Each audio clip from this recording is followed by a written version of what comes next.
For many years, the goddess I secretly adored treated me as if I were invisible. One fateful night, after she had indulged in alcohol, I succumbed to my impulses and committed a grave misstep. Subsequently, a surprising turn of events unfolded when she unexpectedly expressed a desire to engage with me. At the tender age of 11, the day after I completed my junior high entrance examination, my father passed away.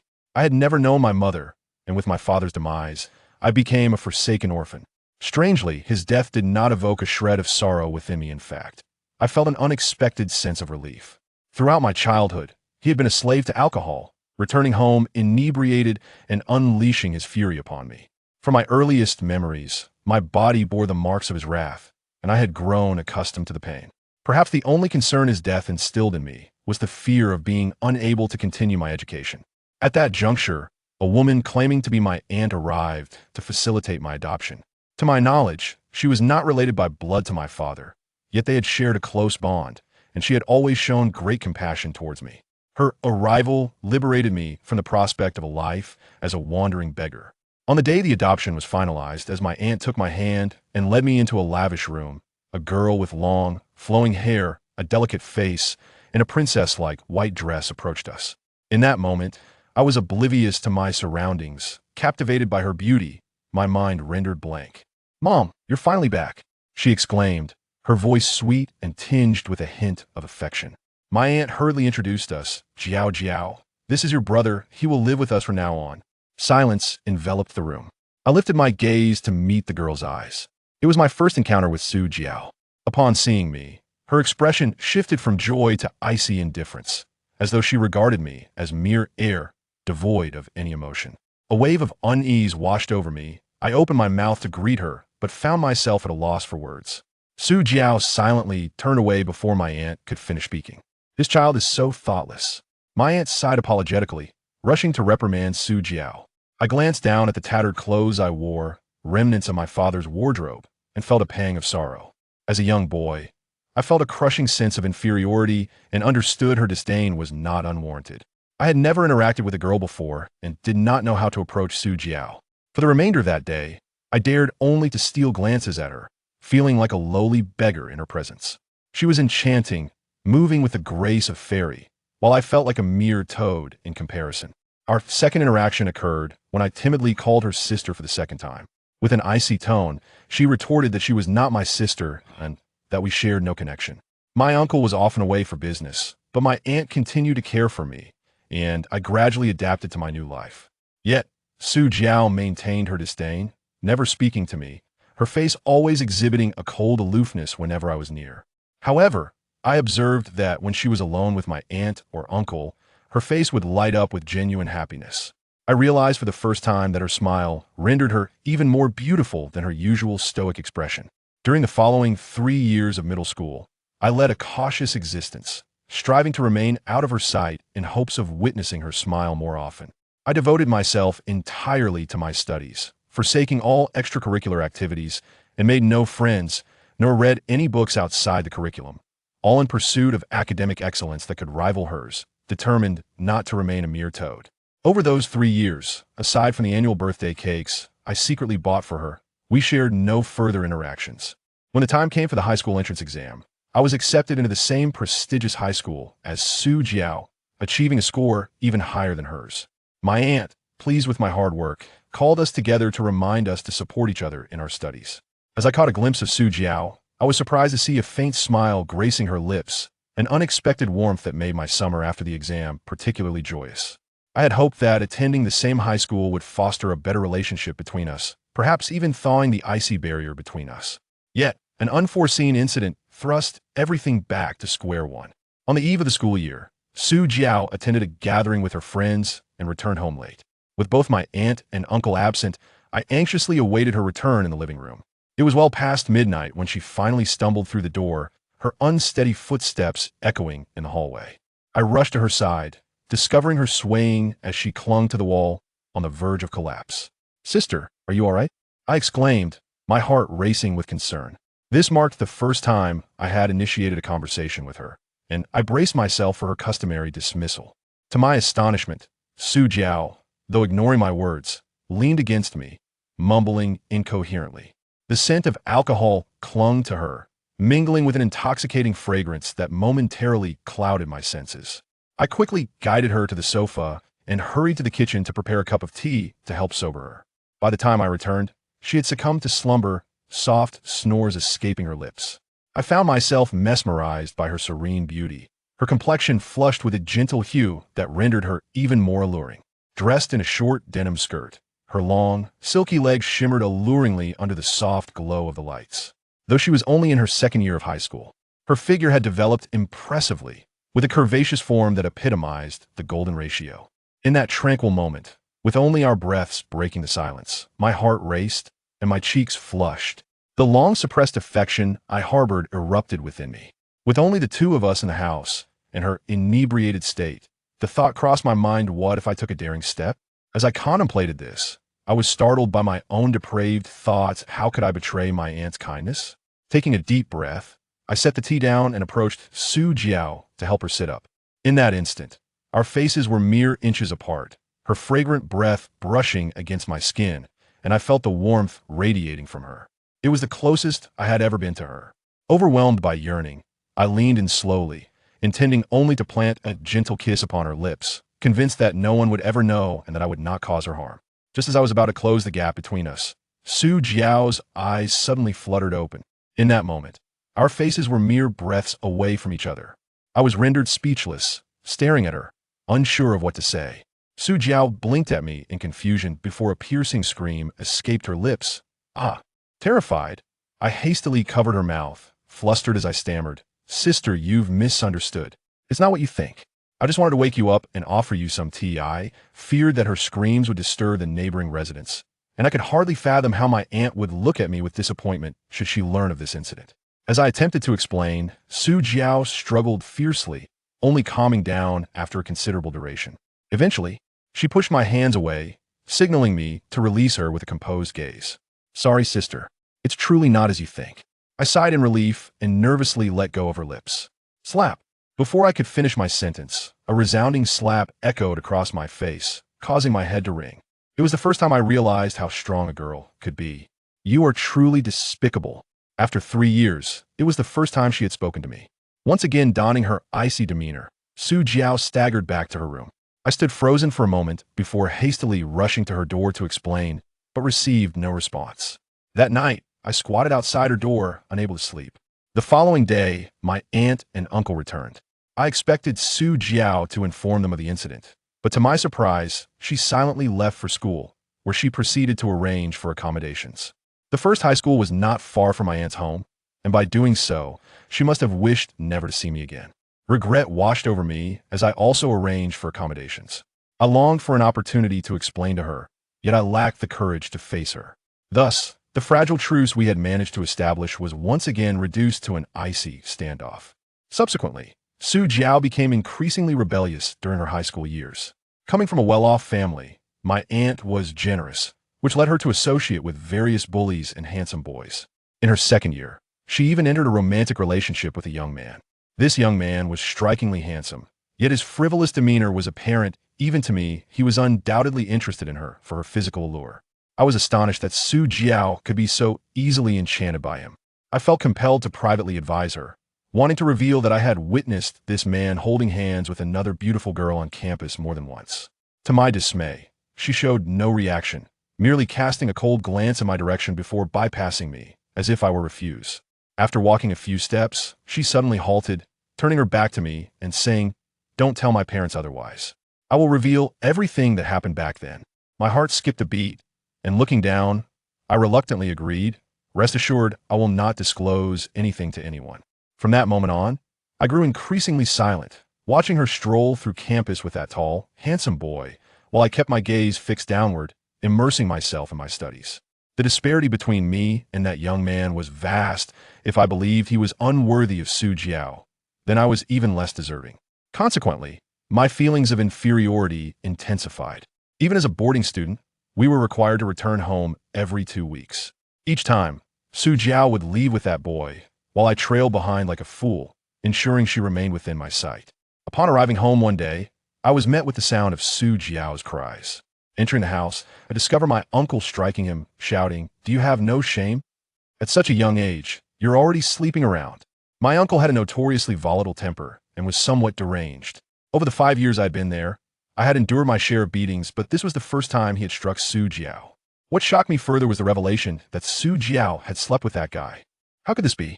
I had no time to ponder, as I caught sight of Su Jiao's furious gaze, as if she wished to devour me whole.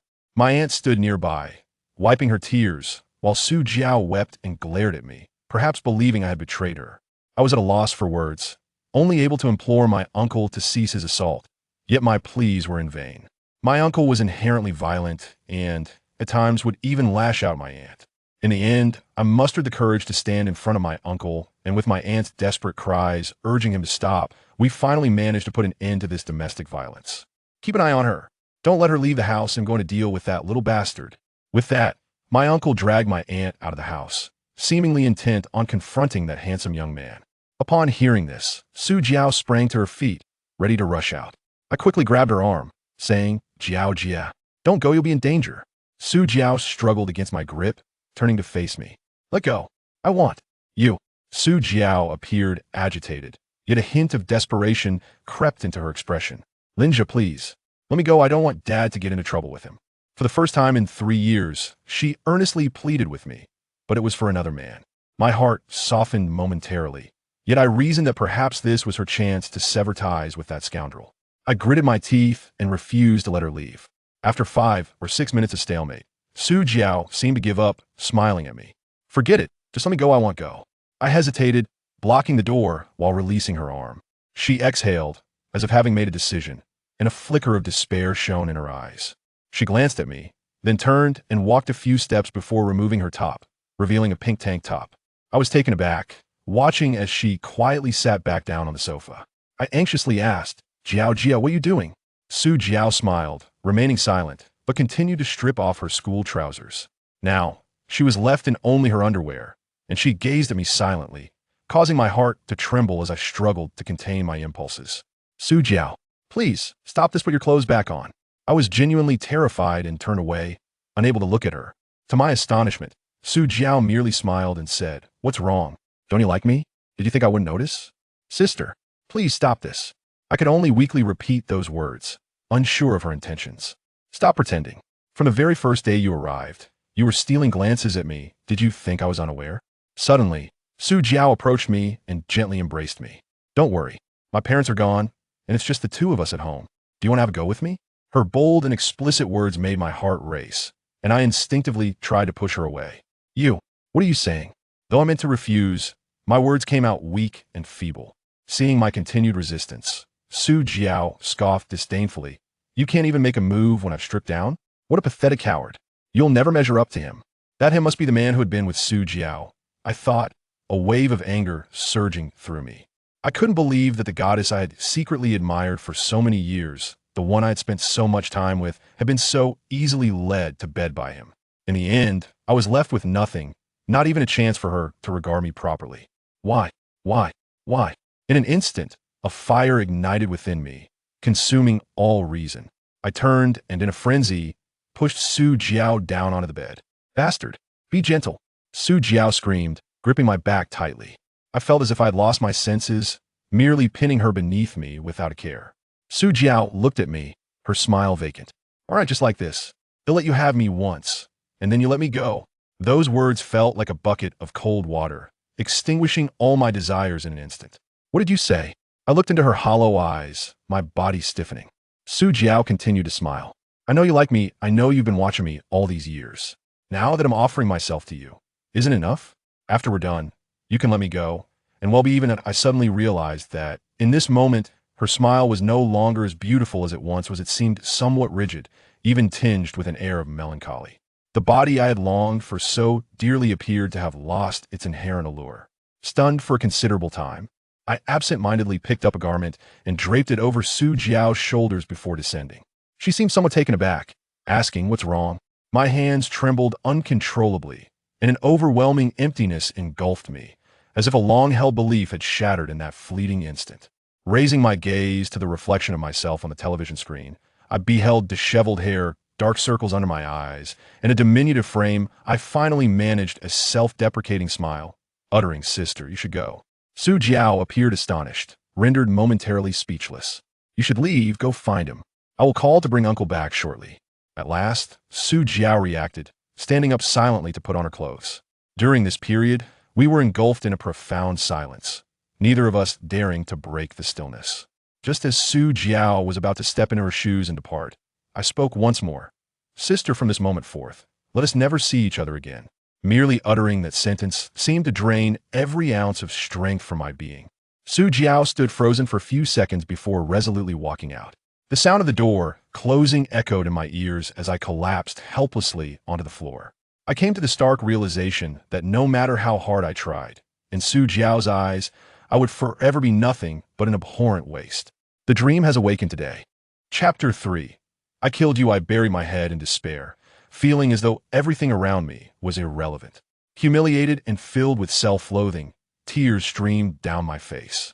I was unaware of my uncle's return until he stormed in, delivering a sharp slap that sent me crashing to the ground. My aunt rushed to embrace me, only to be brutally kicked aside. He was truly enraged, berating me as he drew his belt from his waist, striking me mercilessly across the face. The sting ignited on my cheeks, and my mind buzzed, teetering on the brink of unconsciousness. As I lifted my gaze, I noticed my aunt and Su Jiao standing nearby. My aunt looked worried, while Su Jiao appeared to be lost in thought, a hint of delight crossing her features. It seemed Su Jiao had managed to intervene, and perhaps the situation was not as dire as I had imagined, granting me a moment of relief. Damn it, how did I end up raising such a treacherous, ungrateful wretch? My heart quivered as my uncle's furious tirade continued. Another lash from the belt struck the top of my head, blurring my vision, and I sensed blood trickling down. I was fading into unconsciousness, yet I forced a faint smile, enduring the torment. My father's past beatings had taught me the art of endurance. No matter how excruciating the pain, I could grit my teeth and remain silent. My years living here had made me acutely aware that my uncle shared my father's temperament. Any sound of distress would only fuel his rage. I needed my uncle's family to support my education. We shared no blood ties, so I reasoned that letting him vent his frustration on me was not a significant matter. As I lay on the ground, the belt continued to rain blows upon me, and I lost track of time until my aunt, in a desperate plea, finally restrained my uncle, crying, "Stop! If you continue, he'll die." At last, the surroundings quieted momentarily. My uncle glanced at the bloodstains on the belt, scoffed, and walked away. I did not wish to burden my aunt with worry, so I mustered the strength to rise, but my body was devoid of energy. My aunt quickly lifted me and rushed me to a clinic outside our community. Throughout the ordeal, Su Jiao remained calm, her head bowed, not sparing me a glance. A young nurse at the clinic was horrified to see my battered state, frantically wrapping my wounds in gauze until I resembled a mummy, and my aunt cradled me back home. My uncle was domineering at home, controlling all the finances.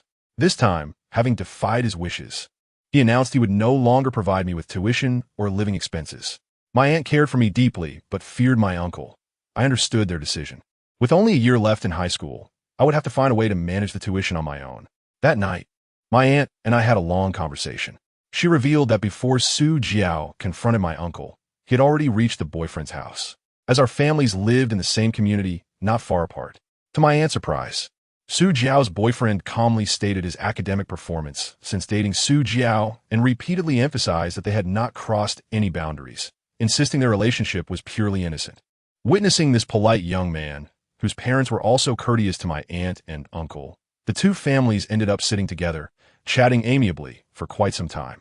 My uncle had always favored affluent families, and ultimately, disregarding my aunt's subtle objections, they tacitly accepted Su Jiao's relationship with that boy. Upon hearing this news, my heart twisted in pain. My 5 years of unrequited love suddenly felt like a cruel joke. I had followed Su Jiao numerous times and knew that young man well. He was a complete hypocrite, yet he presented himself as a quintessential wealthy and handsome figure, deceiving even my uncle. I dared not reveal my thoughts to my aunt, but I harbored deep resentment toward that hypocrite. It was he who had shattered the dreams I had nurtured for 5 years. During my recovery, Su Jiao's affair became the talk of the school, and she felt too ashamed to attend. She spent her days studying at home, occasionally casting guilt-laden glances in my direction, yet she never uttered a word to me. After a week, my injuries had mostly healed, and I sought to avoid my aunt and Su Jiao, returning directly to school. As I entered the classroom, my desk mate, a chubby boy named Li Xing, suddenly yelled at me, "Linja, I heard your sister Su Jiao got pregnant by someone else." Li Xing was a bully in our class, and since I excelled academically, the teacher had seated us together. I usually kept to myself, and we coexisted without issue. When I heard his comment, the entire class turned their attention toward me. Su Jiao was quite beautiful, and her reputation at school was significant. I frowned but ignored him, heading straight to my seat. Li Xing draped an arm over my shoulder. "Come on, don't be so cold. You can't hide it anymore. The whole school knows about this." I was stunned by his words. "What did you say?" Li Xing picked his nose. "Your sister got knocked up by Zhao Yin and then ditched. We found out about this a week ago, straight from Zhao Yin's mouth." Zhao Yin was the affluent, charming young man dating Su Jiao, and he was the student council president at our school. A surge of anger ignited within me. A week ago. So that was how my uncle had learned of it. Zhao Yin had proclaimed it himself. I remained silent. It was not yet time for class. So I dropped my backpack and stormed out of the classroom.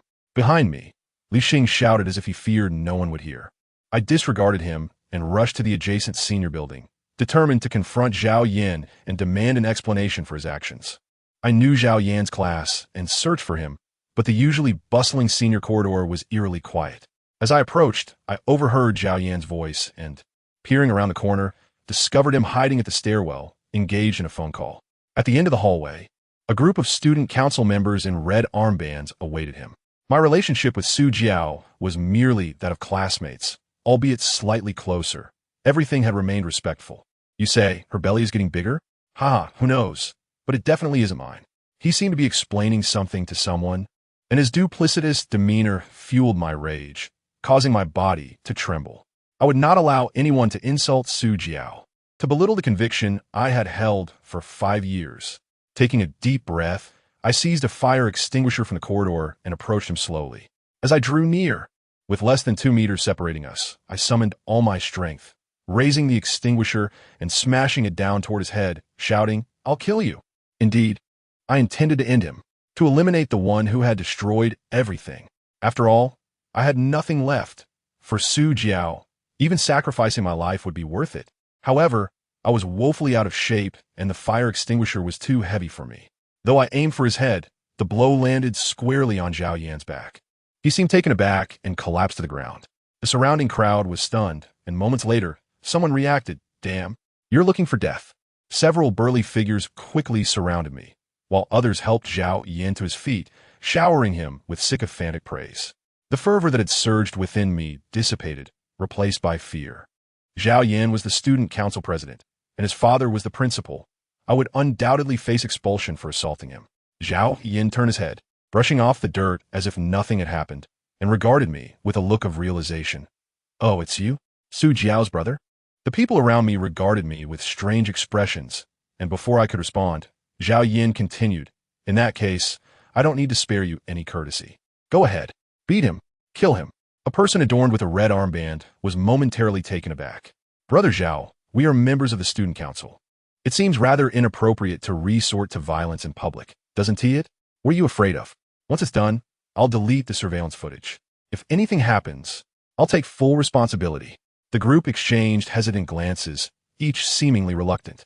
After all, most members of the student council were exemplary students, and resorting to violence was not something to be taken lightly. A wave of relief washed over me, but just as I was about to turn and flee, I was suddenly kicked to the ground. "Damn you! How dare you strike the president? I'll make you pay." My head slammed against the floor, nearly rendering me unconscious. After a long moment, I regained my senses and realized that the one who had kicked me was Li Xing. Behind him stood a dozen classmates, all looking at me with malicious intent. In an instant, my heart plummeted. Those who had shared countless moments with me were willing to attack me so easily for the sake of the student council president. At that moment, Zhao Yan finally chuckled. "Good. You're performing admirably. I'll delete the surveillance footage shortly. Feel free to continue your assault." Li Xing smirked, and the crowd closed in, unleashing a torrent of punches and kicks upon me. I could only curl up, helplessly collapsing to the floor. Time became an abstract concept as I endured the beating, until Zhao Yan finally called them off and stepped before me. "I've heard from Su Jiao that you've been harboring a secret crush on her." Lying on the ground, I raised my head, glaring at him with hatred. Zhao Yin's face twisted into a grotesque smile as he leaned closer, whispering in a tone only we could hear, "How pitiful, rest assured. She is a decent figure. Once I tire of her in a few days, I'll return her to you." Chapter 4. Truly pitiful. His words ignited a fire within me. Gritting my teeth, my eyes filled with rage. I wished nothing more than to bite him to death. "Zhao Yin, I swear I will kill you." The mere thought of Su Jiao being with such a hypocrite tore at my heart. "Ha, splendid. I'm waiting." Zhao Yin laughed maniacally, gesturing for the others to continue. In a frenzy, I scrambled to my feet, intent on throttling that scoundrel Zhao Yin. But before I could rise, the crowd pressed me back down. Li Xing and his gang towered over me, leaving me utterly powerless to resist. I lay there, unaware of how long I had been beaten, when suddenly a cold, commanding voice pierced through the chaos. "Stop! What are you doing?" That voice was familiar. Could it be Su Jiao? My eyes widened in shock, my heart racing as I feared she would witness my current state. The crowd halted simultaneously, and a gentle footfall approached me. When I looked up, I discovered that although this person's voice resembled Su Jiao's, her stature was slightly taller, clad in pristine school attire. With cascading long hair, she exuded an air of captivating allure. For the first time, I was struck by the realization that our school had such a fashionable girl in the senior class, leaving me momentarily entranced. Upon seeing my plight, her expression softened with concern as she knelt beside me, softly asking, "Are you all right?"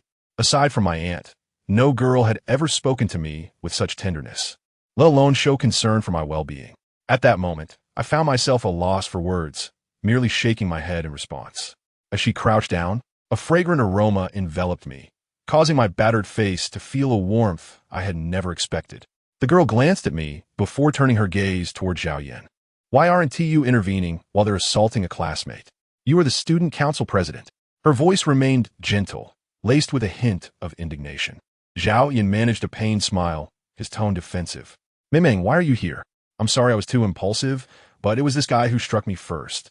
I didn't retaliate. I've been holding back. Hearing such an intimate address caused a chill to run down my spine. This beautiful girl was connected to Zhao Yin? "You are the student council president. Who would dare to strike you?" The girl shot him a disapproving glance before returning her focus to my injuries.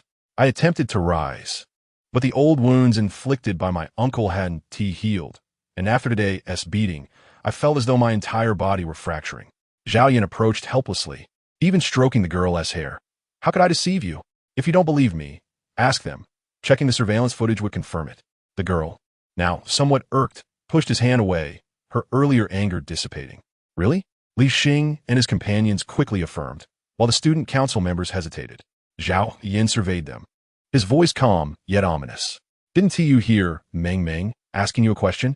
Am I telling the truth or not?" His tone carried an unsettling chill as everyone bowed their heads. Finally, a shorter boy spoke up. "Of course it's true, classmate Kuming. He really did hit the president. We all saw it. He struck him with a fire extinguisher. If he had hit him harder, the president would have been finished. Yes, it's this guy's fault." As a chorus of conflicting truths and lies surrounded me, the girl, named Kuming, finally stood for my side, looking down at me. "Is what they said true? Why did you hit Zhao Yin?" Seeing her closeness to Zhao Yin, the slight fondness I had begun to feel for her evaporated, and I coldly replied, "He insulted my sister." "Your sister?" "Su Jiao." Zhao Yin quickly interjected. Upon hearing that name, Kuming's expression turned peculiar. "Su Jiao, you are Lin Jia, her foster brother?" I ignored her, but Li Xing kicked me. "Hey, don't you see the vice president is asking you a question?" Kuming, the vice president of the student council, left me utterly disheartened. However, she waved her hand to stop Li Xing, looking down at me with a slight smile. How truly pitiful. After uttering that bewildering remark, she stood up and stepped over me, heading straight back to her classroom. For some reason, her smile struck me as oddly sinister. Zhao Yin dismissed the crowd, leaving just the two of us in the empty corridor. He towered over me, his voice dripping with an unassailable authority. "Before the holiday next week, bring me 1,000 yuan. If not, I'll ensure your existence in this school becomes unbearable." I chuckled softly, wishing to curse him out, but I lacked the strength to even speak. Zhao Yin paid no attention to me and turned to leave, leaving me alone, sprawled helplessly on the ground. Occasionally, passers-by glanced my way, but not a single one approached to inquire. They looked on with curiosity or disdain, whispering among themselves before returning to their respective classrooms. Look, that person resembles a dog. At some point, I heard that comment, sending a jolt through me, and I summoned every ounce of strength to rise. Su Jiao would be attending school today, and I didn't want her to witness me in such a state. Dragging my nearly incapacitated body, I skipped class and left the school. With no fund for a hospital visit, I sought out a clinic outside my neighborhood. The same nurse greeted me, her face filled with concern as she ushered me into a small room, anxiously asking, "Did you get beaten again? Was it your father?" I shook my head, replying, "No, I just need a simple disinfecting treatment. I don't have any money right now." The nurse nodded reluctantly. "Lie down quickly and take off your shirt." I removed my upper clothing and lay back on the bed, my entire body aching, nearly succumbing to sleep. The nurse entered, looking somewhat startled. "Don't sleep. Hurry, and take off your pants too." I was momentarily taken aback. Despite the agony coursing through my body, I awkwardly uttered, "Perhaps that's unnecessary?" "What do you mean, unnecessary? Just look at yourself." The young nurse shot me a glare, and it was only then I noticed the state of my upper body, marred with bruises of varying hues. The scabs from where I had been struck by a belt had become infected, oozing repulsive pus. Hastily, I removed my trousers, only to discover that my legs bore a similar plight. The nurse's cheeks flushed slightly as she drew the curtains and gently applied ointment to my wounds. A faint scent of medicine wafted from her, and when her soft hand brushed against the upper part of my thigh, an involuntary reaction stirred within me. The oppressive heat of the day made her thin attire all the more distracting, her ample bosom and delicate figure rendering my thoughts inescapably fixated upon her. The atmosphere turned awkward. She seemed to grasp the situation as well, casting a playful glance in my direction and asking, "Does your father often hit you? If so, you can tell me, and I'll help you." For the first time, I felt the warmth of a stranger's kindness, and I merely smiled, replying no. "Thank you." The nurse parted her lips as if to say more, but I had already closed my eyes, surrendering myself to rest. Upon leaving the clinic and returning to school, I found myself summoned to the disciplinary office by my homeroom teacher. Striking the student council president warranted a serious reprimand. They initially intended to call my parents, but after my fervent pleas, my teacher, aware of my family's circumstances, interceded on my behalf, alleviating that particular punishment. Exiting the disciplinary office, I found the school day had ended. On my way to the cafeteria, I spotted Su Jiao. In that moment, I felt as if everything around me faded away, and I dashed towards her, intent on revealing Zhao Yan's true nature and exposing the hypocrite. Yet, after only a few steps, I halted, glancing down on my bandages and the dust-laden school uniform, remaining rooted in place. I could distinctly hear Zhao Yan beside her, fervently assuring, "Jiao Jiao, don't worry. No one at school dares to say anything." Su Jiao smiled and nodded, her bright, large eyes fixed on him, utterly motionless. I recognized that gaze well, for I often looked at her in the same manner. After a lengthy moment, as others entered the cafeteria and the deserted path was left to me alone, I finally shook my head with a bitter smile. She would never believe me, just as I was grappling with how to persuade Su Jiao to abandon Zhao Yan. A soft voice broke through my thoughts, laced with a hint of playfulness. "How pitiful you are." Chapter 5. Sustaining myself, the familiar tone sent a jolt through my heart. I turned to see Meng standing beneath a ginkgo tree on campus, one hand caressing the ends of her hair, a smile gracing her face as she regarded me. "It's you." I frowned, somewhat displeased. Her tone was strikingly similar to Su Jiao's. "What, don't you like seeing me?" Meng approached and stood beside me, close enough that my hand inadvertently brushed against her thigh. In that moment, the sensation sent a tremor through me. "Since you know what I'm thinking, why come over?" I furrowed my brow and stepped back a couple of paces, sensing that this student council vice president harbored ulterior motives. Noticing my retreat, Meng moved closer, tilting her head to meet my gaze as she continued, "I could tell you really like Su Jiao, don't you?" My face flushed, and I turned away, unable to meet her eyes.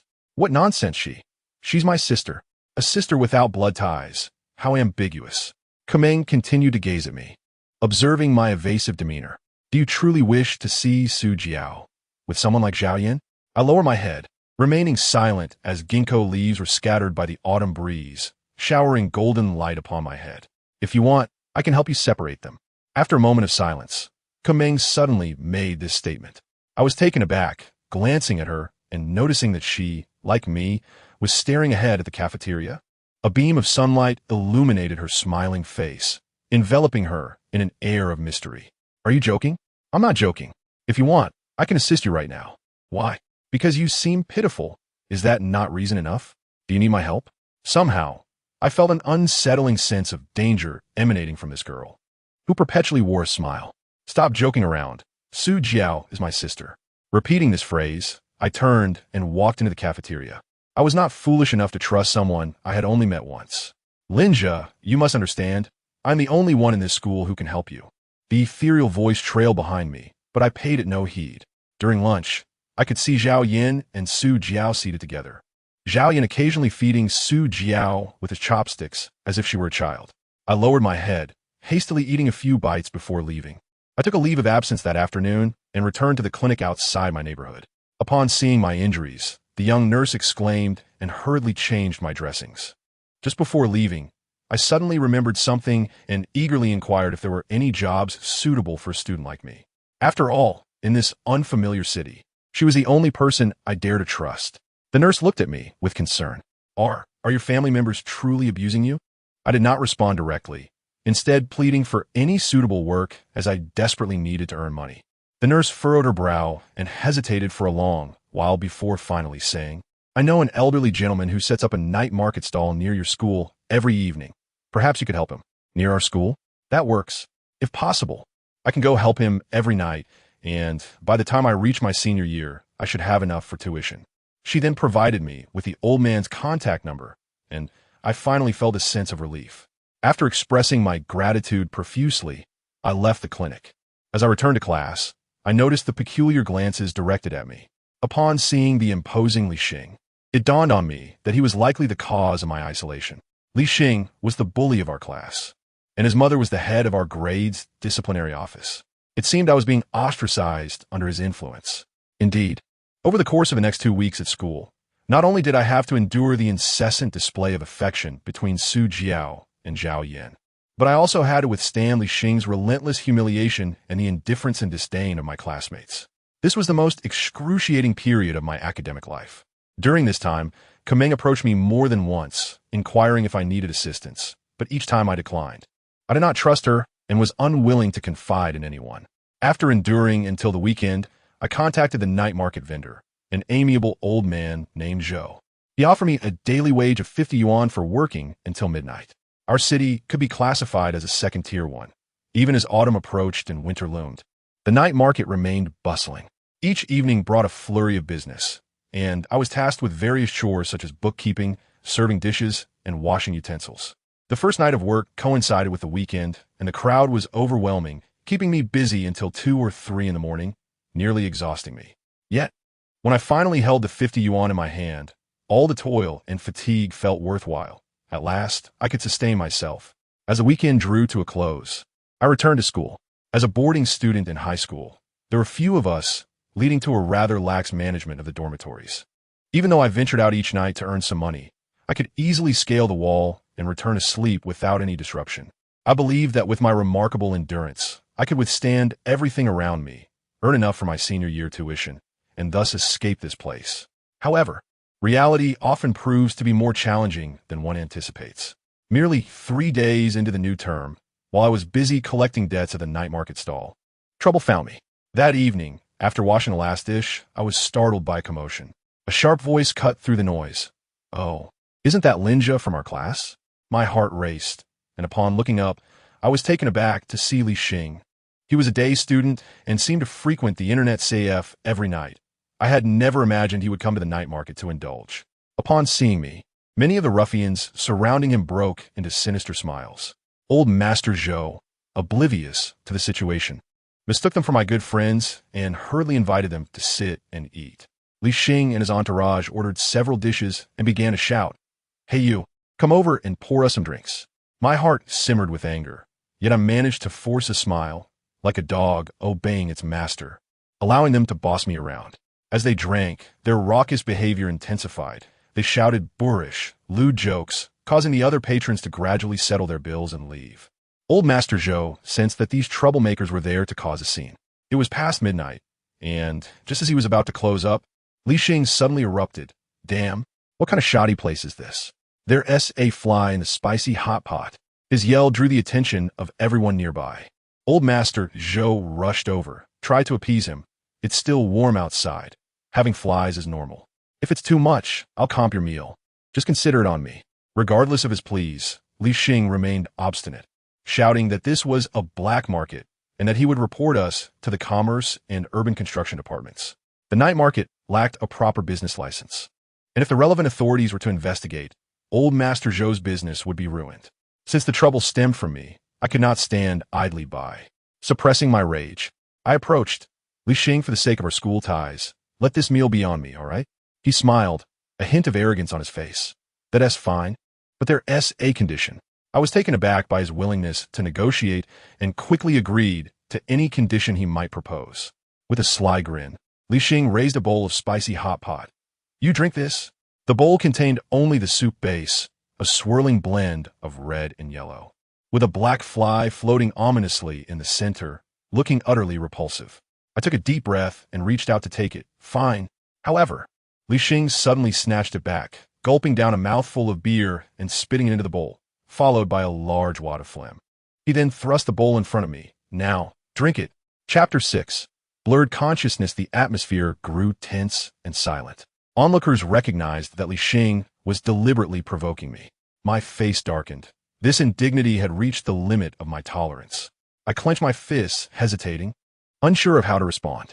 Old Master Zhou, with a forced smile, pleaded, Young man, you're about the same age. Don't make it difficult for him. Old man, which eye of yours saw me, making it difficult for him? Li Xing retorted arrogantly, a mocking glint in his eyes.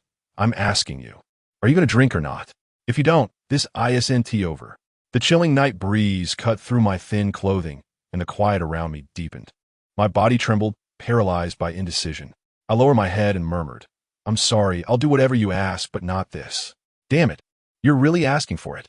Li Xing cursed, splattering the bowl of leftovers across my face. The hot soup, still steaming, burned my eyes, and the foul stench invaded my senses. I barely managed to scream before being kicked to the ground.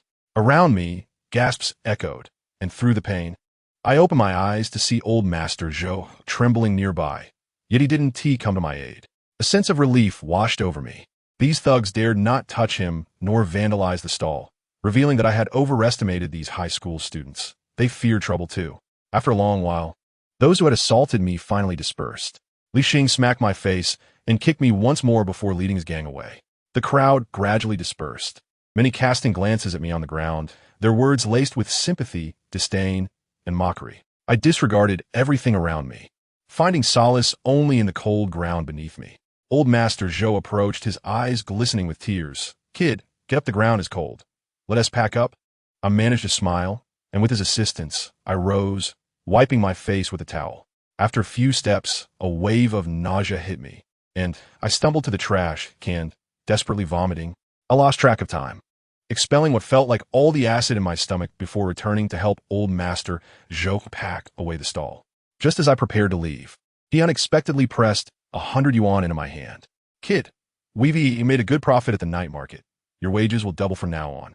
Old Master Zhou grasped my hand, warmth radiating from his palm. I nodded through my tears, and as the frigid night wind whipped around me, I returned to school.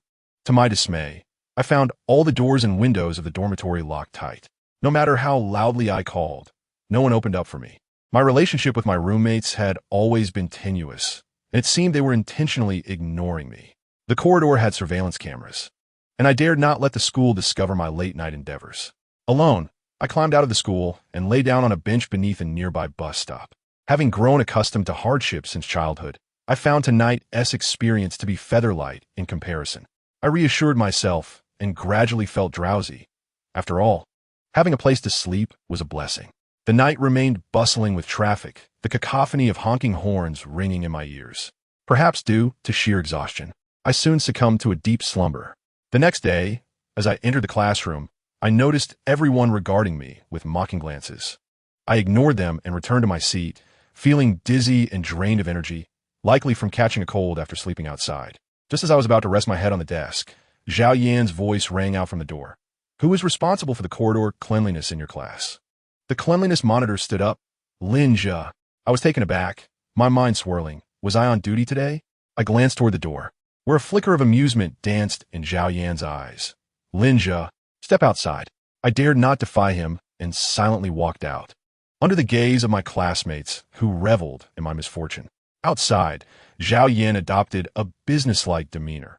Linja, because you didn't fulfill your duty today, your corridor's cleanliness does not meet standards.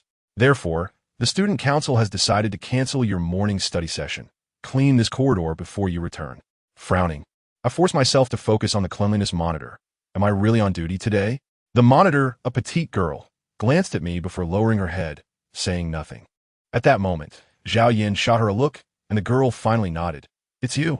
In an instant, the realization dawned upon me. Zhao Yan. He had begun to deliberately target me. A sudden thought crossed my mind as I glanced back at Li Xing in the classroom. He had been observing our activities, and upon catching my eye, a smug expression graced his face. Everything fell into place. I finally comprehended why that internet-obsessed, portly boy, Li Xing, had fortuitously appeared at my night market stall. It was none other than Zhao Yan orchestrating this. He was still harboring a grudge. I clenched my fists, wishing to deliver a punch to that hypocrite's face. However, I restrained myself, having already been cast out by my aunt's family. If I were expelled from school, I would truly become a forsaken child, unwanted by anyone. I lowered my head, and after a long pause, I forced a smile. All right, I will clean up now. Zhao Yan seemed quite pleased with my response and turned to leave. The sanitation monitor glanced at me with a hint of guilt before returning to the classroom. I exhaled deeply, suppressing my simmering anger, and picked up the cleaning tools to begin my task. Yet, it wasn't long before several members of the student council approached me under the guise of supervising my cleaning. Each time I tidied a spot, they would immediately spit or throw down a piece of trash, compelling me to continue my work. Witnessing the mockery in their eyes only fueled the fire of my rage. I persisted until the morning reading session concluded, but the corridor remained uncleaned. A new batch of student council members arrived to oversee me, and to my surprise, Su Jiao was among them. Upon seeing my astonishment, she approached with a shade of guilt. Linj, I heard you've been working at the night market these past few days? Speaking with her made me a bit anxious, but her question made me furrow my brows. How did you know? Were you bullied last night? Su Jiao regarded me with concern in her eyes. If you're in real trouble, I can ask my mother for help or get Zhao Yan to assist you. I lower my head. No, thank you for your concern. From that point on, regardless of what Su Jiao said, my initial trepidation dissipated, and I responded to her in a detached manner. Seeing my demeanor, she eventually sighed and departed. I gritted my teeth, casting a glance at the student council members not far away. Su Jiao was aware of this matter. Zhao Yan must have informed her. He still wanted to play the good guy in front of Su Jiao. I had never encountered someone so insidious. Why, having already been with Su Jiao, could he not leave me be? Did he intend to ensure my downfall before he would relent? My mind was clouded with rage directed at Zhao Yan, causing my entire body to tremble. At that moment, a lanky boy from the student council spat his gum onto the ground. Hey kid, come over and clean that up. I walked over, forcing a smile, and said softly, I'll sweep your grandfather. What did you say? The lanky one leaned in, unable to hear clearly. I said, I'll fuck your grandfather. With that, I seized a mop and hurled it directly at his face. The pent-up fury erupted at last. The lanky boy fell to the ground, immediately roaring in retaliation, and several others rushed toward me. I fought back with all my might, but ultimately succumbed to the ground. Enduring the pain coursing through my body, I laughed maniacally. I had endured the humiliation of watching my beloved goddess fawn over another and faced countless inhumane insults, only to end up with nothing but compounded disgrace. I lost track of time until I vaguely heard a girl's reprimand, and soon after, my consciousness began to fade. Gradually, everything went black, and I lost consciousness. In that final moment of awareness, I felt as if I were lying in a warm embrace. The scent around me both enchanting and comforting. Chapter 7. Attending the gathering, the sharp scent of disinfectant jolted me from my slumber. In a daze, I realized I had experienced a nightmare so terrifying that its details escaped me, but the sense of despair was something I never wished to endure again. Upon opening my eyes, I found myself in a clean and tidy hospital room with a girl seated beside me, engrossed in a book. You've finally awoken. I thought you might sleep indefinitely. She closed her book and the soft glow of the setting sun filtered through the sheer curtains, casting a warm halo around her, making her appear almost ethereal. How'd I end up here? I gazed at her, a flicker of astonishment crossing my mind. Kumeng, why was she at my bedside?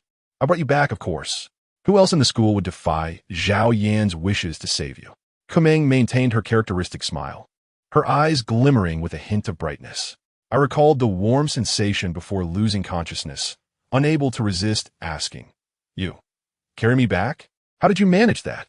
It was a princess carry, naturally. I imagined the absurdity of my disheveled self being cradled by this angelic figure. My face darkened. I felt utterly belittled before her. Before I could respond, Kumeng spoke again. "Have you thought about my previous proposal?" Her proposal involved dismantling Zhao Yan and Su Jiao's relationship. I fell silent, prompting her to continue. "As I've mentioned before, Linja, in this school, no one can aid you but me." After everything that had transpired, I understood that even if I chose to yield, Zhao Yan would never let me go. With that thought, I dropped my pretense and asked her directly, "Why do you wish to help me?" "Because I feel sorry for you. Is that not enough? Simply out of sympathy? What else could it be? Alternatively, you could assume it's because you are so strikingly handsome and irresistibly charming that the school bell has fallen for you. Akin to a character from a third-rate web novel, becoming infatuated and enamored with you. Rest assured, I possess a keen sense of self-awareness." I hastily interrupted her, my face growing even darker, sensing her unreliability. Yet, she was correct. In this school, she was indeed my only ally. "If you remain silent, I shall take it as your acquiescence." Kumeng smiled and observed my conflicted expression before dropping a bombshell. "During the day you were unconscious. I spread the word through visiting student council members that from today onward, you are my boyfriend. I believe the entire school is now aware." My eyes widened in disbelief. Surely she must be jesting. Observing her nonchalant smile, I realized she was serious and couldn't help but inquire why she would do such a thing. "Only in this way will Zhao Yan regard you seriously. Otherwise, in his eyes, you will forever be an inconsequential dog." "I apologize. I meant an inconspicuous, ordinary person." My face darkened further, yet I could not argue against her. Her words rang true. Silence enveloped us, signifying my tacit agreement to her plan. My body had recovered, and just as I was about to rise to leave, Kumeng stepped forward and wrapped her arm around mine. "I'll support you as you walk." I hesitated, wanting to retract my arm. "Is this really necessary? You must remember, you're now my boyfriend." Kumeng unbotheredly clung to my arm as we exited the infirmary. Outside, a crowd had gathered, and upon witnessing our intimate departure, gasps filled the air. Kumeng, seemingly oblivious to their stares, or perhaps completely disregarding them, continued to hold my arm, skillfully avoiding contact with her chest as we strolled together. Influenced by her demeanor, I gradually transitioned from initial awkwardness to a sense of acceptance. Walking closely beside her toward the cafeteria, on the road, glancing at her, who had always appeared so nonchalant, a sudden thought crossed my mind. Perhaps for her, the concept of a boyfriend was merely a role she could utilize at will, an inconsequential condition necessary to achieve her goals. With this realization, the pressure that had been weighing on my heart dissipated entirely, and I accepted this unexpectedly manifested girlfriend with composure. After enduring the countless hostile gazes of people in the restaurant, I was about to leave for my evening study session when Kumeng suddenly spoke. "This weekend, the student council is organizing a dinner. Come with me." I furrowed my brow. "Will this help? Break up Zhao Yan and Su Jiao?" "Of course. From this moment on, everything you do will align with my plan. With each step we succeed, we draw closer to their separation. Why does it feel as if we are akin to a pair of shameless schemers?" "Linja, are you insulting me or the vice president of the student council?" After a series of meaningless exchanges, we returned to our respective classes. Viewing others through a lens of power seems to be an inherent human tendency. Merely by announcing my relationship with Kumeng, upon re-entering the classroom, the glances directed at me had altered somewhat. Li Xing, who previously took pleasure in humiliating me every time I entered, awkwardly lowered his head. Their gazes held envy, jealousy, and curiosity. I paid little heed to these looks. At this moment, I had drawn their attention solely due to an enigmatic woman, and although this was part of Kumeng's scheme, I still felt a twinge of helplessness. That evening, when I returned to work at the night market, no one bothered me anymore. It seemed Ming commanded considerable respect at school. The next day, my aunt came to visit me at school. Apparently, the incident from the previous day had stirred quite a commotion, and those members of the student council who had assaulted me were suspended and sent home to reflect on their actions. This was all orchestrated by Ming. Every time my aunt visited, it was the only opportunity for me to appear alongside Su Jiao. Sure enough, this time, Su Jiao accompanied us, while Zhao Yin politely waited for us at a distance. Upon seeing the unhealed bruises on me, my aunt's eyes reddened. Xiaozhe, if it's too difficult, just tell me. I can find a way to help you. When she spoke of finding a way, it likely meant borrowing money from Uncle. I shook my head, feigning nonchalance, and smiled. It's nothing, really. I can manage on my own. If you truly need money, you can tell me. I can help you. Su Jiao suddenly interjected, her gaze lingering on the marks on my face, imbued with an indescribable emotion. I turned away, softly replying, "Thank you, but it's unnecessary." After my aunt delivered some clothing, she departed, and Su Jiao and I watched her get into a taxi, simultaneously letting out a sigh, as if we shared a silent understanding. In that moment, we seemed startled, locking eyes. Our proximity allowed me to see the reflection of myself in her dark pupils, thin, desolate, and wretched, looking like a complete fool. Before I could utter a word, my arm was suddenly embraced. "Was that your aunt?" "She is quite beautiful. It seems you are indeed a non-blood-related adopted child of their family." Ming approached, addressing me, yet her gaze was directed at Su Jiao. I forced a smile, grimacing slightly. Could you refrain from delivering such earnest jabs at others? What is wrong with criticizing my own boyfriend? You two continue your conversation. I'll take my leave. Su Jiao chuckled awkwardly and turned toward Zhao Yin, the two of them exchanging smiles reminiscent of a couple in a romantic drama. Meanwhile, Ming had released my arm and gazed ahead, a fleeting look of desolation crossing her features. It was the first time I witnessed such an expression in her eyes, as if she had lost all will to live. "Are you all right?" "Ie me fine." She once again wrapped her arm around mine, and we walked toward the restaurant together. Thanks to Ming, this week at school had been anything but ordinary. Finally, the weekend arrived. I donned the student-style suit Ming had prepared for me, and together we made our way to Zhao Yin's home, a duplex not far from mine, the venue for this student council gathering. Ming wore a simple student-style spaghetti strap dress that accentuated her fair skin, exuding a certain elegance. The journey was silent, and soon we arrived at Zhao Yin's building, where he stood waiting, brimming with vitality. I had heard you two were together. At first, I didn't believe it, but here you are. Zhao Yin greeted us with a polite smile, exuding a maturity akin to that of an adult. Is our relationship really that surprising to you? Ming's demeanor was calm, while I felt a hint of awkwardness in my smile. Not at all. You two are quite well matched. Please come in. Everyone has arrived and is just waiting for you. The emphasis he placed on well matched was unmistakable. I lowered my head, acutely aware of his ridicule. Ming said nothing, merely clinging to my arm as we entered. This was my first time in Zhao Yin's home, and I was taken aback by the opulence of the decor, which explained why my uncle had consented to Su Jiao and Zhao Yin's relationship. Before I could fully take in my surroundings, I spotted a familiar face. Su Jiao? What is she doing here? Before I could process this, Zhao Yin stood before everyone, beaming. "Welcome, student council members, to this gathering, which celebrates the anniversary of my relationship with Jiao Jiao. I truly appreciate everyone's blessings." The rest of his speech faded into the background. I could only watch as Zhao Yin embraced Su Jiao, my heart tightening inexplicably. Beside me, Ming's expression darkened significantly. Chapter 8. The Humble Fool. What was supposed to be a student council gathering had morphed into a celebration of Zhao Yin and Su Jiao's romance. Observing Ming's expression, I suddenly realized we had been played.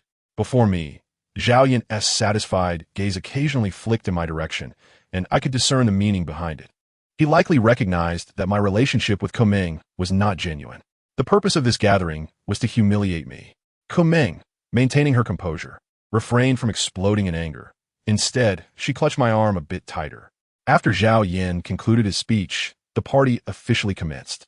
I was uncertain who had turned on the music in the living room, but loud, frenetic tunes filled the lavish space, where a group of people munched on unfamiliar snacks and sipped wine I had never encountered, appearing genuinely exuberant as they toasted Zhao Yin. Ming had intended to stay by my side, but several female members of the student council dragged her away, and soon they were engrossed in chatter. while the boys engaged in their own banter. Dressed in an ill-fitting suit, I felt like a clown amidst the vibrant revelry.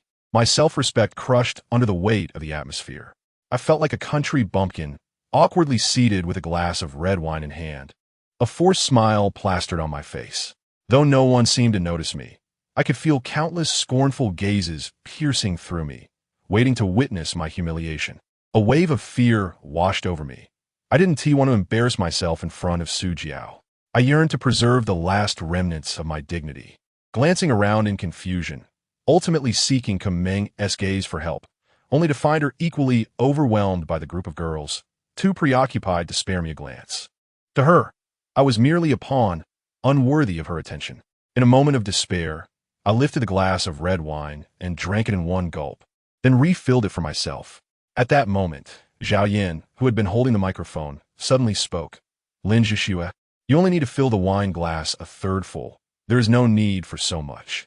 I awkwardly held the glass, unsure of how to respond. Laughter erupted around me, and the gazes directed at me were laced with disdain. Meng stood up, intending to defend me, but she too was slightly inebriated and was quickly pulled down by a few quick-witted girls. I realized that I was merely a jester in this gathering, an outsider in a world that did not belong to me.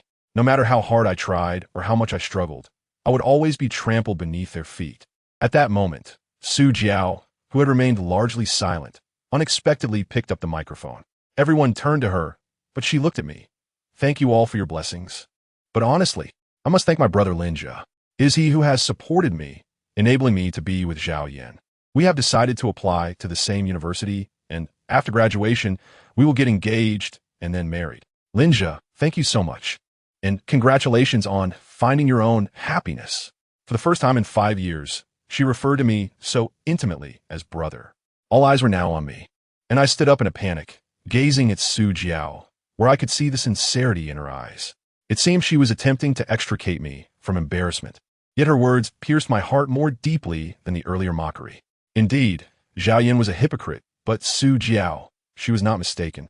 After being with Zhao Yin, she had changed, becoming less rebellious and more gentle. As I observed the profound happiness in her eyes, I suddenly felt a wave of self-loathing. I wished her well, all the while devising ways to sabotage their relationship, even at the cost of my own dignity. In that moment, I truly felt repulsive. I stood up, raised my glass of wine, and smiled, saying, "It's nothing. Sister, I wish you happiness." I downed the wine in one go, and the surrounding cheers grew more exuberant.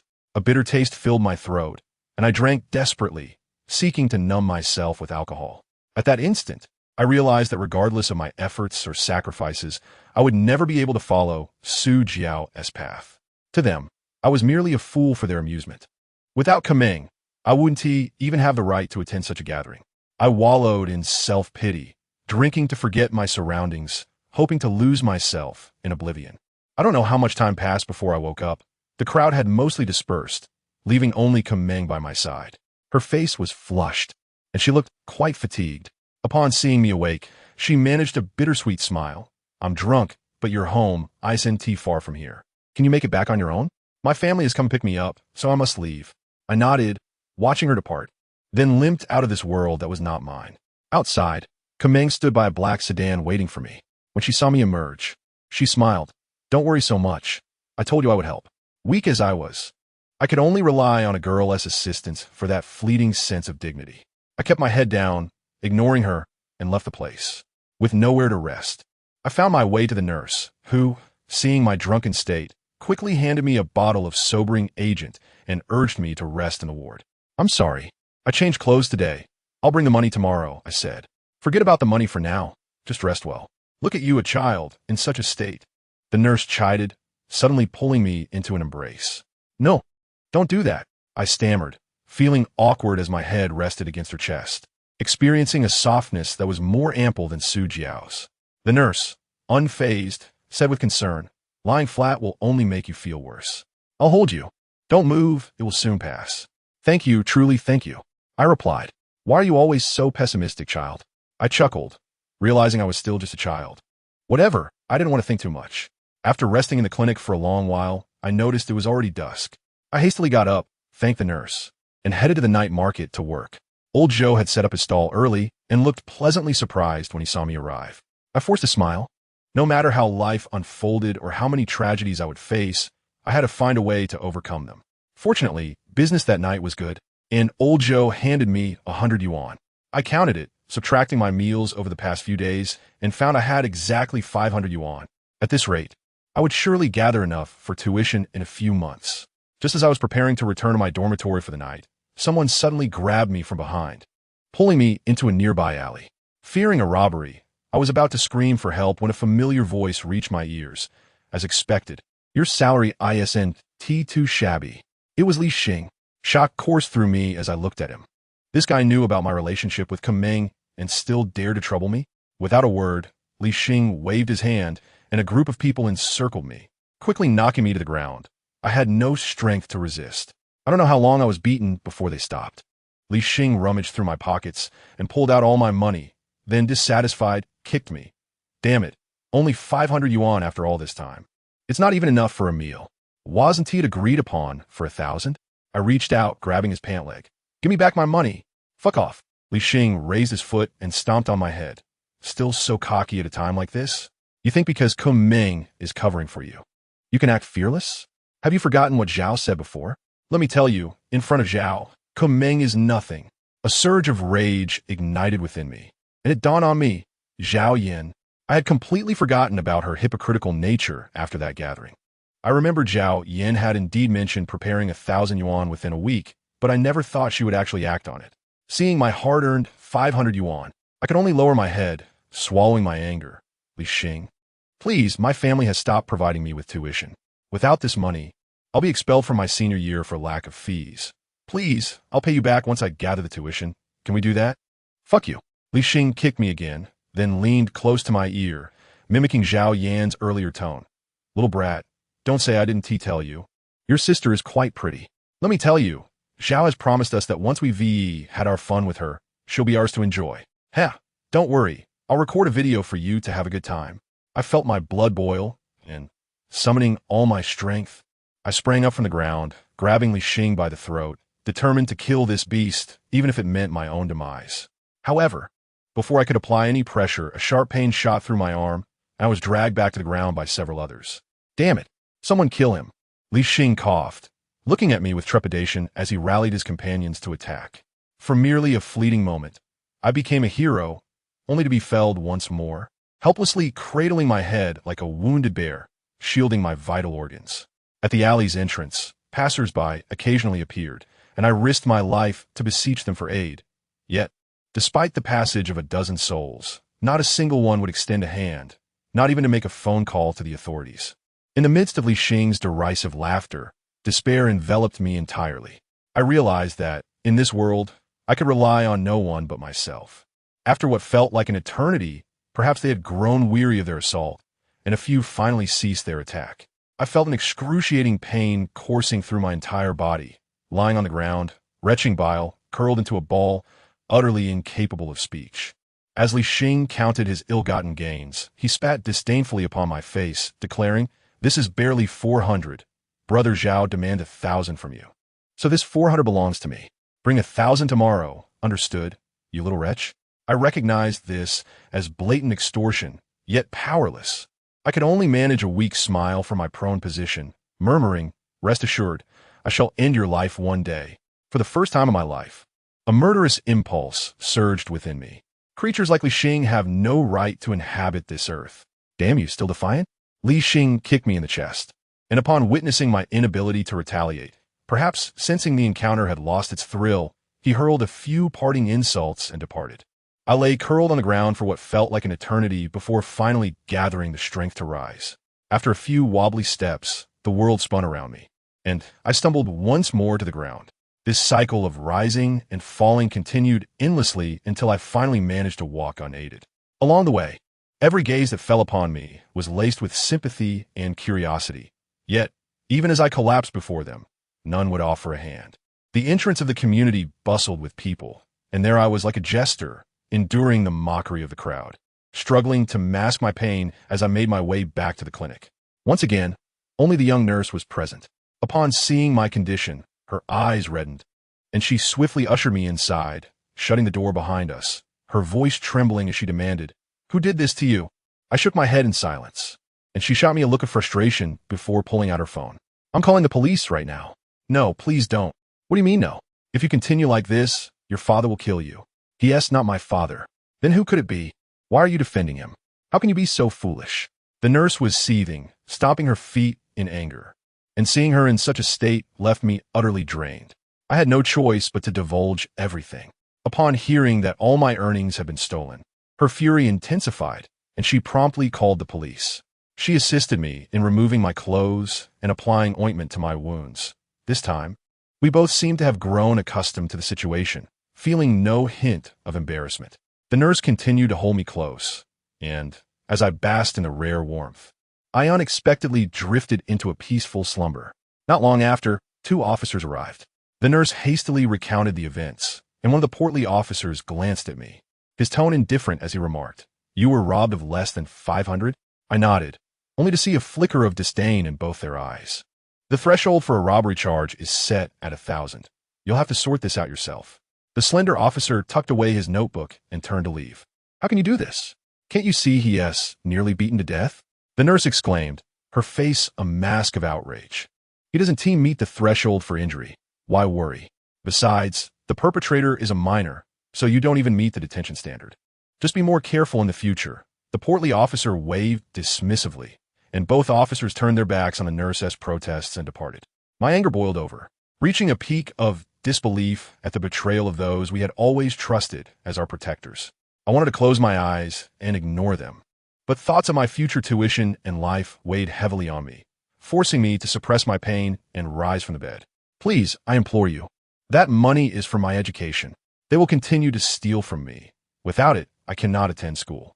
Please help me." I pleaded like a forsaken dog, hoping for even a fleeting glance from them. Yet, the officers appeared deaf to my cries, climbing into their patrol car and driving away.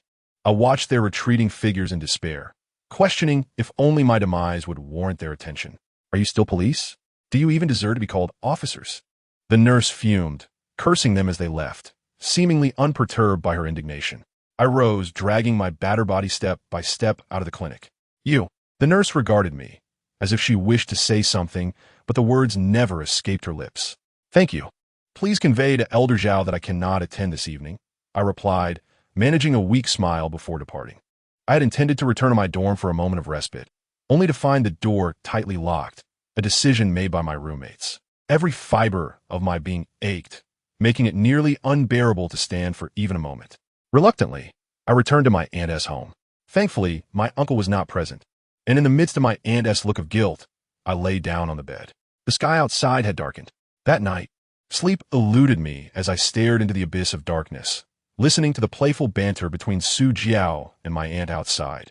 Reflecting on the experiences of the past few days, and tears streamed down my cheeks without my realizing it.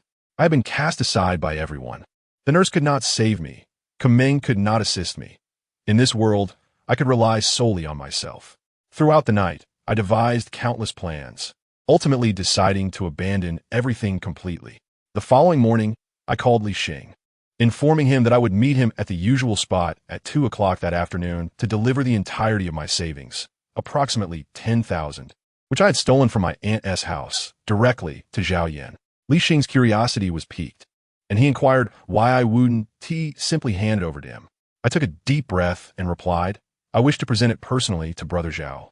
Rest assured, I have some funds left. I will give you the rest when school resumes." To assuage Li Xing's suspicions, I intentionally laced my voice with a hint of flattery. He fell for it, laughing arrogantly and assuring me that as long as I performed well, he would always have my back in class. I chuckled, uttering more nauseating words before hanging up. I tidied my attire and left the room. Before departing, I cast one last glance at this home that felt so familiar, committing it to memory, then smiled faintly as I stepped outside. I still had some money, but I spent it all on a few fruit knives from the nearby supermarket.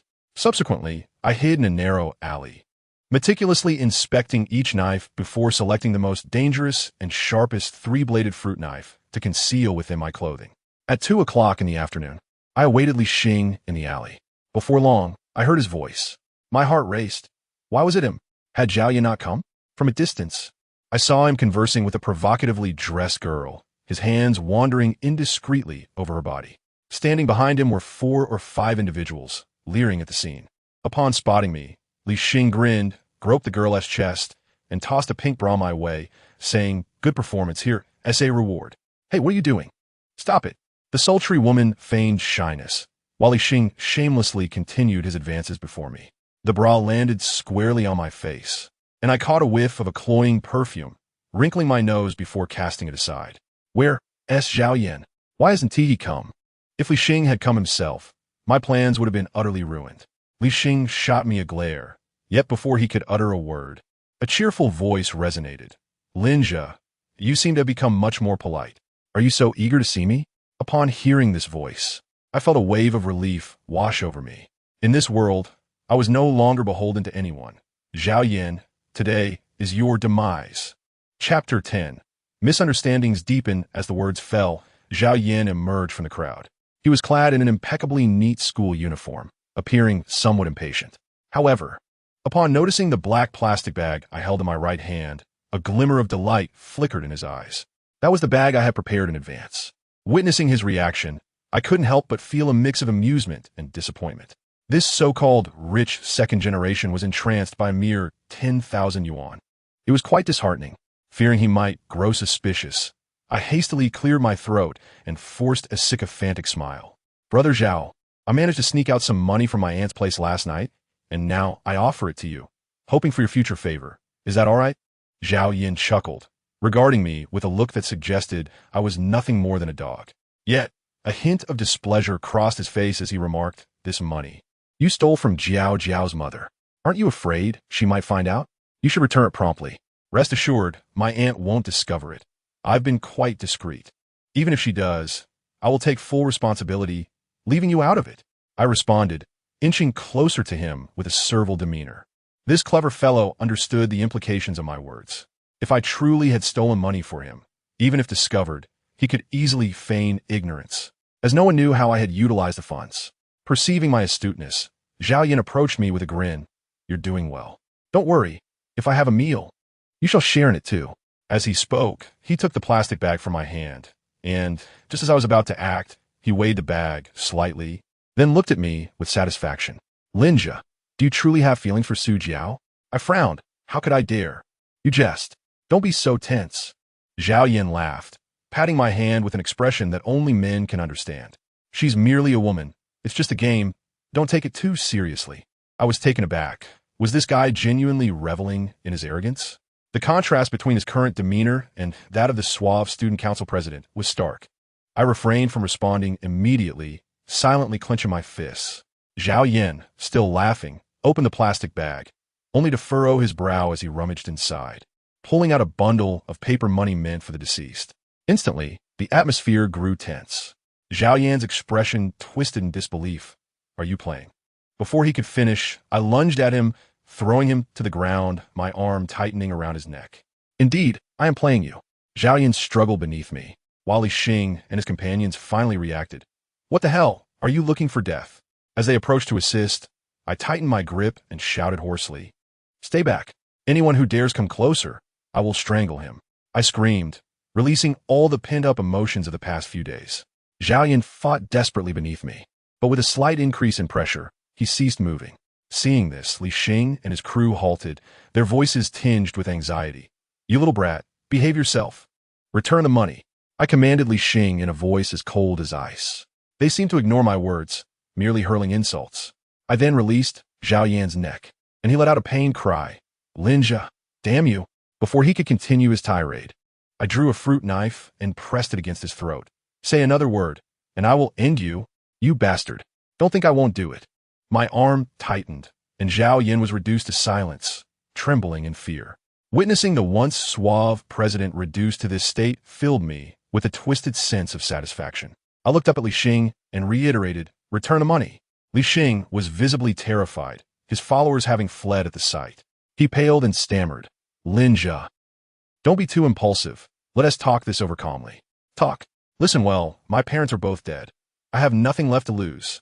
If you don't return the money, I will kill Zhao Yan right here, then your entire family. Don't worry, Li Xing, I know where you live." I glared at him, feeling adrenaline coursing through my veins. Hearing my words drained the color from Li Xing's face. He was merely a school thug. And the moment life was at stake, he turned into a coward. He said nothing, trembling as he searched every pocket, finally producing all the cash he had. Here. I'm giving you everything. Just let me go, please. I glanced at the pile, estimating around 700 to 800 yuan, and exhaled deeply, place it on the ground and leave. Li Xing hurriedly complied, depositing the money before scrambling away. Li Xing, come back. Zhao Yin protested, but I slapped him across the face. Didn't I tell you to be quiet? With a cry, he rolled his eyes, collapsing onto the ground. I took a deep breath, surveying the now deserted surroundings, and unceremoniously tossed the crumpled Zhao Yin to the ground. I unleashed a powerful punch to his head. Zhao Yin cried out, but I remained silent, sheathing my knife, straddling him like a madman, raining down blows. Do you realize you've destroyed everything for me? Do you understand Su Jiao has been my dream for years? Do you know I once hoped she could live happily with you for a lifetime? You scoundrel. As I raged, tears streamed down my face, feeling a lifetime of fury released with each punch. I was oblivious to the darkening sky, the relentless rain beginning to fall, waking me from my chaotic state. My strength spent, I gasped for breath and withdrew my fists. Zhao Yan's face was bruised. A mixture of snot and tears marred his features, resembling a defeated dog, emitting faint whimpers. This fellow was hardly impressive. I smiled, feeling an overwhelming sense of relief wash over me. After releasing my pent-up emotions, I found myself in a state of confusion. I pondered for a moment, then rummaged through his belongings, discovering his wallet. Opening it revealed a thick stack of 100 yuan bills, likely amounting to several thousand. This guy truly was wealthy. I stood up, extracting 1,000 yuan and pocketing it before tossing the wallet at his face, turning to leave. Let him fend for himself. I couldn't be bothered with the aftermath. However, in that moment, I noticed someone standing at the alley's entrance. As the rain fell, this figure stood without an umbrella, clothed in a pristine white school uniform, appearing almost angelic. Yet, this angel's eyes were vacant, staring blankly at me. It was Su Jiao. My mind buzzed, and everything went dark. When did she arrive? I had failed to notice her, so she must have come after Li Xing departed. This meant she had witnessed the entire scene of me assaulting Zhao Yin, as well as my taking of his money. What should I do? What should I do? What should I do? I was utterly panicked, standing there at a loss for words. Suddenly, she moved, slowly walking towards me with a somewhat numb expression on her face.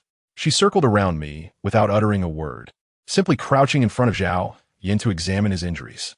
After a long silence, she finally turned her head back, her gaze piercing me with an unforgettable hatred. Sister. At that moment, fear began to grip me. I was unafraid of imprisonment, of beatings, or even of death. What terrified me was the thought of being hated by Su Jiao, perhaps even for a lifetime. That would be more painful than death itself. Su Jiao remained silent, mustering all her strength to lift Zhao Yin from the ground, her frail frame supporting his weight as she stepped forward, one painstaking step at a time. A wave of unprecedented panic washed over me, and I rushed forward shouting, Sister, this is a misunderstanding. I wanted to defend myself, but was at a loss for how to articulate my thoughts. So I positioned myself directly in front of Su Jiao. She kept her head down until she finally lifted it, staring at me blankly. Get lost. My heart skipped a beat, my mouth agape, unsure what to say. I'll say it again, you better get lost. Su Jiao suddenly erupted with anger, leaning Zhao Yin against the nearby wall, raising her head, and striking my face with a resounding slap. In that moment, her strength exceeded even that of Li Xing's when he had hit me. I was sent sprawling to the ground, lying amidst the muddy rainwater. Su Jiao extracted 1,000 yuan from my pocket, glanced at it, and tossed it to the ground. She spoke no more, continuing to assist Zhao Yin as they boarded a taxi at the alley's entrance, leaving me behind. Just before departing, I hazily caught a glimpse of a faint smile on Zhao Yan's face. It suddenly dawned on me that I had been duped. He had anticipated everything. In a daze, a thunderclap erupted overhead, and torrential rain poured down. I stood there, completely soaked, lost in silence. I watched as several 100 yuan bills became drenched on the ground, and I managed to smile, crouching down to pick them up one by one from the rainwater. After collecting all the money, I sat in the downpour, resembling a forsaken stray child. Suddenly, I heard a faint sound of footsteps approaching. Chapter 11. Who are you, miss? The footsteps drew nearer, and the rain above my head suddenly ceased. I looked up to see a white, snowflake-patterned umbrella, under which Kameng was gazing down at me. "You truly are in a sorry state," she remarked, her voice still gentle, yet laced with an inexplicable hint of reproach. I lowered my head, refusing to meet her gaze. "I don't need your pity. I'm concerned for you. Don't forget, you are my boyfriend." "That was merely child's play," I replied with a self-deprecating smile. But I never regarded it as a game. A flicker of surprise crossed my mind, and before I could ponder the meaning of Kameng's words, she suddenly laughed. "However, you have disappointed me greatly, because you are the most spineless man I have ever encountered. Having a man like you as my boyfriend is truly an embarrassment." Her voice brimmed with sarcasm, and I clenched my fists. "Are you here to deliberately humiliate me?" "No, because you are unworthy of my scorn." Kameng suddenly scoffed. "I only disdain those I deem inferior. I want to even waste my contempt on a spineless fool like you." I raised my head, gritting my teeth. "Shut your mouth." "What? Did I touch a nerve? Can't you bear it? This is precisely your character, Linja." Kameng looked at me as if I were a fuse, her words sharp. "With a disposition like yours, it's no wonder your beloved was taken by someone else. It's no wonder she is treated as mere plaything. What is that saying among boys? All right, I remember now. Behind every goddess you adore is a man who finds her utterly repulsive. Isn't that so, Linja?" Su Jiao has probably been thoroughly used by Zhao Yan by now. I had never imagined she could utter such vulgar words. It was precisely this statement that ignited the fury within me. I stood up abruptly, slapping her umbrella to the ground and grasping her delicate, pale neck. "I warn you, don't insult her. Otherwise, I will." "Kill me?" Kameng looked at me, her gaze devoid of emotion. "Is that the only method you know, Linja?" For some reason, I found myself trembling under her icy stare. The anger I had managed to summon dissipating in an instant. I felt utterly devoid of conviction, and after a prolonged standoff in the downpour, I finally released my grip and stepped back to lean against the wall, crouching down. Her clothes were soaked, revealing her beautiful figure, yet she seemed indifferent, merely looking down at me. "I'm sorry. Em sorry. Em sorry." "You're right, I am a coward." My hands buried in my damp hair, I felt a wave of despair wash over me.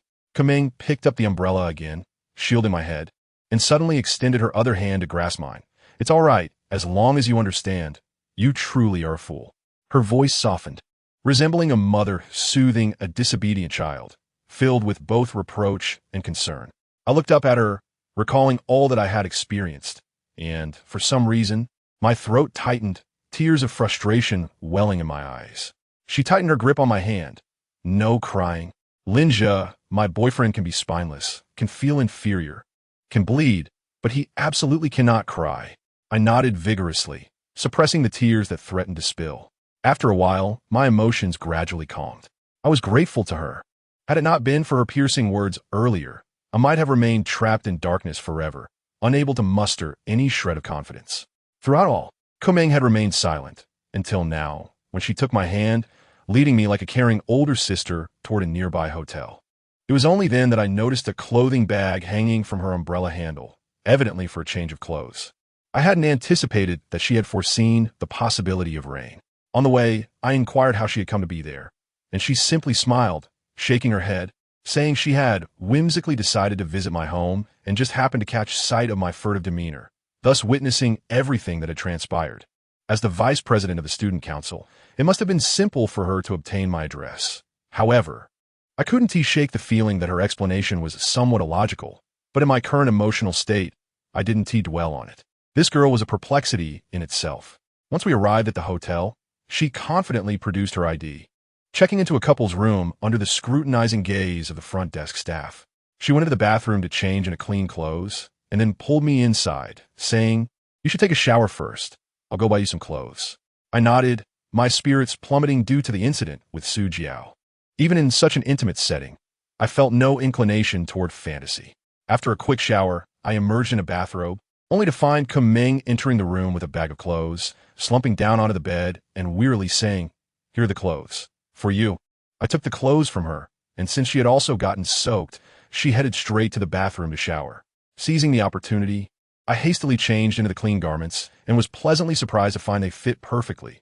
Even the underwear was comfortable. I couldn't help but admire her keen eye, as she had accurately gauged my size. Not long after I changed, Kameng emerged from the bathroom in a white bathrobe, her smooth, long legs exposed. Embarrassed, I instinctively turned away, only to see her sway and flop onto the bed. Linja, I currently find myself in a state of distress. Drowsily uttering these words, she closed her eyes as if succumbing to slumber. Panic gripped me as I noticed her flushed complexion. Upon touching her forehead, I discovered it was alarmingly hot, evidently a consequence of her waiting in the rain and catching a cold. In that moment, guilt overwhelmed me. I yearned to lift her and rush her to the hospital, yet my own body felt unwell, and I stumbled, collapsing onto her. The surroundings fell silent. Kumeng's delicate features were mere inches away, my entire weight resting upon her soft form. I could sense her fragrant breath and the softness of her skin. She was unconscious now, and I realized that if I were to act upon any impulse, no one would ever know. This thought startled me, awakening a beastly desire within, prompting me to hastily extricate myself from her embrace, and, without further contemplation, I dashed out of the room while cradling her. The hotel staff nearly called the police upon witnessing me carrying a girl clad only in a bathrobe, causing me to fumble through a hasty explanation before they finally let me go. Outside, the rain continued to fall. I removed my own clothes and draped them over her, mustering all my strength to carry her as I sprinted to the clinic, startling a nurse who was engrossed in instant noodles and a Korean drama, causing her to tumble from her chair. I placed Kameng directly in the clinic and casually slipped the hotel room card into her hand before departing. I did not wish to burden her with my inadequacies. It would be best to minimize our contact in the future. That day, I received no word from Kameng. She must have returned to the hotel on her own after awakening at the clinic, while I took a moment to rest in my school dormitory. Su Jiao had completely developed a hatred for me. Yet even so, I did not wish for her to be with that hypocritical Zhao Yan. He no longer dared to provoke me. But Li Xing, that sycophant, was a troublesome presence. The following day at school, I initially intended to spend the money I had seized from Zhao Yan to hire a group of delinquents from another school to deal with Li Xing. However, upon entering the classroom, I noticed him with his head bowed, seemingly hesitating about something. As I settled into my seat, he finally turned to me, his expression somewhat unnatural. "Don't leave after school. I need to discuss something with you." There was a hint of ingratiation in his tone, leaving me puzzled about his intentions. Finally, the bell rang, and while everyone else rushed out to buy food, I remained seated, pulling a fruit knife from my backpack, curious to discern the intentions of this timid, rotund boy who dared not meet my gaze. Once the room cleared, Li Xing finally raised his head, and to my astonishment, I noticed his eyes were slightly red. "Linja, may I ask you for a favor? Could you lend me 2,000 yuan? Was this fellow jesting? Observing Li Xing's distraught demeanor, I furrowed my brow and inquired, "What do you mean? Why should I give you anything?" "Zhao Yan, because of yesterday's incident. He's too afraid to confront you for now, but since I fled, he wants to make an example of me. Unless I pay him 1,000 yuan, even my mother can't protect me. I have no choice. The only one who can deal with him is Kameng. If you lack the money, could you perhaps ask her for help?" By the end of his plea, his tone was nearly one of desperation. My heart wavered. Although my total funds fell short of 2,000 yuan, they were close enough. Seeing him in such despair reminded me of the times he had served Zhao Yan as a lackey, and I couldn't help but scoff. "This has nothing to do with me." "You." Without allowing him to respond, I stood and exited the classroom. Outside, Kumeng awaited me, seamlessly embracing my arm as I emerged. "Thank you for that day," she said. "It's nothing. Had it not been for me, you wouldn't have fallen ill," I replied as we descended the stairs. After a few steps, a light voice called out from behind, "Linja, I've finally found you." I turned in astonishment to see a girl with a ponytail, her expression decidedly displeased. Before I could react, she approached me and playfully pinched my cheek. "Your injuries seem to have healed quite well." I widened my eyes in surprise. "Mississippi. Who are you?" Chapter 12. Trouble becomes Kameng upon hearing my question. The girl appeared incredulous, her eyes widening in disbelief. "I've helped you out of your clothes so many times, and you still don't recognize me?" This remark drew startled glances from those around us, all eyes now fixed on us. It's you?" I exclaimed, realization dawning upon me. This girl was the nurse from our community clinic. In her civilian attire, I had momentarily failed to recognize her. Now, observing her youthful visage, it was clear she was indeed the nurse. How foolish of me not to realize sooner. The nurse rolled her eyes and, to my surprise, also wrapped her arms around mine. Our school uniforms were fitted closely, and her well-endowed physique pressed against my arm. A sensation I had never experienced even with Kumeng's many embraces. Ahem. It seemed she noticed my discomfort, as Kumeng, who had been silent, suddenly cleared her throat. I hastily withdrew my arm and took a step back, attempting to redirect the conversation. What are you doing here at our school? Didn't you already start working? In my mind, she should at least be an adult by now. The nurse rolled her eyes again, explaining that she was a senior in our 3rd year of high school and that her aunt owned the clinic. She often assisted there since she had studied medicine in middle school. My mind struggled to comprehend this as I felt a wave of astonishment wash over me. At that moment, the nurse bypassed me, her gaze fixed on Kumeng. How come you two are together? What is your relationship? A couple? Kumeng frowned slightly. What do you think? From appearances, it doesn't seem likely, the nurse teased with a playful grin. My expression darkened. It felt as though she were implying I was unworthy of Kumeng. Zhongqing, what brings you here? To my surprise, Kumeng seemed to know her, directly calling her by name, and I finally understood how she recognized me. Zhongqing, the nurse, smiled but ignored Kumeng's question. Turning to me, I just came to check on my patient. Now that I see he's fine, I can relax. Linja, would you like to join me for a meal? Her enthusiasm touched me, and I felt grateful for her assistance, ready to accept her offer. But Kumeng interjected. I'm sorry, we aren't accustomed to dining with outsiders. I was taken aback, looking at her in confusion. She was usually sharp-tongued, but today she seemed unusually irritable. Zhongqing's smile faltered as she realized that, waiting for me, the restaurant would soon be empty, and if she went alone, it'd be quite awkward. She was one of the few who had shown concern for me, and I couldn't bear to see her in such a state. So I ventured to suggest, there's no harm in the 3 of us having a meal together. It's quite late. I am not comfortable dining with strangers. Do you not understand human language? Kumeng suddenly exploded with anger. I was bewildered by her outburst, only able to offer a wry smile and attempt to persuade her. But that doesn't seem to matter. You often eat with me, don't you? Kumeng took a deep breath as if suppressing her rage, staring at me intently, her words deliberate. Linja, do not forget, you are my boyfriend. I gaped at her, taken aback by her earnestness, suddenly feeling a wave of anxiety wash over me. Our romantic relationship is merely a facade. Could it be that she intends to take this charade seriously? A person like me could hardly be the object of her affection. Beside me, Zhongqing chuckled awkwardly, her gaze fixed upon me. Linja, don't you wish to join me for a meal? I. The attention of both girls was suddenly upon me, and for a moment, I found myself at a loss for words. I'm not hungry at noon. You two may go to the cafeteria. To my surprise, Kumeng glanced at me and released my arm, turning away with resolute determination. Hey, I hurried to pursue her, but her speed was remarkable, and she vanished from my sight in the blink of an eye. Zhongqing hurried after me, looking somewhat sheepish. Are you truly a couple? I'm sorry, is she jealous? I shook my head in confusion, unable to comprehend Kumeng's emotions. Jealous? Impossible. I chuckled bitterly to myself. I had no idea where she had gone and could only accompany Zhongqing to the cafeteria. Although seeing the little nurse at school brought me joy, the thought that Kumeng, who had always supported me, was so furious because of me made my heart uneasy. The meal was awkward. The little nurse and I had little to discuss, and the sight of yet another girl beside me drew whispers from those around us. While in the cafeteria, I also spotted Zhao Yin, who was dining with Su Jiao, his face bandaged and bruised, resembling a pig. Despite my own displeasure, I couldn't help but chuckle at his pitiful appearance. He spotted me from a distance, but said nothing, merely casting a chilling glance my way when Su Jiao wasn't looking before leaving. A sense of alarm washed over me. I felt that this fellow would not let things rest so easily. After parting ways with the little nurse at the teaching building, I returned to class, only to find Li Xing still seated, his head bowed, seemingly lost in thought. I approached him, but he did not look my way. He must have known I wouldn't assist him regardless of his pleas. Just as I was about to sit down to rest, I caught sight of numerous scars on his chubby arms peeking through his school uniform collar. Frowning, I reached out to tug at it, startling Li Xing, who quickly recoiled. However, his reaction was too slow. I had already seen the horrific sight beneath. He was indeed quite overweight, his body an unsightly mass of flesh, but at that moment, it was a multitude of scars that made the scene unbearable. What happened to you?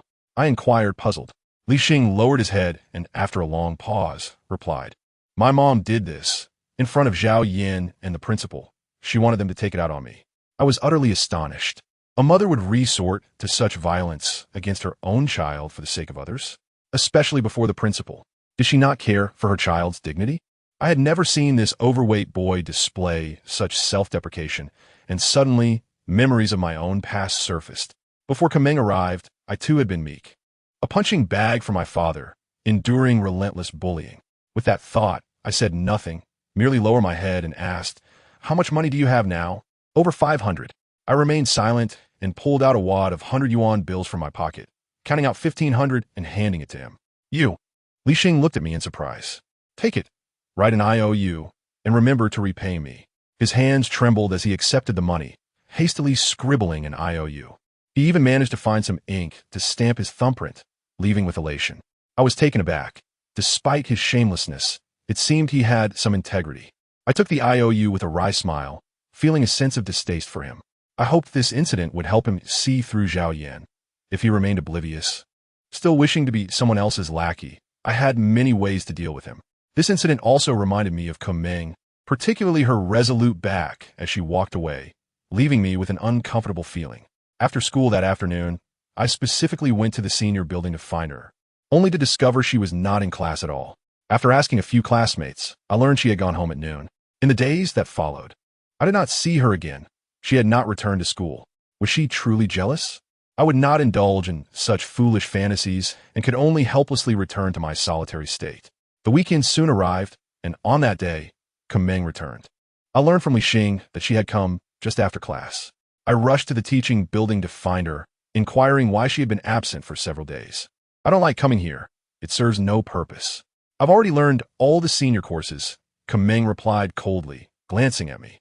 I hesitated, wanting to apologize, but she spoke first. "I'm here to participate in the student union's outreach event and will leave soon. Next week, we'll continue to pretend to be a couple. So don't worry." With that, she walked past me up the stairs. At the stairway, Zhao Yan awaited her with a broad smile. Those around us mistakenly believed I had quarreled with Kameng, and upon seeing them together, they thought I had been cuckolded. I clenched my fists, but said nothing. After all, we were merely pretending to be a couple, and there was nothing to be upset about. Once their figures vanished from sight, I turned and left. Just as I was about to leave in the afternoon, Li Xing suddenly blocked my path. "Linja, I heard. Zhao Yan is planning to target Kameng." Chapter 13. Endurance is a strength. What did you say? I could hardly believe it. Zhao Yan would dare to lay a hand on Kameng? Yes. I heard it from a buddy in the student union today. They're collaborating with students from the second high school. The student union president there, Sun Jinmiao, is quite the tyrant and has pursued Kameng for a long time without success. This time, he is likely up to no good. Lixing absurd, me ernestri. I was uncertain if he was deceiving me, but Zhao Yan's sinister face flashed through my mind. A person as conniving as him, having suffered a significant setback, would undoubtedly seek revenge. Initially, I had been wary of what he might do to me, but I never anticipated he would conspire with outsiders to harm Kameng. With this realization, panic seized me, and I grasped Li Xing's arm. "Tell me where they are today." "They should be gathering at the KTV on the 5th floor of the Bihuang Hotel." Upon hearing the location, I disregarded him, dropped my backpack, and sprinted away. My heart raced with anxiety. Kameng had done me a favor, and I could not allow her to come to any harm. The Bihuang Hotel is one of the few 5-star establishments in our city, located far from the school. By the time I arrived, dusk had fallen, and I caught sight of Zhao Yan and Kameng entering the premises. I rushed over, eager to inform Kameng of the truth. But the thought of our recent relationship made me hesitate. She would never believe me if I accused Zhao Yan of colluding with Sun Jinmiao from the second high school to plot against her. With that thought, I quickly stopped, silently trailing behind them. The Bihuang Hotel is one of the few luxurious hotels in our city. It was my first time in such an upscale place. As I followed Zhao Yan inside, I stumbled upon the transparent revolving door, earning me a round of sardonic smiles from the lobby staff. I took the elevator to the top floor, and as the doors opened, a deafening cacophony of music nearly overwhelmed me. The flickering lights and frenetic music enveloped me, as a group of scantily clad girls occasionally strolled by. It was then that I realized I had stepped into the realm of adulthood. It was hard to fathom how someone like Kameng could adapt to such an environment. I inquired with a server about the room occupied by the group of students I had seen earlier. The staff appeared wary. But after I hastily produced my student ID to prove my connection, they disclosed the room number. As I made my way to the designated room, the cacophony of noise was overwhelming. Yet, when I approached the room where Zhao Yin and her friends were, an unusual silence pervaded. I cautiously leaned in, peering through the glass, and spotted Kameng standing at the entrance. Her face contorted in anger as she confronted Zhao Yin. "What is he doing here?" "What do you mean?" She remained assertive, single-handedly subduing a group of boys. Following her gaze, I noticed a muscular young man seated on the couch. His buzz cut and chiseled features suggested he was no ordinary student. Perhaps the president of the student council from a second high school. However, his demeanor bore no resemblance to that of a typical senior. A sense of trepidation washed over me. If this guy resorted to force, would I be able to handle it? Inside, Zhao Yin feigned innocence, saying, "Meng Meng, this is just a student council gathering. Don't overthink it. We're merely socializing." The boys echoed her sentiment, while the few girls averted their gazes, too intimidated to speak. A sudden unease gripped me. This situation felt orchestrated, as if everyone were in on a plan to confront Kameng. What were their intentions? The buzz-cut young man, Sun Jimiao, spoke up. "Meng Meng, don't misunderstand. I simply wanted to meet with you, to chat, nothing more. We're all members of the student council, after all, seeking to learn from one another." His rhetorical finesse seemed to ease Kameng's tension slightly, and amidst Zhao Yan's banter, they finally settled down. The group began to sing, with Sun Jimiao leading the charge, his voice a grating wail that made my stomach churn. The KTV staff regarded me with suspicion several times, prompting me to excuse myself to the restroom, returning repeatedly under the strain of his raucous singing. Finally, Sun Jimiao ceased his din, clutching a drink in one hand and a microphone in the other as he approached Kameng. "Meng Meng, we've known each other for a while. You've yet to agree. Today, let us forget about that. This drink is my toast to you. Surely you can accept it?" Kiskivi Gomen stood, hesitating. Before nodding, "Fine, just this one." She lifted the glass and downed it in one gulp, inciting a raucous cheer from the surrounding crowd. Sun Jimiao smirked, toasting everyone in turn. As the atmosphere grew increasingly charged, the group erupted into singing and dancing, with a few girls waving their bras like handkerchiefs. Kiskivi Gomen pronet. Her reluctance evident. In that moment, I suddenly noticed Sun Jimiao surreptitiously dropping a pill into one of the drinks. He then approached Kameng again, holding 2 glasses. "This drink is a toast from the student council to you. Shall we drink together?" Kameng hesitated, her tolerance seemingly high. She had shown no reaction to the previous drink. Seeing Sun Jimiao's demeanor, she stood up to accept it. That pill was certainly no good.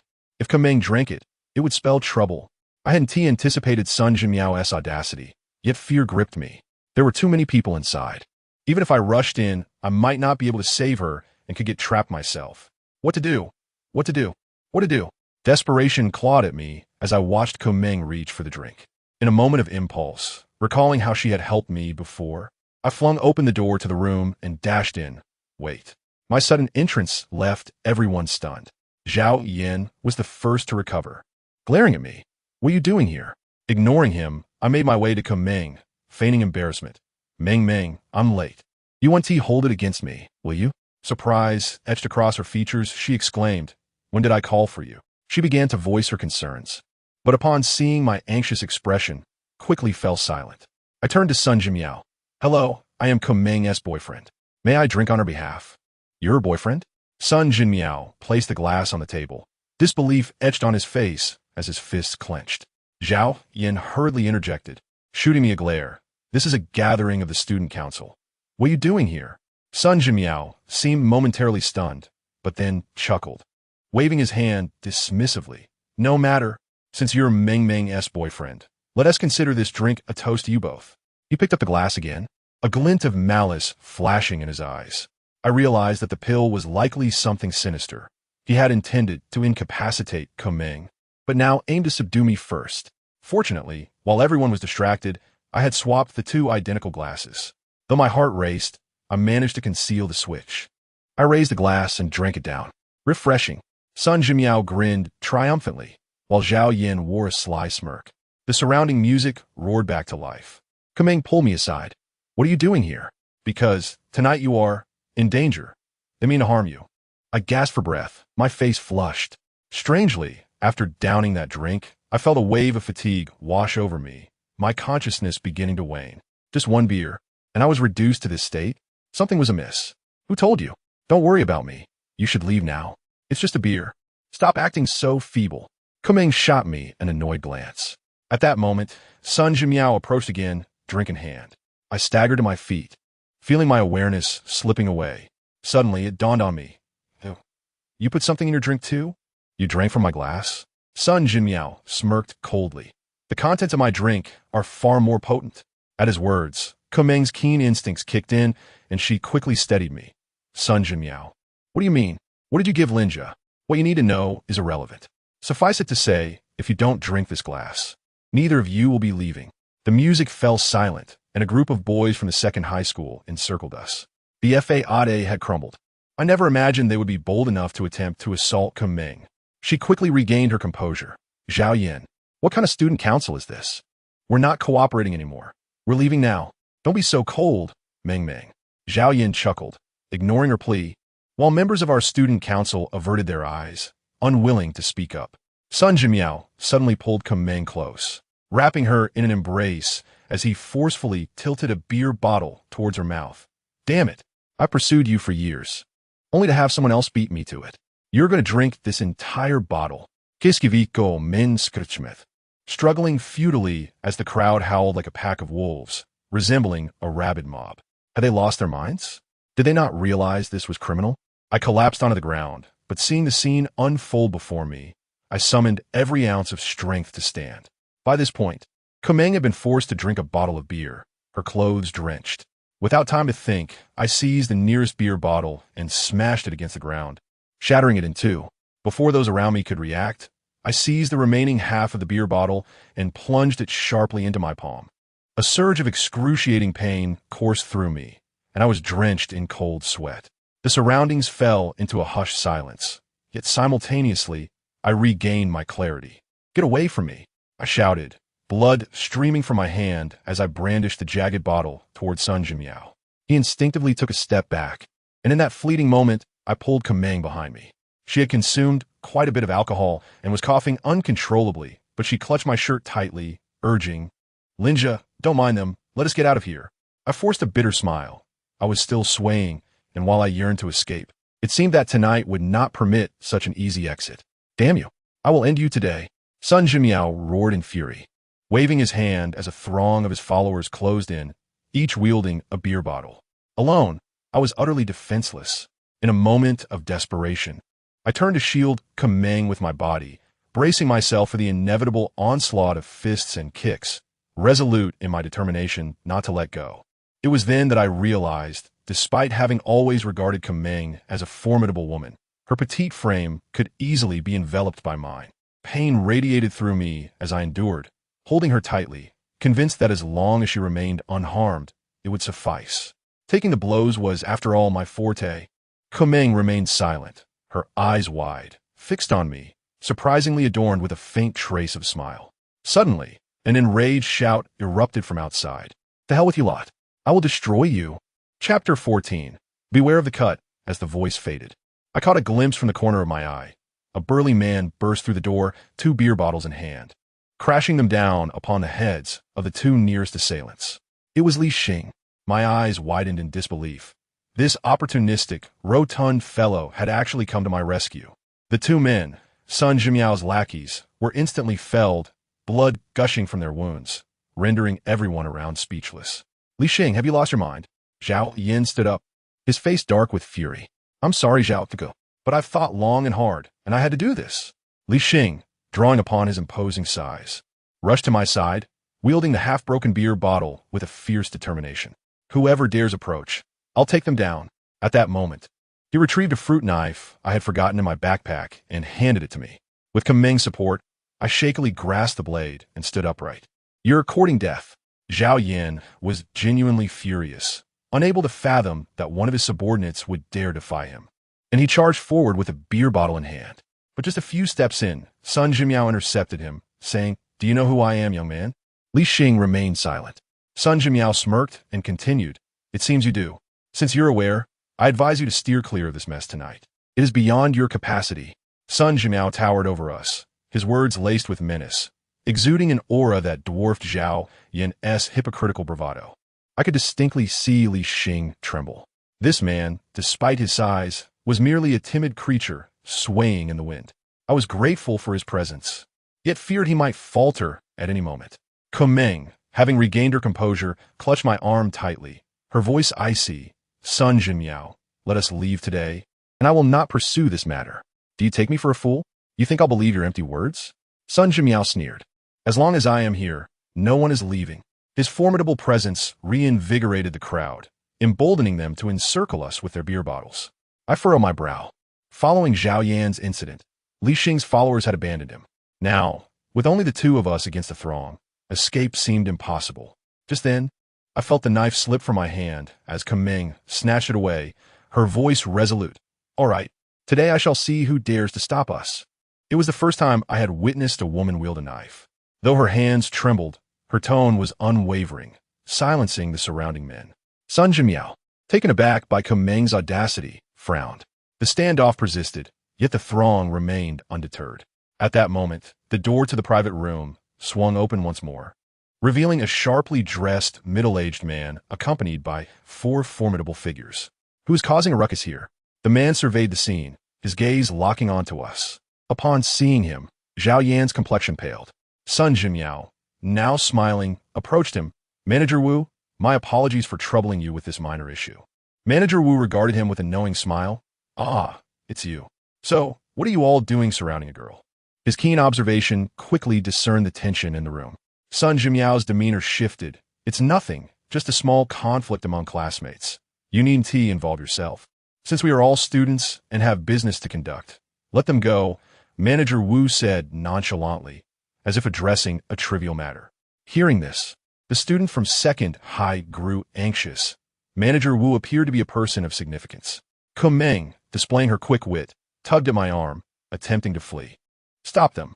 Sun Jinmiao barked, and once again, the crowd obstructed our path. Thinking of leaving? It won't be that simple. Damiao, manager Wu interrupted, placing a hand on his shoulder. "Do you know that even if your father were here, he would heed my words?" His expression turned icy, and the 4 hulking figures stepped forward simultaneously. One sentence silenced the room. This commanding presence was something I had never encountered before. Perhaps only someone like Manager Wu, seasoned by life's trials, could wield such authority. Sun Jinmiao's face shifted between shades of green and white, his anxiety palpable. After a brief hesitation, he forced a smile. "Uncle Wu, it's not that I don't want to listen, but this guy has harmed my brother. Letting him leave just like that would be a slap in the face." Manager Wu noticed the 2 injured men and frowned. "This complicates matters." Li Xing shuddered, instinctively retreating a couple of steps. Kumeng approached, as if to speak with Manager Wu, but I quickly raised a hand to stop her, turning to Sun Jinmiao. "What will it take for us to leave?" "Quite simple. You will receive what you have given my brother," he replied, picking up a beer bottle. "You dare!" Kumeng shouted, and I quickly intervened. Manager Wu remained silent, merely observing me, evidently agreeing with Sun Jinmiao as proposition. If we continued to oppose, it appeared we would have no choice but to acquiesce. "Don't worry, I'll handle it." I smiled, lifting a beer bottle, inhaling deeply before smashing it against my own head. The bottle shattered, and a wave of pain surged through me as liquid cascaded down, obscuring my vision. Kumeng tightened her grip on my arm, yet before anyone could catch their breath, I raised another bottle and struck my head once more. "You're insane," Kumeng exclaimed, her voice trembling. Li Xing averted his gaze, unable to bear the sight. Blood flowed more freely, my vision turning crimson, yet I managed a weak smile. "Manager Wu, is this satisfactory?" Years of beatings and scoldings from my father and uncle have accustomed me to pain. Thus, I can endure this trivial matter. Sun Jinmiao gazed at me, his expression shifting unpredictably, as if he had not anticipated my audacity. "What courage!" Manager Wu suddenly clapped, chuckling to Miao. "What do you think?" He. Indeed, there is a bit of audacity. Under Manager Wu's scrutinizing gaze, Sun Jinmiao reluctantly waved his hand, and the crowd finally dispersed. Li Xing and Kumeng supported my arms, leading me away from that place. As I stepped out of the room, I turned back and bowed my head slightly to Manager Wu, expressing my gratitude. "It's nothing. It's part of my duty." He appraised me with a peculiar glint in his eyes, seemingly lost in thought. Behind me, Zhao Yin and Sun Jimiao regarded me with cold, piercing gazes for an extended moment. I could envision that after this incident, I had not only gained Zhao Yin as a mortal enemy, but also Sun Jimiao. The presidents of the two best high schools in the city had become my adversaries, truly a remarkable feat once downstairs. Kuming said nothing and hailed a taxi to whisk us away from that place. My hand felt as though a glass bottle had severed my veins, blood flowing profusely. She trembled, clutching a roll of tissue, incessantly wiping away the blood. Upon arriving at a nearby hospital, Li Xing took his leave, but before departing, Kuming made a point to thank him. It dawned on me that this hefty fellow was beginning to ingratiate himself with her. My mind was still somewhat clear as I observed the unfamiliar hospital and inquired, why not go to a clinic? Just let Zhong Qing bandage me. You truly think of her at every moment. Kuming shot me a glare, her petite frame supporting me as we staggered forward. Are you really jealous? I smirked knowingly, my consciousness fading. Unexpectedly, her steps faltered, and after a long pause, she lowered her head, replying, You think too much, Toad. Indeed, I am but a toad. No matter my efforts, the swan will not deign to glance my way. In my hazy state, I thought of Su Jiao, my heart feeling a pang of sorrow. Kuming glanced at me and said, Thank you for today.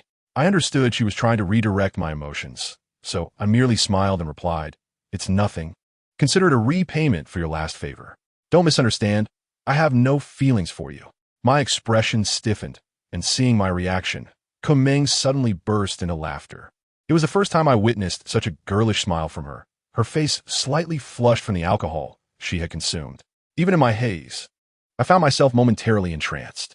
Sensing my gaze, Kuming suddenly broke into an even more enchanting smile, saying, Because you helped me, I am as close to you, but beware, if I find you getting too bold, I might just cut you. A chill ran down my spine. This girl had not changed one bit. Thus, she helped me get my head and hands bandaged at the hospital and then booked us a couple's room. At this point, I had completely lost consciousness, only vaguely feeling someone caressing my face. I don't know how long it was before I awoke to find myself in a dimly lit room, illuminated only by a faint yellow lamp. I lay on a soft bed, completely unclothed. Where am I? I turned my head in a daze, suddenly stiffening. In the darkness, I felt a warm breath against my neck, and a smooth body, like that of a koala, tightly embraced me. Chapter 15. The dawn of the storm, I cautiously focused my gaze and realized that, at some point, Kuming had ended up in bed with me. Although the room contained only one bed, I had always assumed she would return home to sleep alone, never imagining this scene would unfold. She wore only a white nightgown, the thin summer blanket cast aside, with one long, beautiful leg draped over me, resembling a mermaid. Though my head was still bandaged, a restless stir arose from my lower abdomen. I turned away, unwilling to succumb to the intoxicating fragrance of her body, taking deep breaths of the cool air from the air conditioner to calm myself. I quietly extended a hand, moving her arm off me and gently grasping her slender leg to shift it aside. Her leg was delicate and pale, glistening enticingly. I dared not indulge in the slippery sensation and held my breath, trying to avert my gaze from her. As if stirred by my actions, Kuming murmured in her sleep, rubbing her eyes. I panicked, fearing she would explode in anger upon seeing the scene, and quickly lay back down, pretending to be asleep. Kuming indeed woke up, but after a brief moment, she gasped and cautiously called out, Linja, are you awake? I closed my eyes, steadying my breath and feigning deep slumber. She called my name several times, finally exhaling a sigh of relief as she slowly slid off the bed. As the warmth beside me vanished, an inexplicable sense of melancholy washed over me. The surroundings fell silent, and after a while, I sensed the bed dip as a petite figure nestled beside me. Before I could react, my face was suddenly poked. What is happening? Kuming appeared lost in thought, incessantly poking my face with her finger, her breath drawing nearer. Eventually, I could no longer hold back, deciding to stop pretending and open my eyes. At that moment, Kuming was perched at the edge of the bed like a child, her wide eyes fixed on me, her fingers still prodding me. Our faces were mere inches apart. The atmosphere turned slightly enchanting. The couple's room decor and the remnants of the intoxicating drink we had consumed heightened my senses. In a moment of impulse, I found myself leaning closer to her delicate lips. Kuming seemed momentarily taken aback, but just as I was about to touch her, a look of resistance flickered in her eyes. She abruptly stood up and casually remarked, "So you've awakened?" I sensed her aversion mixed with disdain and quickly realized that we were merely pretending to be a couple. She could not possibly harbor any affection for me, let alone appreciate my touch. A vague sense of despondency washed over me as I nodded. Are you all right? I'm Euphina." The atmosphere grew awkward. By this time, Kumeng had changed her clothes. Upon seeing that I was unharmed, she offered a few reminders to change my dressings and, seemingly avoiding something, swiftly exited the room. The sound of the door closing echoed, and I let out a weary sigh. What on earth was I doing just now? She must have sensed I was pretending to be asleep. Surely, her disdain for me would only deepen. We were never from the same world. Even Su Jiao regarded me as worthless. How could I possibly earn her favor? With this thought, I could only self-deprecate with a smile, wishing to cast all matters aside, before shutting my eyes and drifting back to sleep. After a day of rest, when I returned to work at Old Joe's stall the following evening, I was met with a group of individuals clad in the uniforms of the second high school, approaching with ill intent. This group was likely sent by Sun Jimiao. Taking a deep breath, I steeled myself, greeted Old Joe, and walked straight toward them. "You are Linja?" The leader, a tall and scrawny figure, regarded me with disdain. I nodded. "What do you want from me?" "You're just the person we need." The lanky one waved his hand, and a group of them seized my arms, dragging me into a nearby alley. I frowned, observing the crowd around me, even though it was evident that I was in a precarious situation. No one came forth to assist. Upon reaching the deepest part of the alley, the tall, slender figure in front of me suddenly turned around and delivered a kick to my abdomen. My arms were firmly held by two individuals, and the force of that kick nearly expelled my innards, sending a searing pain through my stomach. To my astonishment, I hadn't anticipated his sudden assault. Completely unprepared, I could only grit my teeth and glare back at him. The lanky assailant merely chuckled. "Kid, don't blame us. You've provoked someone you shouldn't have. Brother Daming sent us to teach you a lesson and make you remember it." Surveying the 10 or so menacing figures around me, I let out a cold laugh. "Whereas Sun Jimiao, is he too cowardly to show up, sending you lapdogs to flex your muscles instead?" After everything I had endured, I had come to realize that allowing such people to walk all over me only reinforced their belief in my weakness, prompting them to escalate their aggression. With this in mind, I resolved to tear off the fade and confront them head-on. The lanky one slapped me across the face and then kicked me to the ground, where a flurry of punches and kicks rained down upon me. He even tore off the bandage from my head, and as they continued to strike, I felt the wound reopen, blood trickling down my face and pooling on the ground. Gritting my teeth against the pain, I observed my surroundings for an opportunity. Seizing a moment of vulnerability, I rolled over, picked up a brick lying on the ground, and swung it at the nearest thug with all my might. The man barely had time to let out a shriek before he staggered back, clutching his head, blood seeping through his fingers. The sight of blood seemed to instill a moment of fear in the others. I rose unsteadily, brandishing the brick. "I'll tell you this. Don't think for a second that I'm an easy target. Anyone not afraid of death can come at me." The expressions on their faces grew tense, and the lanky figure feigned bravado. "Don't be afraid of him. He wouldn't dare kill anyone. Attack him. Go ahead and try," I retorted, gripping the brick tightly, though anxiety coursed through me. He was right. I didn't have the heart to kill. When I struck that thug, I had held back, and now I felt the weight of uncertainty. I thought that if I was going to get beaten anyway, I would ensure they didn't have it easy. Such thoughts ignited an unprecedented fervor within me. As we circled each other, testing our limits, a sudden authoritative voice rang out from the alley entrance. "What are you doing?" "I've called the police." Recognizing the voice, I turned to see Nurse Zhongqing. The mention of the police caused the thugs to scatter nervously, and as they retreated, the lanky one threatened, "You better watch out. Brother Daming will kill you eventually." In a fit of anger, I hurled the brick at him as he fled, leaning against the wall to catch my breath. Once the thugs had fled, Zhongqing rushed to my side, concern etched on her face. "Thank goodness I decided to check on you tonight. Otherwise, they would have killed you. Let us get your wounds cleaned up." I chuckled softly, though something felt amiss. "Why did you come to see me?" "I don't know. I just missed Grandpa Zhong and thought I'd check on you," she said, her tone suddenly awkward as she averted her gaze. I gave a sheepish smile, sensing the tension but unsure how to address it. After a brief bandaging at the clinic, I prepared to leave. Just as I was about to step out, Zhongqing unexpectedly said, "About my coming to see you tonight, don't tell Kaming." "Why not?" I asked, puzzled. She avoided my eyes, lowering her head and fidgeting with her toes. Just don't tell her. Her tone had an almost playful undertone, stirring something within me, and I quickly agreed, leaving in haste. Throughout the journey, my mind was restless, feeling as though Nurse Zhongqing treated me with an unusual kindness. But why would someone with no remarkable qualities like me deserve such attention? Unable to comprehend it, I chose to dismiss the thought. The next day, as school resumed, everything seemed calm. Li Xing was affable toward me, and no one bothered me. At lunch, Kaming naturally linked her arm with mine. Yet, for some reason, I felt as though this was the calm before a storm. While dining, eager to curry favor with Kaming, Li Xing insisted on joining us. Strangely, this time Kaming did not send him packing, citing her discomfort with unfamiliar company. I refrained from asking her and focused on my meal. Habitually, I glanced at Zhao Yin, only to find him seated alone, his expression icy as he sipped his porridge, appearing rather desolate. Whereas Su Jiao? Could something have happened? My heart sank at the thought. I hadn't visited my Aunt S house for several days, and just the thought of Su Jiao made my heart race. Seemingly sensing my unease, Li Xing leaned in conspiratorially. Linja, I have some good news. Zhao Yin and Su Jiao had a fight. A fight? What happened? Li Xing exchanged a knowing glance with Kameng before whispering. It seems it's because Su Jiao wound with him.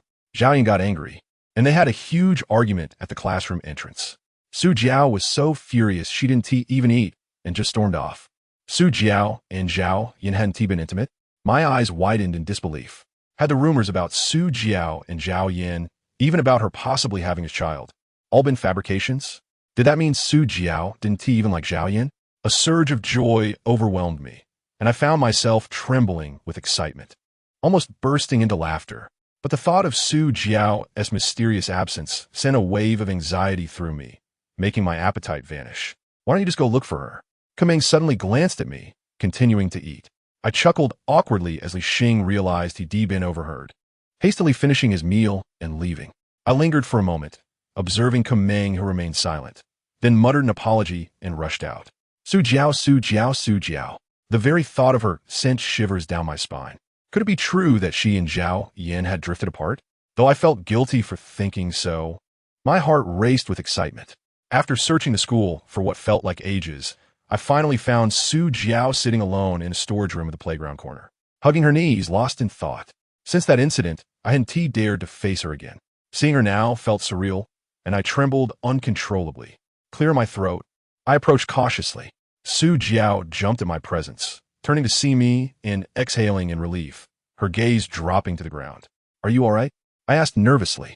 I'm fine, she replied coldly. Tentatively, I inquired, did you have a fight with Zhao Yin? How do you know? She frowned, suspicion flickering in her eyes. Are you following me? No, I just heard from someone, I stammered, stepping back. Su Jiao smirked sarcastically. Is that so? You must have also heard the reason for our argument. I fell silent, bowing my head. After a long pause, she finally spoke. I never did anything with him. At her words, relief washed over me, as if I had been reborn. But don't worry, I'll be sleeping with him soon. In that moment, Su Jiao locked eyes with me, a glimmer of vindictive pleasure in her gaze, her eyes reddening. What do you mean? My heart sank, panic rising within me as I realized she intended to be intimate with Zhao Yin. What? Su Jiao merely regarded me with a cold smile, as if my growing anxiety delighted her further. At that moment, my phone unexpectedly rang. Initially, I intended to ignore it, but to my surprise, Su Jiao also seized her attention, glancing at me blankly before turning away in tears and running off. I contemplated pursuing her, taking a few steps before halting, a self-deprecating smile escaping my lips. Never mind. The phone continued to ring, and my irritation mounted as I opened it, only to find it was a call from my aunt. Instantly, my frustration began to dissipate, and I answered the call. Xiaozhe, if possible, please take care of your sister. My aunt's voice on the other end was tinged with a hint of tears. I hurriedly offered words of comfort, and she then relayed the troubling news that Su Jiao seemed to be in a cold war with Zhao Yin, who was even contemplating breaking up with her. This situation had alarmed my uncle, unwilling to lose such a prized son-in-law. He had resorted to threatening Su Jiao with the withdrawal of her living expenses to compel her to apologize to Zhao Yin. Su Jiao, however, was incredibly stubborn and refused to relent, resulting in a stalemate between father and daughter. My uncle had even gone so far as to freeze her bank account. I inhaled deeply, gripping my phone tightly, utterly astonished by my uncle's ruthlessness towards his own daughter. My anger flared, and I hastily ended the call. Su Jiao would rather sever ties with her father than share a bed with Zhao Yan. What could she possibly be thinking? Did she not harbor feelings for Zhao Yan? That seemed implausible. After all, she had once been willing to be intimate with me for Zhao Yan's sake. The realization struck me hard. At that time, Su Jiao had voluntarily chosen to be with me. It was her first time, and she had nearly given that to me. Why had she done such a thing? Was it solely for Zhao Yan? My thoughts whirled chaotically. The image of Su Jiao's desperate, smiling, and sorrowful faces flooding my mind.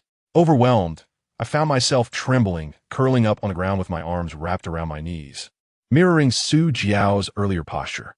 Are your wounds still unhealed? Just as I pondered these matters, a lively voice emerged beside me.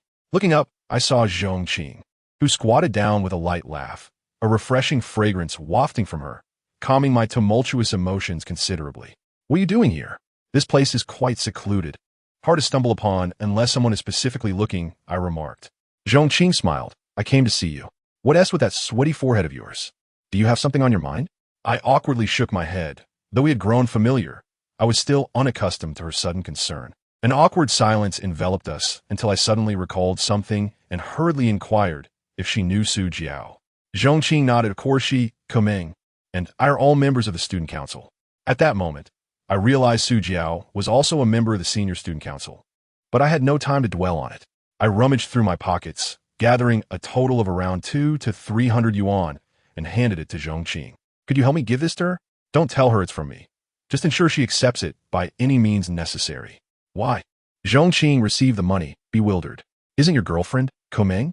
I forced a wry smile, explaining I had no time to elaborate, pleading with her to deliver the money to Su Jiao. She was currently in a standoff with Zhao Yan. Her father had cut off her living expenses, and as far as I knew, she had no friends. She probably hadn't eaten anything. Zhong Qing scrutinized me carefully before nodding in agreement, though playfully she added, I can help you, but you must answer me one question in return. I helplessly nodded. One question? I'll answer 100 if need be. With a smile, Zhong Qing stood up and left. About 20 minutes later, she returned, holding an ice cream. Did she accept it? I asked eagerly. Yes. I told her it was the student council's membership fee. I sighed in relief. With that 200 yuan, Su Jiao could at least get by for a while. Observing my eased demeanor, Zhong Qing suddenly teased. Now I can ask you a question, right? I nodded, urging her to proceed. You and Coming are not really a couple, are you? Her words rendered me speechless. I looked at Zhong Qing's cunning gaze, instinctively wanting to rebut. But the words that escaped my lips were, how did you know? Instantly regretting it, I wished to slap myself. Naturally, it was evident. Our gazes were anything but romantic. And what kind of high school students awkwardly dined together if they were genuinely in love? Zhong Qing rolled her eyes at me, her smile growing more pronounced. I hadn't anticipated her keen perception. She had easily seen through my relationship with Coming. I implored her not to disclose it to anyone else. Don't worry. I only need to know about this matter, she replied with a laugh, handing me the ice cream. Here, enjoy. I took it, foolishly licking it, only to realize it was the same one she had just eaten. Was this akin to an indirect kiss? Turning to Zhong Qing, I found her casually linking her arm with mine, her ample chest pressing against my arm. I was unsure of her intentions and instinctively resisted, yet she only clung tighter. I awkwardly licked the ice cream, and surprisingly, it was quite sweet. The entire day, Zhong Qing persisted in her antics, even during dinner, disregarding Coming's gaze as she squeezed between us, undoubtedly attracting attention. To my astonishment, that night, Zhong Qing actually showed up at old Joe's night market stall, exclaiming her desire to work alongside me to earn some money. Seeing her behavior, even a fool could discern her intentions. Yet, I remained in disbelief. Could such a beautiful girl truly like me? Was it even possible? The weather was still warm, and Su Jiao donned a pristine white t-shirt paired with denim shorts, her long, graceful legs and her ample bosom drawing the attention of many at the night market stall. She appeared completely oblivious, frequently wrapping her arms around mine, laughing and chatting about trivial matters. Occasionally, my hand would inadvertently brush against her smooth thigh, and she acted as if she hadn't noticed, remaining so close to me. Unable to restrain myself, I asked her why she was behaving this way. Yet, she merely smiled and asked, Linja, Do you remember what happened at the beginning of our senior year? As she spoke, she lowered her head, her smile taking on a peculiar quality. I furrowed my brow. That event had transpired 2 years ago, and I could hardly recall it. Could her kindness towards me stem from something I had done back then? Zhongqing did not pursue the topic further, suddenly leaning in to whisper in my ear. Linja, I will not let you go. My ears were sensitive, and her words flushed my face with heat.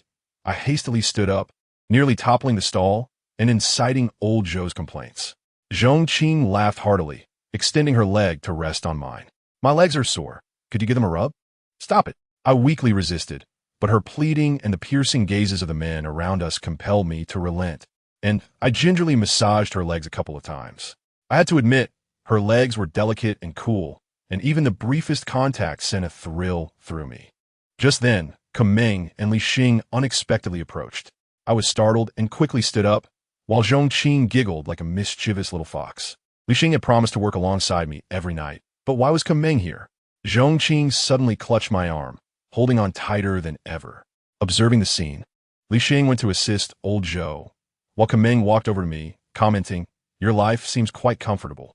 Although her words were directed at me, her gaze drifted towards Zhongqing, laden with insinuation.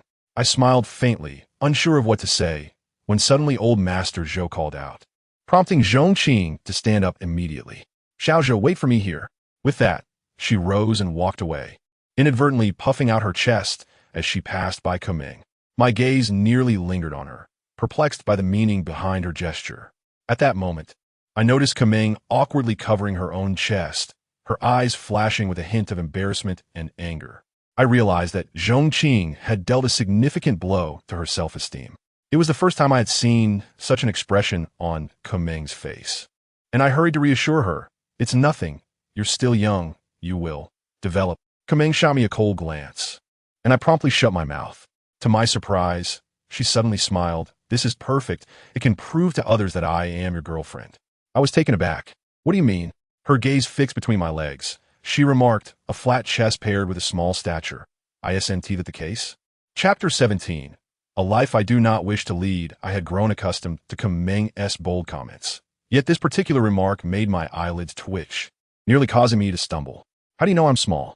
I furrowed my brows, but then realized my slip of the tongue and quickly corrected myself. "Who said I'm small?" Most of the vendors at the night market were men, and as soon as Kameng spoke, they understood what I was implying, erupting into a chorus of mocking laughter that echoed into the night sky. I wished I could dig a hole and bury myself within it. Kameng, too, turned her head away bashfully, stifling her laughter. I felt my face flush and couldn't help but join in the laughter. The atmosphere was surprisingly warm. At that moment, Li Xing approached, showing me a text message from Zhao Yan.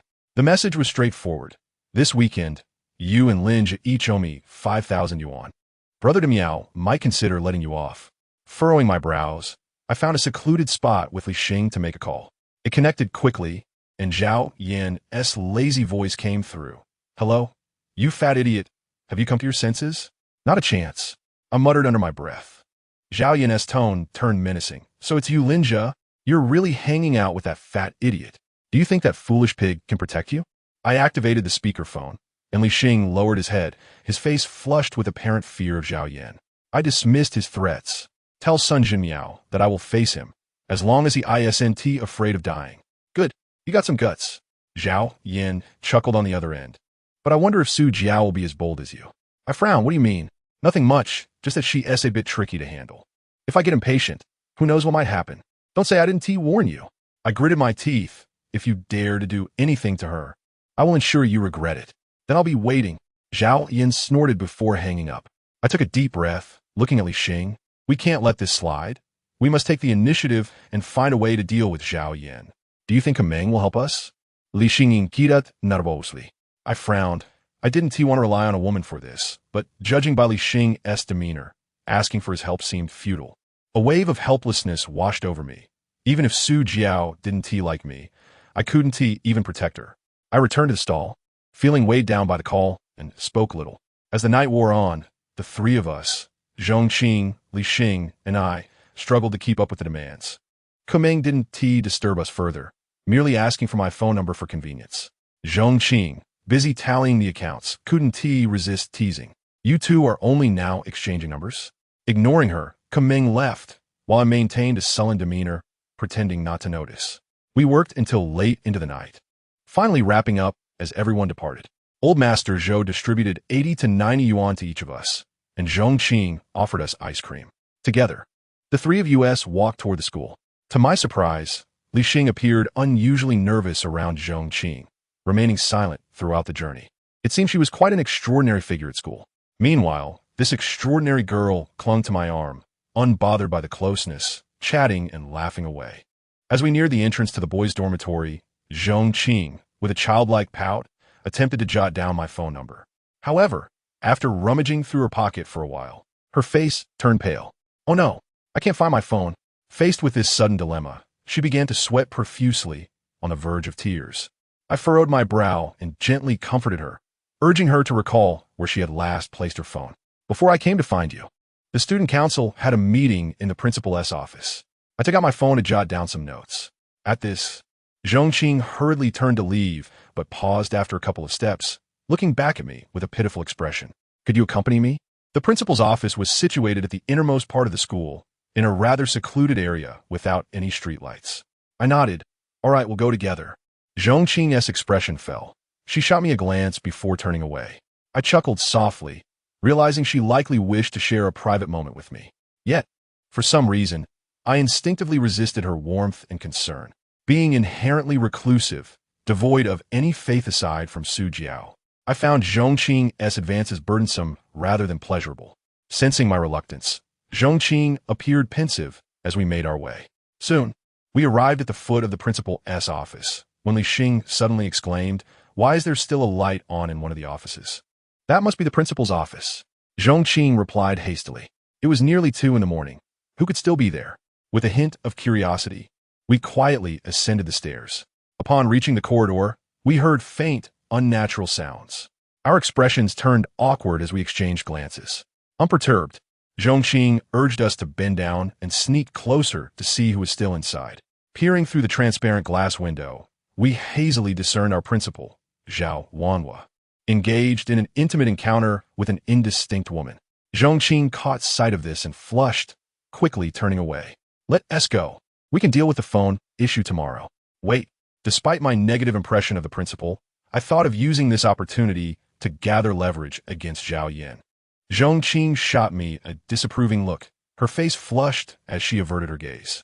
As I prepared to record with my phone, I heard the woman's voice from inside. The words were indecipherable, but they were undeniably lewd, causing Zhongqing's cheeks to redden. Yet, the voice sounded vaguely familiar. Just then, Li Xing widened his eyes, quietly lifting his head to peer inside. My heart raced as I took a glance. Indeed, the woman was Li Xing's mother, our guidance counselor. The rumors were true. Oh no!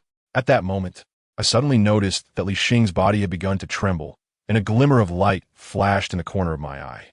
To guard against Sun Jimiao and Zhao Yan, I instructed Li Xing to carry our knives with him. He had already drawn the blade, his eyes wide with rage, his body shaking as he attempted to rise. "Calm down," I hissed in a low voice, hurriedly covering his mouth and pulling him back down.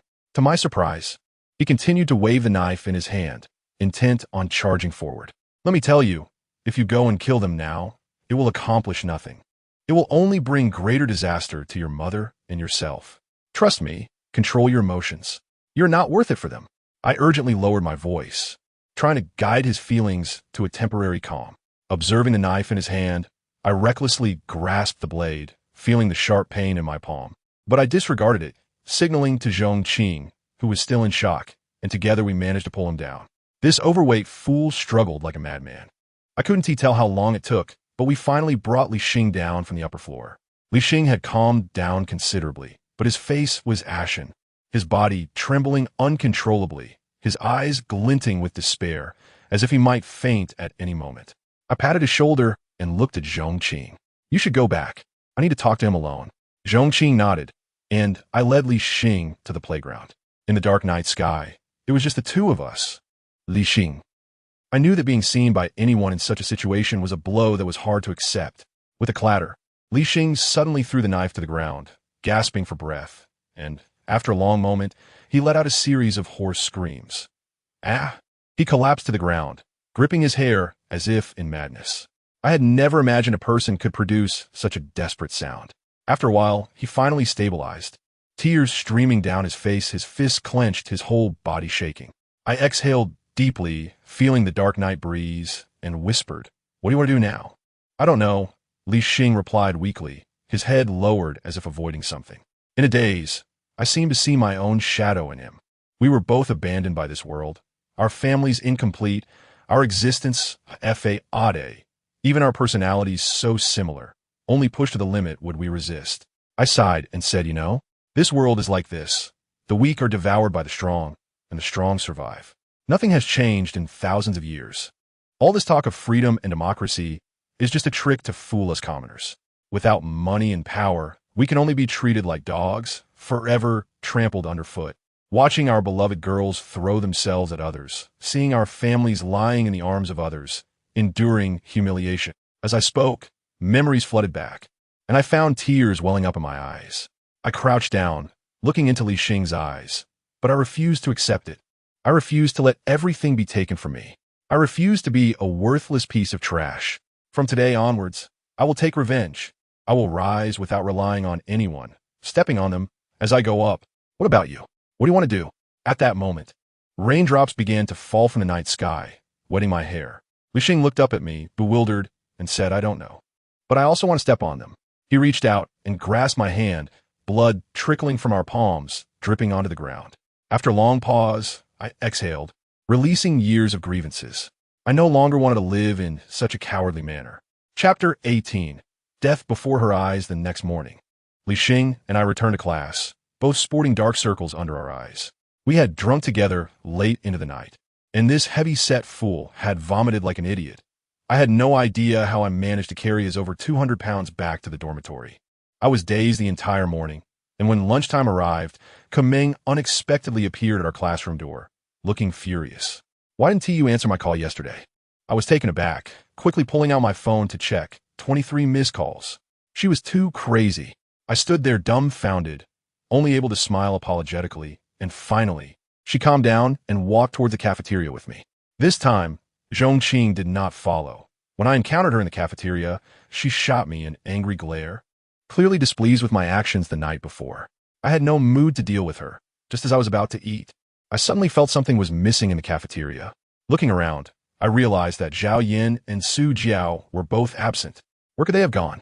I tended to think the worst in any situation, and with that thought, I felt an ominous sense that something was about to happen. I ate my meal in a distracted manner, and after dropping Kameng off, I hurriedly dragged Li Xing to the senior building. After inquiring, I learned that both Su Jiao and Zhao Yin had taken a leave of absence today. The foreboding feeling in my heart intensified, and I quickly pulled out my phone, dialing Su Jiao's number. "Turn off." Li Xing also sensed something was wrong and bravely called Zhao Yan's phone, but it was still off. This is not good. Recalling Su Jiao's earlier comment about wanting to sleep with Zhao Yan, my unease grew stronger. What to do? What to do? What to do? At this moment, Li Xing suddenly called a member of the student council, flattering him and saying a lot of nice things. Before turning to me with an awkward expression, "Linja," I heard them say, "Zhao Yan took Su Jiao to the Bihuang Hotel to check in." Checked in? They actually went to book a room. My eyes widened in disbelief, my heart aching to the extreme, and I simply said, "Get me a leave," before sprinting away. Li Xing hurriedly followed. "I'm going with you." I glanced at him, saying nothing. It was already too late to ask for leave. We exited the school and hailed a taxi, quickly arriving at Bihuang Hotel. On the way, my anxious mood gradually calmed, and I felt a sudden sense of hesitation. What was I doing? Zhao Yin and Su Jiao booking a room was entirely their choice. What good would my presence do?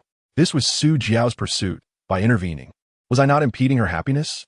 Lost in thought, we arrived at the hotel entrance, and just as we were about to enter, we noticed several boys in school uniforms in the lobby, fiddling with their phones and laughing. I recognized these boys. They were all from the second high school. Upon closer inspection, I was shocked to see Sun Jimiao among them, a lewd smile on his face, seemingly lost in thought. "Let's not go in yet. Let us wait here." Despite my urgency, I stopped Li Xing. The fact that Sun Jimiao was at the hotel where Zhao Yin and Su Jiao were checking made things increasingly suspicious. Not long after, the tall, Skinny guy who had previously hit me appeared to take a call, looking anxious as he walked to a corner. Li Xing and I swiftly pulled him aside. You. It's you too. The skinny guy looked shocked, then a cruel expression crossed his face. Demiao is in here. Are you looking for death? Li Xing and I exchanged glances, ignoring his threat, and proceeded to rain punches and kicks upon him, finally stopping when he was reduced to a pitiful state, tears and mucus streaming down his face. I took a deep breath, picking up the fruit knife from earlier and pressing it against his neck. Tell me, what is Sun Jinmiao doing inside? The tall and slender figure was visibly frightened, trembling as he spoke. Zhao Yan. We need to ask Demiao to break a virginity, they say. They say it's your biological sister, and Demiao wanted us to experience it too. I was utterly astonished that Zhao Yan would involve Sun Jinmiao in such a vile act against Su Jiao. Although Su Jiao harbored feelings for Zhao Yan, she would never acquiesce to such a sordid demand. Were they truly planning to coerce Su Jiao? I widened my eyes in disbelief and shouted, You must be kidding. How could Su Jiao ever agree to that? Aren't you afraid of breaking the law? I knew that regardless of how formidable this group of ruffians appeared, they would never dare to cross legal boundaries. Zhao Yan claimed he would first incapacitate her, and then record the entire ordeal, ensuring she wouldn't report it to the authorities and would send the footage. All of it for you to see. This was why Demiao had come in the first place. My body trembled with rage. I wished nothing more than to drive a knife into this scoundrel.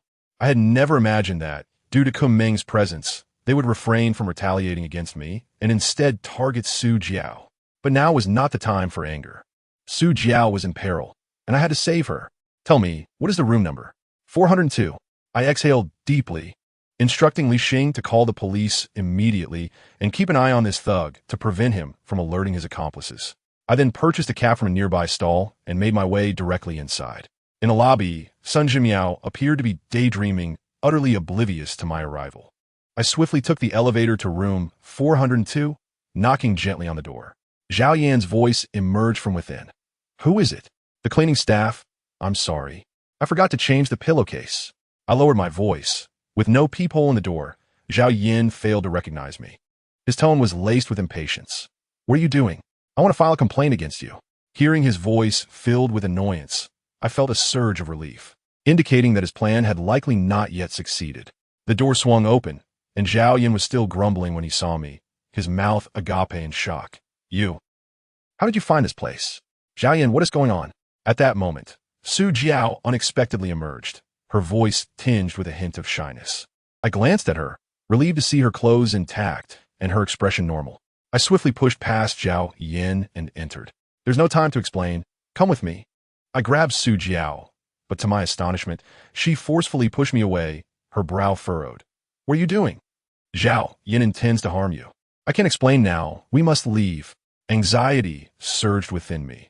The longer we delayed, the more likely Sun Jinmiao would grow suspicious. If he discovered us, we would be doomed. Linja, don't slander me. At this moment, Zhao Yan reacted, his face contorted with fury. This is my and Jiao's room. You need to leave right now. My anger flared, and I drew my knife. Shut your mouth if you want to live. Zhao Yan, having previously been intimidated by my threat, appeared hesitant, indeed silencing himself. Suddenly, Su Jiao rushed forward, snatching my fruit knife and throwing it to the ground. Linja, have you lost your mind? This is my business. You don't need to interfere. Get out. Her expression indicated that she believed I had come to prevent her from being with Zhao Yan. My heart ached at her words, but I noticed a steaming cup of water nearby and grasped her arm, urgently saying, You must trust me. He drugged that cup of water, and there are others waiting to do unspeakable things to you. Come with me now, and you will understand once we reach downstairs. Su Jiao shook off my hand, her face filled with disdain and disappointment. Linja, do you think I would believe such a pathetic excuse? Ever since that incident, I have seen your true colors.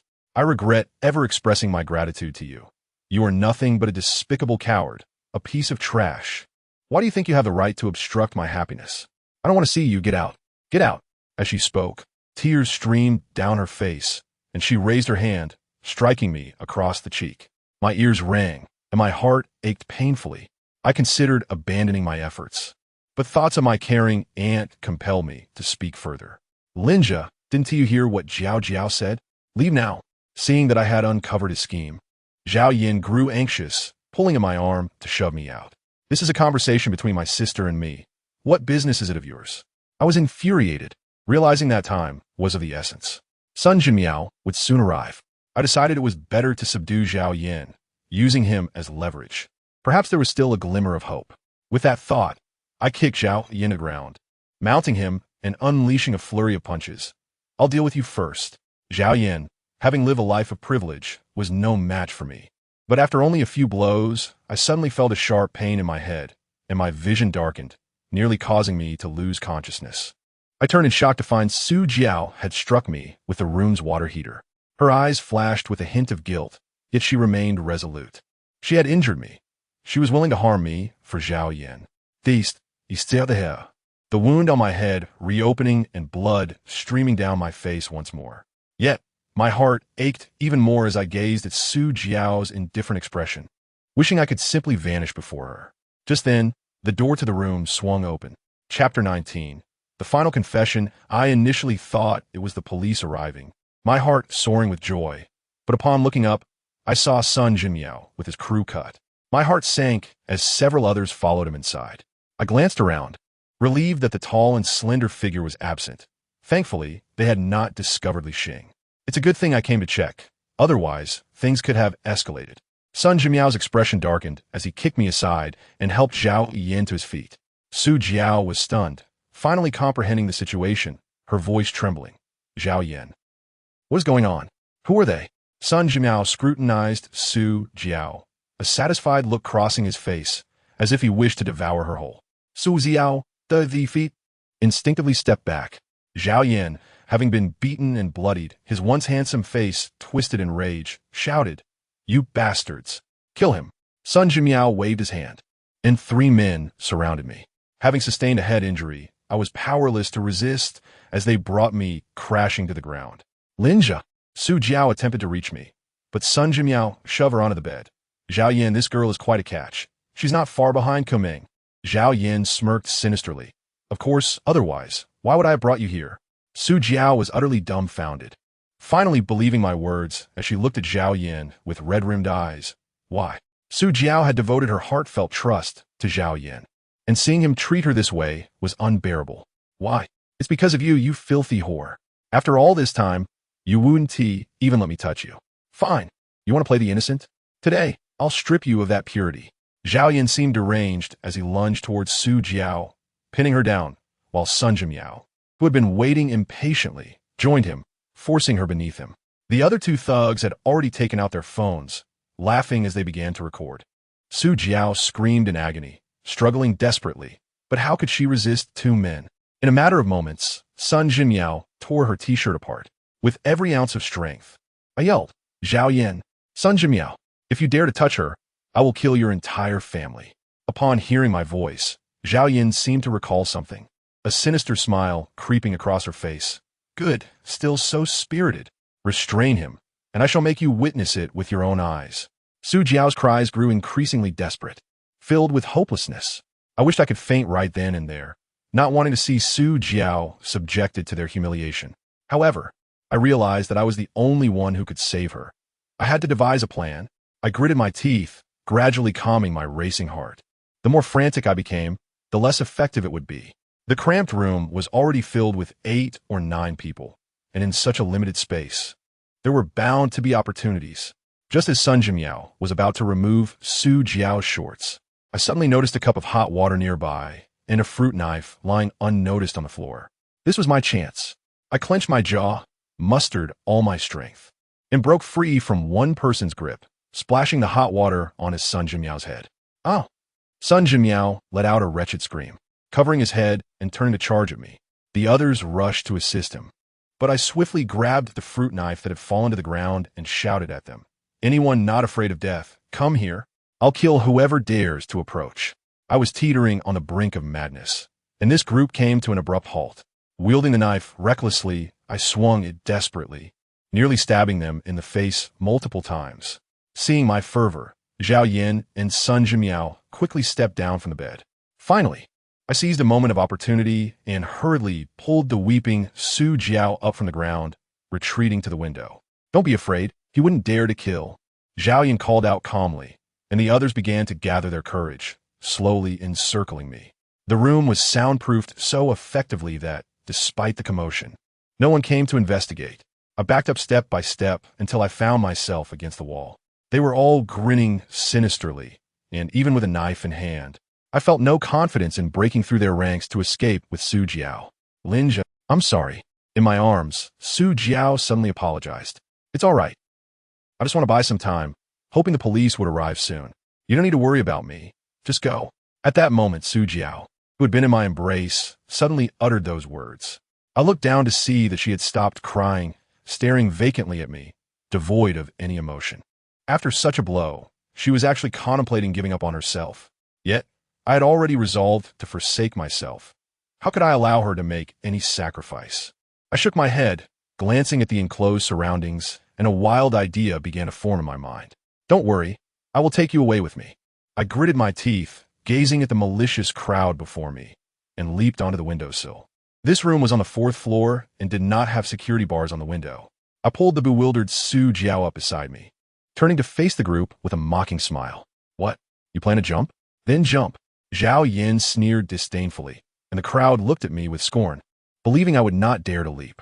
I simply smiled, cradling Su Jiao in my arms, and whispered in her ear, I may faint when I jump, but don't worry about me. Just run as fast as you can. Someone will be waiting for you outside. You. Linja. No. Su Jiao seemed to realize what I intended to do, grasping my hand with a flash of urgency in her eyes. For the first time, she cared for me, holding my hand tightly, but it was in this dire moment. I suddenly felt that everything was worth it. Sister, do you know? I've always wondered how I could be worthy of you. Sister, do you know? I have no faith, but you're my only belief. Sister, you have changed my fate. Thank you. Jiao Jia, I like you. I truly like you. I have liked you for 5 years. And this is the last time. After I poured out my heart, Su Jiao was already in tears, unable to utter a word. I lowered my head, inhaling deeply the fragrance of her hair, and with all my might, I shattered the window, disregarding the shocked gasps of the crowd, and leaped from the 4th floor. No! Su Jiao screamed in anguish, but I seemed to hear nothing. I held her close, using my body to shield her from the impact. In this position, I would surely hit the ground first. I might die or end up a vegetable, but everything was worth it. I was foolish, indeed very foolish.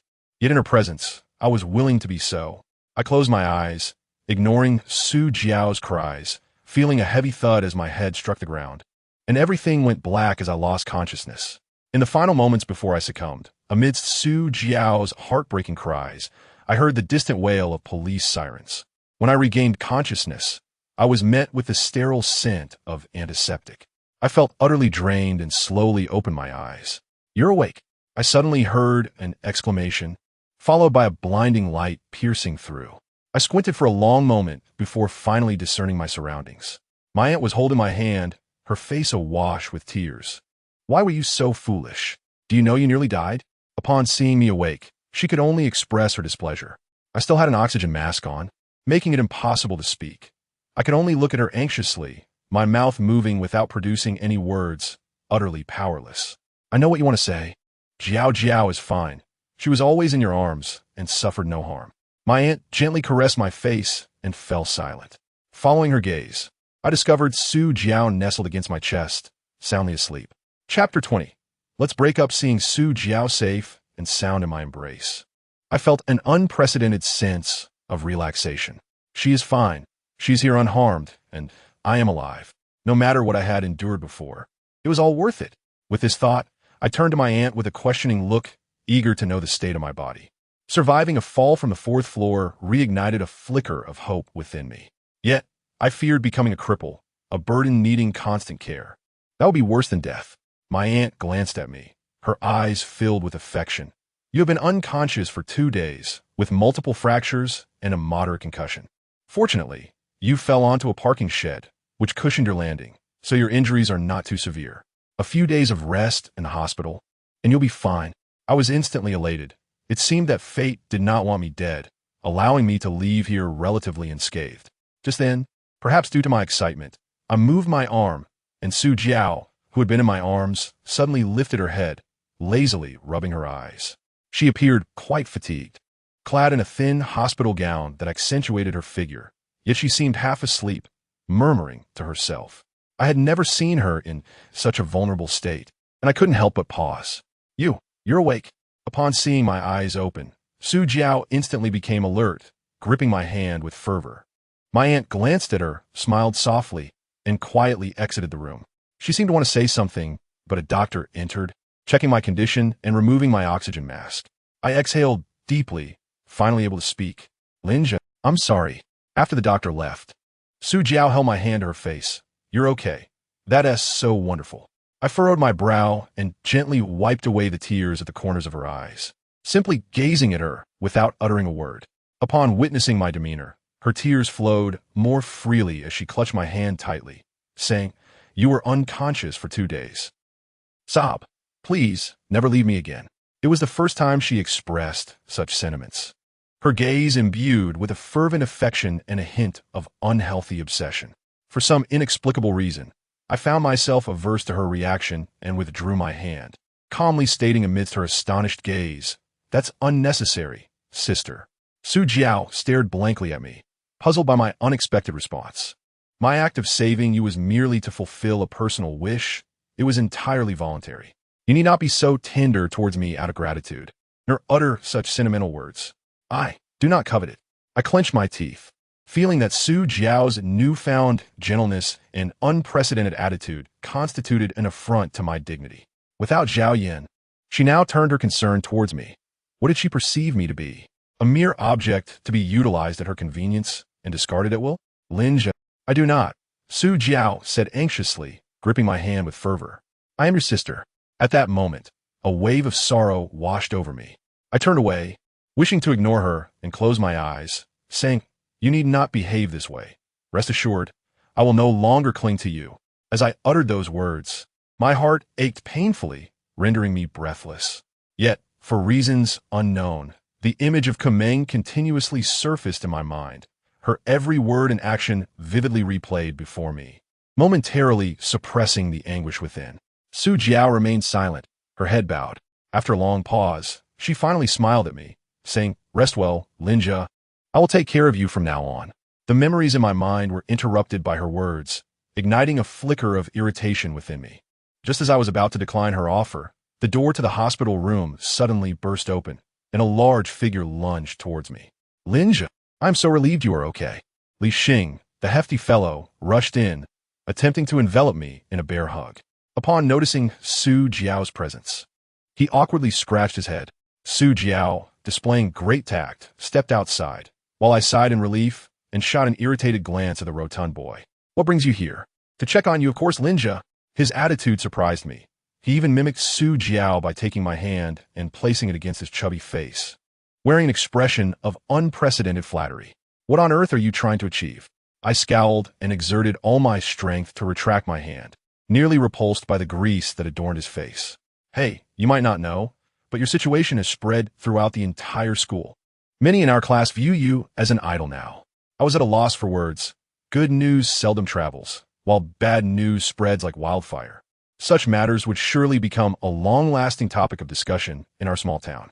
Just then, I noticed a dozen boys clad in our school uniform standing outside, and I curiously inquired of Li Xing about their identities. Li Xing's face lit up with pride. They are all here to join us, to follow our lead. We are going to unify the second year and create our own gang. A gang. My expression darkened, and I chose to ignore him. Li Xing continued, Today, I brought them here to acknowledge the boss. From now on, Linja, you'll be the leader of our second year. Leader. My face grew even darker, and I firmly instructed Li Xing to leave swiftly. However, I did not treat the group poorly. Although I had no desire to be a delinquent, I was equally unwilling to be bullied as before. Just as Li Xing was about to pester me further, a sharply dressed man entered the room. Manager Wu from the Bihuang Hotel. Behind him stood the 4 burly men from before, exuding an imposing presence. Li Xing and the group of delinquents were startled, offering me a hasty greeting before scurrying away. Manager Wu, what brings you here? I was about to rise to exchange pleasantries when Manager Wu approached me, gesturing with his eyes for me to remain lying down. He then said, Given the incident that occurred in our hotel, which nearly resulted in your tragic demise, and the fact that our security personnel failed to notice anything amiss, I, as the security department manager, bear full responsibility. Linja, I sincerely apologize for my negligence. With that, Manager Wu unexpectedly bowed deeply to me. I was taken aback, sitting up in astonishment, hastily assuring him that it was not his fault. I had yet to compensate for the broken glass. Manager Wu smiled, indicating that there was no need for compensation for the glass, and that the hotel would provide me with a monetary settlement. After some pleasantries, just as Manager Wu was preparing to leave, he suddenly turned to me and asked, Linja, I've heard that you've recently taken up a job. Is that correct? I nodded. Following the incident involving Kameng, she had mentioned her acquaintance with Manager Wu, so it was not surprising that he knew about my employment. Manager Wu smiled as he handed me a business card. Our security department is hiring, and we offer free training. If you're interested, you can come and give it a try. The shift is only for the night, and considering your schooling, we can arrange for you to work only the first half of the night. As for the salary, we can discuss it further, but I assure you it will be satisfactory. I was astonished as I accepted the card, feeling as though a stroke of good fortune had descended upon me. Working in such a place would be far superior to braving the elements at a street stall. However, I could not shake the peculiar expressions of trepidation that appeared on the faces of the four burly men behind Manager Wu when he mentioned free training. Did these formidable men possess fears too? I was momentarily perplexed, but fearing that Manager Wu might change his mind, I eagerly agreed, promising to apply right after my discharge. Manager Wu smiled in satisfaction and departed. I held the business card, contemplating its significance before eventually lying down and falling asleep. In the subsequent days, my aunt provided unwavering care, while Su Jiao, seemingly out of shame, did not appear again. To my disappointment, Kameng, who had learned of my situation through Li Xing, also failed to visit, leaving me in a state of discontent. On the final day, as I was about to finish my last bottle of 4 fluids and discharge, I finally heard familiar footsteps approaching. How pitiful you are, Kameng remarked, placing a bouquet of flowers at my bedside. What brings you here? I asked, filled with warmth as I looked at her, all prior grievances dissipating. Given your newfound fame at school, as your girlfriend, how could I not come to see you? You still remember you were my girlfriend, I replied, somewhat speechless, my tone unexpectedly tinged with acidity, startling even myself. Kameng ignored my comment and sat beside my bed, staring at me in silence. Why are you looking at me? I felt a bit shy and turned my head away. A hero saving a damsel in distress makes for quite a delightful tale. Kameng's face bore a hint of teasing. You didn't come here just to mock me, did you? I shot her an exasperated glance, yet found our banter rather enjoyable. Just then, Kameng suddenly looked at me earnestly and said, to mitigate the consequences of this incident, Zhao Yin has withdrawn from school. Su Jiao has also seen through her true nature, and you have established your own reputation at school. While you may not rival Zhao Yan's former stature, you are certainly far better than the person you used to be. Are you not? I was bewildered by her words, contemplating their meaning for a long while before finally grasping their implications. I found myself in a pretense of romance with Kameng, initially intending to disrupt the relationship between Zhao Yin and Su Jiao, as well as to prevent further bullying. Now that these objectives have been achieved, I felt a surge of panic, an unprecedented fear that eclipsed even the times when Su Jiao was with Zhao Yin or when my father passed away. My mouth agape, I stared at Kameng, my eyes reflecting a desperate longing, wishing she would refrain from continuing her words. It seemed she discerned my unspoken thoughts. With a faint smile, she suddenly leaned in and pressed her lips against mine. It was my first kiss, cold, tender. An indescribable sensation ignited a restlessness within me, compelling my hands to reach out and embrace her. Yet, she merely grazed my lips and stood up, her expression unchanged, declaring, Linja, let us break up? In that moment, as she uttered those words, Kameng fixed her gaze on my eyes, seemingly awaiting my reaction. No. The very thought of parting ways with her triggered an involuntary shout from my lips. Surprised, Kameng looked at me with an odd expression, asking why. Do you truly have feelings for me? I opened my mouth, wanting to utter those 3 words, but they lodged in my throat, refusing to be spoken. Having just severed my emotional ties with Su Jiao, the notion of confessing to Kameng felt awkward and surreal. Was I not just like the impulsive Su Jiao from moments ago? Once I steadied my racing heart, I hesitantly replied, we've publicly declared our relationship for so long. If we abruptly break up, it will undoubtedly raise suspicions, will it not? Kameng remained silent, perched on the edge of the bed, her eyes fixed on me. I offered a nervous laugh, adding, and being together helps to ward off too many entanglements, doesn't it? I've heard you have numerous admirers, huh? My laughter grew increasingly strained as I scrambled for feeble excuses to salvage our relationship. Yet the more I spoke, the more absurd my justifications became, leading me to feel embarrassed, even as I clung desperately to the hope of reconciliation. Unexpectedly, Kaming burst into laughter, gazing at me with disdain. What was that saying? Oh, I remember now. No worries, you continue. I shall quietly enjoy your pretense. Her words, as carefree as they were, left me momentarily speechless, and I found myself blushing profusely, stammering, "Regardless, I do not wish to break up with you. Even if you publicly declare it, I shall not acknowledge it." Seeing my resolute stance, Kaming chuckled helplessly. "Very well, as you wish." I was taken aback by her swift acquiescence. Only upon witnessing her barely contained amusement did I realize I had been outmaneuvered. From the onset, she had no intention of parting ways, but merely sought to gauge my reaction. Frustration mingled with a sense of clarity as I jestingly inquired about the meaning of that kiss. Kaming rolled her eyes at me. "I felt sorry for you. I kiss others often. It's nothing special." What? Anger surged within me, nearly propelling me from the bed. Kaming only laughed gaily, seemingly relishing my vexation. After offering me some comfort, she prepared to leave. She had school and could not linger. Observing her flustered demeanor, I couldn't help but smile. This reticent girl. Exhaling deeply, I inhaled the lingering scent in the air, glancing at the bouquet of roses beside me, feeling considerably lighter. Due to the incident involving Su Jiao, our principal compensated my uncle with a sum of 100,000 yuan and facilitated Zhao Yan's transfer to the second high school, hoping to avoid police involvement and settle the matter privately. My uncle, overjoyed, readily accepted the arrangement, even gifting me 10,000 yuan to leave his home. After Kaming departed, I felt a spark of hope. Thus, I accepted the situation without hesitation, disregarding the sorrowful gazes of my aunt and Su Jiao.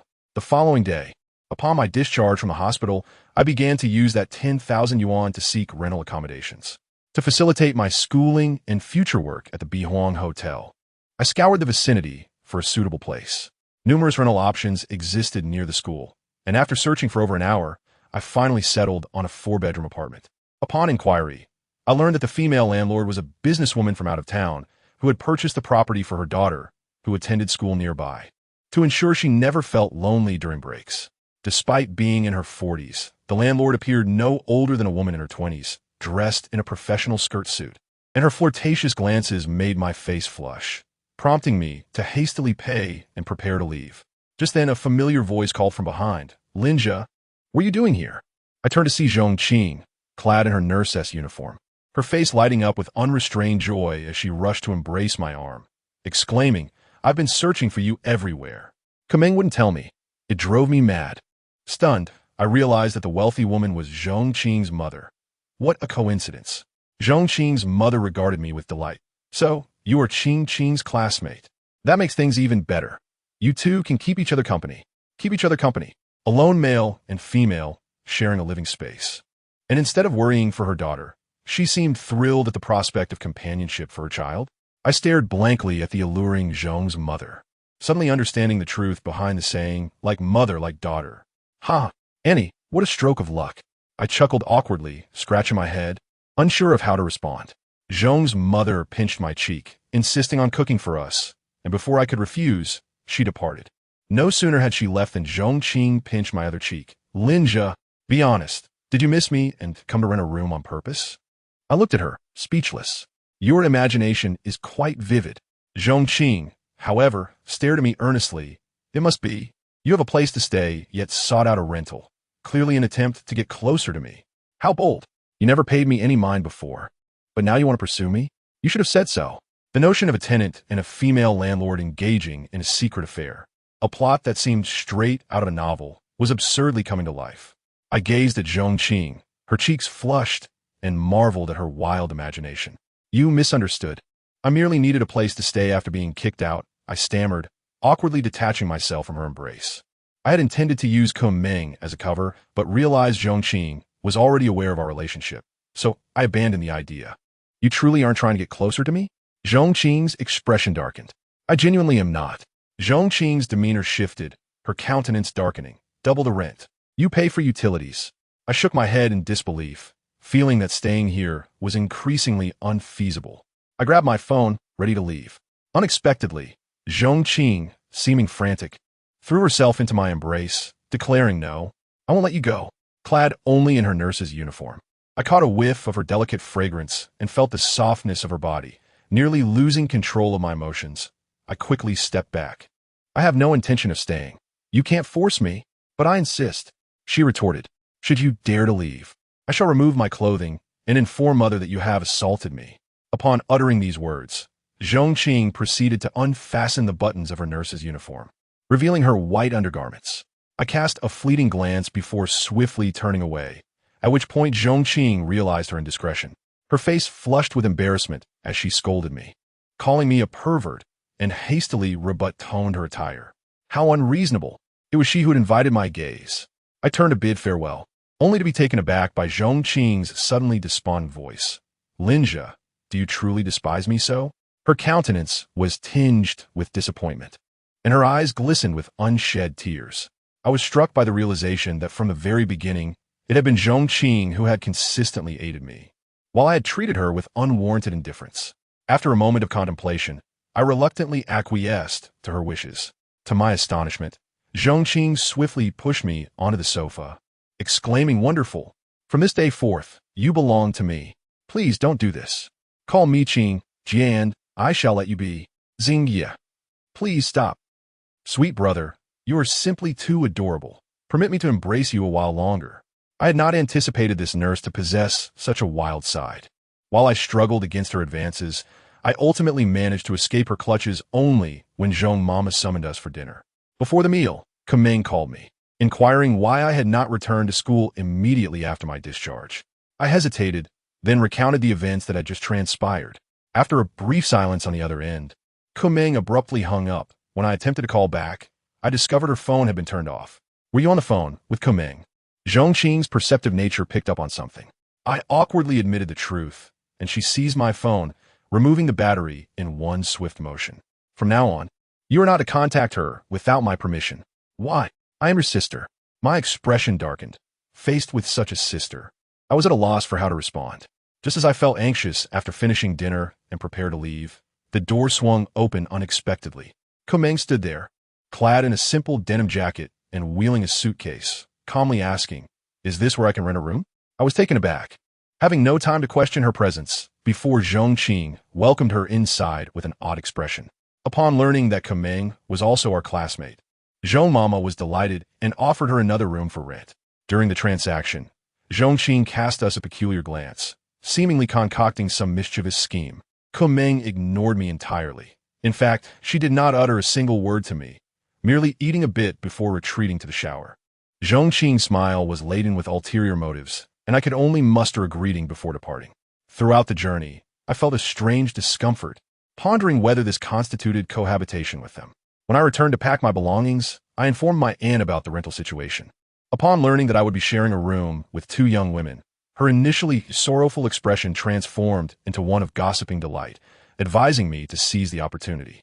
I could only smile helplessly, just as I noticed Su Jiao peeking at me through the door crack. Hesitating, I grasped my suitcase and left without looking back. Thus began my life of cohabitation with the two young women.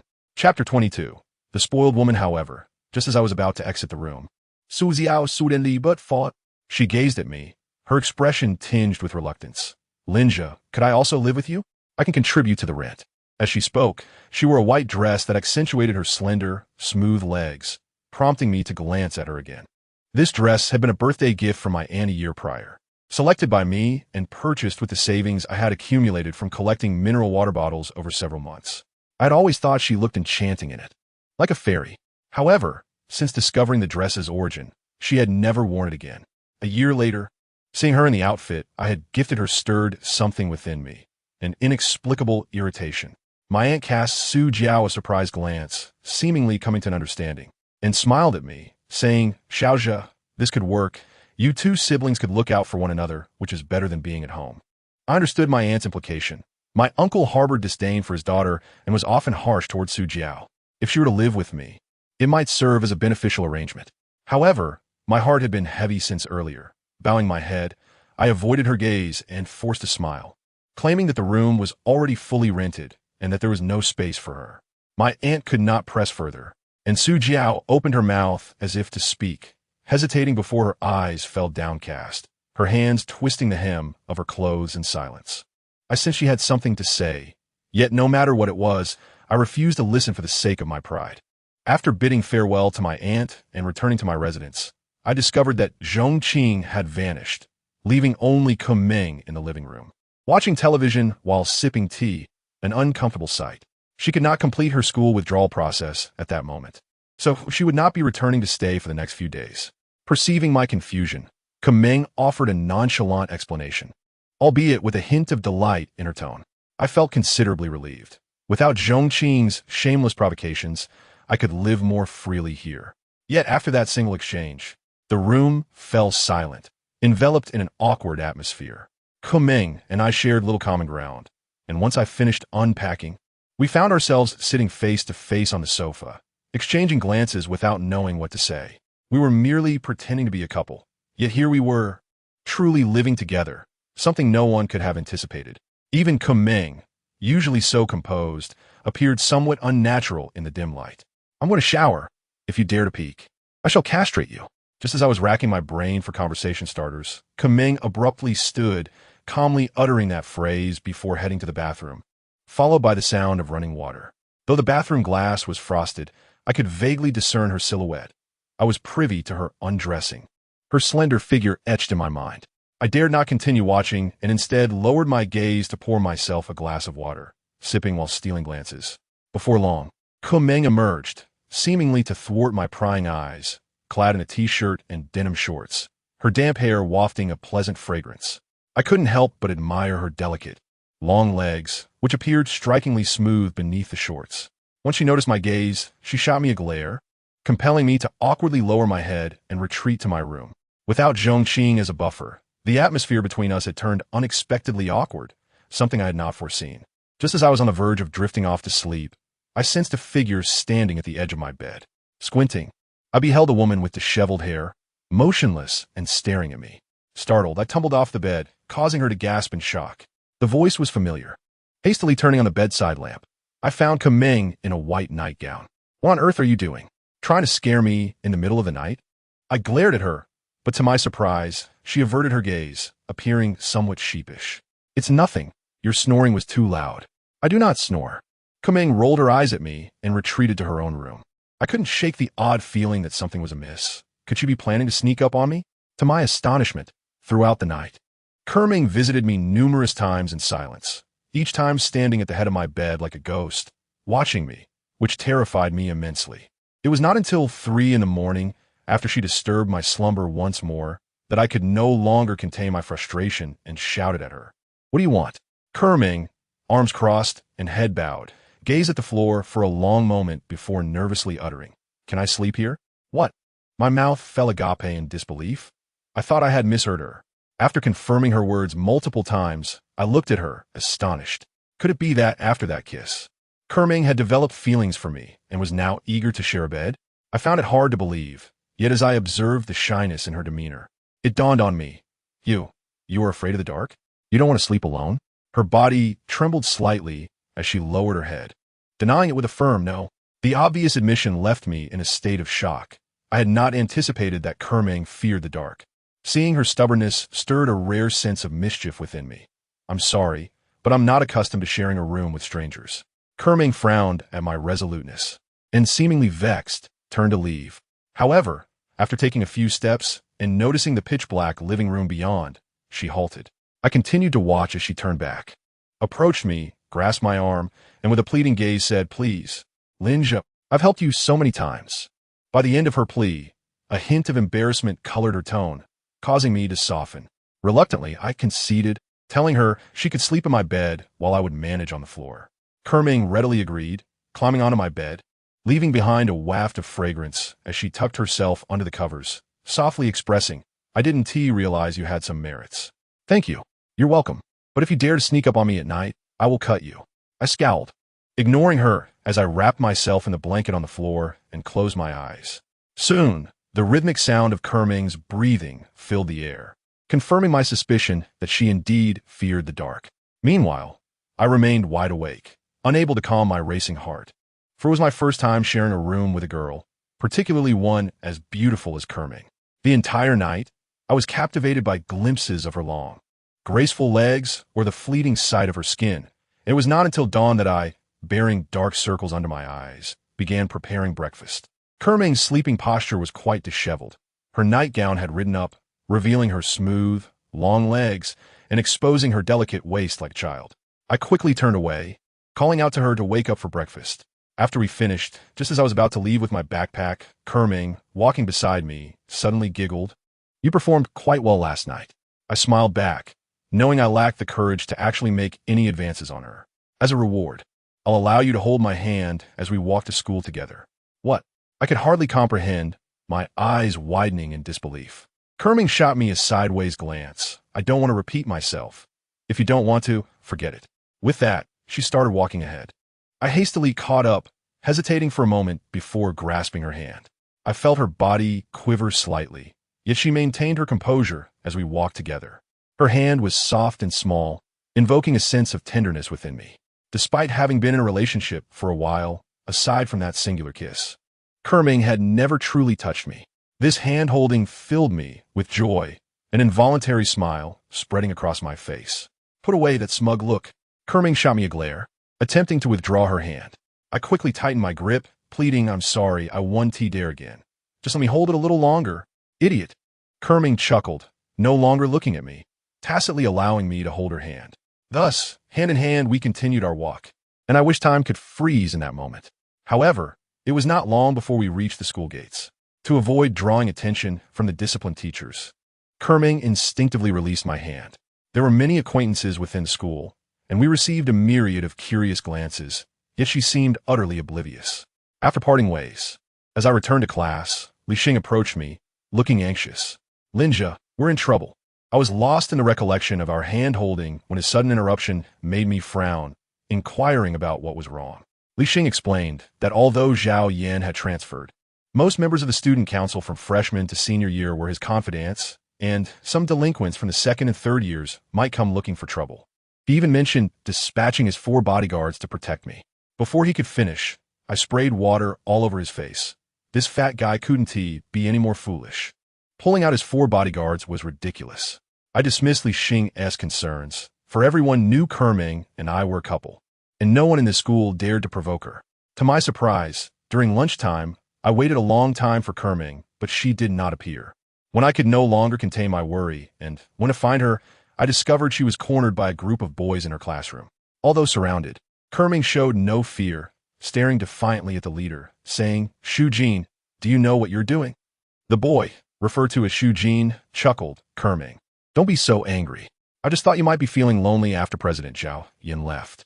That sophomore brat can't possibly satisfy you. So I came to see if you needed our help."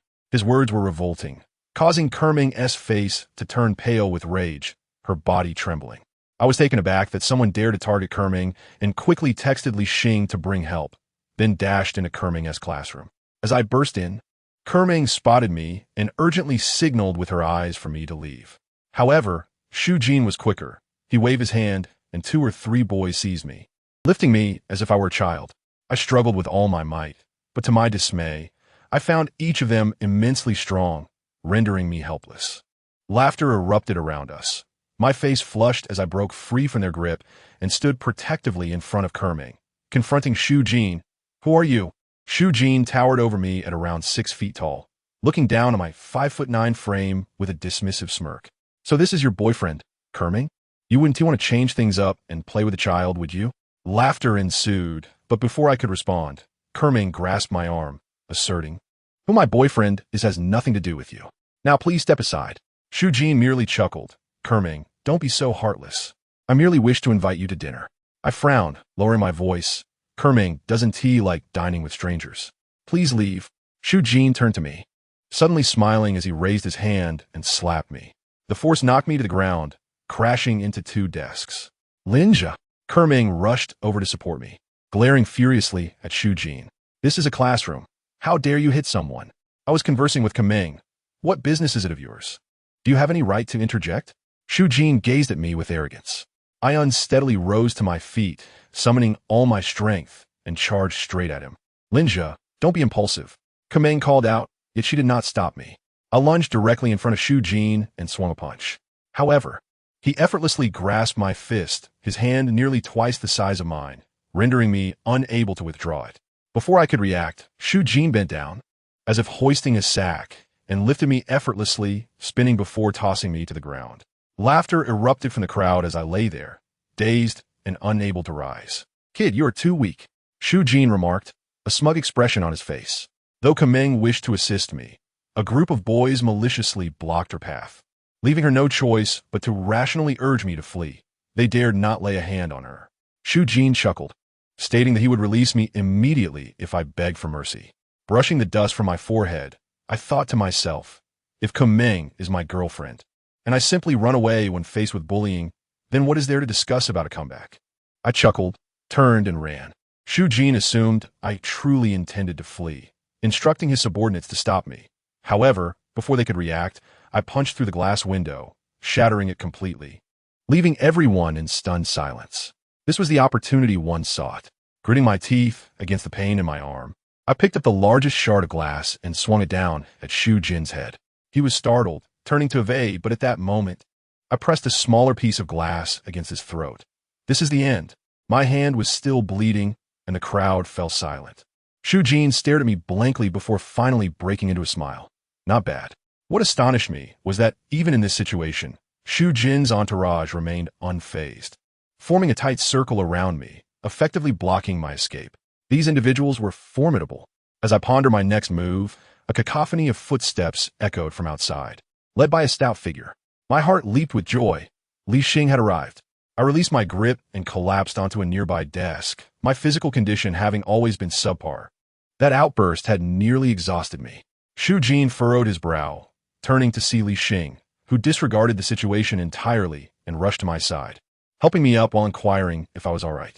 I shook my head, merely observing Shu Jin before me. Li Xing leaned in and whispered, "This is troublesome. That guy is a senior athlete, apparently from a well-connected family. Even Zhao Yin treated him with respect when he was around." I assessed the number of people on both sides and noted that they were roughly equal. I have never favored resolving conflicts through violence, but given the current circumstances, fighting seemed inevitable. As I hesitated, Shu Jin suddenly smiled and waved his hand. "Let's head back. The classroom is too cramped." I was taken aback, not expecting this ruffian to be so accommodating. Just as he was about to leave, he turned and looked at me. "Your name is Linja, correct?" I nodded, and Shu Jin scrutinized me with a deep gaze before turning to depart. Once they exited, I finally exhaled in relief. Li Xing glanced at me and Kameng, then led his group away. Shu Jin is quite cunning, reminiscent of Zhao Yin's character. "You must be careful," Kameng remarked, concern evident in her eyes. I shook my head, choosing not to respond. After this encounter, I couldn't shake the feeling that Shu Jin was somewhat different from Zhao Yin. Though he exuded cunning, there was also an air of forthrightness about him. Despite having the upper hand in the recent confrontation, it was almost a draw. I found myself anticipating his next move against me. For the remainder of the day, Shu Jin did not reappear, yet I remained on edge, fearing any unexpected developments. That evening, Kameng and I returned home together. I intended to inform old Master Zhou that I would be working at the Bihuang Hotel, but to my surprise, he implored me to wait a couple of days, as he was struggling to find staff. Reluctantly, I acquiesced and called Manager Wu according to his business card, apologizing profusely for my inability to attend the interview at this time. Manager Wu smiled nonchalantly. "No problem at all. You're welcome here anytime you wish." Every interaction with Manager Wu fills me with admiration for the true demeanor of a successful individual, leaving me yearning for the day I might emulate him. After toiling away at old Master Zhou's establishment late into the night, I returned home to find Kameng had turned on all the lights and was seated in the living room, drowsily watching television. I couldn't help but think it was rather careless of her to keep the lights on so late, potentially drawing unwanted attention. It seems she sensed my arrival and groggily opened her eyes. "You're finally back. Just a moment, I'll take a shower." I nodded as Kameng changed in her pajamas, and I filled the bathtub with hot water, suddenly realizing how much we resembled a married couple. Clad in her nightgown, Kameng, with a sleepy expression, shooed me out of the bathroom, instructing me to toss her clothes into the washing machine. Reluctantly, I obliged, carrying a pile of her fragrant garments, glancing down at her undergarments and feeling my face flush. As I placed the clothes in the washing machine, I heard a thud. Something had dropped to the floor. Looking down, I discovered a white pocket watch that appeared quite valuable. This girl was incredibly careless. I chuckled and picked up the watch, opening it to reveal a photograph on the other side. The image depicted two individuals. One was Meng. However, upon seeing the man embracing her, my mind went blank. The man in the photo bore an uncanny resemblance to me. Though I could say he looked like me, he seemed significantly more mature, exuding an air reminiscent of Manager Wu. Yet that face was undeniably identical to mine. Who was this person? Why did he resemble me so closely? Could Meng have edited this? That was unlikely. She wouldn't engage in such triviality. Moreover, the watch showed signs of significant wear, suggesting its owner frequently viewed it. Just as I was engulfed in confusion, a chilling voice pierced the silence. "What are you doing?" I looked up to find Meng standing before me, her expression icy as she snatched the pocket watch from my hands. "Wait." I attempted to reclaim it, but she deftly sidestepped me, demanding, "I'll ask you once more. What were you just doing? How did this end up in your possession?" It was the first time I had seen such a frigid expression on her face, particularly in her eyes, which bore no trace of emotion. I was familiar with that gaze, reminiscent of the way Su Jiao had looked at me, as if I were refuse. I panicked, waving my hands. It fell out of your clothes?" I picked it up and took a look. Qu'est-ce qui vit Meng scrutinized me closely, as if seeking to discern whether I was lying. After a long pause, she coldly regarded me before turning to leave. It was then that I realized the urgency of the situation and quickly called out to her. "Who is the man in the photograph? Why does he look just like me?" Meng paused momentarily, then replied in that same emotionless tone. "You're seeing things." With that, she retreated to her room, locking the door behind her. As I gazed at the emptiness before me, the questions in my heart deepened. Who is that man who bears such an uncanny resemblance to me? Chapter 24. The disappearance of Zhongxing throughout the night. My mind was consumed by memories of the man in that photograph, who looked just like me. I remained oblivious to the nature of his relationship with Meng, yet I sensed that he held great significance for her. That night, Meng seemed unafraid of the darkness, no longer seeking my company. The following morning, when I encountered her again, her demeanor was serene, as if nothing had transpired the night before.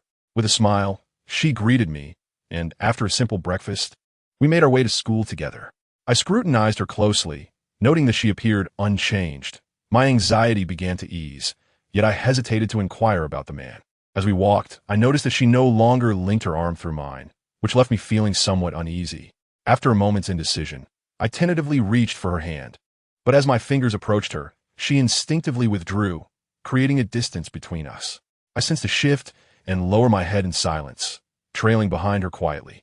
In the days that followed, although Meng continued to dine and commute with me as before, she no longer clasped my arm, and her smile, when conversing with me, bore an unfamiliarity. One evening, I contemplated asking her if she feared the dark, but when I opened my door, I found her alone on the balcony, staring blankly at a pocket watch, the pale moonlight cascading over her, draping her in a silvery garment. I dared not disturb her and retreated to my room, melancholy. I recognized that the changes in our relationship stemmed from that man in the photograph. I was hesitant to broach the subject, and she, too, did not mention him, leaving our bond in a strange state. Good news seldom travels far, while bad news spreads like wildfire. Soon, whispers of discord between Meng and me circulated throughout the school. Even Li Xing approached me, visibly anxious, inquiring whether I had indeed broken up with her. I understood his concern. While Li Xing was benign, the reason my classmates treated me with such deference, even heeding my words, was largely due to my association with Meng. If we truly parted ways, I could only anticipate the vengeance of Zhao Yan to follow, and I shuddered to imagine the life that awaited me. Although I had no desire to become a delinquent, I also did not wish to be subjected to humiliation as before. Each time Li Xing questioned me, I deflected, my mind racing with strategies. However, before I could devise a suitable solution, trouble came knocking. On the first day of the break, as most students departed, I stood at the usual spot beneath the student council building, waiting for Meng to return from her meeting.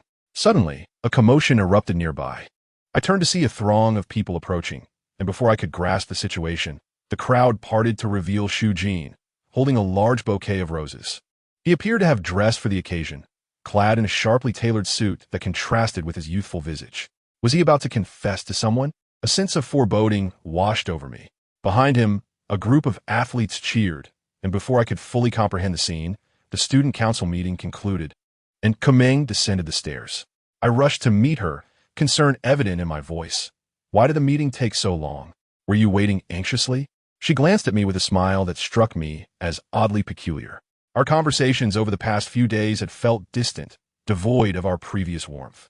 I became acutely aware of the tenderness in my words, as if placing myself in her shoes, and I awkwardly chuckled.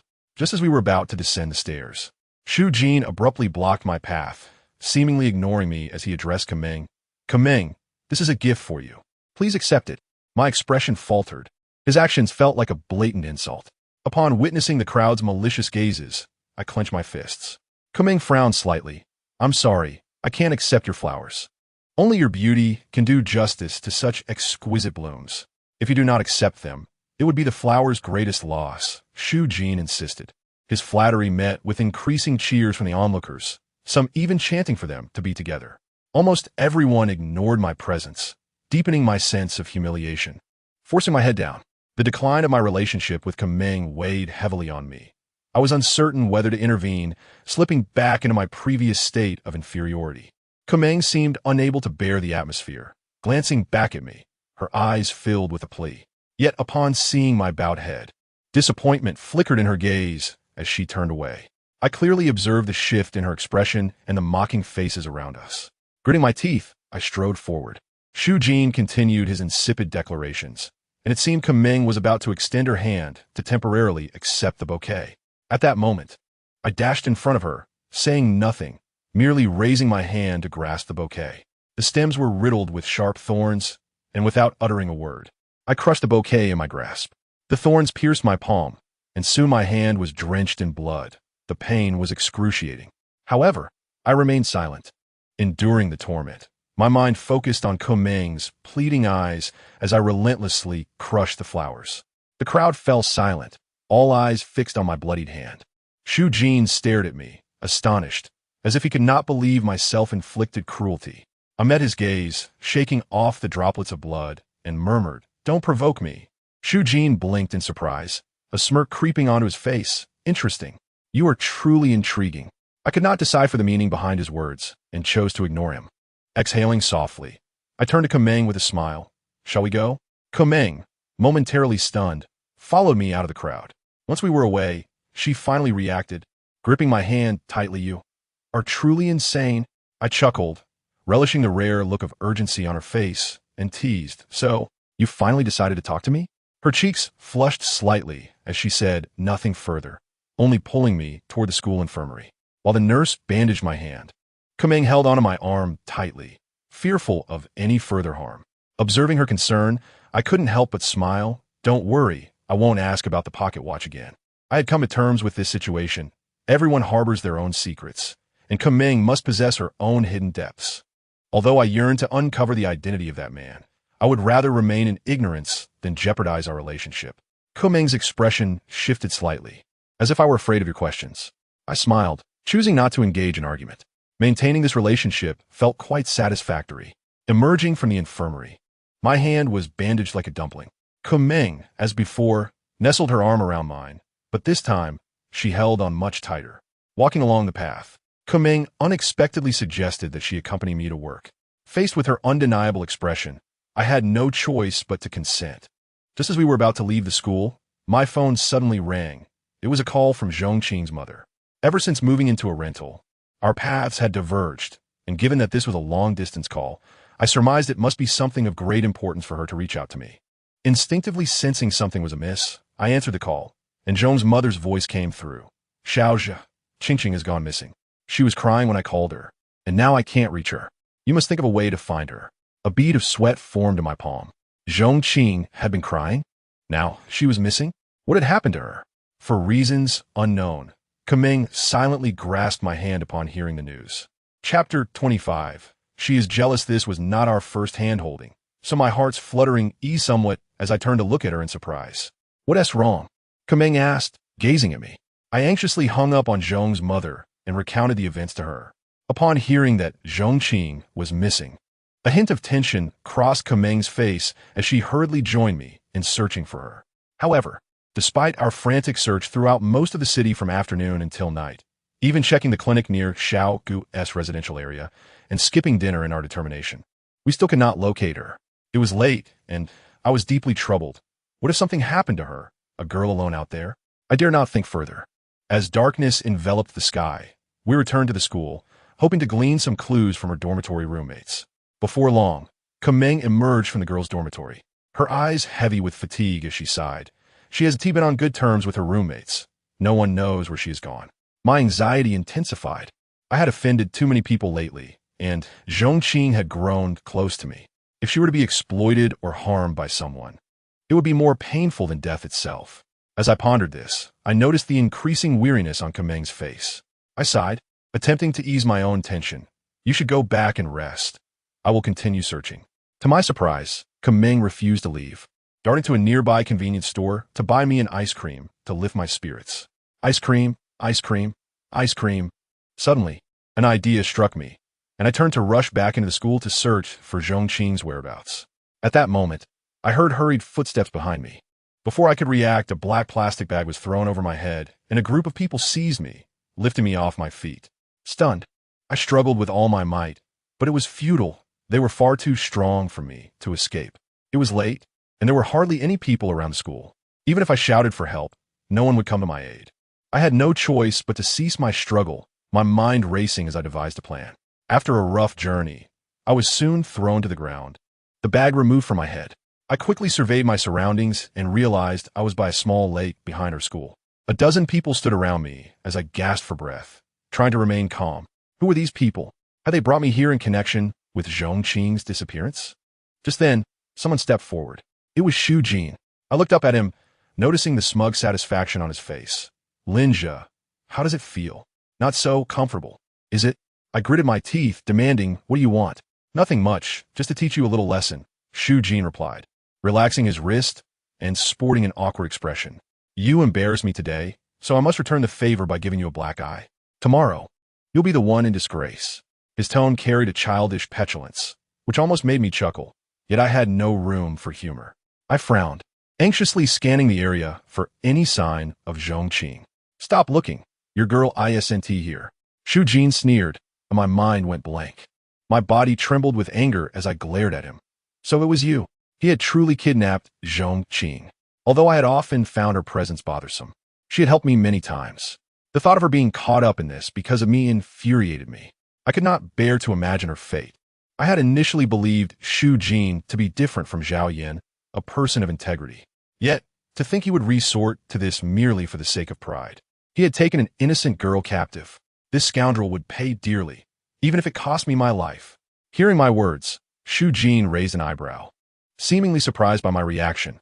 What did you say? You think it's me? I'll kill you. Without waiting for him to finish, I shouted and lunged at him. In the enveloping darkness, I seized the opportunity to subdue Xu Jin, hoping to leverage him to free Zhongqing. With reckless abandon, I lunged at his neck, dragging him toward the lake. The surrounding people erupted into shouts and curses, encircling us. Xu Jin reacted swiftly, flipping me onto the ground, and before I could regain my bearings, he kicked me. Damn it, you lunatic. I remained silent, maintaining my grip on his throat. He was taller and stronger than I, and with no shards of glass to exploit, I had no choice but to resort to this crude method.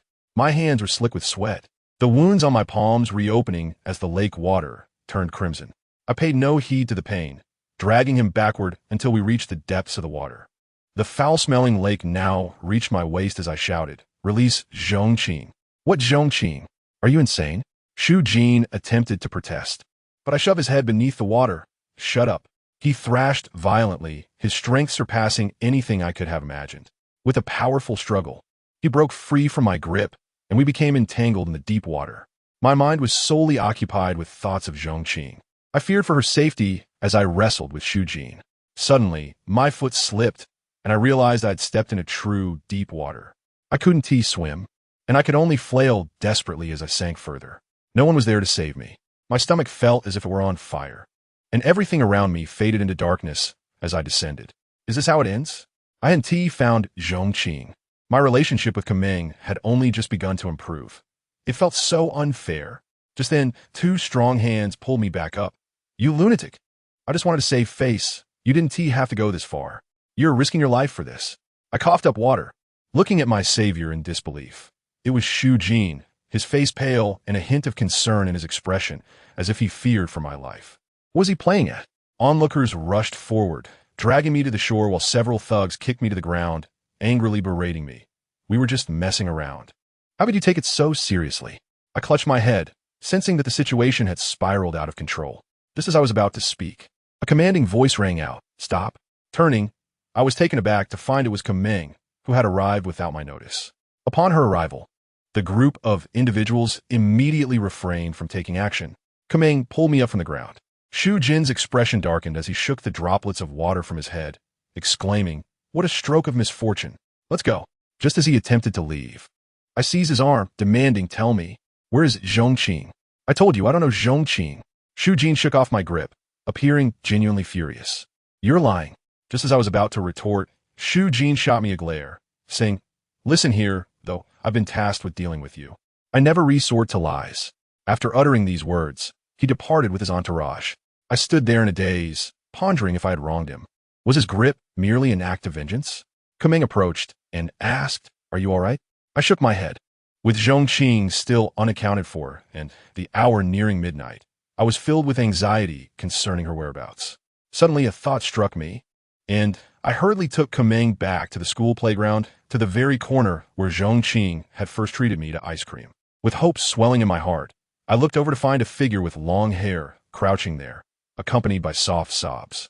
The scene was somewhat eerie, causing Kameng to nervously step back. Under the bright moonlight, I instantly recognized that it was Zhongqing. I chuckled incredulously, shaking off the water from my body. After all this commotion, she was here, seemingly unscathed. Just as I was about to approach her, I noticed a tall girl standing beside her. This girl sported a sleek bob and had a slender figure, her long legs surpassing any I had ever seen. I was momentarily taken aback, and in that instant, Zhongqing lifted her head from her tears, exclaiming, "Linja, what are you doing here?" As I was about to greet her, the tall girl trembled and exclaimed, "Is he really Linja?" Before I could process her reaction, she charged toward me, raised her leg, and kicked me squarely in the forehead, sending me crashing to the ground, my vision fading to black. This girl was incredibly violent. Having just finished with Shu Jin, I was utterly drained of energy and could barely muster the strength to rise. The tall girl mounted me, raising her fist as if to strike again. But Kameng intervened. "Young lady, aren't you a bit bold to hit my boyfriend in front of me?" "What boyfriend? Do you think I'm unaware of your FAAD of being a couple?" To my astonishment, this girl was privy to such secrets. Kameng's expression turned awkward, and she shot me a fierce glare. The pretense of being a couple was known only to us two. She had never disclosed it to anyone, which meant the information must have leaked from me. I offered a sheepish smile, but before I could explain, Zhongqing pulled the girl aside. "Nan Nan, don't act like this." The girl, referred to as Nan Nan, still looked inclined to strike me, but after Zhongqing's repeated persuasion, she finally relented. Before departing, she turned back to threaten me. "If you dare to bully Qing Qing, I'll make you pay. By all means, give it a try." Sensing the tension between them. However, at the moment Nan Nan turned to leave, I caught a glimpse of her face. I had to admit, despite her aggressive demeanor, she possessed an almost divine beauty, exuding a sense of vigor. Once she was completely gone, I turned to Zhongqing, asking, "What on earth have you been doing? Do you realize how long I've been searching for you? Is it really amusing to make everyone worry?" My tone was icy, and I harbored a surge of anger within. I didn't mean to. Sorry. Upon seeing me, Zhongqing, who had initially been filled with joy, suddenly fell silent after my outburst, turning away with a sulky expression. Tears still lingered on her face, lending her an air of delicate beauty. Observing this, my anger subsided somewhat, and I helplessly inquired if she wanted to return with us to rest. To my surprise, she merely glanced at me deeply, shook her head politely, and coldly returned to the girls' dormitory. Her gaze held an indescribable significance. I sensed that, in that fleeting moment, she had come to some realization. I watched her retreating figure, feeling utterly befuddled, while Kameng suddenly laughed, saying, "She's probably jealous." Jealous? I shook my head in disbelief. I had always perceived Zhongqing's attentions as teasing. She surely wouldn't be upset over my tears. Rubbing my head in confusion, Kameng unceremoniously pulled me along, insisting, "Forget it, come on. You need to prepare. My parents want to meet you." Chapter 26. Overbearing Romance Meeting Kameng's Parents? A cold sweat trickled down my forehead. Kameng's father was the vice principal of our school, and if he discovered I was dating his daughter, the consequences would be dire. "Don't worry, my dad is on a business trip and won't be back for a month. It's just my mom at home, and she supports my relationship." Kameng seemed to sense my anxiety and chuckled lightly. "Don't be so nervous. Even the plainest bride must eventually meet her in-laws." What a peculiar metaphor. I rolled my eyes at her. The gloom caused by Zhongqing's situation dissipated, replaced by an overwhelming sense of dread. Meeting the in-laws so soon. I was accustomed to this.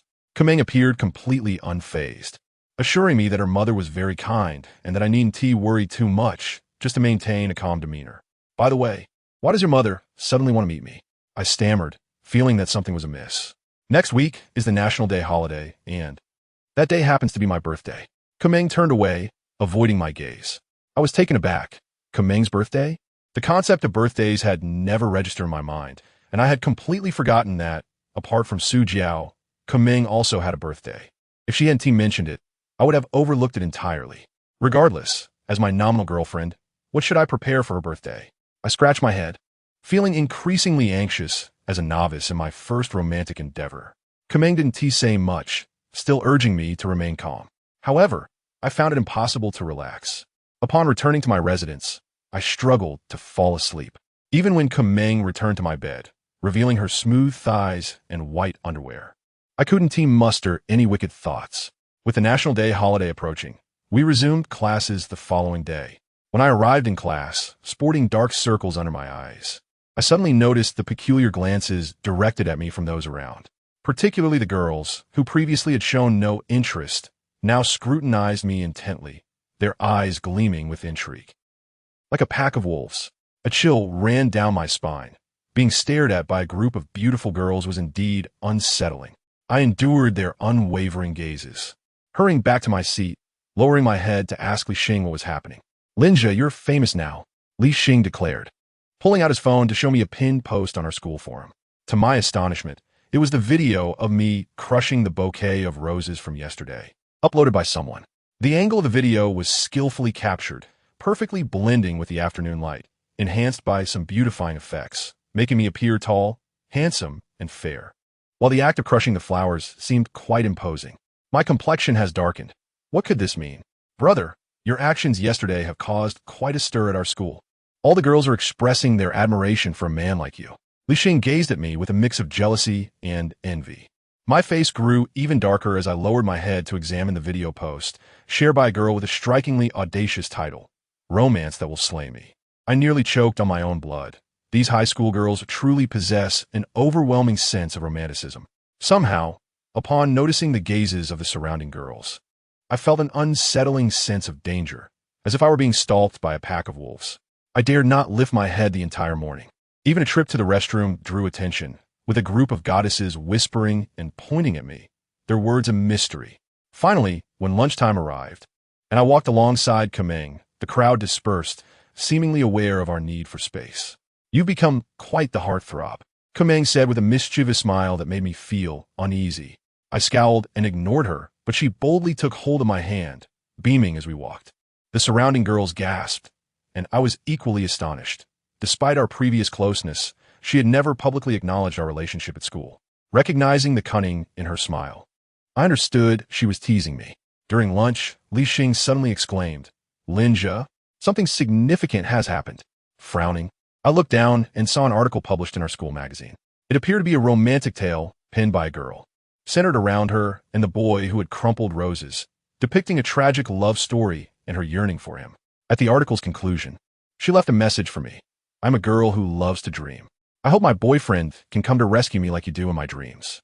Let's meet under the ginkgo tree after school tonight. I just want to catch a glimpse of you and say a few words. Will you?" This piece of writing instantly ignited a frenzy across our school's network, and the cafeteria erupted in speculation about the identity of this bold girl. With all eyes fixated on me, I was taken aback by the existence of such a passionate girl within the school. Just as I hesitated about whether to meet her, Kuming suddenly laughed. "If you wish, you can go meet her. I won't mind." However, despite her words, she expressionlessly snatched Li Xing's phone and pressed the power button. Though she smiled, a glint of sharpness lurked in her eyes. Startled, I turned to the equally pale Li Xing and said, "I'll be skipping class this afternoon. Please excuse me." "I'll join you," he replied. After hastily finishing lunch, Li Xing and I escaped from school. My intention for skipping class was not solely to avoid that dreamy girl, but also to select a birthday gift for Kuming. Wearing our school uniforms felt uncomfortable while shopping, so I changed when we returned to my place. Upon learning my purpose for the outing, Li Xing eagerly made a phone call. Of course, when shopping, you need a girl to accompany you. I frowned, but before I could intervene, he had already completed the call.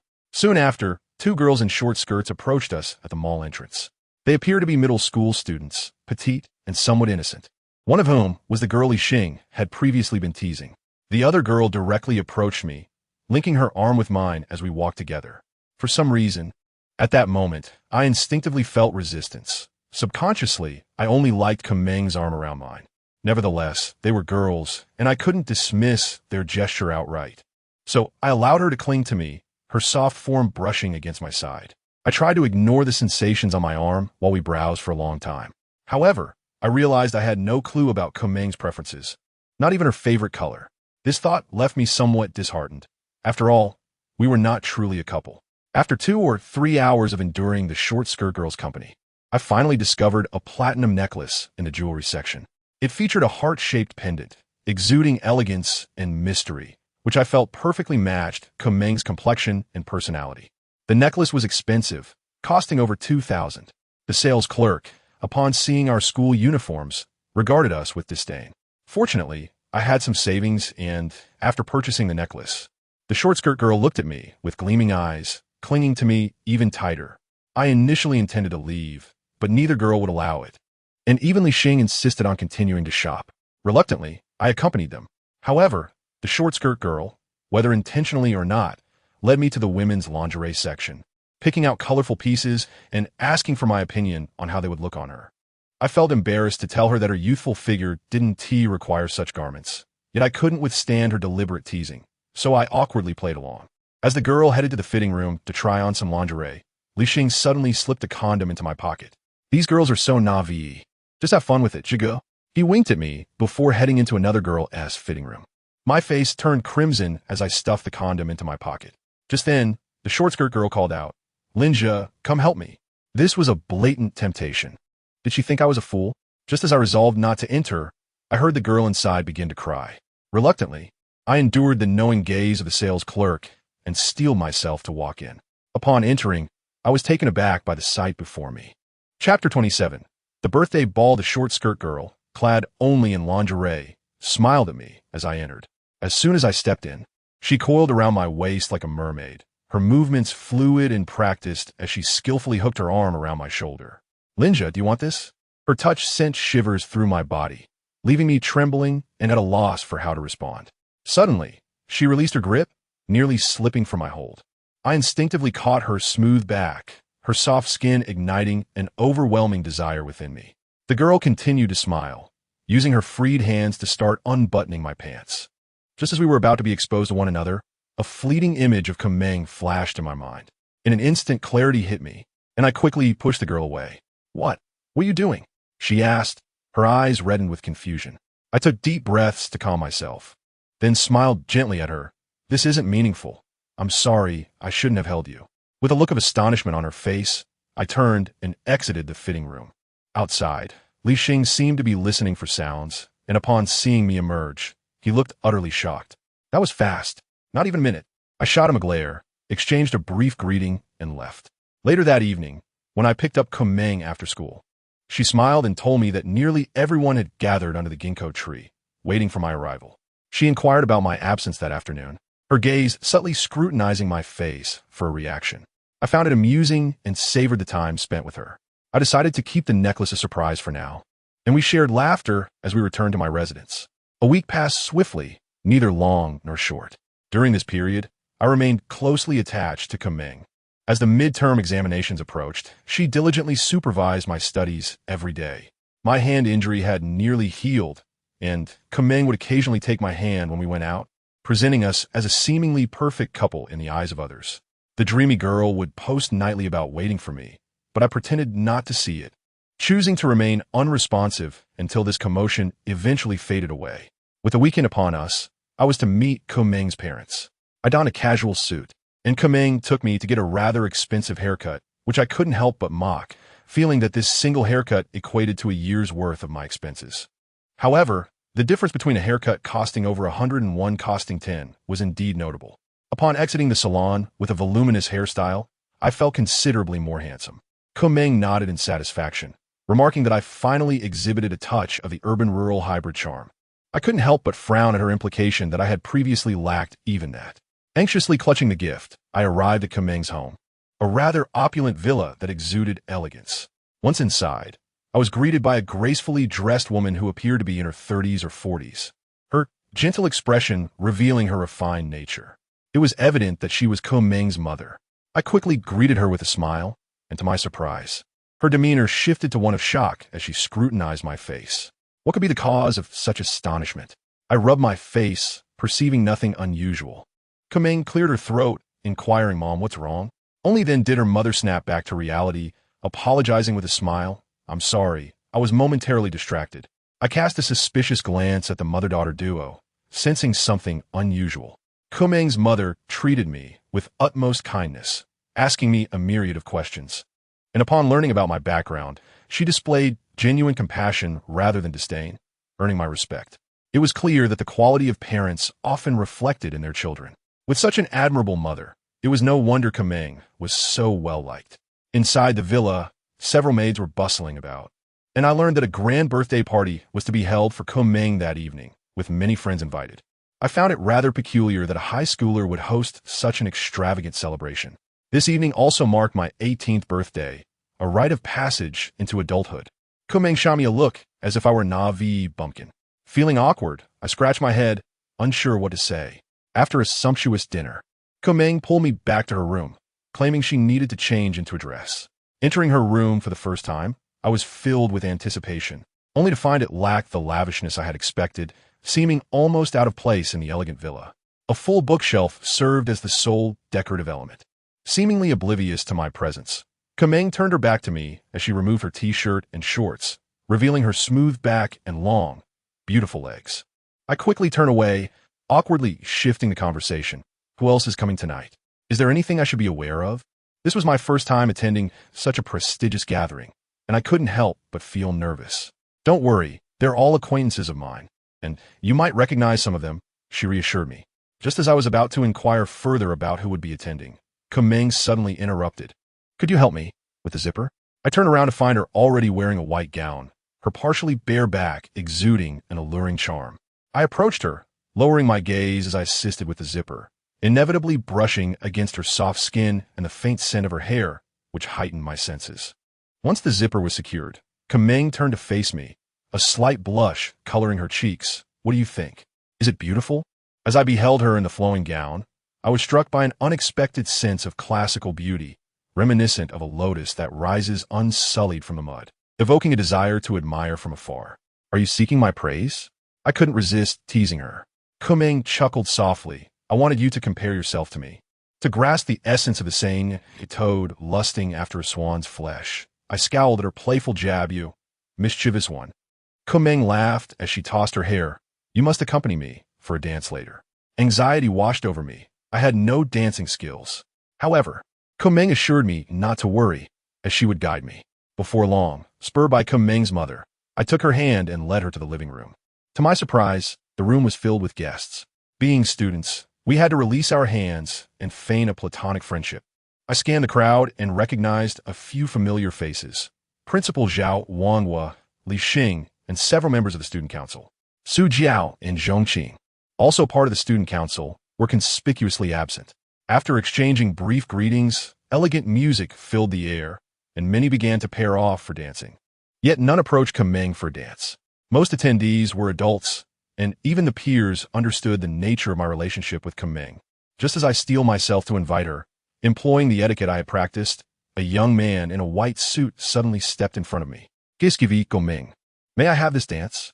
I frowned, sensing familiarity in his presence. Li Xing approached and informed me, "This is Luo Yi, the head of the second-year student council. His family has some influence." Suddenly, I recalled that this was the same individual who had intentionally provoked me when I was cleaning the corridor. Even Li Xing seemed to regard him with disdain, which relieved me. Kumeng looked up at him and shook her head. "I'm sorry. I already have a dance partner." With that, she directed her attention back to me. Reluctantly, I grasped her hand, and together we moved to the center of the dance floor. Luo Yi stood there, stunned, his expression darkening before he turned away in defeat. I dismissed him with a shake of my head, recognizing that he was no match for me. The real challenge awaited us on the dance floor.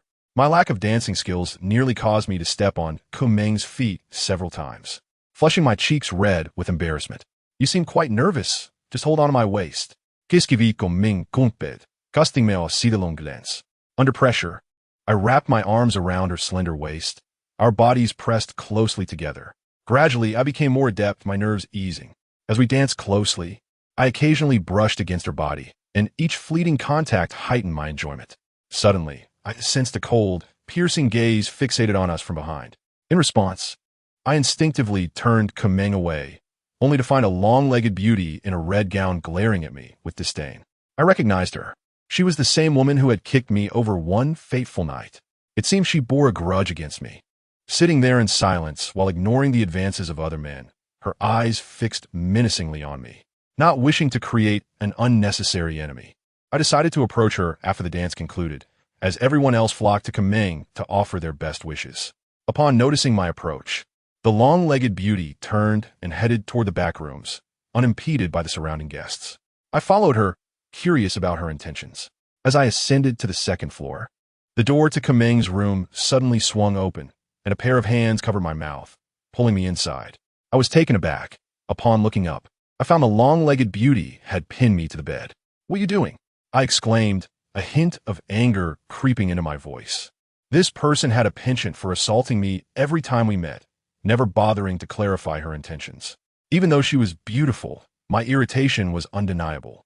"You impudent wretch. Playing both sides, bullying Qingqing. I must castrate you." With that declaration, the leggy beauty brandished a pair of scissors, a sinister smile gracing her lips. Fear coursed through me as I knocked the scissors from her grasp, engaging her in a struggle.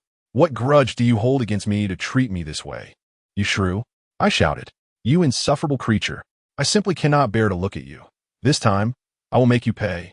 The long-legged beauty fought back fiercely, disregarding her femininity as we wrestled. Her elegant gown became disheveled, while I lost 2 buttons from my suit in the fray. At some point, she kicked at my groin, causing me to wince in pain. I instinctively pushed her down onto the bed, pinning her legs. "You scoundrel!"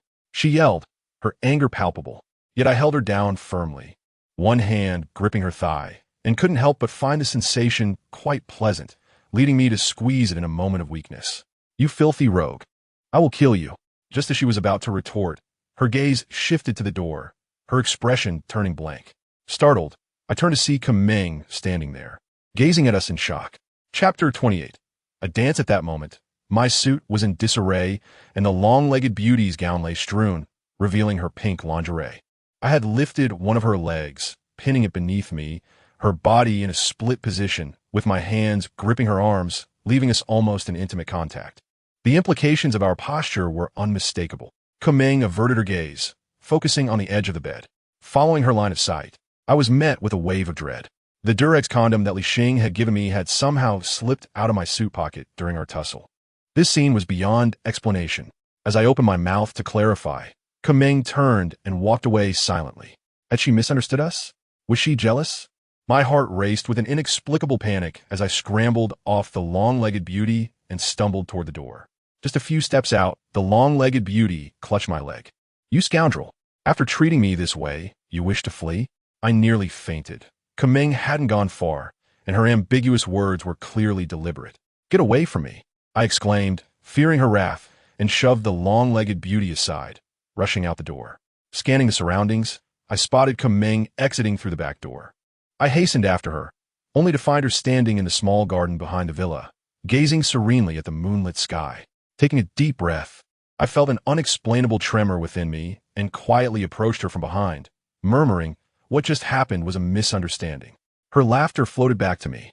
"I know, you know, a girl like Guan Hunan would never be interested in you." So the long-legged beauty's name was Guan Hunan. It seemed she and Meng were acquainted. Hearing this, my expression darkened. Although the misunderstanding had been cleared, my mood had soured further. I had often experienced her sharp tongue, and it seemed her wit had only sharpened since our last encounter. At that moment, a gentle breeze swept by, lifting her gown slightly, revealing her slender silhouette. I sensed a hint of sadness in her demeanor. "If you know it was a misunderstanding, why did you silently walk away?" I inquired. Meng shook her head. "I don't know. My emotions are quite tumultuous right now." I dared not disturb her, choosing to remain quietly behind her. After a prolonged silence, I suddenly recalled something and swiftly retrieved a necklace from my pocket, gently positioning myself behind her. Before she could react, I draped it around her neck. Startled, Meng turned to face me, her gaze dropping to the necklace adorning her neck. The gesture had been somewhat intimate, and I felt an awkward urge to divert my gaze. "This is your birthday gift. Do you like it?" The necklace glimmered against her fair neck, exuding an air of mysterious allure. It was a modest platinum necklace, devoid of any gemstone pendant, priced below 3,000 yuan, belonging to the lower tier of platinum jewelry. To my surprise, Meng seemed quite familiar with such ornaments. I could only manage an embarrassed smile, recalling how the previous girl in the short skirt had immediately offered herself after seeing me purchase a necklace, a stark contrast to Meng's reaction. "Thank you. I love it," she exclaimed, a radiant smile illuminating her face as she linked her arm with mine. "Let us head back. Mom must be getting anxious." Confused by her thoughts, I followed her back to the foyer. The small dance party outside had concluded, and the adults had departed, leaving our age group in the living room singing. Guan Hunan spotted me and shot me an angry glare, her expression reminiscent of someone bearing a deep grudge. I couldn't help but glance at her long legs, exposed beneath her gown. I had to admit, the sensation from earlier lingered in my memory. Noticing my gaze, Guan Hunan opened her mouth to speak, but then Luo Yi set down the microphone, grinning at me. "I believe we have another star of the evening, the boyfriend of our very own Meng. Let us have him sing a song." As his words echoed, the crowd erupted in cheers, their eyes gleaming with mischief. In comparison to these wealthy scions, my humble background was ripe for their amusement. I had noticed that Luo Yi possessed a lovely singing voice, while I was notoriously tone-deaf. If I were to sing, I would surely become the subject of ridicule. Seemingly aware of my discomfort, Meng stepped forward, attempting to smooth things over by saying I was unwell and shouldn't sing. Yet Luo Yi persisted. "That won't do. Meng, it's your birthday. Your boyfriend hasn't brought you a gift, and now he won't even sing? That is simply unacceptable." The crowd erupted in laughter, all eyes fixed on me. "Who said I hadn't prepared a gift?" Meng suddenly lifted her necklace, declaring, "I'm already wearing it." I felt relieved to have purchased a necklace that met expectations. The gazes that had been mocking transformed into envy. Luo Yi insisted I sing a song. Li Xing was becoming increasingly irritated, and, as the situation grew dire, I considered finding an escape route. However, Meng looked at me with a longing expression, as if she genuinely wished for me to sing. Reluctantly, I glanced around and spotted a violinist from the small band Meng's mother had hired, still seated nearby. I lacked singing prowess and musical knowledge, but Su Jiao adored violin music. In my middle school years, I had endured the challenge of self-learning the violin, and many tunes lingered in my memory. With a smile, I said nothing but walked straight to the musician, borrowed the violin, and tuned it. Soon, soothing melodies resonated throughout the hall, leaving everyone spellbound. It seemed no one had anticipated my ability to play the violin. I had chosen a gentle composition to calm the previously restless crowd. Kate gazed at me in astonishment. Moments later, as my melody reached its zenith, she suddenly extended her arms, dancing gracefully like a swan in response to my music. It was the first time I discovered her talent for dance, leaving me momentarily spellbound, nearly faltering in my tune. I quickly collected myself, lowering the volume of the melody once more. As she danced, Kay removed her high heels, revealing her delicate, exquisite feet. Twirling in front of me, her flowing white dress fluttered like a celestial being fallen to earth. Everyone around us was entranced, and I, for the first time, realized how breathtakingly beautiful Kay truly was. Several elders, engaged in conversation with Kay, approached, captivated by this serene moment. The soothing music, elegant movements, and soft lighting rendered the world silent. After what felt like an eternity, the music ceased, and Kay concluded her dance, offering me a radiant smile. "Who would have thought you were so remarkable?" We both exclaimed in unison, bursting into laughter. The surrounding crowd, led by Kay, spontaneously applauded.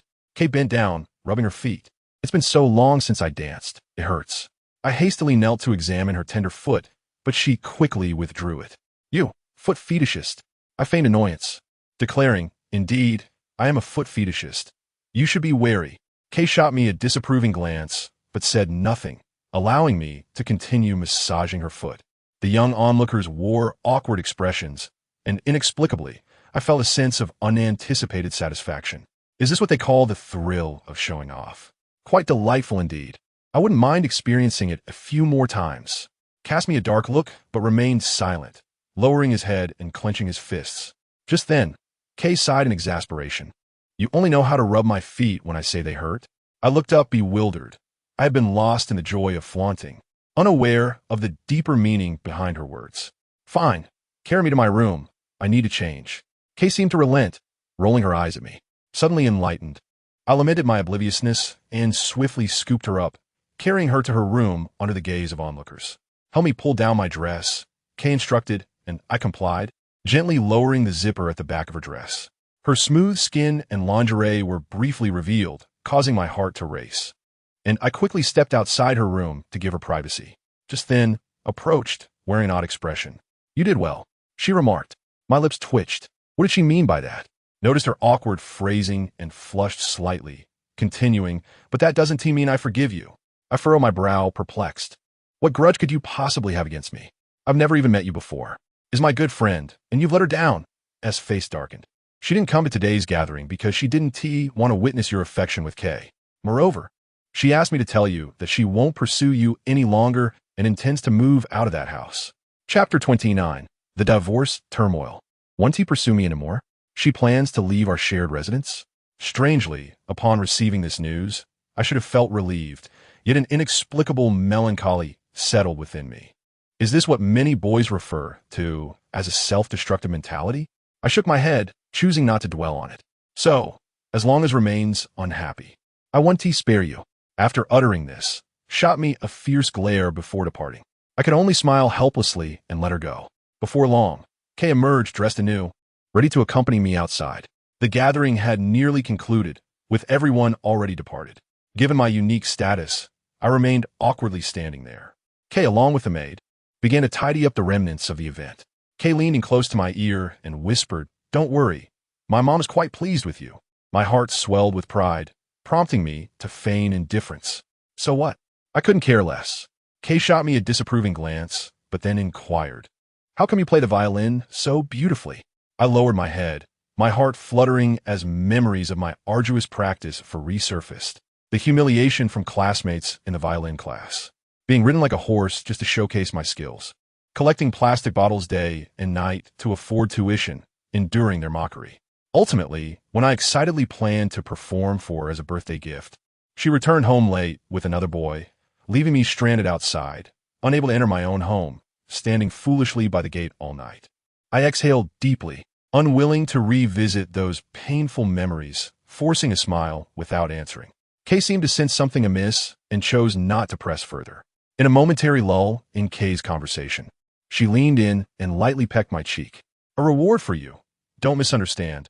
I often give such rewards to others." To prevent me from overthinking, she added this clarification. I felt somewhat speechless, aware of the dampness on my face. Strangely, the excitement within me surged, and in a moment of impulse, I turned and gently kissed Kay's pristine face. It was my first kiss with a girl, and I felt a wave of softness and smoothness on my lips, overwhelming me with dizziness. Kay appeared stunned, and after a long pause, she turned to me with disbelief.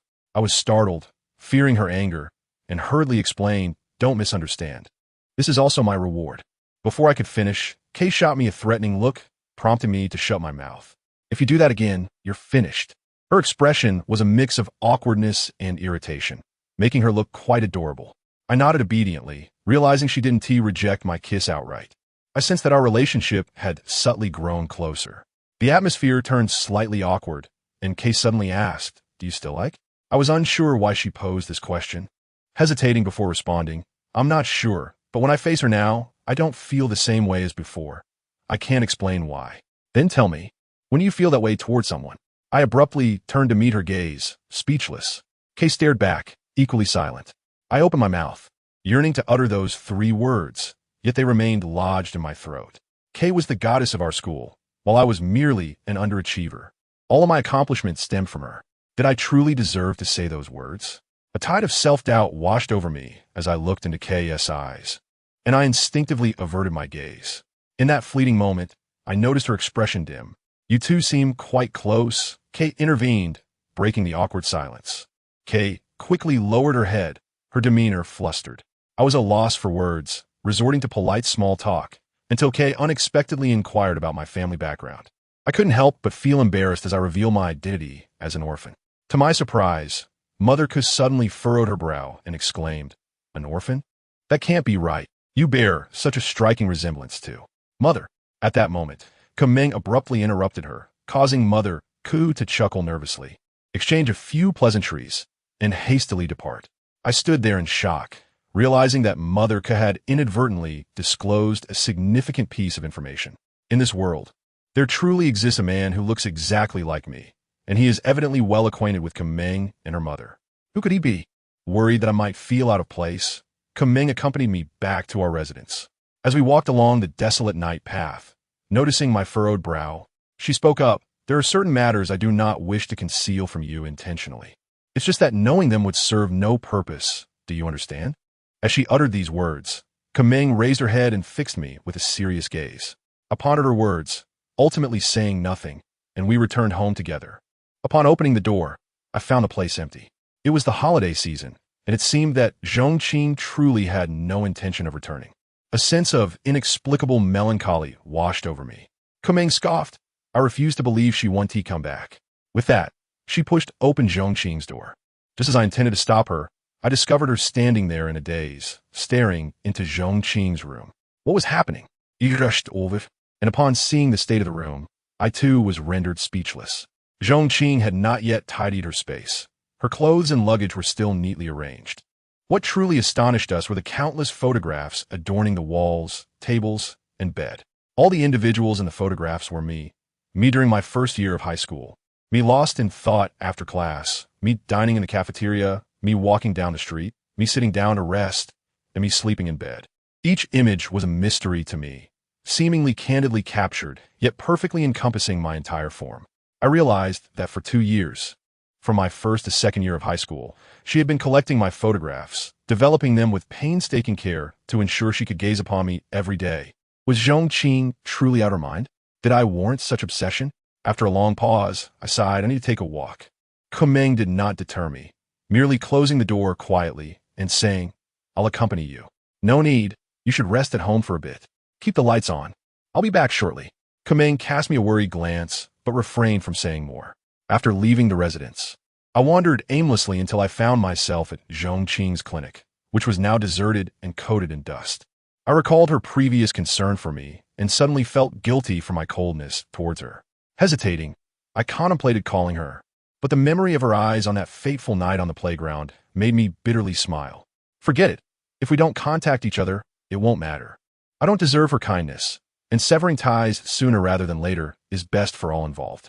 Since I was in the neighborhood, I realized it had been quite some time since I last saw my aunt.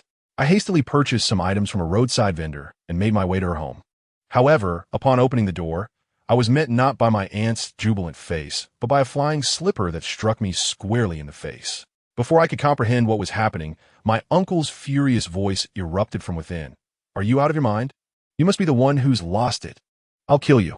My aunt, in tears, hurled a teapot at my uncle. "You scoundrel! How many times must I tell you? I am not your plaything." My uncle roared, raising his hand to slap my aunt down. I frowned. Despite being a scoundrel, my uncle possessed a sharp business acumen, which is why he resided in such a posh neighborhood.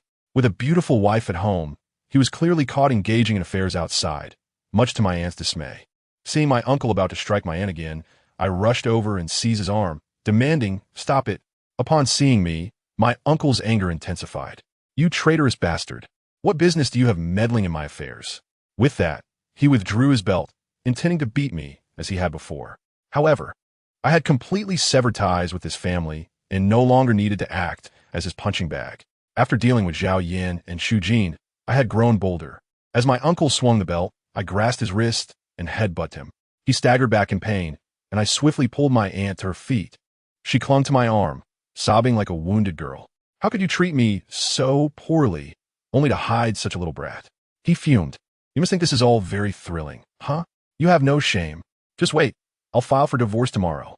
Furious, I could hardly believe my uncle's inhuman words. I was about to retaliate when my aunt intervened. "Enough, Xiaozhe. I think I should just divorce him." My uncle snorted and left, and I ignored the chaos in the house, guiding my aunt to the sofa. "He has other women out there, some of whom are barely older than Jiao Jiao. I've had enough of him. Let's end this. It's that simple." My aunt bowed her head. Despair etched on her face. Unsure of how to console her, I sat beside her. Women of this age often approach menopause, and I feared that any words I spoke might provoke her further. "Xiaozhe, that man has lost his mind. I worry for Jiao Jiao. Would you let her stay with you for a while?" My aunt suddenly proposed, causing me to hesitate. I understood the misunderstandings between them, but my aunt truly had no other option, or she wouldn't be humbling herself to ask. Tears streamed down her face once more, and I reluctantly nodded in agreement. Jiao Jiao was still in her room, and just as I was about to knock on her door, she emerged, dragging a suitcase behind her. Her eyes red as she declared to my aunt, "You don't need to worry about me. I can find a place to stay on my own." Chapter 30. The male lead in a movie with that. Before we could react, Jiao Jiao dashed out of the room, suitcase in hand. I quickly advised my aunt to rest while I pursued her. She hadn't gone far. When I caught up, she was aimlessly wandering in the community garden, her petite frame struggling with the burden of the heavy suitcase, looking quite pitiful. Jiao Jiao had always been stubborn. She had promised to take care of me. Yet now she was the one needing care, and I knew she would never accept it. I quietly approached her and, seizing the opportunity, snatched the suitcase from her grasp, softly urging, "Stop this nonsense. Come back with me." Startled, Jiao Jiao looked down, muttering, "Thank you, but I don't need it. I can take care of myself." Her stubbornness persisted, and I rolled my eyes. "Can you at least put on a matching pair of socks before saying that?" In her haste to leave, she hadn't even changed out of her slippers, wearing mismatched socks, one white and one blue. She noticed this, and her cheeks flushed, yet she continued to pout, resolute in her refusal to return with me. She had always been a pampered, rebellious young lady. Venturing out alone, she could easily be deceived or abducted. Although I had no desire to live with her, I felt compelled to take on the responsibility of caring for her due to my aunt's predicament. Seeing her continue to refuse, I felt a pang of anxiety and could only say to her, "I no longer care about the past. Could you please stop being so petulant and try to understand the struggles of your aunt?" "I'm not being petulant." Su Jiao lifted her head as if to glare at me, but then shyly turned away. "Lin Zhou, I just don't want to rely on you." "Sister Jiao, we are family. We are meant to support one another, are we not?" As I spoke, I pulled my suitcase and began to walk back, causing Su Jiao to pause momentarily. A resigned smile crossed her face as she uttered a soft thank you. Family does not require expressions of gratitude. Su Jiao and I walked in tandem through the community, with her closely following my steps. For the first time in 5 years, we strolled together in such tranquility, resembling a pair of siblings caring for one another, and I finally sensed the warmth of familial affection emanating from her. Upon returning home, I comforted my aunt outside, while Su Jiao continued to organize her luggage. Before long, she emerged, looking neat and composed, and I couldn't help but be taken aback. She seemed to have intentionally dressed up, donning a white dress that was rather short, revealing her delicate, slender legs, exuding an innocent allure. Her eyes were still slightly red, giving her a pitiful appearance that stirred a sense of compassion within me, prompting me to quickly avert my gaze. After bidding farewell to my aunt, we took a taxi outside the community directly to my rented apartment. Throughout the journey, Su Jiao remained silent, quietly seated beside me. It was the first time in 5 years that we sat so closely together, stirring a ripple of emotions within me that soon settled back into calmness. "Are you still living with your girlfriend?" Su Jiao suddenly inquired as we neared our destination, inching slightly closer to me. I was taken aback for a moment, but directly confirmed that we had been living together. Su Jiao lowered her head and fell silent. Upon entering the apartment, Kumeng emerged with an impatient expression. Why are you so late? The takeout I ordered is cold. Before she could finish, she noticed the well-behaved Su Jiao trailing behind me and froze. I had left alone, forbidding her from following me, yet I returned with a charming girl. The very Su Jiao with whom I had a complicated past. This revelation could not help but raise suspicions, and I observed Kumeng's expression gradually darken. Sensing the tension in the air, I hastily explained the situation regarding my aunt's family, while Kumeng listened with a smile fixed on her face, her gaze piercing into my eyes. My heart skipped a beat. I knew this expression indicated her scrutiny for any signs of deceit. I dared not misrepresent any details. And only after recounting everything did Kumeng finally retract her smile, ignoring me as she turned to Su Jiao and said, well then, welcome. Having more girls around could be convenient, but you'll need to contribute to the rent. Su Jiao, aware of my relationship with Kumeng, forced a smile, of course. Thank you. No need to thank me. It was Linja who brought you here, not me. You should thank him properly. My expression darkened, and Su Jiao grew anxious behind me. Kumeng was well known at school, and even she wouldn't dare provoke her. After saying this, Kumeng chuckled softly and returned to the living room, while I helped Su Jiao organize her luggage. I suddenly noticed Kumeng tossing a bag of takeout into the outside trash bin. Hey, that could still be eaten? I haven't had dinner yet.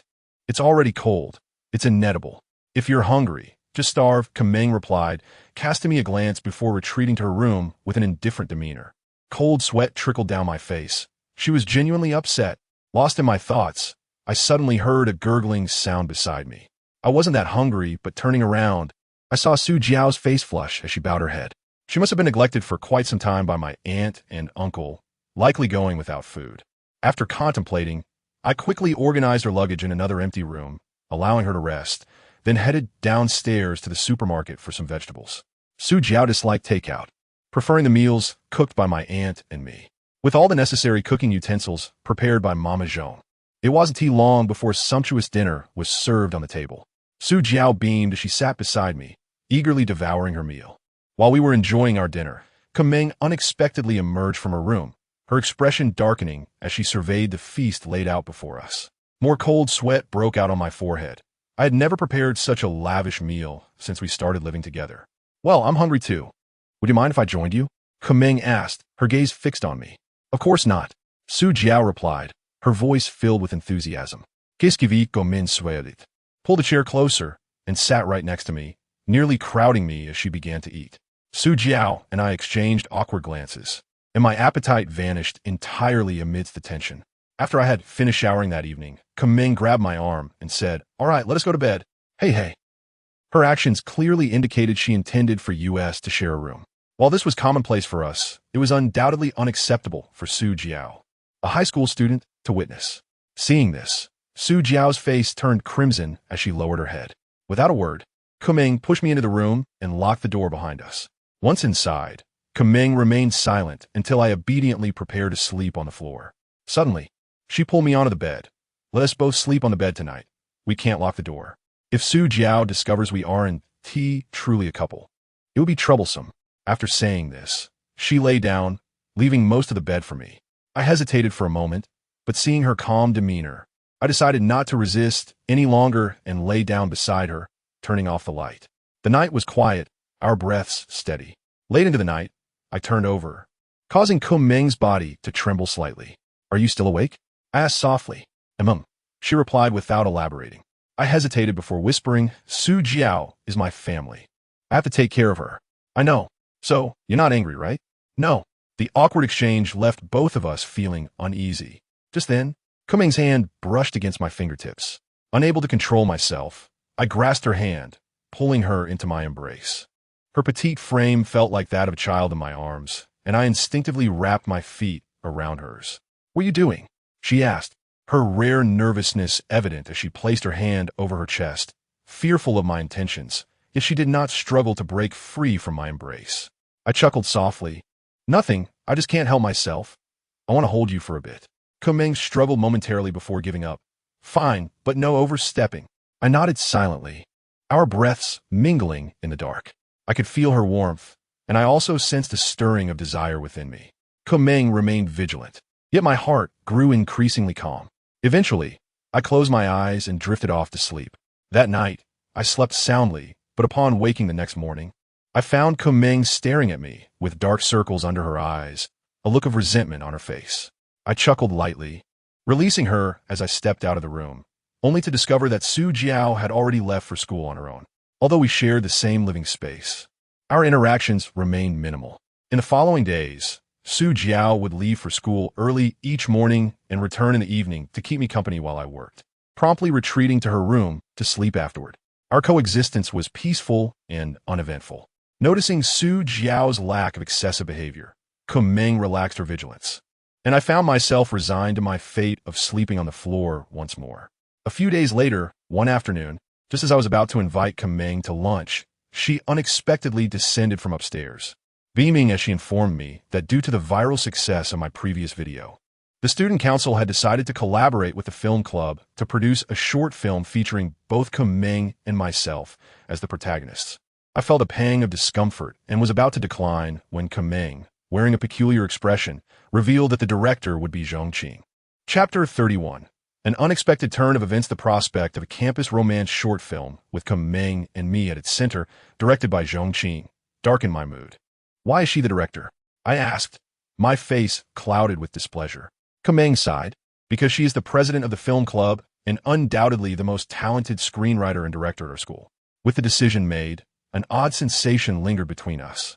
Kumeng confessed, initially I wanted to refuse, but your video has gained such immense popularity, not just within our school, but it has also spread across forums in our city. You become something of a celebrity. This short film is essentially for the promotion of our school, arranged directly by the vice principal, which leaves no room for refusal. I couldn't help but gaze at her in astonishment. I had not anticipated my rise to such notoriety. It made sense, however, why that girl in the short skirt had been so forward with me. What surprised me even more was the revelation that the vice principal, who happened to be Kumeng's father, a rather conventional middle-aged man, was the one to approve such a ludicrous request. Kumeng did not elaborate further, simply instructing me to dress appropriately for a dinner that evening with the student council and film club. I knew I would inevitably encounter Zhongqing, and an unsettling feeling settled within me. Kumeng seemed equally uncomfortable, making our lunch rather awkward. By afternoon, news of my involvement in a short film had spread throughout the second-year class, prompting a swarm of girls to flock to our classroom to glimpse my appearance, offering various comments that both tormented and amused me. The evening dragged on as I endured this trial, returning home only to find a figure clad in nothing but underwear standing before me as I opened the door. The smooth back, curvaceous hips, and long legs left me momentarily speechless. The figure gasped in surprise and hastily retreated to her room. It was Su Jiao. I was taken aback. Why was she here, changing clothes, when there was an evening study session? I contemplated greeting her, but recalled the fleeting image I had just seen and decided against it. During the dinner gathering, members of the second and third-year student councils sat together with the film club, including those with whom I had previous conflicts, such as Luo Yi, who regarded me with an awkward demeanor. Now, I was akin to the school's emblem. Everyone had to treat me with courtesy, a status I found both enjoyable and uncomfortable. Scanning the room, I soon spotted Zhongqing. It had been a while since I last saw her. She appeared significantly thinner, her eyes lacking the sparkle they once had. Forcing a smile whenever someone spoke to her, a pang of sorrow struck my heart, and I yearned for an opportunity to converse with her. Yet I was soon shoved into a corner, forced to drown in alcohol by a group of unsavory characters. Kumeng, who had a low tolerance for alcohol, became tipsy after just a few sips, and I had no choice but to let her sit and rest while I faced this unruly crowd alone. As I silently cursed the shameless students around me for their antics, a gentle voice cut through the noise. Linja, Kumeng, this toast is my blessing for you both. The voice carried a playful tone, jolting me awake. I turned to find Zhongqing standing before me, holding a glass. Kumeng, dazed and silent. As the room fell quiet, all eyes turned toward us, recalling the intimacy I once shared with Zhongqing. I stood up, scratching my head. Thank you. Just as I was about to raise the glass and drink, Zhongqing stopped me. You drink from mine, and I'll drink from yours. Her body radiated the scent of alcohol. It was unclear how much she had consumed. She swiftly swapped our glasses, forcing her drink into my hand. I awkwardly held it, unsure of how to proceed, while Zhongqing downed her drink heartily, her lips having touched the very spot I had sipped from. The surrounding crowd erupted into laughter, the girls gossiping with gleeful anticipation, all eyes glued to my next move. Why aren't you drinking? Are you refusing my toast? Zhongqing's eyes widened, a hint of melancholy in her voice.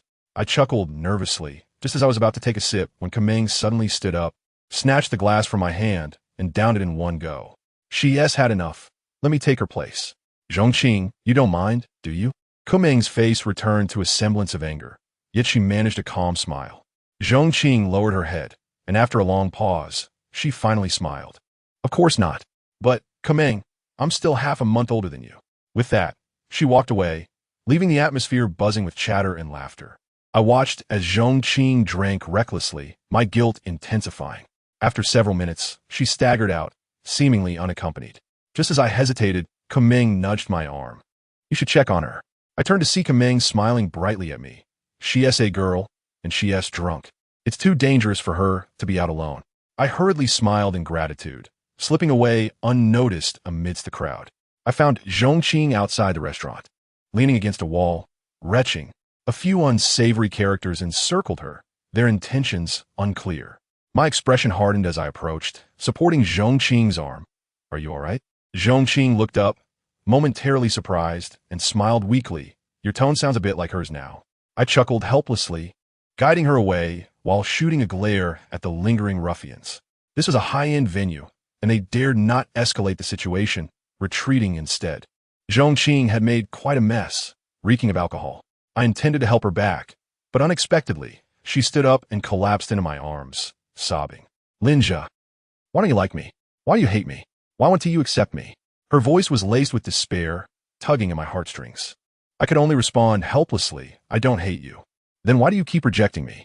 My chest is larger than hers. I'm fairer. And while I may be shorter, my legs are long too. She suddenly looked up, her fair cheeks glistening with tears, pouting like a child denied candy, pressing against me as she spoke.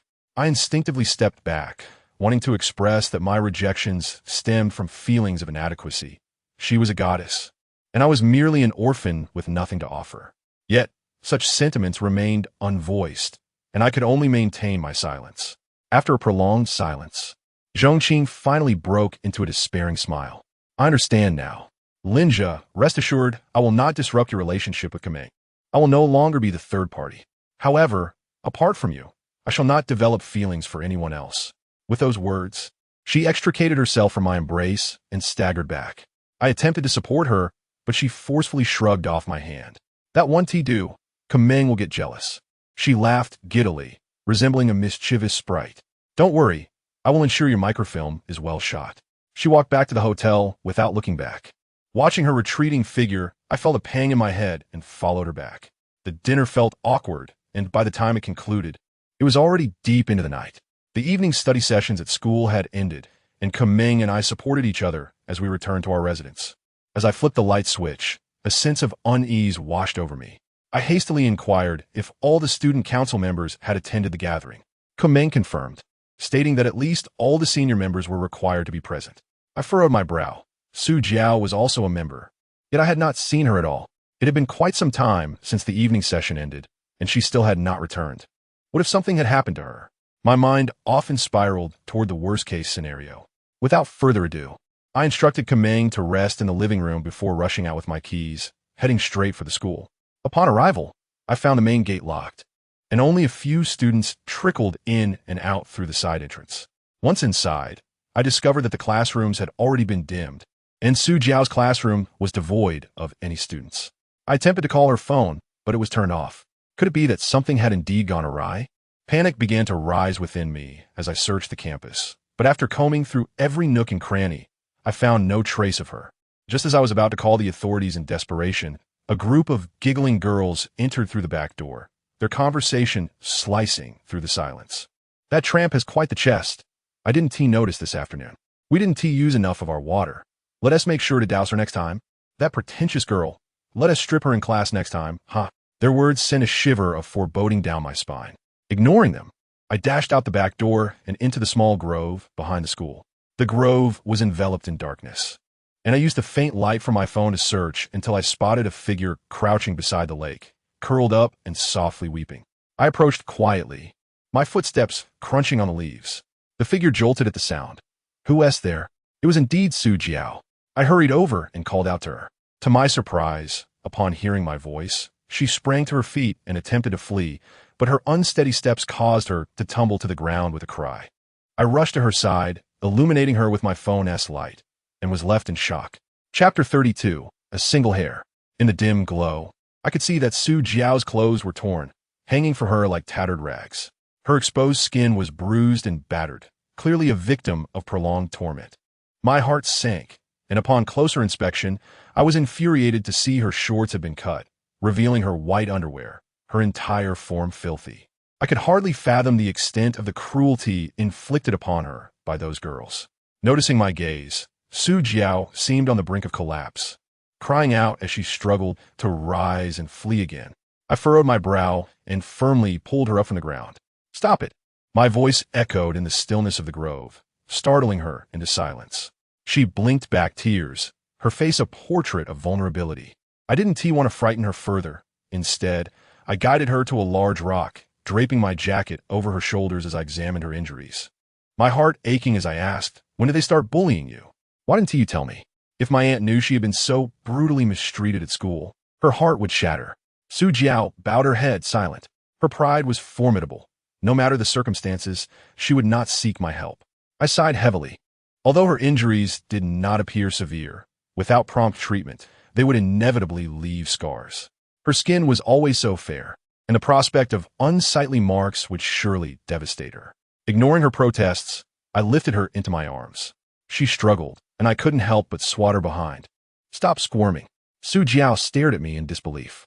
I wasn't sure what had compelled me to act so, but seizing the moment of awkwardness, I hurried her to the nearest clinic, asking the female doctor inside to disinfect her wounds. For reasons I couldn't grasp, Su Jiao clung to my sleeve, and I had no choice but to stay with her. The doctor, seemingly a trainee, turned her back to me as she began to undress Su Jiao. My eyes inadvertently caught sight of her white underwear on the bed, causing my heart to skip a beat, and I quickly averted my gaze. The doctor, rather brusque, was rough in her treatment, and Su Jiao occasionally whimpered in discomfort. I frowned, requesting her to be gentler. Unexpectedly, the doctor snapped, "If you don't want to pay for the treatment, then do it yourself." With that, she tossed the cotton swabs aside and left to attend to other patients. Frustrated, I considered confronting her, but Su Jiao urgently grasped my sleeve. "Let go. Just help me." Her voice trembled as she turned away, hugging her knees. "All right." Nervously, I turned back, initially stirred by emotions, but upon seeing the marks on her back, I gasped and steadied myself to gently apply the ointment. We sat in silence, feeling her delicate skin beneath my fingertips as I finished treating her back. Just as I exhaled in relief, believing it was over, Su Jiao suddenly extended a long leg toward me. There was an injury on my thigh as well. I glanced and quickly diverted my gaze, handing her the cotton swab. "You can handle that part yourself." "Fine." Su Jiao fell silent, taking the swab and applying the alcohol on her own. I quietly asked, "When did they start bullying you?" "It's been many days now," she replied softly. I felt a surge of anger and asked why she hadn't told me sooner, even if it meant informing a teacher. She gave a wry smile. "I did tell a teacher, but after they were reprimanded, they retaliated even more violently." I fell silent, pondering how to address this issue. Once Su Jiao finished applying her medication, I suggested she rest while I prepared to leave and discuss a strategy with Li Xing. However, she suddenly grasped my hand. "What are you doing?" I stammered, feeling a strange tension in the air. It seemed as if Su Jiao was subtly enticing me, leaving my heart troubled. "Can you help me? Make them delete the photos?" "What photos?" Su Jiao lowered her head, hesitating before timidly confessing. "They took pictures of me after stripping me." Damn!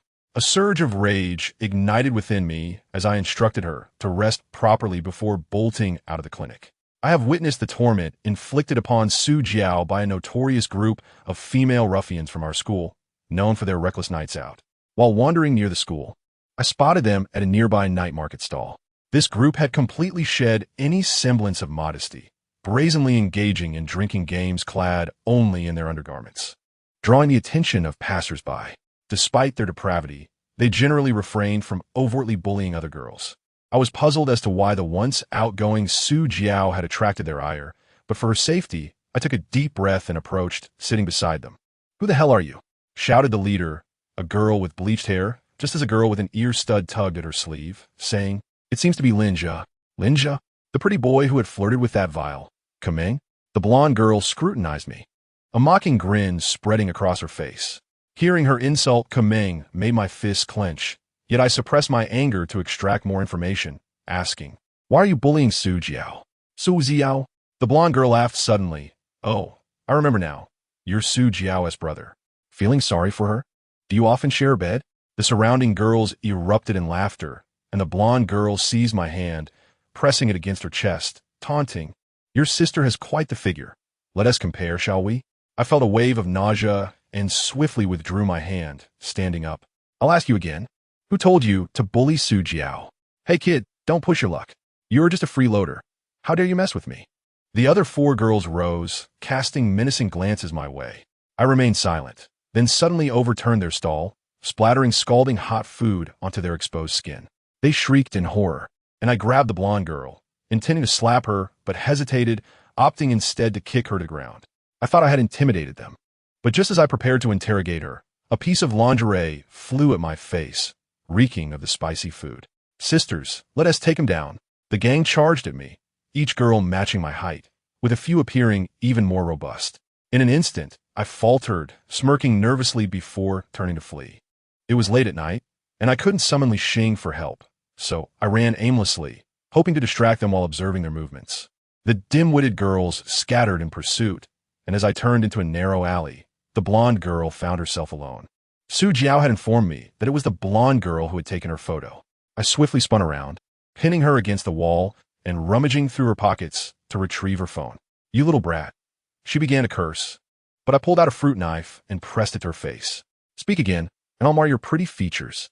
Even a thug like her feared such a threat, and she promptly fell silent. I commanded her to unlock her phone, and indeed, I discovered several compromising photos of Su Jiao, nearly indecent in their exposure. I hastily deleted them and smashed her knockoff phone, continuing my inquiry. "Why do you bully Su Jiao?" The blonde girl clenched her teeth, refusing to speak. I lightly traced the knife against her face, and she panicked. "I'll tell you, I just can't stand her. Zhao Yan, such a great guy, was toyed with by her. Of course, I wanted to ruin her. Don't get too smug. You and Kameng are finished too." I was taken aback. Zhao Yan had once been the school's heartthrob, and many had harbored resentment towards Su Jiao when he dated her. After Zhao Yan transferred, the events that transpired had remained largely unknown. Yet this band of fools held a grudge. Still, something felt amiss. I lowered my voice to threaten her. "If I see you bully Su Jiao again, I'd rather rot in prison than let you escape unscathed." After all that had transpired, I understood that only ruthless threats would deter such scum. Ignoring the anxious look in her eyes, I hastily departed as I heard approaching footsteps. Su Jiao had been waiting in the hospital room for my return, and her face lit up with joy upon seeing me. "Are you all right?" she asked. I nodded, noticing her injuries were still quite severe. I insisted she rest in the hospital overnight, promising to help her with school in the morning. She agreed, donning my jacket, appearing inexplicably fragile, evoking a sense of protectiveness within me. I pressed some money into her hands, and, just as I was about to leave, she called out, "Linja, thank you." I was puzzled by her reluctance to call me brother, so I could only chuckle helplessly. "Sister, we're family. No need for thanks." Su Jiao fell silent, clutching the money, her head bowed. As I walked home, a heavy cloud hung over me, worrying about Su Jiao's safety. Upon entering my house, I was met with the sight of Kameng's beaming face, causing my heart to skip a beat. I had been away for at least 2 hours, and I hadn't contacted Su Jiao during that time. Things seemed dire. Kameng regarded me with a calm expression. "Where have you been?" "Why isn't Su Jiao with you?" "She is at her dorm. I was out with Li Xing," I replied, forcing a smile. It was my first lie to her. After the blonde girl had called me a freeloader, I deliberately withheld the truth from Kameng, intending to handle the situation myself. "Is that so?" Kameng's smile widened. "But 5 minutes ago, I called Li Xing, and he said he wasn't with you." My face stiffened. I hadn't expected my lie to be so easily exposed. Just then, Kameng's gaze sharpened, and she approached, fixating on my shoulder. "Oh no!" My jacket was with Su Jiao, and I was only in a short-sleeved shirt in the chilly weather. As I contemplated how to explain the absence of my jacket, Kuming suddenly reached out. Plucking a long strand of hair from my shoulder, a cry of despair echoed in my heart. It was over chapter 33. Could it be her? Kuming said nothing, but that night, when I sought to share a bed with her, she kicked me to the floor, tossing a thick blanket my way. No explanations, sleep on the floor forever, were her exact words. Reluctantly, I embraced the blanket and spent the night on the cold floor. Yet, I understood that Kuming was a perceptive girl. She sensed my reluctance to discuss the matter and didn't press me, instead employing a teasing manner to navigate through it. However, the more astute she appeared, the more uncomfortable I felt. It was as if she didn't regard me as a genuine, dependable boyfriend. The next morning, Kuming didn't accompany me to school, citing family matters and needing a few days off. The microfilm would only be filmed during the holiday, with no time wasted. Before leaving, she specifically admonished me not to flirt around like I had the previous night. Her actions mirrored those of a typical girlfriend. Yet I couldn't shake the feeling of insincerity, as if an invisible barrier loomed between us, impervious to breach. As I stood before the taxi, ready to bid her farewell, she suddenly turned back, gazing at me with an intensity that pierced through. That hair belongs to Su Jiao, doesn't it? I hesitated momentarily, astounded by a woman's intuition, and reluctantly admitted the truth. She smiled softly. I knew it. Only she can make you forget my existence. Unbeknownst to me, a hint of loneliness lingered in her voice. No, I anxiously gazed into her eyes, clenching my fists. This was the first time I had witnessed such a vulnerable side of Kuming, stirring a wave of excitement within me. Could it be that she truly felt something for me? She seemed to be awaiting my explanation.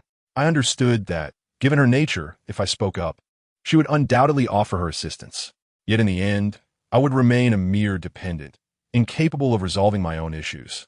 After a lengthy silence, noticing my reticence, she turned away, preparing to leave.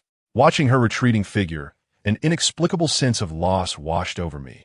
If she walked away, I might lose something significant. Unable to contain my emotions, I whispered, I just like you. I want to be worthy of you. As those words left my lips, Kuming had already closed the taxi door, leaving a trail of dust in her wake. I was uncertain if she heard my confession, but I felt a weight lift from my heart. Regardless of her feelings towards me, I resolved to strive for strength, to excel, and to shed my insecurities. I did not intend to seek her help regarding Su Jiao's situation. Instead, on my way back to school, I called upon Li Xing and a group of delinquents from our class, intending to provide temporary protection for Su Jiao. However, upon arriving at the infirmary, I found Su Jiao was no longer there. I hastily inquired with the irritable middle-aged nurse, who impatiently replied, "A girl with yellow hair claimed to be her classmate and took her away." My head buzzed with disbelief as I erupted. "You didn't even ask who she was before let her take her."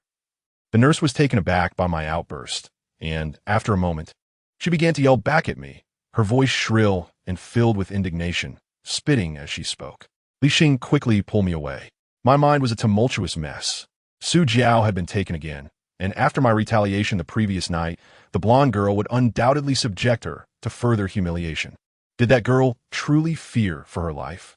My frustration reached a boiling point, but fortunately, Li Xing chimed in, "Linja, I heard most of the delinquents from the senior class are in that grove outside. Let us hurry."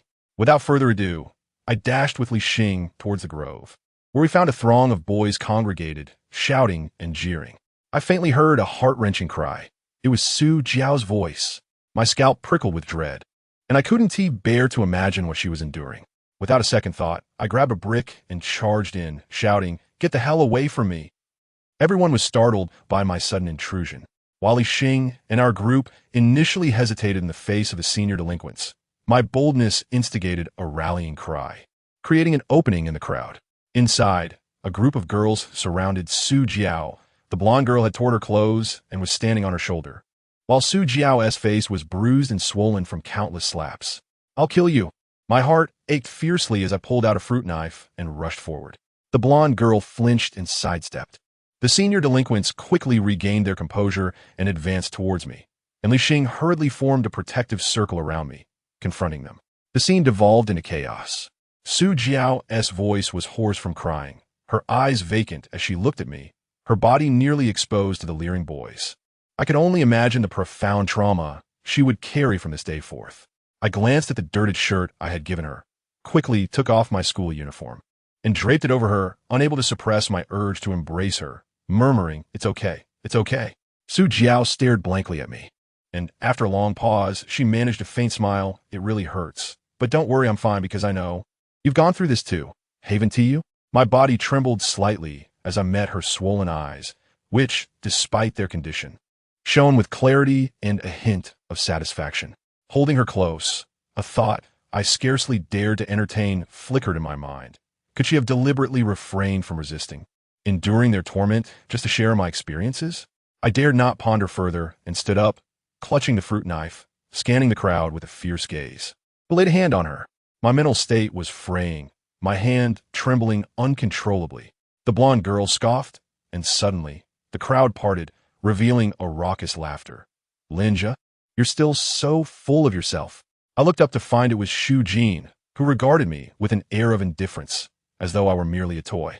Misunderstandings stemming from my earlier infatuation lingered in my mind, and I felt an unexpected pang of guilt. But I hadn't anticipated he would unleash his wrath upon Su Jiao. I glared at him, my voice quaking with rage. "Shu Jin, if you have a problem, take it up with me. What kind of coward bullies a girl?" Initially arrogant, Shu Jin's expression shifted to one of confusion upon hearing my words. "What did you say?" Ignoring the onlookers, I pointed the knife at him. "Stop playing dumb. Let us settle this one-on-one. If I lose, I'll—" As I was about to deliver a fiery declaration, Shu Jin suddenly waved his hand dismissively, stepping back with a hint of trepidation. "Wait. I feel like you've totally misunderstood something. I just got here. My purpose was to send these onlookers back to class. Don't recklessly throw yourself into danger." After uttering those words, he glanced nervously at my knife, retreating a few more steps. I was momentarily stunned. Before I could process the situation, the boys around us, now under Shu Jin's directive, scattered back to class. Without the support of their male counterparts, the senior girls stood no chance against our second-year delinquents. Under their threatening gazes, the blonde girl's complexion shifted from pale to green and then white before she waved her hand dismissively and departed. The tension in the air dissipated, and Shu Jin's gaze fell upon Su Jiao, who was barely clothed, prompting him to avert his eyes and remark, "Those girls are quite something." I stood dumbfounded, realizing I had perhaps misjudged him yet again. After a long moment, I helped Su Jiao to her feet, awkwardly apologizing. "I'm sorry. I misunderstood you." "It's fine. I've long been aware of your foolishness," Shu Jin retorted, casually picking his nose, completely shedding his previous composure. "I thought those girls were under your command." My expression darkened, and I held Su Jiao close, forcing a smile. Shu Jin glanced at me with envy, commenting, "Kumeng just took a leave of absence, and you've already managed to snag a mistress. Impressive. Don't talk nonsense." I shot a glance at Li Xing, whose odd expression made my face flush. Su Jiao hastily extricated herself from my embrace, swaying unsteadily in place. Shu Jin chuckled, but his demeanor abruptly turned serious. "What did you do to offend those girls?" I recounted the entire ordeal, and upon hearing it, Shu Jin sighed. "The senior girls are all under a single head. I can't intervene in this matter, nor do I intend to. Watching you get into trouble is quite entertaining for me." Furrowing my brow, I inquired about this head. Shu Jin's face twitched slightly. "I don't know her name, but I know she is a top dancer in the school's dance team, and the best among the female athletes. She has long legs and once kicked me into oblivion during a fight." Listening to his description, my lips twitched involuntarily. I cannot believe it. Chapter 34, Trapped. Upon hearing Shu Jin's description, I had nearly confirmed the identity of the senior girl leader. Now that I knew who she was, the next steps became clearer. As I contemplated whether to involve Li Xing and the others in confronting this girl leader, Shu Jin seemed to read my thoughts and suddenly burst into laughter. "Don't blame me for not warning you. That woman may appear to be nothing more than a brutish muscle-bound figure, but her intelligence and the power behind her are on par with Kumeng. You must understand that Zhao Yan, who dared to provoke Kumeng, has never dared to cross her." I looked up in shock. Was this woman truly so formidable? Was she an invincible force within the school? Yet, why did Shu Jin feel the need to caution me? Sensing my confusion, she simply smiled and turned to leave. With no time to ponder her motives, I hurriedly helped Su Jiao to her feet. Her clothes had been torn again, so I draped my school uniform over her. However, after just a few steps, she cried out in pain and collapsed to the ground. I quickly caught her in my arms and noticed her ankle appeared to be twisted, swollen and red, rendering her unable to walk. Li Xing approached, attempting to assist her, but she pushed him away, gazing at me with her swollen eyes filled with desperation. Reluctantly, I sent Li Xing and the others back, shouldering Su Jiao alone towards the school's infirmary. As I felt her light frame against my back, I couldn't help but sigh. Sister, why must you be so foolish? When I was bullied at school, Su Jiao had never offered her assistance. Now, she too faced similar torment, yet chose not to resist, perhaps in an attempt to atone for past mistakes. Su Jiao lowered her head and softly said, "Can't you guess?" My voice was tinged with helplessness. I wish not to dwell on the past. Why can't you let it go? Su Jiao buried her face against my neck, her voice quivering with emotion. I don't know, but I always feel I owe you so much. Therefore, whatever I endure, however I am treated, I deserve it. Linja, please don't help me anymore, all right? Her tone carried a plea, and I could only shake my head, tightening my hold around her leg. You are my family. I will not abandon you. No matter who bullies you, I will not let them go unpunished. Suddenly, Su Jiao reached out, gently caressing my face. You call me foolish. But you are even more so. After uttering these words, she fell silent, clinging tightly to me without a word. Soon, we arrived at the infirmary. This time, I had no time to assist her with ointment. I entrusted her care to a female intern while I made my way to the training room for senior athletes. Boys and girls trained in separate rooms, and I headed straight for the girls' training area. There I found a previously mentioned girl with yellow hair, surrounded by a group of fierce girls, boasting about something to a tall beauty in the center. Sister, let me tell you, Su Jiao's chest is even larger than yours. But it's sagging. I wonder how many have touched it. It's just so disgusting. Filthy words reached my ears, and I struggled to suppress my anger. I knocked on the door. Guan Henan, hello. The tall girl in the center turned. Her expression one of surprise. You actually found this place. Indeed, this senior girl leader, whom Zhao Yan dared not provoke, was the leggy beauty Guan Henan. I had sensed her exceptional status when she attended Kumeng's birthday party, where no boy dared to approach her. Seeing her mocking expression, I cut to the chase. Why do you allow them to bully Su Jiao? What will it take for you to leave her alone? Don't be so impulsive. Guan Henan chuckled, her lackey surrounding me with mischievous grins. As for why we bully her, have you forgotten what I said? I gritted my teeth. You said you wouldn't spare me, but why target my family? Your family?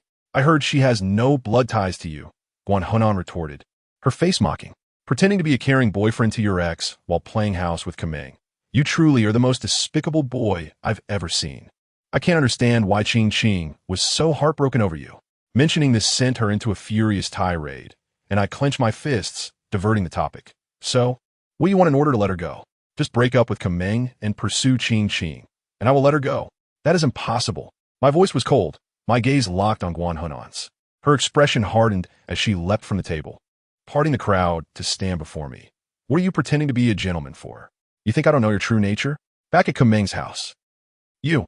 As she trailed off, a hint of embarrassment colored her cheeks. I too recalled that ambiguous situation, my face growing warm. Just then, she abruptly turned, raising her thigh and rubbing it against me. Dressed in a short skirt, her long legs brushed against my sensitive area, causing me to stagger back in shock. Huh, how does that feel? Excited, are we? Men are all the same. When it comes to girls, you act like a beast, not caring who they are. Don't pretend to be innocent in front of me. Laughter erupted from the surrounding girls, and I felt my cheeks flush with embarrassment. Guan Henan was nothing short of a violent vixen, an unyielding bully. I knew I could achieve nothing with her, so I turned to leave. If you dare to lay a finger on Su Jiao again, I will not let you off. Fine, I'll be waiting. But that is something I should be saying. Taunts followed me as I walked down the stairs. Guan Henan was not an ordinary foe. Despite my bravado, I lacked the power to make her relent. It seemed I could only remain vigilant in protecting Su Jiao at all times. Upon returning to the infirmary, I found Su Jiao anxiously watching for me. The moment she saw me, her demeanor brightened. Something fell off, very off. After Zhao Yan's incident, Su Jiao's state was quite concerning. I needed to find a way to help her return to normalcy. Throughout the day, I felt restless, staying close to Su Jiao during meals, fearing she might be harmed again. However, before I could devise a solution, trouble came knocking. After evening study sessions, as Su Jiao and I approached the entrance of the community, we noticed a group of over 10 boys smoking, casually strolling while casting sidelong glances at us. I recalled Guan Hunan's threats and immediately halted, inhaling deeply before pulling Su Jiao to run. "What's wrong?" Su Jiao asked, confused, trailing behind me. "Don't ask too much. Just run." At that moment, the boys seemed to receive a signal and charged after us. I couldn't hesitate. I sprinted towards the mainland, but after only a few steps, I found myself surrounded by several boys in front. I could fight them, but any delay would allow those behind to catch up, leaving me trapped. In a moment of desperation, I could only drag Su Jiao in another direction. No matter which way I fled, a multitude of people surrounded us, treating me as if I were a mere toy for their amusement. Frustration bubbled within me, yet hesitation was not an option. I ran with all my might, gripping Su Jiao's hand tightly, my strength waning. Sensing my fatigue, Su Jiao quickly released my hand, reassuringly stating, "Don't worry, I will keep up with you." I nodded, recognizing that this was not the time for sentimentality. I had no idea how long we had been running when I finally turned into a narrow alley, and the pursuers behind us vanished. I exhaled deeply and turned to Su Jiao, saying, "All right, we can finally rest." Before I could finish, I gasped in shock, for behind me lay only emptiness and darkness. Su Jiao had disappeared. I remembered her running alongside me, but I could not recall when we had become separated. With so many boys chasing us, the consequences of being caught were unimaginable. A wave of regret washed over me, but I dared not call out for Su Jiao. Instead, I held my breath, concentrating on regaining my strength. The surroundings were shrouded in darkness, and I had no idea where I had ended up, but sporadic hurried footsteps echoed nearby, indicating that I was still being pursued. That lunatic Guan Hunan had gone too far. How many people had he gathered just to deal with me? With no time to complain, I called Li Xing for assistance, then quietly picked up a brick from the ground and moved to the mouth of the alley. The streetlights illuminated the area, and in the dim light, I saw a group of boys encircling a girl, laughing and saying something. Although they did not lay hands on her, their expressions were lewd. That girl was Su Jiao.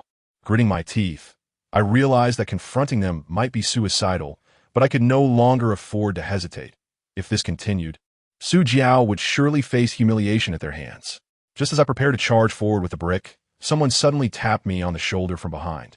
Startled, I turned to see Guan Hunan, wearing a grin that resembled a cat toying with a mouse. "What's wrong? Are you nervous seeing your old flame being harassed?" I tightened my grip on the brick, initially intending to strike her, but recalling her formidable leg techniques, I quickly abandoned that thought. "What do you want?" "Why want? That group isn't mine," Guan Hunan replied innocently, but then a seductive smile crept onto her face. "However, if you come with me to a certain place, I might consider helping your old flame." Chapter 35. Complete collapse. I gazed at Guan Hunan, feeling a strange unease. Why was this woman so intent on targeting me? Merely to aid her good friend, Zhongqing? Now that Su Jiao was in her grasp, I dared not resist. I could only nod in agreement. "Wherever you want to take me, just say the word, but you must spare Su, my sister." To avoid Guan Hunan mocking my relationship with Su Jiao, I hurriedly changed my address. "Don't be so guarded."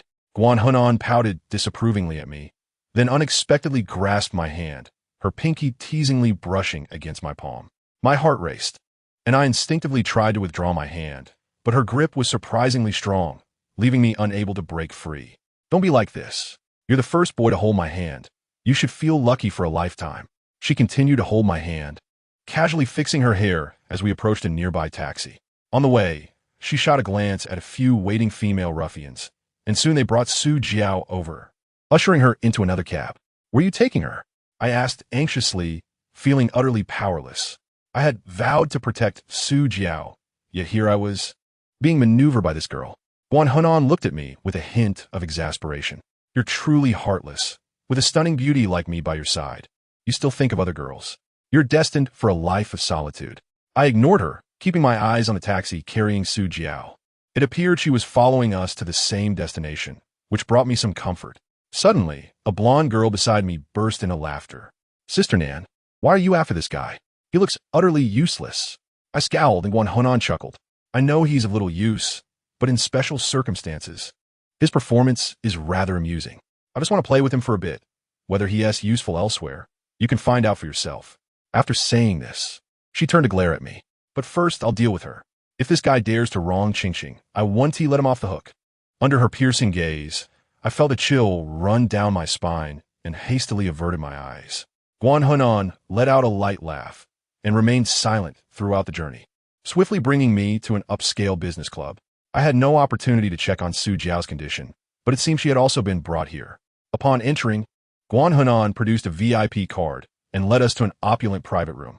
Sitting on the plush sofa, under the watchful eyes of several female ruffians, I felt increasingly uncomfortable. "What do you want?" I asked, bewildered. "Don't be so impulsive." Guan Hunan smiled, suddenly snapping her fingers.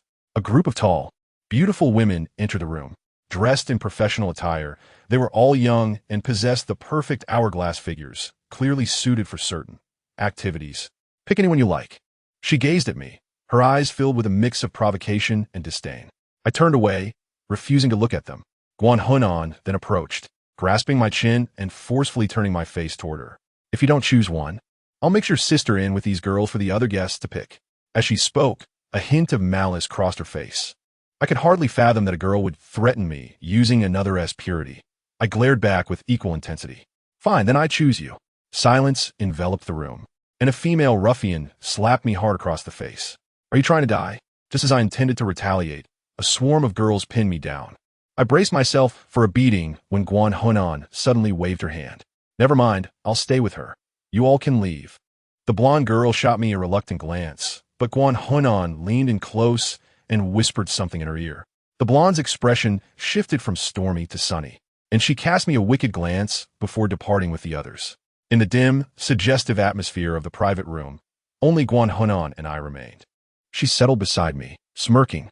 "All right, now that I'm here with you, what do you wish to do?" Her words were laden with implications, and I glanced at her legs, feeling a flutter in my heart before quickly averting my gaze. Noticing my reaction, Guan Hunan giggled. "I knew it. You boys all adore my legs. If you're willing, I can let you indulge tonight." She seemed to be deliberately teasing me, but her tone felt awkward, failing to stir any desire within me. I looked at her and chuckled softly. "What you're doing, does it sit well with Zhong Qing? You're acting this way just to avenge your friend Zhong Qing, aren't you?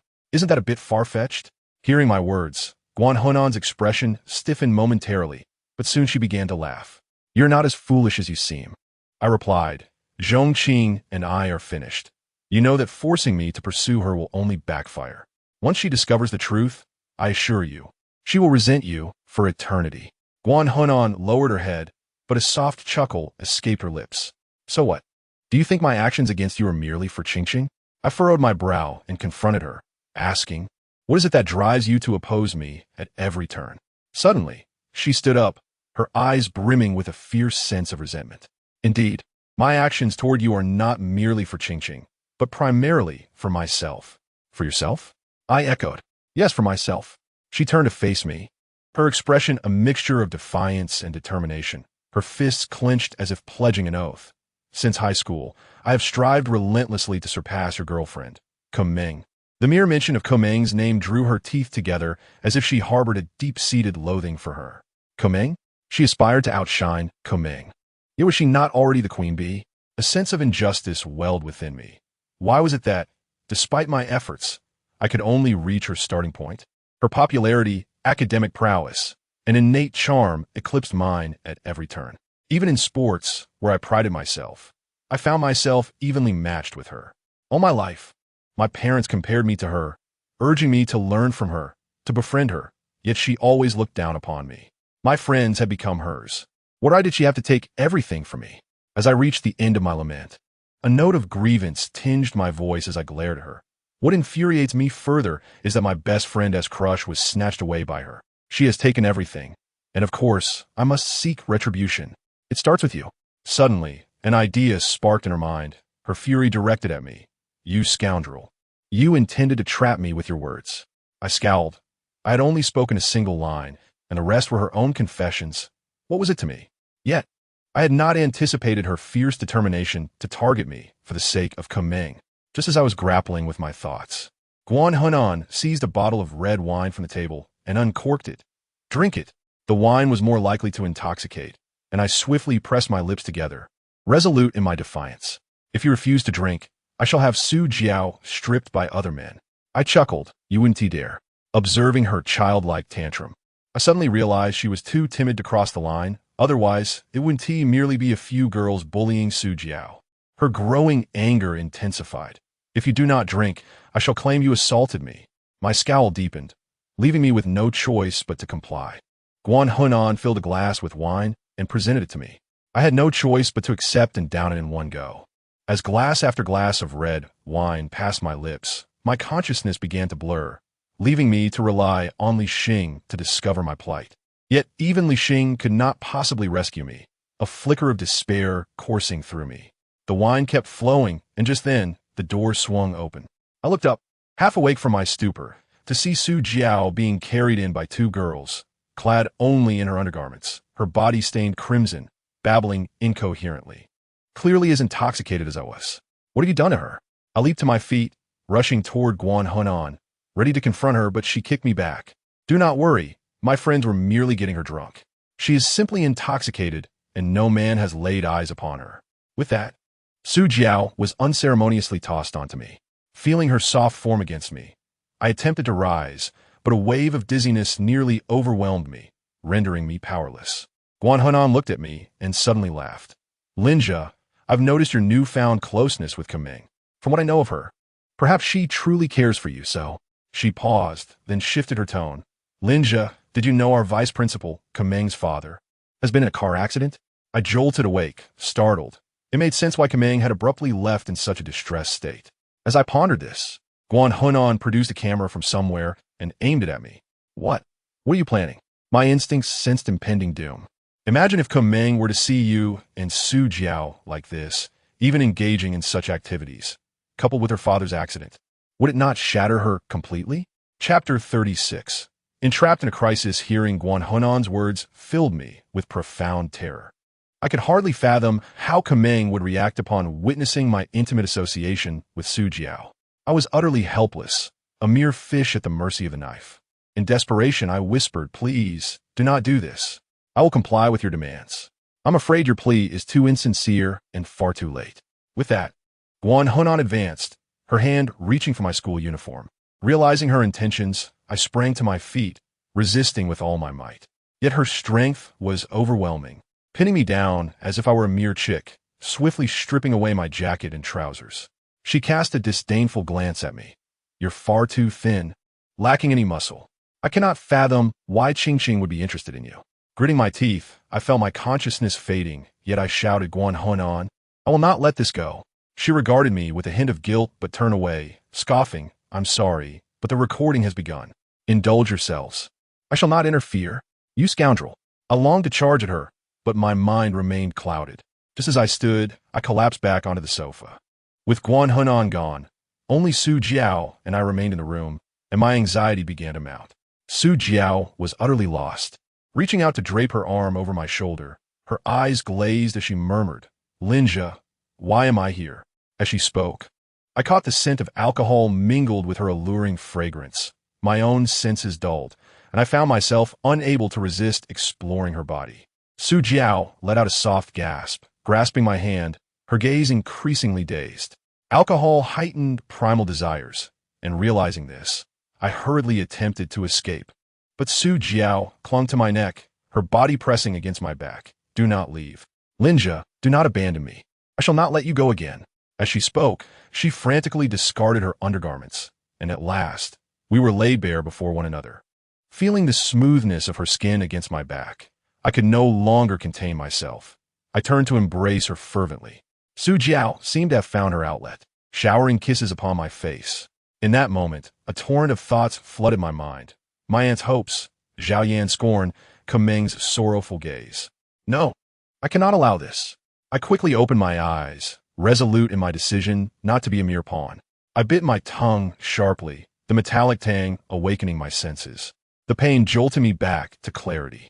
Su Jiao continued to kiss my chest, and I swiftly pulled her close. "Jiao Jia, we cannot do this. Please, Linja, hold me tight." Su Jiao's voice was tinged with a hint of desperation. "Sister, you are intoxicated. Awaken." I released her embrace, shaking her vigorously, but no matter how I called to her, she remained ensnared in her stupor, appearing to have succumbed to alcohol poisoning. I had no time to think, hastily draping my school uniform over her shoulders as I carried her out of the private room. I braced myself for an interception from Guan Hunan, yet to my surprise, the corridor was devoid of anyone. The group of female ruffians had vanished without a trace. This was fortuitous, and I followed the directional signs towards the exit. The upscale club grew increasingly vibrant as the night deepened. Bare-chested and carrying the half-clad Su Jiao, I drew the gaze of numerous onlookers, some young men casting lewd smiles in my direction. Ignoring them, I lowered my head when passing another private room, where I spotted Guan Hunan and her entourage singing inside. I quickly averted my gaze and continued downwards. The crowd began to thin as I reached the first floor, where I inquired with a waiter about the exit, just as a cacophony of curses erupted from above. The voice belonged to a woman, laced with venomous words, and I distinctly heard Guan Hunan's shrill tone. "Bastard! You must find that scoundrel! I have been discovered." Without a moment's hesitation, I dashed towards the main entrance. Behind me, I could hear the hurried footsteps of the female ruffians, who seemed to have caught on to my escape. However, they were still far behind, and once I burst through the doors, security would surely assist me. With this thought, I pressed forward, urgency fueling my steps. Just as I approached the revolving door, I collided with something soft and yielding. Startled, I halted, only to find a woman clad in a striking red dress standing before me. She appeared to be in her 20s, her expression icy, a wine glass clasped in her left hand. "Young man, you bumped into me," she stated coldly. "My apologies," I quickly replied, attempting to depart, but she seized my arm. "You think you can just walk away after saying sorry? What do you intend to do?" My voice was tinged with desperation. There were many people around, and while the ruffians might not catch up immediately, any delay could be disastrous. The woman in red handed her wine glass to a waiter, eyeing me with suspicion. "Who is this girl on your back?" "My sister." "Your sister?" "She doesn't appear to be so." The disdain in her gaze was palpable as she scrutinized me intently. It dawned on me then. She likely mistook me for one of those predators who lurked in nightclubs, waiting for inebriated girls to collapse, only to impersonate a responsible adult and whisk them away for a night of debauchery, leaving them with no memory of the events. I had heard of such scoundrels, but never imagined I would be mistaken for one. Guan Hunan had rushed down from upstairs, and I had no time to clarify my situation. I wriggled free from the woman's grasp and fled. Yet, I barely took a step before someone tripped me, sending me sprawling to the ground, while Su Jiao was effortlessly scooped into the woman's arms. Remarkable. This woman had skills far exceeding those of Guan Hunan. "Child, unless you clarify this matter, you shall not leave today." The woman in red pressed her foot against my back while soothing Su Jiao in her embrace. Just as I was about to explain, Guan Hunan arrived with her cohorts, her face a mask of fury, but quickly comprehension dawned as she assessed the situation. "Linja, why did you carry Su Jiao at first? Do you know each other?" The woman in red furrowed her brow, observing our identical uniforms. Guan Hunan smiled sweetly. "Beautiful sister. They're my classmates. There's been a misunderstanding. I'll take this girl back." "A misunderstanding? Look at her condition." The woman's face bore skepticism. "I think we should take her to the security office." "Please, beautiful sister, that would escalate things." Guan Hunan and the other chimed in, "Don't worry, sister. She merely drank too much after a failed confession. We are all girls. We will take good care of her." With the ruffian's banter, the woman in red soon placed her trust in Guan Hunan, relinquishing Su Jiao into her arms. My vision darkened, and I felt an urge to strike this foolishly naive woman. "Keep an eye on this boy. He may have ulterior motives." The woman in red warned with a smile as she departed. I clenched my fists, letting out a resigned sigh, collapsing onto the ground as the crowd dispersed. Guan Hunan handed Su Jiao to a blonde girl, casting a sly grin my way. "You got some nerve." Lying on the floor, drained of all strength, I could only manage a weak smile.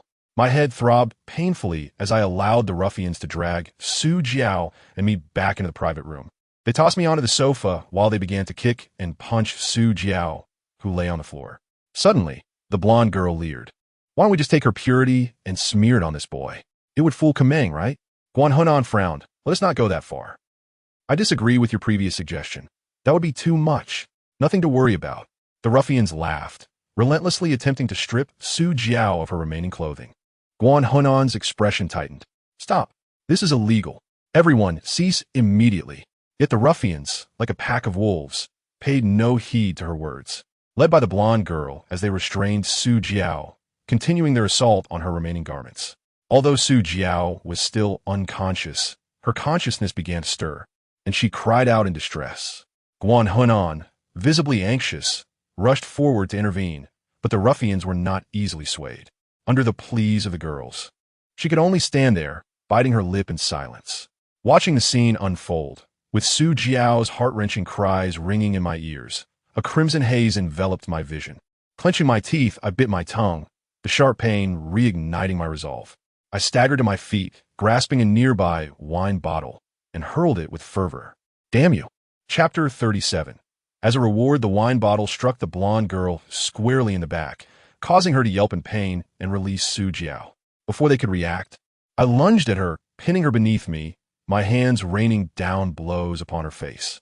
Why are you such a wretch? The blonde girl, after all, was still a woman.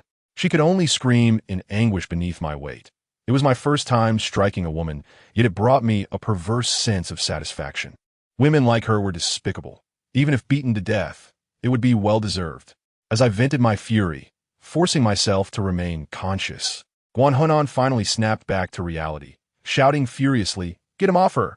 A crowd of girls surged forward to restrain me, but I bent low, sinking my teeth into the blonde girl's shoulder. Her flesh was ample, and soon blood flowed freely, filling my mouth with a metallic taste. The harder they pulled me away, the more I clung on. No matter how they struck me, even when someone swung a wine bottle at my head, I refused to relent. In the end, I had bitten a significant chunk from the blonde girl's shoulder, the room thick with the stench of blood, leaving all the ruffians frozen in shock, their hands faltering. The girl with the yellow hair could no longer scream. She lay on the ground, sobbing uncontrollably, her previous bravado entirely vanished. I stood up unsteadily, spitting out the blood from my mouth onto the ground, my demeanor akin to that of a madman as I surveyed my surroundings. All the girls I glanced at instinctively diverted their eyes, and ultimately, my gaze settled upon Guan Hunan. She appeared stunned, her mouth agape as she stared blankly at me. Wiping the blood from the corner of my mouth, I chuckled softly. This is my first time hitting a woman. Do not hold it against me, for you all compel my hand. I had no desire to harbor animosity with you. I merely wished to convey a message. Taking a deep breath, I shouted hoarsely, "Do not provoke me." After uttering those words, disregarding the astonished and fearful stares of everyone present, I cradled the weeping Su Jiao and departed. Before leaving the private room, I turned back to gaze at the still-dazed Guan Hunan, saying, "I can threaten Zhao Yan with my life, and I can also go to great lengths with you. If you do not mind, let us engage in some playful antics." Guan Hunan's complexion turned somewhat unnatural as she feigned toughness, exclaiming, "You do not get too cocky. Someone stop him." Her voice was frail, and her gang of girls dared not heed her command as I led Su Jiao away. Outside, the sight of us covered in blood startled the waiting staff, and several approached to inquire about my condition, only to be met with my scorn. The scene was chaotic. I paid no mind to the onlookers and continued to escort Su Jiao away. The sky had grown dark, and Su Jiao clung to my back, wailing and repeatedly apologizing. I was perplexed by her apologies, lacking the strength to respond, merely focusing on maintaining my last vestiges of consciousness as I carried her step by step. There were no pedestrians on the street, and the streetlights cast a dim glow. My shadow elongated behind me, and as it stretched, my strength gradually waned. Just as I felt I could not go on any longer, hurried footsteps sounded behind me. To my surprise, Guan Hunan had chased after me. I clenched my fists, but relaxed upon realizing she was alone. She approached my side, her voice tinged with guilt. "I'm sorry. I did not expect them to act that way." I was taken aback by her apology, but chose to ignore her, continuing on my way. Guan Hunan fell silent, trailing behind me. Noticing my trembling legs, she rushed to support me, saying, "Do not push yourself. Allow me to help." "No need. You should care for your companions. I have someone attend to me. I will see to you." Guan Hunan's face turned pale as she gazed at me, appearing quite remorseful. I continued to disregard her, moving forward when suddenly I stumbled over a brick on the ground, nearly falling. Fortunately, Guan Hunan caught me. As I attempted to pull away, I found that she had gritted her teeth and was bearing my weight, steadfastly walking beside me. Her petite frame bore the burden of both our weights. Yet she clung tightly to my arm, unwilling to let go. I managed a bitter smile and ceased my resistance. Thus, I carried Su Jiao while she supported me, and we soon arrived at a nearby hospital. Su Jiao was taken in by the doctor for an 4 while I lay on the hospital bed. with Guan Hunan seated beside me, her head bowed like a child in trouble as she repeatedly apologized. Seeing that I continued to ignore her, she became increasingly uncomfortable. Her voice tinged with grievance. "Do not treat me like this. I was in the wrong, and I will apologize. If you're still unsatisfied, I could. Well, let you touch me." With that, she raised her long, beautiful leg onto the bed. I glanced at her, feeling speechless, and closed my eyes, muttering, "I do not need that." Guan Hunan awkwardly withdrew her leg, quietly sitting beside my bed, lost in thought. Soon, an overwhelming fatigue washed over me, and I fell into a doze with my eyes closed. The following morning, just as dawn broke, I awoke to an unusual sensation.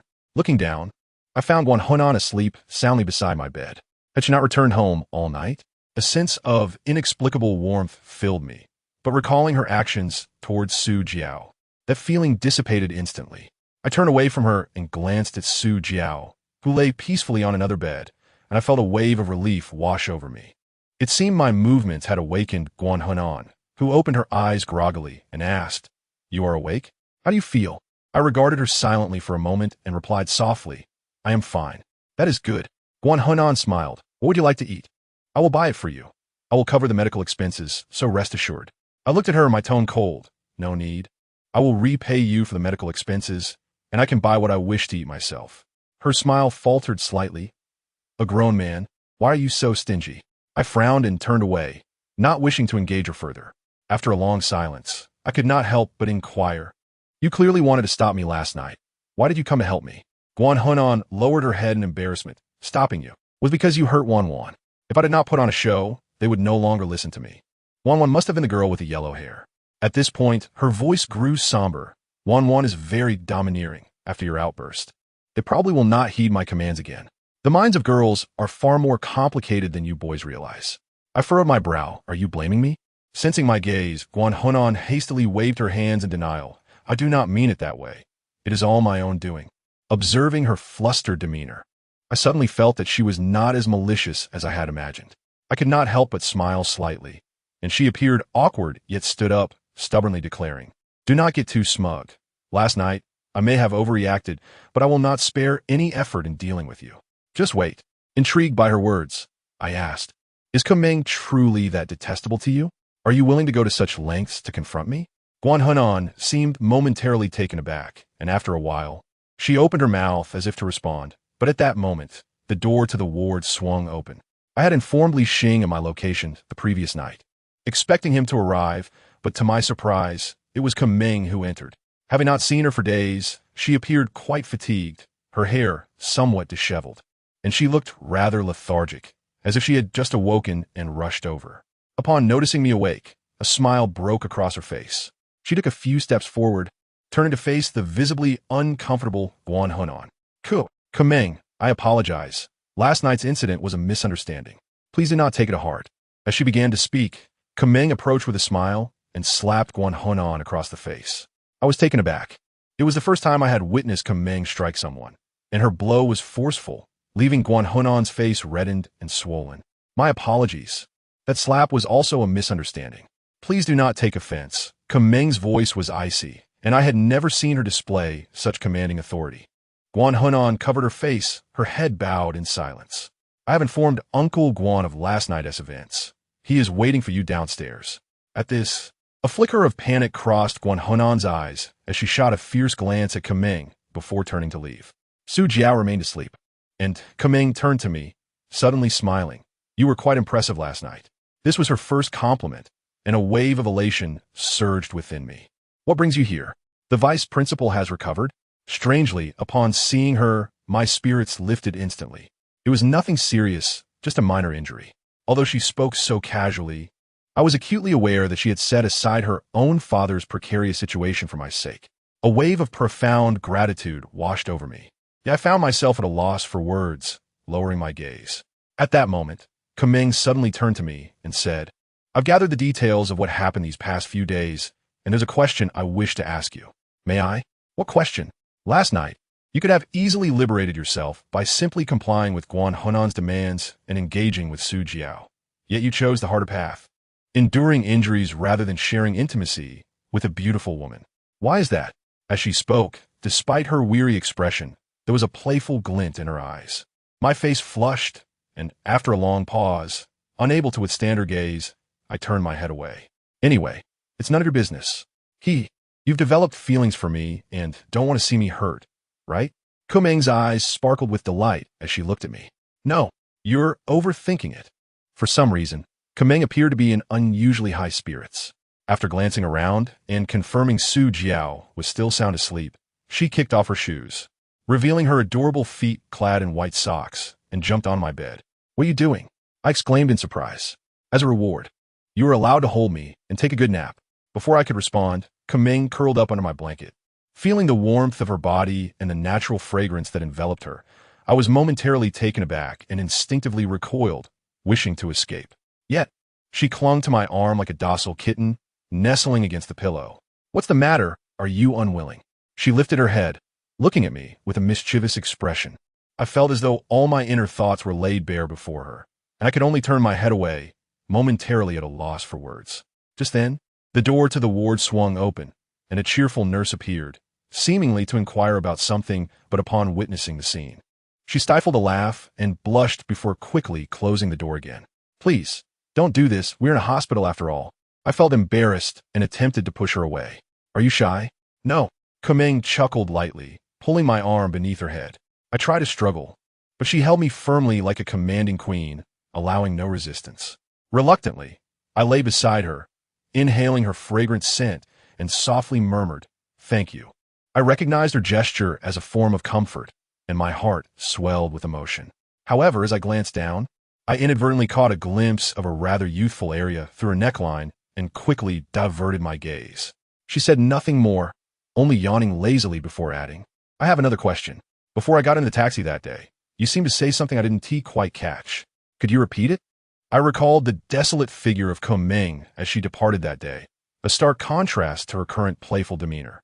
With a bitter smile, I shifted my gaze. It's nothing. Since you didn't hear it, let it be. Silly. Kumeng's head rested against my chest, her breathing gradually evening out. After a long silence, I looked down to find she had fallen asleep. Her breath was steady, infused with a sweet scent, and the morning sunlight illuminated her face, rendering it exquisitely serene. In that moment, I found myself unable to restrain my impulses, leaning down to gently kiss her lips. They tasted sweet and tangy, reminiscent of soft grape, and I momentarily lost control of my desires, daring to slip my tongue to part her lips. Just as I was about to escalate my actions, I suddenly caught sight of a startled expression. Unbeknownst to me, Su Jiao had already awakened and was gazing at me in shock. I hastily sat up, awkwardly laughing. This is a misunderstanding. Su Jiao lowered her head, her cheeks flushed. It's all right. I've known about your relationship for a long time. Previously, during our time in the rental, Kumeng and I had shared the same room in her presence more than once, so this kiss was merely child's play to her. Fearing that our actions might wake Kumeng, I hurriedly asked Su Jiao if she wanted something to eat, hoping to escape the scene of the crime. I don't want anything. I just feel sore. Could you accompany me for a walk? Su Jiao's head hung low, her face flushed.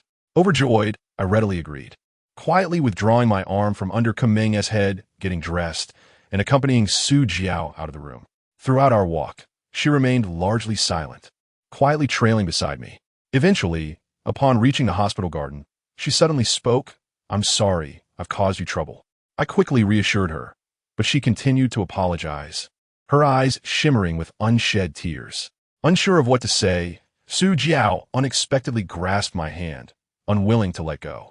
Just then, a soothing melody wafted through the air, breaking the tranquility of the moment. We both fell silent, turning our attention to the source of the sound, where a girl in a white hospital gown was basking in the morning sun, lost in her world as she played the violin. The melody was gentle and ethereal, intertwining seamlessly with the morning birdsong, creating a serene atmosphere. After a while, as the music concluded, Su Jiao turned to me, a soft smile gracing her lips. Linja, could you play a piece for me? I hesitated momentarily, but nodded in agreement, walking over to the girl and asking if I could borrow her violin for a while. Can you play? She asked, her bright eyes widening in surprise. Taken aback by her beauty, I found myself momentarily stunned. She appeared to be no older than a middle school student, her face slightly pale, with long hair cascading down to her waist. reminiscent of a refined girl from the Republic of China. Noticing my awestruck expression, the girl shyly lowered her gaze, prompting me to clear my throat and assure her. I've practiced for a long time and have some basic skills. Please trust me. Are you sure it's not just to impress that pretty girl behind you? The long-haired girl teased, casting a playful glance at me. My cheeks flushed, and Su Jiao quickly intervened, clarifying that we were not in that kind of relationship and only wished to borrow the violin. The girl considered us for a moment before nodding and handing me the instrument, her eyes twinkling with amusement, as if doubting a person like me would wield such an elegant instrument. I tuned the violin, discovering it was the finest one I had ever played, and couldn't help but chuckle. Realizing I was no novice, the girl's initial skepticism faded, replaced by a serene smile. Soon, elegant notes filled the garden, as I chose a piece even more soothing than the previous girl's, infused with a unique vibrato that was both relaxing and invigorating. Su Jiao remained silent, sitting on the flower bed by the roadside, her eyes fixed on me without wavering. The sound of the violin captivated many patients exercising nearby, who paused to listen, smiling as they watched me play. After the performance concluded, both the girl and Su Jiao clapped heartily. As I awkwardly returned the violin to the long-haired girl, she suddenly grasped my arm, a delicate smile gracing her features. Could I have your contact information? I would love to hear you play again. Her voice held a hint of yearning, and her innocent large eyes gazed at me imploringly. I hastily agreed, but as I reached for my phone, it was snatched away. Unbeknownst to me, Su Jiao had approached, holding my phone with a serene expression. I'm sorry, little sister, but we have matters to attend to. We must take our leave. The long-haired beauty cast a foolish glance my way, and before I could react, Su Jiao pulled me away. At that moment, the long-haired girl suddenly spoke. My name is Li Mingfeng. May I know yours? Just as I was about to respond, Su Jiao tugged at me, leaving without a backward glance. Once we exited the garden, I expressed my frustration, lamenting why I couldn't leave my contact information. That exquisite violin must be worth a fortune. Is it merely the violin? Su Jiao shot me a disapproving look. Her earlier melancholy vanished. That young lady is also a stunning beauty. I reluctantly fell silent and turned back to see Li Mingfeng had set the violin down, staring at me intently. I quickly averted my gaze. Although she was beautiful, she was merely a fleeting figure in my life. I had plenty of lovely girls around me and did not need to engage further with her. After taking a few steps, Su Jiao whispered, "Your violin performance was marvelous. It's a pity I can't dance." I was taken aback, recalling my past collaboration with Ming on a dance. Did she know about it? Su Jiao chuckled softly, pulling out her phone to reveal a video. Your violin performance video has gone viral. It's quite popular. I glanced at the screen, noticing the view count exceeding 1 million. Since Ming had her back to the camera, most of the viewers were female, captivated by my performance. At that moment, Su Jiao suddenly encouraged, "Keep it up. Linja, I will support you." I smiled in gratitude, but she continued, "In the future, I will try not to trouble you again. However, could you lend me some money this time? I don't want my mother to worry about me any longer. I will repay you once I earn some." I stared at her, sensing a change in Su Jiao after this incident. Observing her calm demeanor, I quickly agreed. Just as I was about to check my bank account, my phone rang. Su Jiao handed it to me, and upon answering, I discovered it was a call from the student council. They informed me that auditions for the microfilm were imminent and urged me to hurry to the school meeting room after class. I agreed eagerly, feeling a surge of anxiety. In the microfilm, Ming and I were to portray a pair of young lovers, and I couldn't shake the discomfort at the thought. Early romance films in our country rarely ended well. My gaze instinctively drifted towards my hospital room, where Ming lay sleeping. Yet when I looked over, I was startled to find a girl with disheveled hair and dark circles under her eyes standing on the windowsill, fixating on me like a vengeful spirit. Chapter 39. A mysterious call. My lips twitched. Why was it that every time I found myself in a compromising situation with another girl, Ming always seemed to catch me? Su Jiao noticed Ming's presence, her expression tense as she pulled me up the stairs.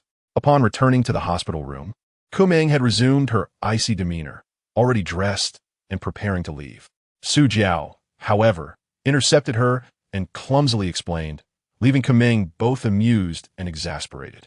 Eventually, she chuckled and patted Su Jiao's shoulder. "You're her sister. There's no need to explain to me." Su Jiao blushed and lowered her head, while Ming straightened her clothes, ready to return to class. Before departing, she stood before me, her eyes icy. Linja, why do my lips feel uncomfortable after I woke up? Cold sweat trickled down my back. This girl was far too perceptive. Seeing Su Jiao's surprised expression, I hastily waved my hands. I don't know. Really? Did someone take advantage of me? Kumeng pressed, her gaze intense. I opened my mouth to explain, but realized that Kumeng could detect my lies. Defeated, I lowered my head, silent. Don't speak to me for 3 days, she declared, pinching me like a petulant child, casting me a frosty glare before departing. Had she misunderstood our situation? Su Jiao, bewildered by the turn of events, looked at me with guilt. Don't worry. If she were genuinely angry, she wouldn't act this way. I refrained from saying much, feeling a sweetness in my heart. She didn't seem to mind my kiss on her lips. It appeared our relationship had indeed grown closer. Subsequently, I lent Su Jiao the 2,000 yuan from my card and accompanied her for a thorough checkup at the hospital. Once we confirmed her health was stable, we returned to our lodgings together. On our way, my aunt called to inform me that she had finalized her divorce, leaving behind nothing but the house. A pang of sorrow struck my heart at the thought of her solitary existence in an empty home. Yet, I was relieved she had finally escaped that scoundrel. Upon receiving the news, Su Jiao wasted no time packing her bags to leave. I couldn't stop her, so I helped organize her belongings and sent her off in a taxi. Just before departing, she suddenly turned and embraced me tightly. Take care of Kumeng. And yourself. I smiled back, returning her embrace. Sister, you too. For some reason, her eyes glistened with unshed tears. Holding her reminded me of our past moments together, stirring a deep sense of melancholy within me. Just as she opened the car door to leave, she abruptly spun around and kissed me on the lips. An inexplicable wave of resistance surged through me, and I instinctively turned my head away. Su Jiao stared at me in astonishment. Her expression blanked for a moment before she forced a sorrowful smile and placed a kiss on my cheek, then walked away without looking back.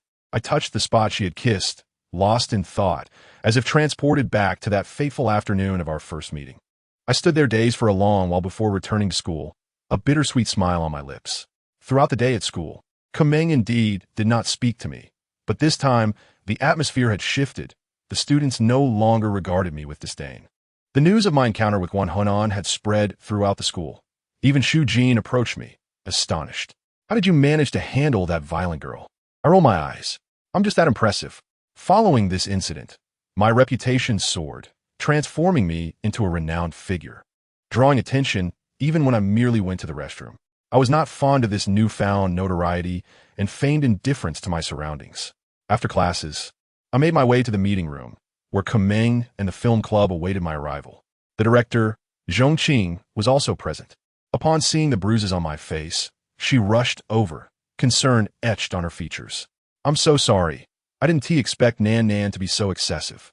Does it hurt? Do you need me to get you some ointment? As she spoke, she disregarded the stares of those around us, reaching out to touch my bruises. I quickly stepped back, awkwardly insisting I was fine. I apologize for my recent absence from Annie's clinic. After today, I shall return. And should you find yourself in need again, do not hesitate to seek me out. As I spoke, Zhongqing fixed her gaze on her toes. Unable to meet my eyes, the atmosphere grew somewhat ambiguous. Her words almost resembled a public confession, just as I was at a loss for how to respond. Kumeng approached and inquired, Aren't we supposed to audition? Shall we begin now? Her expression remained frosty, startling those around us, who hurriedly gathered the props and costumes prepared for our selection. During this time, I attempted to engage Kumeng in conversation to alleviate the tension. Initially, she ignored me, but upon hearing that Su Jiao had moved away, her demeanor softened. When did she move? Why didn't she inform me? I looked at her, somewhat speechless. Her feelings were all too evident. The atmosphere finally relaxed, and Kumeng's smile became increasingly frequent. This afternoon, we were trying on the costumes for the protagonist's first encounter, designed in the style of Japanese school uniforms to appeal to a wider audience for this microfilm. As I stepped into the fitting room, I realized that the Japanese boys' school uniform was rather unflattering. Just as I was pondering this, a sudden gasp echoed from outside. I hurried out to investigate, only to find everyone surrounding Kumeng, showering her with compliments. Her figure was exquisite, and in the blue-skirted uniform, she exuded an air of elegance. The black knee-high socks accentuated her perfect physique, and even Zhongqing looked on enviously. Feeling the weight of so many eyes upon her, Kumeng awkwardly turned her head away. This outfit is unappealing. I want to change. At this, the crowd expressed their disappointment, and I quickly interjected, you look stunning. You shouldn't change. Kumeng glanced at me, lowering her head in silent acquiescence. The onlookers regarded us with a knowing gaze, prompting Kumeng to flare up. Shouldn't we start filming? The boys erupted into laughter, and for the first time, I witnessed Kumeng's bashful side, which made me instinctively take her hand. She struggled momentarily, but did not pull away, allowing me to hold her hand. At that moment, the photographer unexpectedly clicked the shutter.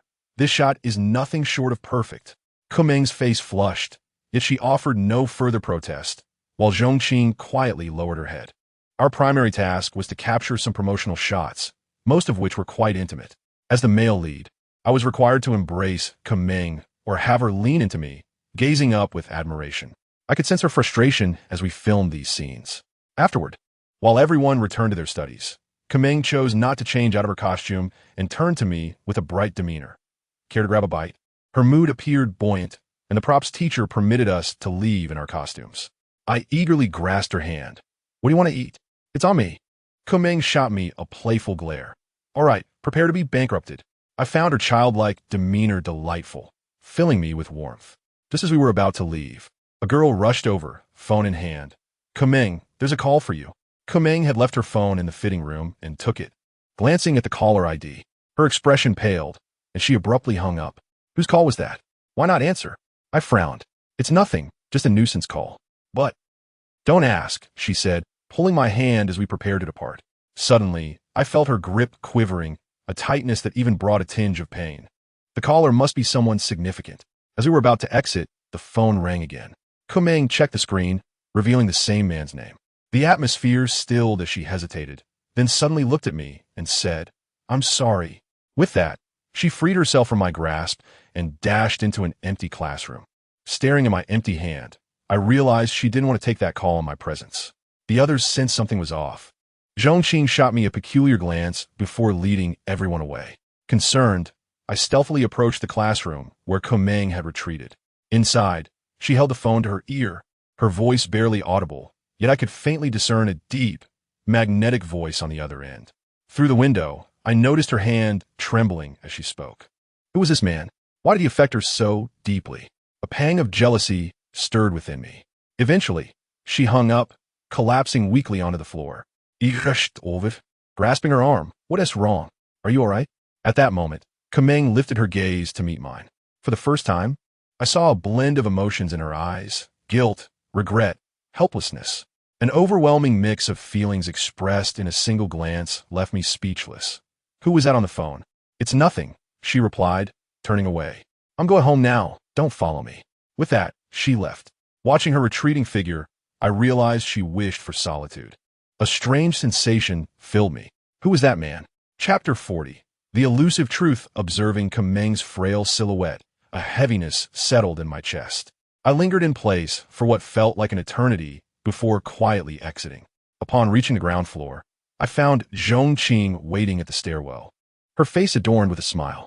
It seemed she had been there for some time. Kumeng had already departed, and Zhongqing, noticing my pale complexion, approached with concern, instinctively wrapping her arms around mine. I furrowed my brow and gently shrugged her off, offering a hollow chuckle. It's nothing. Perhaps she just had her period. I see. Zhongqing acknowledged, her expression neutral as she released my arm, walking beside me in silence. She had truly changed, no longer clinging to me as before, which eased some of my resistance. I was somewhat distracted as we made our way to the school gate. It only dawned on me at that moment. Where are we headed? To grab a bite. It's just the two of us now. Zhongqing regarded me as if I were merely a friend. I had no particular plans in mind, so we settled on a nearby fast food restaurant, ordering a few meals. During our meal, Zhongqing mentioned that tomorrow, she and Kumeng would meet with several sponsors, suggesting the potential for significant investment in our microfilm. If this project succeeds, you might even secure a scholarship from our school, she added, noticing my distracted demeanor. She was aware of my family's circumstances, prompting me to smile weakly. That would be great. If I get the scholarship, I'll treat you to a lavish meal. Having been preoccupied with thoughts of Kumeng, I was somewhat absent-minded. Sensing my turmoil, Zhongqing suddenly grinned. If you wish to see her, just go. I stared at her, bewildered, but she continued to smile, assuring me not to worry about coming. I'm sorry. I quickly apologized, then dashed out of the restaurant. Behind me, Zhongqing watched silently, her expression tinged with an inexplicable melancholy. Yet, I had little time to ponder. I hailed a taxi and swiftly returned to our residence. Keeman expressed her desire to return home, yet I suspected she would not return to her own residence. Indeed, as soon as I opened the door, I spotted scattered shoes on the floor. Keeman was alone, staring blankly at the television with her phone in hand, appearing rather foolish. What are you doing here? Upon seeing me, Keeman forced a faint smile and stood up, swaying slightly as if she might fall. I rushed over to support her, my voice tinged with concern. What happened to you? It was just a phone call. How could it have thrown you into this state? Her complexion was pale, her eyes devoid of luster. She offered me an apologetic smile, saying, "It's nothing. I just need a rest." Nonsense. For some inexplicable reason, seeing her in such a state pained my heart. Ignoring her protests, I pulled her into my bedroom. During this time, she struggled against me with great force. Frustrated, I lifted her into my arms, causing her body to shudder as she pushed me away with determination. "I can walk by myself. Stop being stubborn, or I might just kiss you. You. Back at the hospital, you really—" At this point, she had lost the energy to speak. I gently laid her down on my bed. "You need to rest well. I'll help you take leave from evening classes." As I spoke, I covered her with a blanket. While removing her socks, I noticed her feet were icy. I hurried outside to buy a hot water bottle and placed it on her delicate feet. Keeman appeared, too fatigued to speak, merely offering me a wry smile. "Don't worry, I'm really fine." I ignored her words, holding her equally cold hands and whispering, "Who is that man? Can you tell me?" Keeman remained silent, simply closing her eyes. I clenched my teeth. "Did you not say I was your boyfriend? Is this little matter not worth sharing with me?" She continued to be silent, her body trembling. I refrained from pressing her further, instead cradling her cold hands, softly breathing warmth onto them. Keeman shivered slightly and finally opened her eyes, looking at me with gratitude. "Thank you. Don't mention it. Just focus on resting." Keeman closed her eyes again, and once I was certain she had finally fallen asleep, I rushed out the door, heading straight to Keeman's villa. Through my recent interactions, I had come to understand that Keeman lacked close friends at school. To uncover the truth, I would have to seek out Keeman's mother. Upon arriving at the villa, the security seemed to recognize me and usher me inside. Keeman's mother was sweeping the floor, and upon seeing me, her expression brightened. "Xiaozhe, what brings you here alone? Are you here to propose?" I was somewhat speechless and could only wave my hand. "Auntie, I have something I wish to ask you." Before I could inquire, she requested a favor. "Dream left something behind last time. Please help me return it to her." She then produced a black plastic bag. I glanced inside and felt my face flush crimson. It contained several sets of white lingerie. She could simply buy these herself. I felt awkward, but Keeman's mother chuckled. "Oh, you young people. Dream is too shy to buy these herself. I'm the only one who knows her size." I was taken aback by her openness, scratching my head sheepishly. Just as I thought she might change the subject, I hurriedly recounted the events of the day. Upon hearing that a mere phone call from a man had caused Keeman to become so distressed, Keeman's mother's expression turned serious. To my surprise, she gazed at me for quite some time before calmly stating, "This is something Dream should tell you herself." Despite my persistent pleas, Keeman's mother refused to divulge the truth. Reluctantly, I returned to my residence, only to find Keeman sitting on the sofa, lost in thought, looking utterly dejected. A surge of anger ignited within me as I grasped her arm, declaring, "I don't care what you've been through. Seeing you like this is unacceptable." Keeman appeared startled by my outburst, and after a long pause, she retorted with some irritation, "I've told you before, my issues are none of your business. You are my girlfriend now, which makes it my concern. Linja, don't forget that our relationship is merely a fade." At this point, Keeman seemed to remember something, abruptly falling silent. My heart ached at the realization that this man had caused her to diminish our pretend relationship to mere words. In that moment, I felt as though all my efforts were in vain, and I involuntarily released her arm. Yet, seeing her like this only deepened my sorrow. I stepped back, lowering my head perhaps, but witnessing you in this state truly pains me. I feel so lost on how to help you. Sorry. I know I'm foolish, but I wish I could bear your suffering. Upon hearing my words, Keeman's body shuddered, and she stared at me blankly for a long while before finally breaking into a smile. "You really are exceptionally foolish." Her demeanor softened, and she regained some of her spirit. Just as I sighed in relief, she noticed the plastic bag in my hand and curiously asked, "What's that?" Embarrassed, I chuckled awkwardly, quickly hiding the bag behind my back, unsure of how to explain. The more she saw my reaction, the more suspicious her expression became.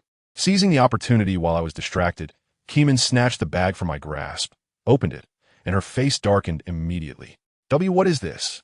That was given to me by your mother," I stammered, fearing she might think me a pervert. "I know, these are all mine." Upon uttering this, Keeman's face flushed crimson, and she shot me a fierce glare before storming back to her bedroom. I stood awkwardly outside, and soon after Keeman emerged, holding a set of lingerie, her expression indifferent as she handed it to me. "Please wash this for me." What did you say?" I stared blankly at the lingerie in my hands, wondering if this was what they called original flavor. I was too flustered to repeat myself. Keeman turned and took a few steps before suddenly laughing. "If you plan to use it for something, I can pretend I didn't see it. After all, you've been single for quite some time." She returned to her room, appearing in much better spirits, yet the melancholy in her eyes lingered. I looked at the soft lingerie in my hands, unable to resist bringing it to my nose for a sniff. The scent lifted my mood considerably. However, for some reason, recalling her words sent a chill down my spine, and I swiftly tossed it into the washing machine. That night, Keeman still shared my bed. Yet her mental state was quite poor. She did not speak a word all night. The following morning, observing her still pale visage, I hurriedly prepared breakfast, intending to take her for a checkup at the hospital. To my dismay, Keeman flatly rejected my offer, stating, "I'm fine. I'll recover soon." Understanding that her ailment was more psychological, I refrained from pushing the matter, remaining close by her side. Noticing my concern, Keeman suddenly smiled. Her eyes filled with a hint of playfulness. I lacked the strength to sit up. "Could you feed me?" I was taken aback, but ultimately acquiesced. I ladled the porridge I had prepared earlier, gently blowing on it to cool it down before bringing it to her lips. To my surprise, Keeman froze at my gesture, her mouth agape, not taking a single bite. I curiously inquired about her reaction, but she merely shook her head, opened her mouth, and swallowed it down, resembling a small kitten being fed. After finishing the congee, I gently wiped the grains from the corner of her mouth. Suddenly, she grasped my hand and pressed it to her lips, whispering, "Thank you." Feeling the warmth of her soft touch on my arm, I remained silent and simply smiled. As the time for school approached, Zhongqing arrived with several members of the film club, all displaying expressions of excitement. After all, securing sponsorship for a short film made by high school students was quite a feat. The vice president of the film club, a strikingly alluring girl with delicate features, turned to me and said, "If we succeed, adding this achievement to our personal profiles will undoubtedly benefit our applications to film academies."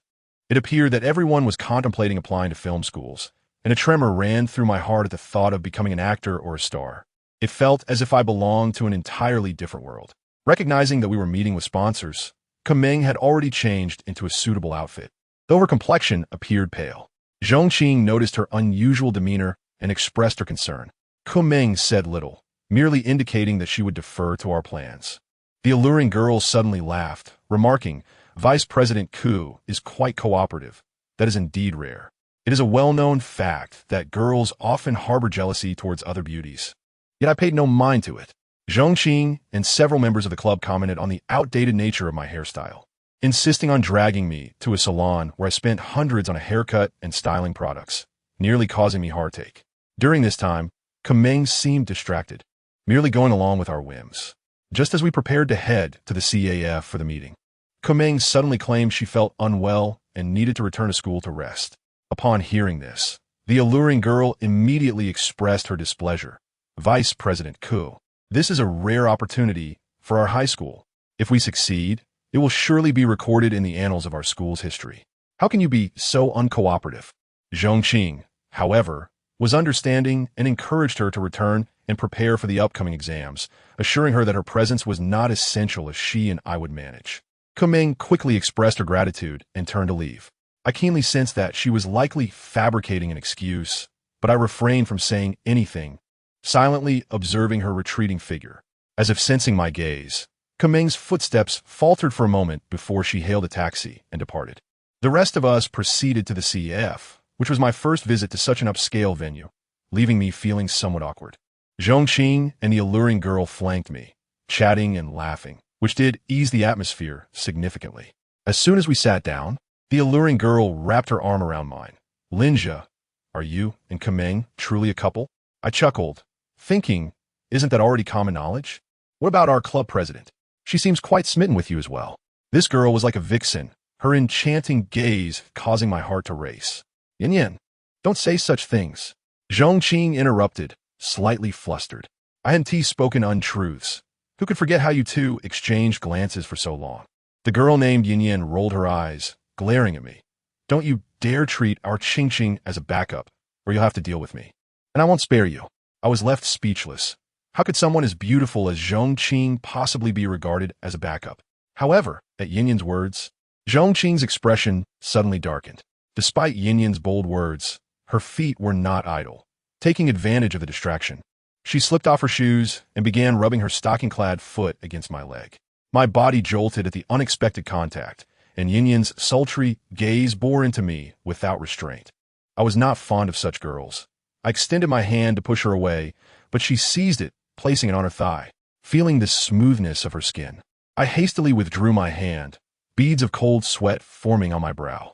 Zhongqing remained blissfully unaware, continuing to converse with me cheerfully while I attempted to evade Yin Yin's advances, anxiously wishing for time to pass swiftly. Before long, the sponsors arrived, all appearing to be young and accomplished business people. A few students approached to shake hands with them, granting me the opportunity to escape Yin Yin's clutches. The meeting was rather straightforward. You provide the funding, and we offer publicity in return. While the discussions were lively, I found myself somewhat distracted. Just as one of the sponsors prepared to sign the contract, my phone suddenly buzzed. All eyes turned to me, and I awkwardly smiled, initially intending to silence it, but was taken aback to find a message from Li Xing. Kameng had fainted during an exam and was rushed to the hospital. My mind went blank, and I quickly stood up. What is wrong? Quickly, look at the contract. The sponsor holding the contract frowned, clearly displeased. We need to review the contract before signing, and as the male lead, you should certainly read through it. Sensing the astonished gazes surrounding me, I clenched my teeth, bowed slightly, and apologized before rushing out. Yin Yin called after me, Linja, are you out of your mind? Zhongqing also chased after me, and I could only offer them a wry smile. I'm sorry. I will apologize to them later. I realized that leaving simultaneously with the female lead would surely offend the sponsors, jeopardizing the signing and perhaps even our opportunity to participate in a short film. However, I could not afford to dwell on that. Anxiety enveloped me as I hurried to the hospital. Coincidentally, this was the very hospital where I had been previously admitted. Upon entering the lobby, I inquired about a high school girl who had been brought in. After questioning several staff members without success, I resorted to checking the 120 records of the front desk, but the nurse flatly refused to let me see them. This is hospital documentation. Outsiders cannot view it. Nurse, please. My family is in trouble. I must know which ward she is in. I pleaded desperately, but the nurse turned her back, ignoring my cries. In desperation, I emptied my pockets, offering all my money. Please, you must tell me. Are you insulting me? The nurse's demeanor turned icy as she reached for the intercom, seemingly about to call security. Just then, someone kicked my calf. Startled, I turned to find the long-haired beauty, Li Ming Feng, standing before me, and forced stand in hand, appearing to be undergoing some rehabilitation here. I quickly explained the situation, and she frowned. I believe a girl from the first high school was admitted. She should be in the room next to mine. Let me take you there. Relief washed over me as the front desk nurse, recognizing Li Ming Feng, allowed us to pass without protest. My heart raced with urgency, but Li Ming Feng's steps were unsteady, so I assisted her with the forced stand, walking at a leisurely pace. Don't worry, Linja, she will be fine. Noticing my anxious expression, she quickly reassured me. I managed to smile, but then paused. How do you know my name? Li Ming Feng smiled proudly. The other day, you wore your school uniform, and I looked you up. I discovered you were the new heartthrob of the first high school. A heartthrob? I couldn't help but chuckle at the unexpected title, my anxiety dissipating somewhat. Is the girl in the hospital your girlfriend? Li Ming Feng asked, her gaze innocent. I nodded. Such a girl would likely hold a tolerant view of young love. Indeed, a hint of envy flickered in her eyes. I envy you. You must treat her well. I smiled absent-mindedly, and soon Li Ming Feng led me to Kameng's hospital room. Outside the shoe cabinet, I spotted her little black shoes, my heart racing with excitement. As Li Mingfeng returned to her own room, I prepared to enter. However, just then, I caught a glimpse of a dark figure sitting at Kumeng's bedside through the glass of the door. From a rear vantage point, he appeared to be a robust man. I could vaguely hear the sound of laughter shared between him and Kumeng. As I continued to observe, I discovered he was cradling a bowl of porridge, slowly lifting a spoon to Kumeng's lips. She obediently drank, a hint of sweetness gracing her smile. A pang struck my heart. It was the first time I had witnessed such happiness on her face. This young man must be the one who had called her. Suddenly, the significance of Kumeng's gaze that day became clear to me. Why had I not been informed of his existence sooner? Staring blankly at the scene before me, I felt a wave of absurdity wash over my actions. An overwhelming sense of inferiority filled my heart, and before I knew it, my eyes were slightly moist. At that moment, a voice of surprise emerged from behind me. Turning around, I saw Kumeng's mother approaching with a bag of medicine. Upon seeing me, her face turned pale, and she rushed to block the doorway. "Xiaozhe, what are you doing here?" As she spoke, she scrutinized my expression, fearing I might lash out in anger.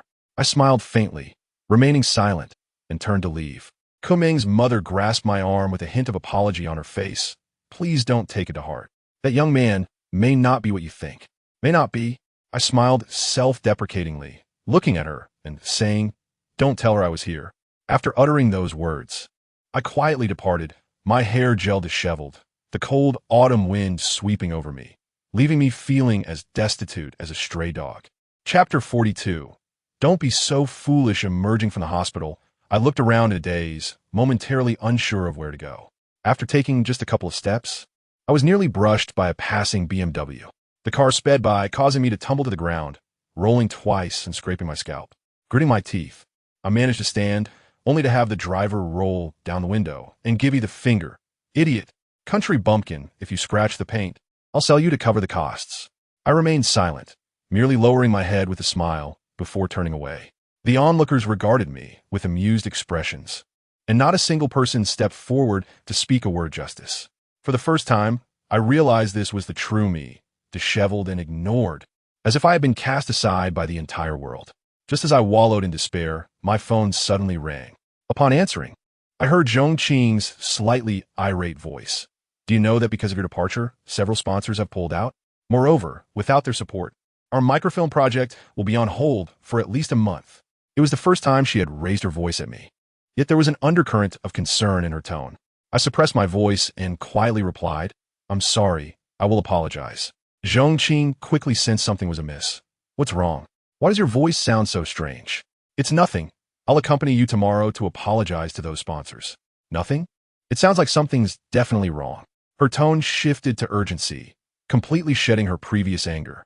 I managed to smile, feeling unaccustomed to her concern, and hung up, hailing a taxi back to my residence.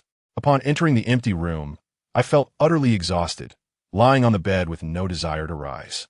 It suddenly struck me that yesterday's Kumeng was likely feeling just as I did today. The appearance of that man could elicit such a smile from her. I should wish her happiness, but inexplicably, my heart felt hollow, as if I had lost everything. I longed to hide away in a solitary corner and quietly drift into sleep. Just as I was on the verge of slumber, the door swung open, a shaft of light flooding in as if to rouse me from darkness. I looked up to find Zhong Qing, drenched in sweat, staring at me. "Are you ill? Why didn't you call me? Why are you here?" I asked, surprised. Had she run back because there were no taxis at the CAF? I came to check on you. I took leave from school. Observing my condition, Zhong Qing, breathless, wasted no time and pulled me up from the bed, forcibly dragging me to the outpatient clinic. The small clinic had been tidied up, with 2 kind nurses attending to other patients. Zhong Qing led me into a treatment room and thrust a thermometer into my mouth. As if fearing I might worry, she added, "Don't worry, this is mine." I chuckled awkwardly, thinking that was precisely why I was concerned. Realizing something, Zhong Qing's expression turned slightly uneasy. "What exactly is wrong? Is something the matter with Kumeng?"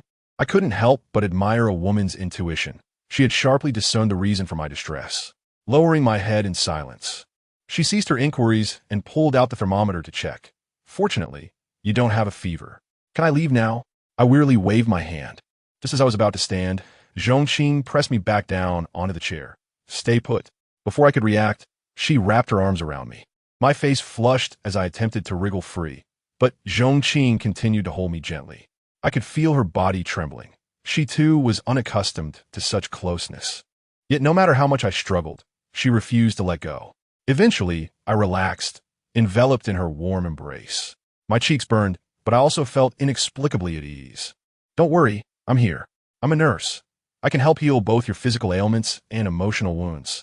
She held me tightly, her voice soft and reassuring, the subtle scent emanating from her causing me to nuzzle closer. Don't move. Zhongqing's cheeks flushed, and she playfully smacked my arm. Her tone teasing. You didn't touch me when you could, and now you're sneaking in a rub. I smiled bashfully, at a loss for words, still unable to muster any semblance of energy. After spending a considerable time with Zhongqing, I eventually took my leave. Before departing, she specifically reminded me to accompany her the next day to apologize to the sponsors. I agreed and returned home, sleeping soundly until evening. Upon checking my phone, I discovered a missed call from Kuming and a text message. The message was simple. I caught a cold during today's exam. Don't worry. No need to visit me. I want to be coming back tonight. It seemed that Kuming's mother had indeed kept her promise and hadn't disclosed my visit. However, would she be spending the night with that tall, handsome young man? I hesitated to dwell on the identity of that man, only managing a bitter smile. At that moment, Kuming's phone call came through again. I hesitated for a long time before answering. On the other end, Kuming's voice held a hint of reproach. What's wrong with you today? I couldn't reach you all day. She sounded quite anxious.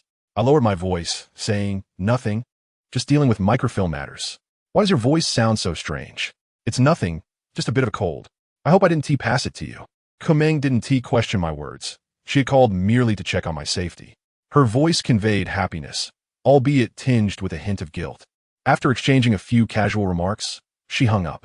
I didn't want to impede her time with that young man, so I could only offer weak laughter, speaking only a few simple words throughout our conversation. That night, I couldn't find sleep.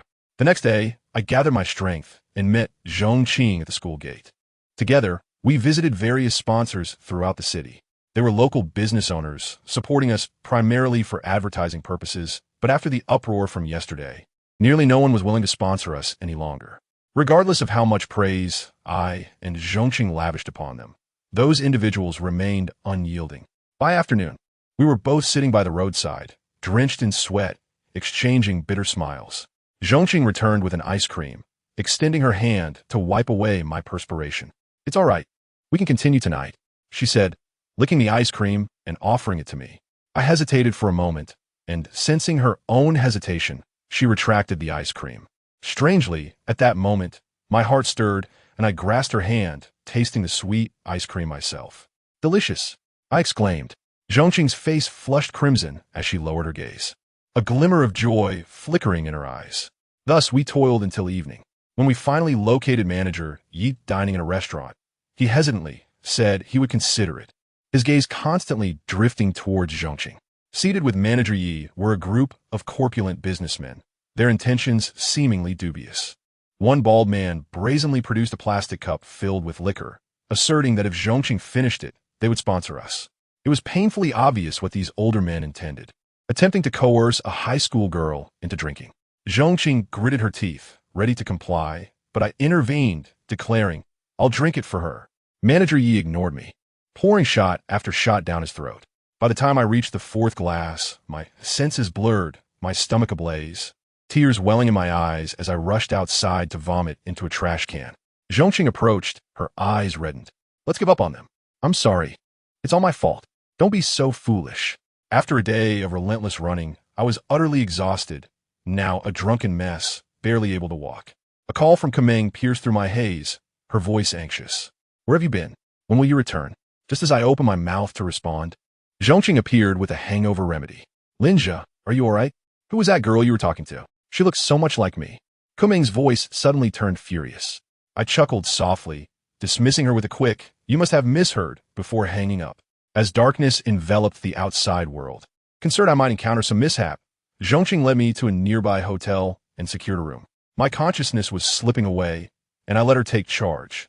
In a hazy moment, I felt as if my clothes had been removed, and I was nestled in a warm bath, engaged in some indistinct activity. When I awoke, the room was shrouded in darkness. I turned on the bedside lamp, and discovered Zhongqing sleeping soundly on another bed. I didn't dare disturb her, feeling oddly uncomfortable, only to realize my clothes had vanished. Had Zhongqing changed me? Frowning, I noticed our clothes scattered on the floor, soiled with my vomit. Embarrassed, I picked them up and washed them in the bathroom, planning to hang them to dry under the air conditioning. At that moment, Zhongqing stirred awake, rubbing her eyes like a child, her voice languid.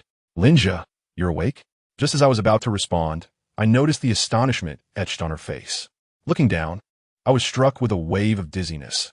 I was only wrapped in a towel, clutching Zhongqing's underwear. Seeing my state, Zhongqing stammered, You took advantage of me while I was asleep, didn't you?" Chapter 43. The clouds parting in disbelief. Zhongqing's face was a portrait of incredulity. I stepped back, bemused. "Is that truly how you see me?" Zhongqing nodded emphatically. "I've long suspected you had peculiar inclinations. After all, when I treated you that way, you remained unmoved. Turns out you only have a penchant for clothing." Her expression turned to one of mock sorrow. My face darkened, ready to explain, but I caught a glimmer of mischief in her eyes and realized she was teasing me to lift my spirits. Indeed, the gloom that had clouded my heart had dissipated considerably, and I found myself smiling involuntarily. "Thank you." Zhongqing stuck out her tongue, sitting up as if she wished to say something. In an instant, a blinding light flashed before my eyes, and I felt an itch in my nose, nearly causing a nosebleed. She, like me, was clad only in a towel, which slipped as she sat up, revealing her lack of undergarments. Zhongqing shrieked, clutching the blanket and hurling a pillow at me. "Pervert! Don't look! Give me my clothes!" I quickly turned away, feigning distress. "Your clothes were just washed and aren't dry yet. Stop talking."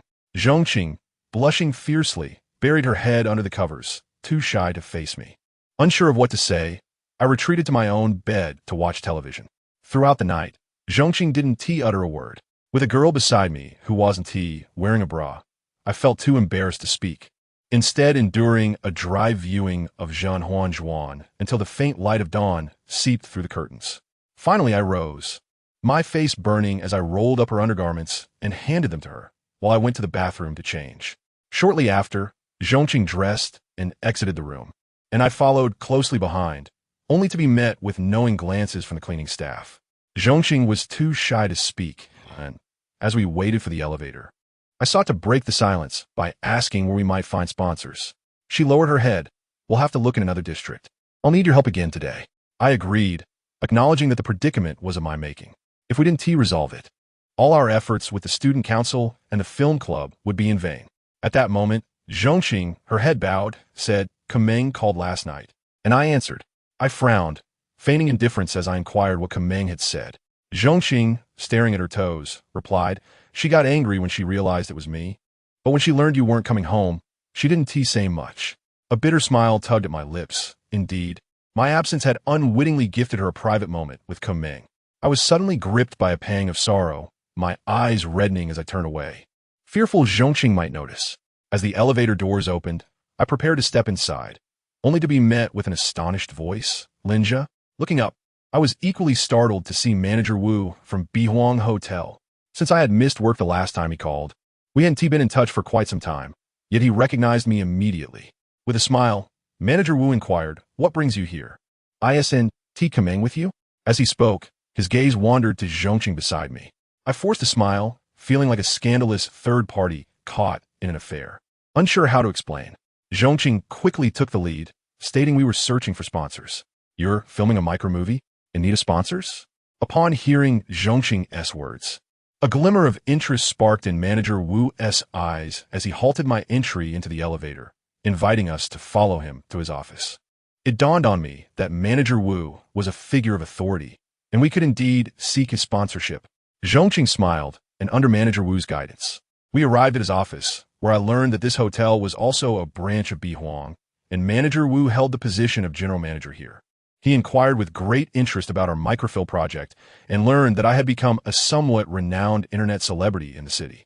Without hesitation, he agreed to fully sponsor the film. Both Zhongqing and I were overjoyed, laughing heartily. Manager Wu indicated that he would draft an agreement in a few days, and we would discuss it further then. Just before leaving, he called me aside. "Linja, our security department has been struggling to recruit lately. If you're interested, come by for an interview." The monthly salary will surely satisfy you. After some contemplation, I agreed. It seemed that my time with old Master Zhou was gradually coming to an end, and working at Bihuang would undoubtedly be a commendable choice. However, I couldn't help but wonder why such favorable conditions led Manager Wu to claim they were unable to find staff. His peculiar gaze left me feeling uneasy. Once we exited the hotel, we had successfully secured the sponsorship. Just as I prepared to take Zhongqing back to class, she suddenly shook her head. Since we're here, why not meet someone? She lives nearby. I was unaware of whom we would meet, yet Zhongqing insistently led me into a taxi, and we soon arrived at an opulent community. She guided me into a duplex villa, and, as I felt increasingly perplexed, I was taken aback to find a stunning young woman seated in the living room. She wore a pair of short denim shorts, and her white t-shirt did little to conceal her alluring figure. Her long, beautiful legs almost made my eyes pop. When this enchanting woman turned her head, we both gasped in unison. What a surprise to see you. The leggy beauty was none other than Guan Hinan. I hadn't anticipated Zhongqing would bring me to her home, and I turned to leave, my expression darkening. Don't be like that. You two have misunderstood each other so much. Today's meeting is to help you both understand one another, Zhongqing pleaded, pulling me back. Who wants to understand this jerk? Guan Hinan charged at me, raising her leg to strike. Startled, I quickly retreated, muttering involuntarily, blue and white. Her shorts were so brief that I caught glimpses of what I shouldn't have. Guan Hinan glanced down at her shorts, her face flushing instantly. I'm going to kill you, you scoundrel. I turned and fled, but she chased me for a couple of steps before suddenly shrieking in pain and collapsing to the floor. Zhongqing hurried to help her up, and when I looked back, I was startled. She had her back to me, and a significant portion of it was exposed, revealing several alarming scars. Additionally, there were some scars at the upper part of her thighs beneath her shorts. What happened to you? Guan Hinan remained silent, her back to me, and the injuries had not yet scabbed over. During her earlier struggle, fresh blood had trickled down, staining her white t-shirt. Zhongqing softly explained. Her father is very strict with her. After that incident, she was severely punished and hasn't been to school since. I furrowed my brow. As a father, how could one inflict such harm on their daughter, even leaving scars on her thighs? It felt deeply unsettling. What are you looking at? I don't want your pity. Guan Hinan glared at me, pulling her t-shirt down to cover the scars. Yet, her voice was weak and devoid of strength, revealing the extent of her suffering. Nan, don't act this way. You two have no deep-seated enmity. Zhongqing interjected, but Guan Hinan's tone grew more furious. I have no grudge against her. But what about you? This guy is playing both sides and still treating you as a backup. I should have known better back then. At this point, Guan Hinan seemed to recall past events, her face reddening, and she fell silent. She appeared frail, panting after just a few steps, and had to sit on the sofa, her beautiful legs limply hanging to the side, exuding an unusual allure. Zhongqing, unsure how to console her, cast a pleading look in my direction. Taking a deep breath, I smiled and said, "All right, I apologize to Zhongqing. From now on, no matter how you choose to retaliate against me, I will not retaliate in kind." Do you mean it? Of course. But you mustn't harm my family. Don't worry. Last time was an accident. I maintained my smile, leaving them to converse as I stepped out to a nearby pharmacy to purchase some wound ointment.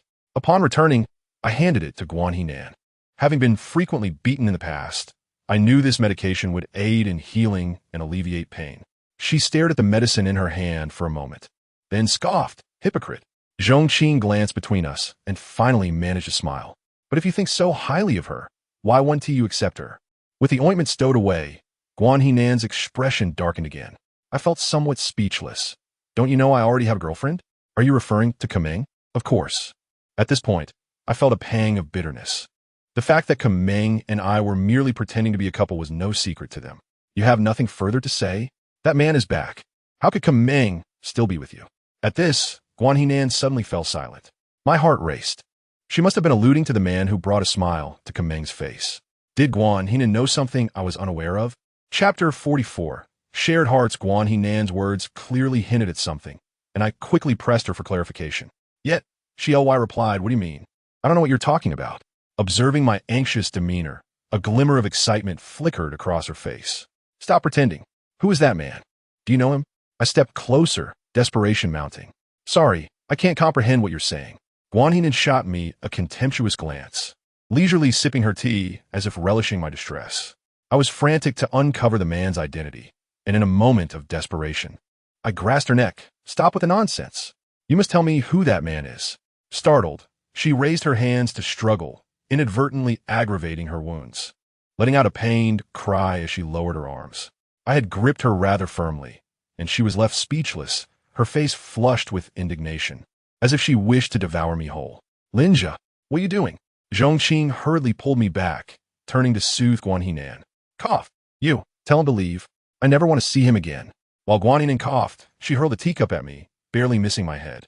Zhongqing shot me a warning glance, and I came to my senses. My earlier actions had indeed crossed the line. With no other option, I could only offer a rueful apology and turn to leave. Outside, several bodyguards were watching me closely, wary of any further outbursts. Ignoring them, I gazed at the dim sky above, dark clouds swirling ominously as if mirroring the turmoil within my heart. Before long, Zhongqing emerged, looking resigned. She admitted that I had acted too impulsively, and even she could not extract the man's identity from Guanhinan. I smiled and shook my head, saying it was all right. Even if I learned the man's identity now, what difference would it make?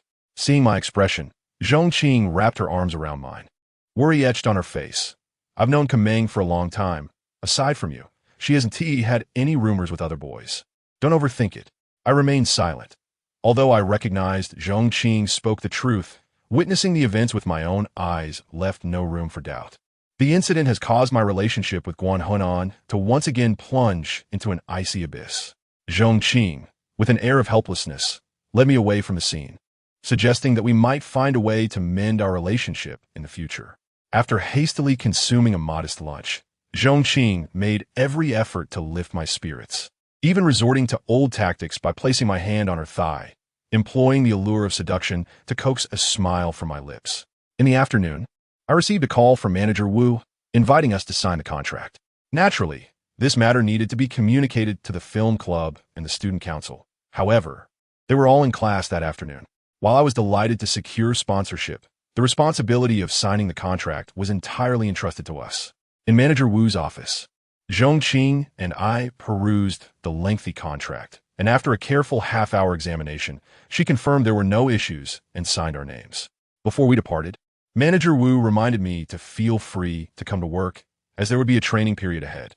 I agreed, and as Zhongqing and I were leaving, I inadvertently glanced towards the security department. To my astonishment, I spotted 4 or 5 burly men standing there, their faces bruised and heads bowed, seemingly enduring a reprimand from someone. Upon closer inspection, I was taken aback to realize that the one chastising them was a woman. How could a woman command such authority over these men?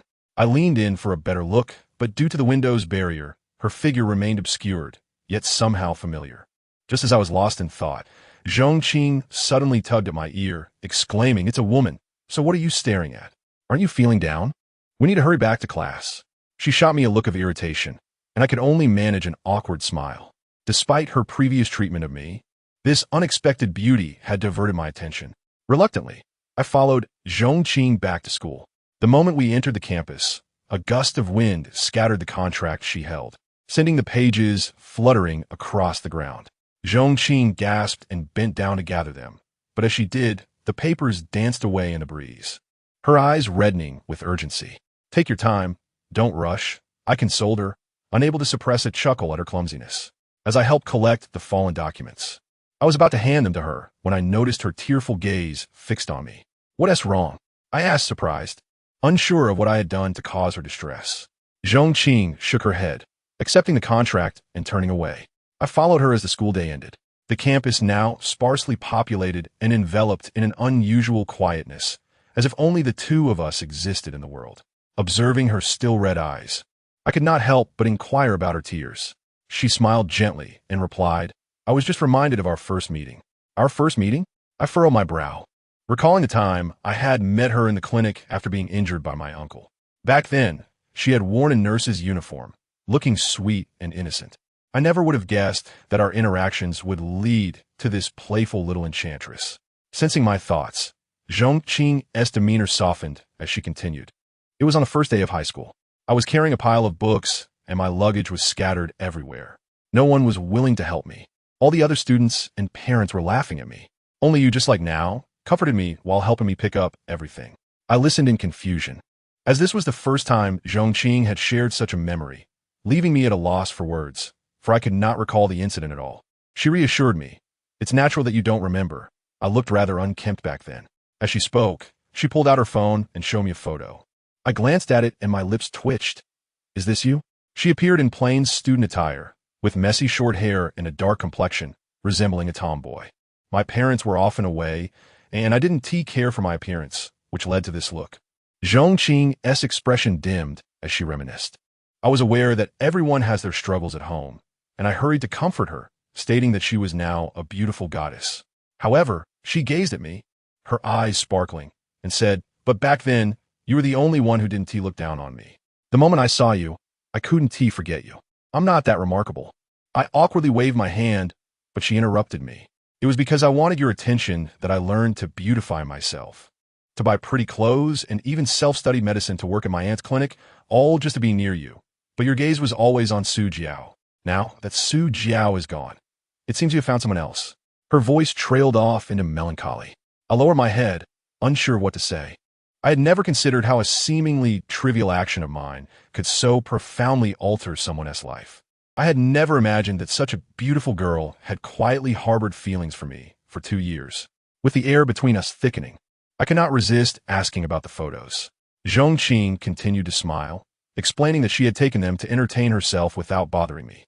Her nonchalance belied the effort she must have put into hiding her feelings. My heart ached, realizing how similar her situation was to my own unrequited feelings for Su Jiao.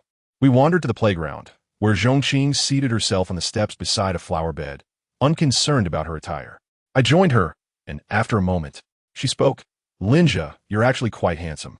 I shyly smiled, acknowledging that the photos she took did indeed flatter me. After a pause, she added, "I'm sorry for being so clingy back then. It caused quite a bit of misunderstanding between you and Kaming." I shook my head, indicating it was no issue.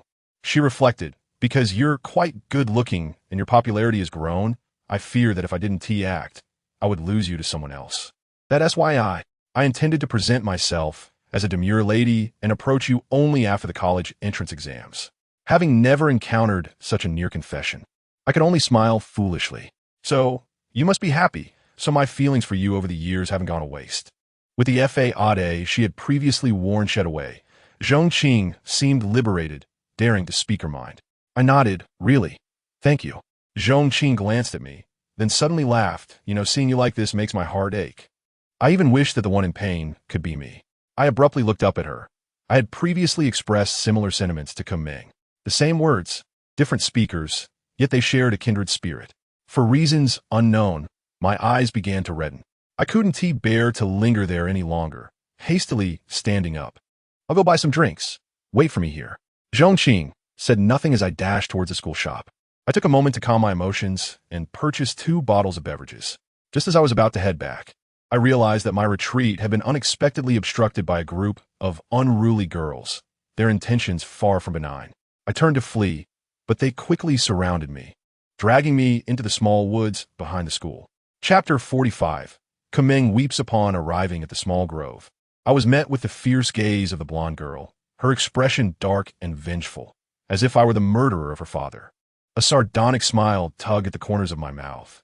I should have anticipated that even if there were no issues with Guan Hunan, she would still not let me off the hook. A bandage was wrapped around her shoulder, and with a mere twist of her body, she winced in pain, baring her teeth. I couldn't help but chuckle. "What? You're still alive? Fuck you. How dare you act tough here? Someone deal with him." Without further ado, the blonde girl gestured, and several female ruffians swiftly kicked me to the ground.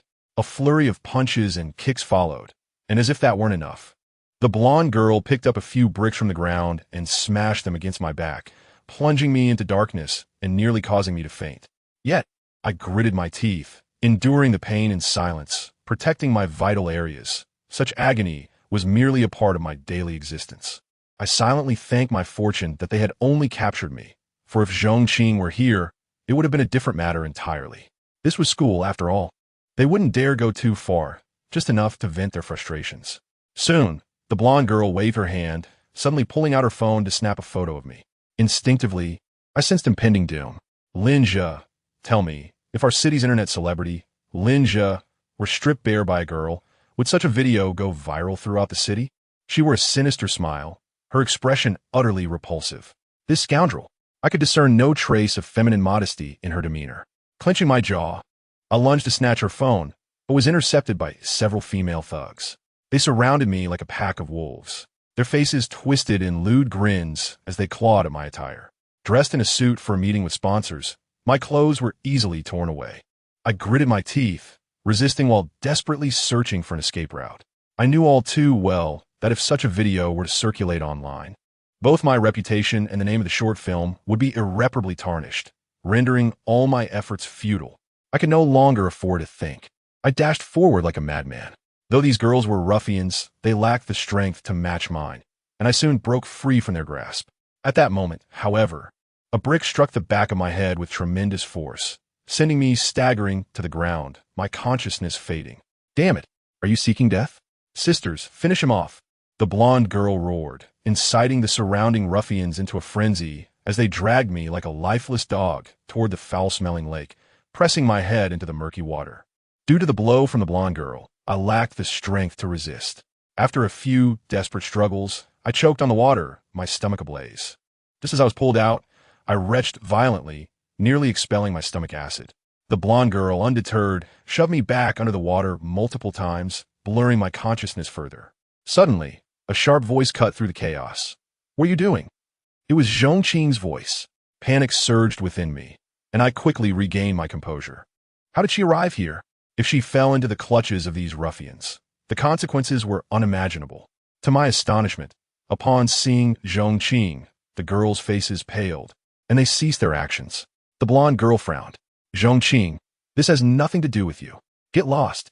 Zhongqing charged forward, supporting my arm to help me up, her face showing a fierce determination.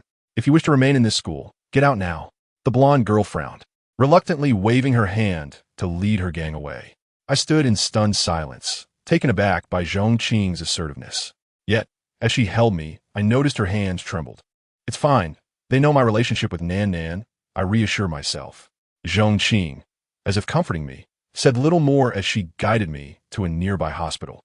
The doctor confirmed I had sustained a minor concussion and that the lake water had caused a cold. I needed ample rest.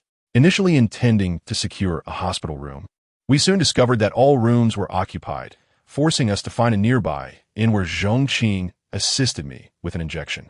Feeling somewhat embarrassed to being undressed in front of a girl for the first time, I was too dazed to protest. After the injection, my body regained some strength.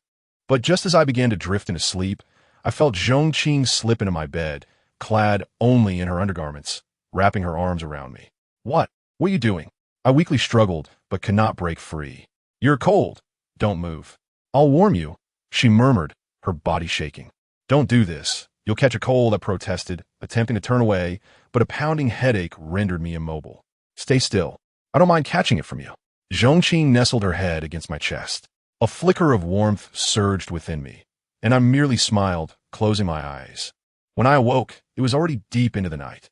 My condition had improved significantly, and Zhongqing, fully dressed, sat nearby watching me. You're awake? Her face bore a hint of excitement, but after a pause, she hesitantly spoke just now. Kameng called many times. I didn't answer, fearing she might misunderstand. I frowned. Perhaps it was better that way. I had intended to spend the night at the inn, but Zhongqing insisted I return home to rest properly, concerned that Kameng might indeed misinterpret our situation. Reluctantly, I acquiesced to her wishes, allowing her to support me back to my residence. It had been a long time since I last returned home, and a sense of unease washed over me. Upon opening the door, darkness enveloped the space. It seemed Kameng had already fallen asleep. A pang of sadness struck me. She had always feared the dark and would wait for my return before sleeping. Now that man was back, she no longer needed me. As I turned on the living room light, a disheveled figure appeared on the sofa, startling both Zhongqing and me. Upon closer inspection, it was Kameng. She hadn't been asleep, her bloodshot eyes glaring at me, dark circles marking her face. What have you two been doing these past few days? Just as Zhongqing prepared to explain, I interjected, it's nothing. Upon seeing me, Kameng didn't inquire about my well-being or the visible bruises on my face. Instead, she coldly interrogated me. In that moment, my heart sank. Having uttered those words, I turned to retreat to my room, yearning for rest. Stop right there. Kumeng suddenly exploded with anger, standing in my path. You've been with her for so long without contacting me, staying out all night without offering an explanation. And you still dare hang up on my calls? Linja, your audacity knows no bounds. Her fury was palpable. Previously, she would have merely teased me. Hearing her tone of reproach stirred a sense of discontent within me. What I choose to do is none of your concern. Kumeng's expression hardened. What do you mean by that? As your girlfriend. Girlfriend? I interrupted, my voice laced with sarcasm. Our relationship was merely a facade. Have you forgotten? Wasn't it you who said that? Her complexion paled, taking an involuntary step back, yet she clenched her fists, glaring at me with fury. Even if it was a pretense. You should never have behaved this way. You certainly shouldn't have spent the night with another girl. Did you consider my feelings at all? Do you know I've been worried, sick about you these past few days? Do you even realize you're my boyfriend? Have you thought about how others perceive us? Very well. Since you care so much about others' opinions, let's break up. In a fit of anger, I couldn't help but shout those words. The moment they left my lips, I was taken aback, suddenly realizing a terrifying truth. Had we truly reached the brink of separation? Kumeng stared at me, dazed, disbelief flickering in her eyes. You, what did you say? I repeated, let's break up. Exhaling deeply, a multitude of realizations flooded my mind, and I gazed into her eyes, softly reiterating my words. Kumeng appeared frozen, and after a prolonged silence, she reluctantly asked, why? I looked at her with a cold smirk. You still don't understand why? Isn't this outcome precisely what you have desired? Kumeng seemed unable to comprehend my words, and continued to inquire, why? Reflecting on the events of the past few days, my heart suddenly ached, and I couldn't help but laugh, the sound tinged with sorrow. Why? Let me tell you why. Over the past few days, I have been with Zhongqing. We stayed in a hotel, shared a bed, kissed, and made love. In short, we did everything you can imagine. Is this reason satisfactory to you? Linja. Zhongqing attempted to explain, but fell silent, looking at me helplessly. Kumeng suddenly ceased her speech, and an oppressive silence enveloped us. A sense of cathartic pleasure surged within me, and I turned away, unwilling to face her. Linja. After a long pause, Kumeng's voice broke through. How? I turned my head to look at her, only to be struck dumb. At some point, her face was streaked with tears. Her body trembled, tears flowing without pause, and her fists were clenched tightly, her gaze filled with despair and sorrow directed at me. I had never imagined she would weep, and for me, no less. In that moment, my heart throbbed painfully, as if an invisible hand had twisted it into a knot. You bastard! She suddenly screamed, raising her hand to slap my face. The force of the blow was such that I tasted blood. When I lifted my head again, Kumeng had already turned away, wiping her tears as she left our home. Chapter 46. Irrelevant to you. Kumeng departed resolutely, never looking back. The sound of the door closing alerted Zhongqing, who immediately rushed out after her. I was left alone, collapsing onto the floor, my reflection on the television screen showing a disheveled figure, a true loser. Moments later, Zhongqing returned, her face filled with disappointment. I tried to explain, but she wouldn't listen. I remained silent, and she, somewhat irritated, remarked, what you said earlier was too harsh. Do you realize how much it hurt her? Her rare sternness stirred a twinge of guilt within me, and I could only lower my head and murmur, I had no other choice. I don't know what to do. Perhaps this is for the best for both of us. What is best? Even I can see that she has genuinely fallen for you. Zhongqing exclaimed, grasping my hand. I shook my head, forcing a bitter smile. But that man is undoubtedly special to her. This way, she has a way out, and all blame falls on me. No one will blame her anymore. Zhongqing's body trembled slightly, her eyes reddening. After a long silence, she finally spoke, her voice quivering. You fool. I smiled without replying. That night, Zhongqing stayed with me, quietly sitting on the sofa throughout the night. The following morning, I mustered the energy to prepare breakfast. Zhongqing, trying to cheer me up, praised my culinary skills with a beaming smile, and I couldn't help but smile in return. Just as we were enjoying our meal, the door swung open, revealing Kumeng standing there, staring at us in shock. Our demeanor resembled that of a loving couple. Zhongqing's expression changed instantly, and she hurriedly stood to explain, Kumeng, it's not what you think. She looked at me anxiously, hoping I would clarify this misunderstanding. I averted my gaze and remained silent. Kuming coldly laughed and said, "Don't misunderstand. I just came back to get my textbooks." Not to intrude. After stating this, she returned to her room, grabbed her books, and left. Zhongqing wanted me to chase after her, but I shook my head. Let her misinterpret things for now. After yesterday's explanation from Zhongqing, perhaps Kuming harbored some doubts, but seeing us together this morning, I believe she would truly accept my words. Zhongqing sighed helplessly, no longer saying anything, and we headed back to school together. Throughout that day, Kuming ignored me, and we didn't even cross paths. That evening, she didn't return home. I waited for a long time before succumbing to the urge to call her, only to find her phone turned off. This girl had a fear of the dark. My anxiety grew as I made calls to inquire about her whereabouts. Eventually, I learned from her mother that she had gone out for dinner with friends and had fallen asleep at home. Knowing she was back at her own house eased my worries, but I couldn't help but ask who she had gone out with. "It's the boy named Luo Yi. You met him at Meng Meng's birthday party." I was taken aback for a moment. Luo Yi, the one who had initially provoked me. That fool whom even Li Xing looked down upon. Kuming had actually accepted his invitation? I let out a bitter laugh before finally hanging up. Whatever. Upon returning to school, I was unaware of who spread the news of my breakup with Kuming. Some even claimed to have seen her leave my house in tears. All the boys looked down on me as a scoundrel, while the girls consoled Kuming, but handed me countless love letters, leaving me both amused and perplexed. It seemed that because Kuming agreed to dine with him, Luo Yi believed he had a chance. He relentlessly pursued her, and although she remained indifferent, she did not explicitly reject him, as if keeping him as a backup. Their presence became a peculiar spectacle at our school. Not long after, Su Jiao, who had contacted me for a while, approached our class to inquire about my situation with Kuming. After learning the details, she sighed. "You two have so many misunderstandings. Perhaps some time apart is for the best. But why is Kuming with that boy?" I merely smiled. She probably came to terms with it. Not necessarily. If I were her, I would do the same. Su Jiao observed me with a puzzled expression. If my boyfriend of so long slept with another girl, I would kill him. Other girls might even spiral into self-destruction. Casual flings, promiscuity, complete moral decay. Su Jiao had once lived a tumultuous life. Her experience is far richer than mine. What she said frightened me, and I felt a tinge of anxiety. After a moment of contemplation, I replied, "Don't worry. Kuming isn't that kind of person." "And you?" Su Jiao asked. "I'm your sister. I understand what kind of person you are. What do you intend to do? Just let her spiral down?" I lowered my head. She won self-destruct. Seeing that my resistance yielded no effect, Su Jiao gave up, leaving with a worried expression. Though I said otherwise, my heart remained heavy. Luo, he was no good. Every time I saw him, I felt an urge to slap him. A few days later, Li Xing could no longer bear to watch. During one of Luo Yi's visits to deliver flowers to Kuming, he leaned close to my ear and whispered that Luo Yi often spreads rumors around school, claiming that you abandoned Kuming, suggesting that she's now merely a wilting flower left behind by you. His pursuit of her is supposedly to rescue her.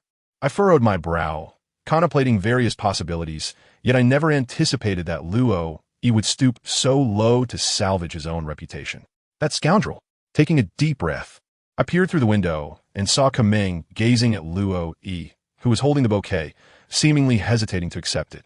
Luo Yi looked at her with pleading eyes while the surrounding crowd erupted in raucous cheers. At that moment, she suddenly lifted her gaze and caught my eye. After a brief glance, she diverted her attention, displaying a hint of a warm smile as she accepted the flowers. The onlookers erupted in excitement, and my classmates turned to scrutinize me, as if searching for the telltale signs of infidelity above my head. Witnessing Kuming's demeanor filled me with a deep sense of discomfort, prompting me to rush down the stairs, with Li Xing trailing closely behind.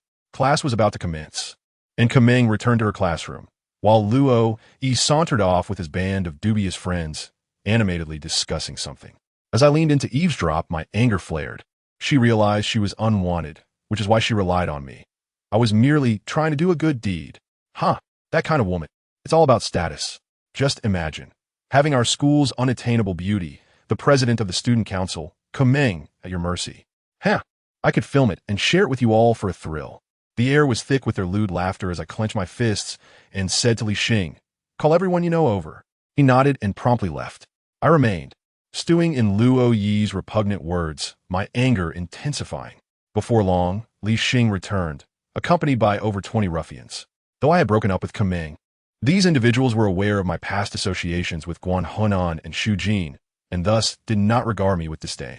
I led them over, and upon seeing our formidable assembly, Luo Yi was taken aback, exclaiming, "You, Linja, what do you intend to do?" I spared him no words and commanded attack. The group surged forward, delivering a thorough beating to the hypocritical members of the student council. Luo Yi curled up on the ground, clutching his head and begging for mercy. I charged at him, yanked him up, and slapped him viciously until my palm grew numb. This was my first experience of initiating violence. The pent-up frustration of recent days surged within me, eager for release. Just as Luo Yi cried out, a sharp voice rang out, "What are you doing?" I froze, realizing that Kameng had approached, her expression one of icy indifference. She appeared significantly thinner after just a few days, her complexion pale, and her steps unsteady. My heart ached at the sight of her, and I opened my mouth to speak, yet the words faltered, and I instinctively lowered my gaze. The crowd dispersed, and sensing the escalating tension, Li Xing hurriedly pulled his associates and Luo Yi away. Kameng did not look at me as she walked past and helped Luo Yi to his feet, asking, "Are you all right?" My throat constricted at her words. It was the first thing she had said to me since our breakup. Memories flooded back, and my eyes misted as I glared at Luo Yi. "I'm fine, thank you." Luo Yi glanced nervously at me, then surprisingly withdrew his hand from Kameng's grasp. "I'll take you to the infirmary," Kameng said, glancing at me before she reached out to lift Luo Yi. I stepped forward and, addressing Luo Yi in a low voice, commanded, "Get lost now." Luo Yi, startled, fled in a panic. Qu'est-ce qui vit comme une pause momentarily? Then shot me a scornful look before turning away. I chased after her, grasping her arm.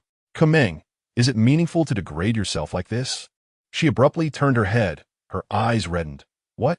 Didn't you want to break up with me? Why do you still care?" I clenched my teeth, at a loss for words. "In any case, from now on, whatever I do is none of your business." Kameng shook off my grip, leaving me with a solitary, forlorn silhouette as she walked away. Chapter 47. Confession at the station. Watching her retreating figure, I suddenly realized that this matter could not end like this. I hurried after her. "Even though we've broken up, can't you see the true nature of that scoundrel? I would rather you be with that man than let him take advantage of you." Upon hearing this, Kameng frowned. "Which man?" I opened my mouth, my heart heavy, realizing that even now she was reluctant to acknowledge the existence of that man before me. As I fell silent, I noticed a flicker of sorrow in her eyes as she quietly walked away, disappearing from my view. For the entire day, she did not appear again. Luo Yi, frightened by my earlier actions, dared not pursue Kameng, but he spread rumors suggesting that I had abandoned her, forbidding others from claiming her as their own. I paid no heed. The opinions of others bore no relevance to me. That evening after class, Zhong Qing intercepted me. She looked at me, her tone calm. "Did you get into a fight today?" I bowed my head in acknowledgement, and she smiled. "I understand your reasons for fighting. That scoundrel certainly deserved it. But Linja, have you not realized that you still harbor feelings for Kameng?" I remained silent. This was indeed the truth, and I did not wish to evade it. "The misunderstandings between you can be resolved. I believe you can clear them up." Zhong Qing and I stood beneath the glow of the campus lamppost, discussing much. She advised me to heed my heart, urging me not to let certain matters become lifelong regrets. After imparting her wisdom, she departed, unable to resist. I asked her why she was so reluctant for Kameng and me to break up. To my surprise, Zhong Qing turned back with a playful grin. "I would love for you two to split, but seeing you in such pain makes me want to lend a helping hand. I once considered giving up, but observing the instability of your relationship. In the future, I will compete with her fairly." Suddenly, she leaned in and lightly kissed my cheek. I instinctively stepped back, only to see her disappointment as she remarked, "If you two reconcile, I won't be able to kiss you so casually anymore." I was somewhat speechless. Was kissing me truly such a joyous occasion? After she left, I watched her retreating figure, unable to suppress a smile.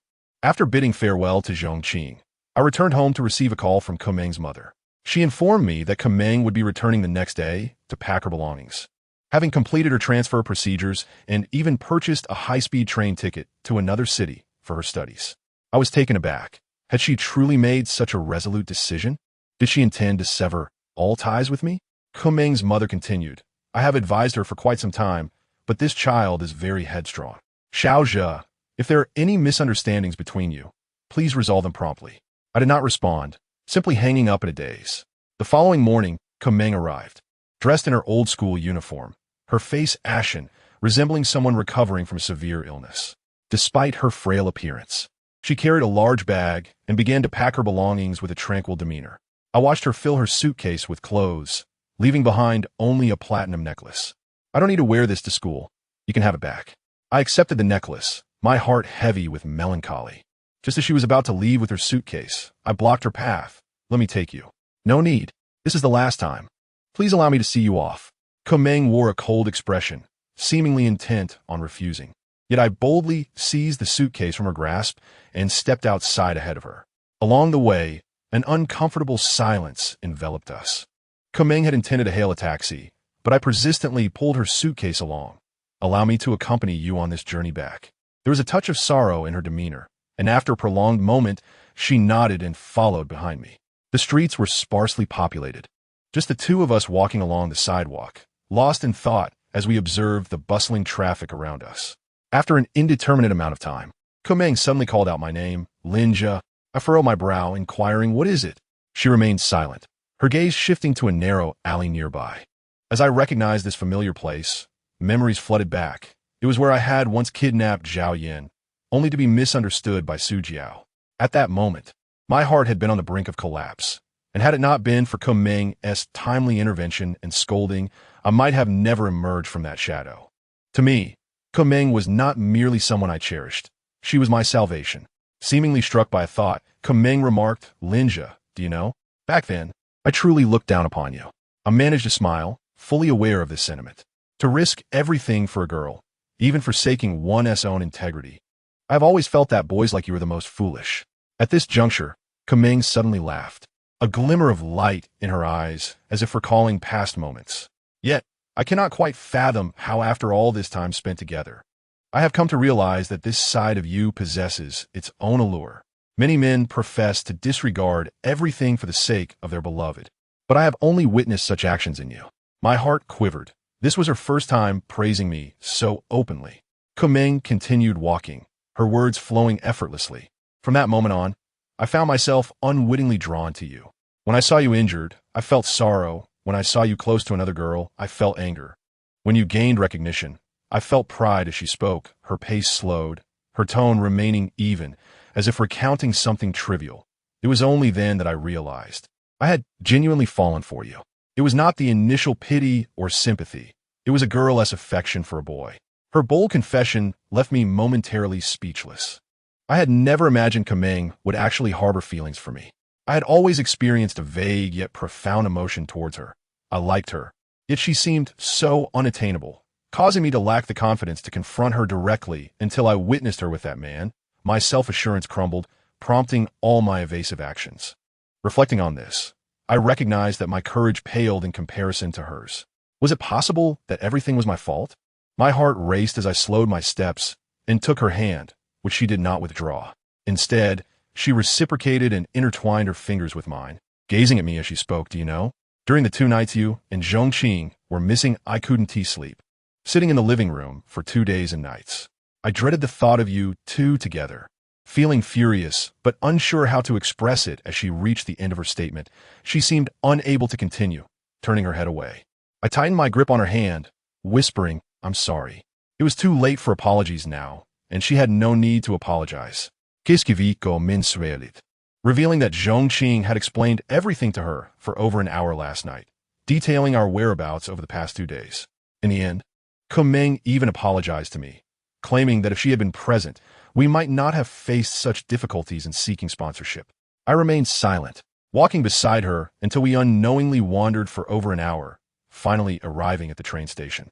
The station buzzed with activity. Couples about to part embraced tightly, tears streaming down the girls' faces, while the boys consoled them, holding back their own tears. For some reason, Kumeng gazed at them with a hint of envy. After a lengthy silence, she suddenly snatched the suitcase from my grip and turned to leave. Realizing that if I let her go now, we might never cross paths again, I followed closely behind her through security checks and into the waiting area. standing side by side until the announcement urged ticket holders for the high-speed train to prepare for boarding. At that moment, I understood, once she departed, we would never see each other again. As we reached the train carriage, she suddenly turned to me, saying, "Linja, I don't want to part ways. I believe nothing happened between you and Zhong Qing. Could you tell me why you chose to break up with me?"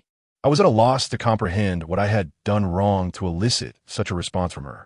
My heart trembled as I recalled Zhong Qing's words. Perhaps many things were not as complicated as I had imagined. I finally spoke. "That day, you collapsed during the exam, and I went to the hospital to see you." Kumeng looked at me in surprise. "No wonder you needed to find sponsorship again. Why didn't I see you?"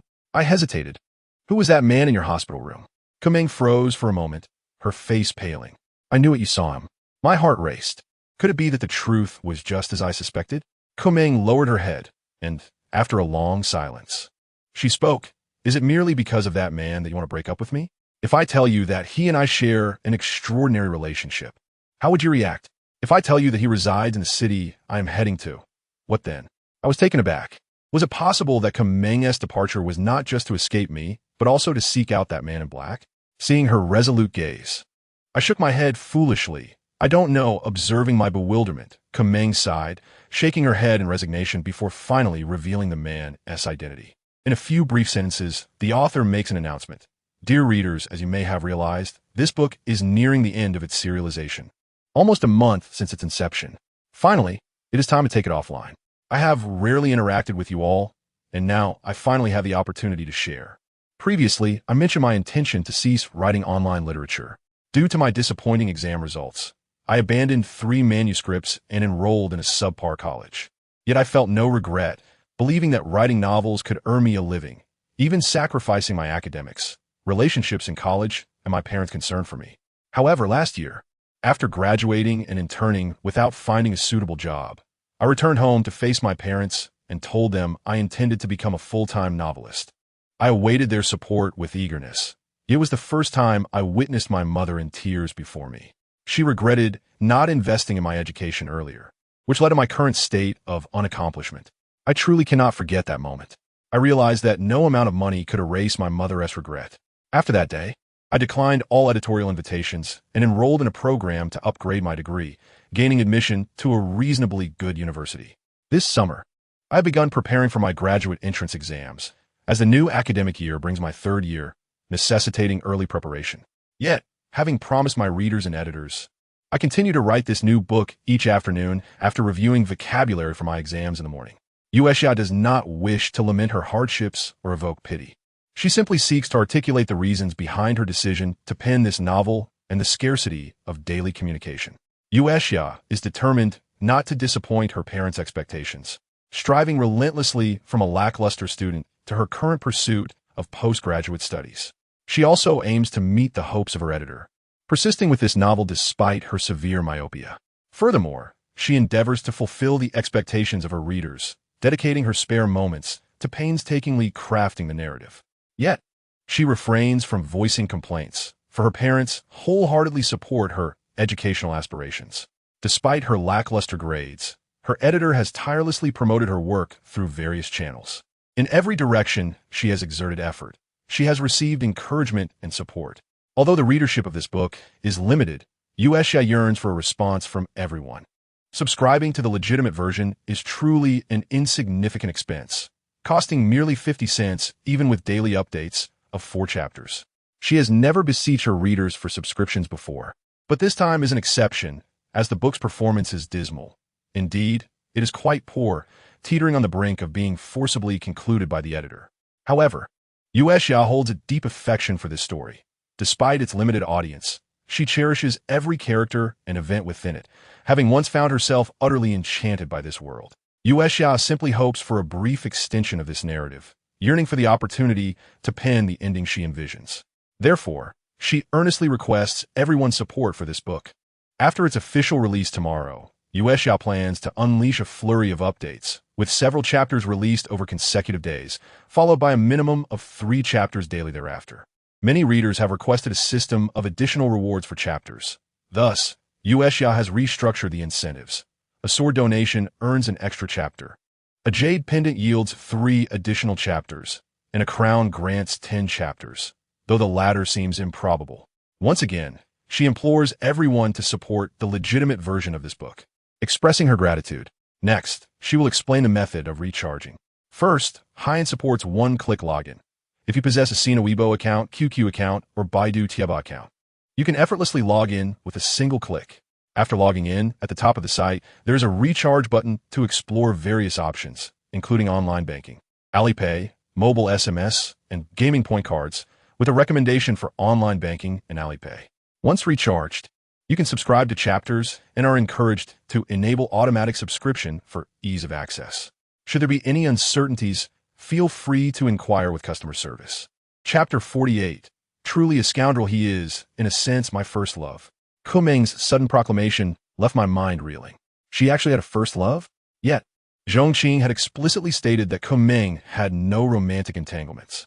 Observing my astonishment, a mischievous glint appeared in Kumeng's eyes. He was an older boy I secretly admired in elementary school, 10 years my senior, kind-hearted and handsome. A figure who accompanied my growth, hence my first love. Upon hearing this, a pang of bitterness welled within me. That man represented a childhood companion. Although he was a decade older, Liu Shih and Wu Qilong had an 18-year age gap and still found happiness together. I like him very much. I relied on him. He is a successful and charming man, far more mature than the boys around me, and seeing him brought me immense joy. As she spoke, a look of longing graced Kumeng's countenance. I lower my gaze, feeling increasingly disheartened. So, are you going to find him now? Seeing Kumeng's blissful demeanor made me want to relinquish all hope. Indeed, I wanted to see if his children were equally adorable. Oh, so I wish you. What? Children? I abruptly raised my head, astonished to look at Kumeng. Oh, you both have children? Fool! Kumeng shot me a glare, her face adorned with a hint of playful reproach. He moved away after I graduated from elementary school. He has been married for quite some time now, and his child is already 2 years old. Only then did I comprehend, my lips twitching slightly as I observed the sorrow that flickered across Kumeng's face. Unable to resist, I inquired whether she still held feelings for that man. Unexpectedly, Kumeng lifted her gaze to meet mine, staring blankly for a long while, her eyes reflecting a semblance of nostalgia.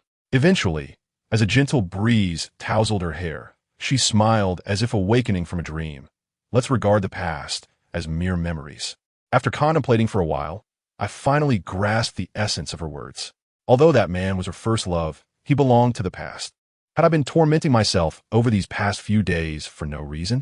For some inexplicable reason, a multitude of strange emotions surged within me at that moment. I felt an urge to laugh, yet also a sense of sadness. Amidst this emotional turmoil, I failed to notice the flicker of guilt in Kumeng's eyes. At that moment, the announcement for high-speed train passengers to prepare for boarding echoed through the station. Kumeng exhaled softly. Now that you know, I have done nothing to betray you as my boyfriend. May I leave? As she spoke, I saw her reaching for her suitcase to depart, and I hastily grasped her arm. Now that the misunderstanding has been resolved, please do not leave. All right? Kumeng turned to face me, her expression cold. Huh? You say it's over, and now that you say I can't leave, I should just stay? Linja, your audacity grows by the day. With all doubts cleared, her face was devoid of the previous sadness, replaced by an overwhelming fury. I realized I had indeed overstepped. These past few days of turmoil had left us both restless and distracted. Perhaps, as Su Jiao suggested, we ought to take some time apart. Yet, the memory of Kumeng shedding tears before me compelled me to wear a pained expression and plead earnestly. Kumeng stood there, her demeanor indifferent as she regarded me, unaffected by my pleas. As the departure time approached, the beautiful train attendant approached us. You too, the train is about to depart. Are you not leaving? Apologies. I will leave right away, Kumeng asserted, pulling her suitcase along.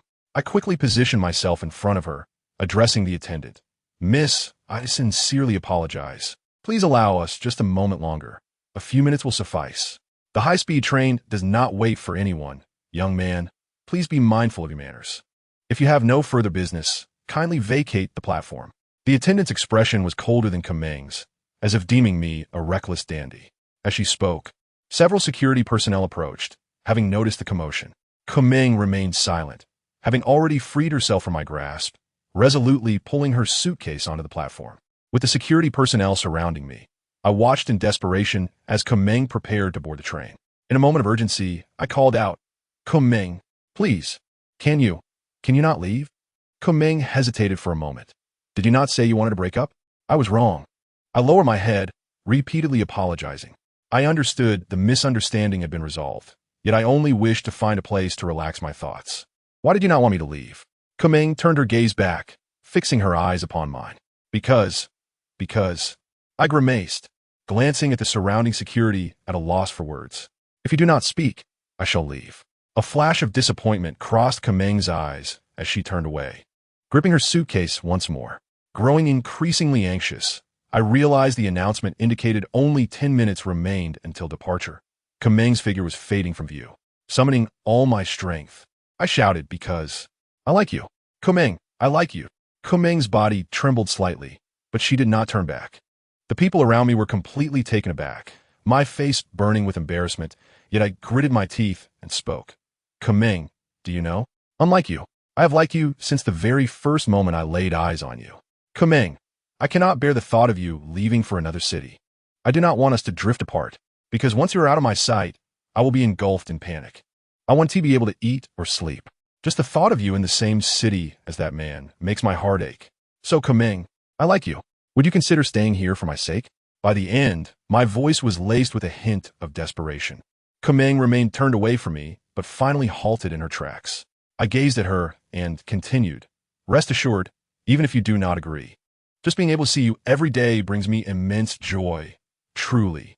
I had never imagined that I would confess my feelings to Kumeng one day, especially in front of so many people." Everyone around had heard my words. Passengers who had already taken their seats on the train stood up and rushed to the platform. Some whipped out their phones to capture the moment, while others gathered around Kumeng, urging her on. The entire platform was packed, and even the security guard gave me a thumbs up. "Young lady, this guy is so sincere. You should just agree." The train was about to depart, and they urged her to think carefully. Opportunities like this are rare in a lifetime. "Sister, take my advice and give him a chance to think it over." All around, people expressed their support for me, and before I knew it, tears welled up in my eyes. For the first time in over a decade, I felt the warmth of kindness from strangers. After a long moment, Kumeng's body began to tremble. Under the persuasion of the crowd, she finally turned her head, her eyes glistening with unshed tears. Step by step, she approached me. Even the train conductor peeked out from the cabin to observe us. I could clearly see Kumeng, with tears and a smile, walking towards me, and in that instant I realized how delicate this queen-like figure was at that moment. Finally, she stood before me, mere inches apart. She smiled at me, and I smiled back. Just as I reached out to embrace her, she suddenly raised her hand first and slapped my face. With a loud crack, silence enveloped us. Gazing at Kumeng's icy expression, my heart sank, just as I was about to hit rock bottom in my life. Kumeng burst out, "You're cheating on two girls, one a high school minor and the other your non-biological sister, and now you come here seeking my forgiveness? You scoundrel, not a chance. I've realized that it's not worth it to move to another city for you. I'm going home now, don't follow me."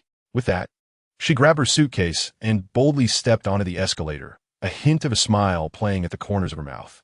The crowd, realizing the shift in tone, transformed their earlier encouragement into scorn. "This young man seems so clean-cut, but he is actually shameless. What a scoundrel, not even sparing his own sister. Cheating on a minor. Isn't that a matter for the courts?"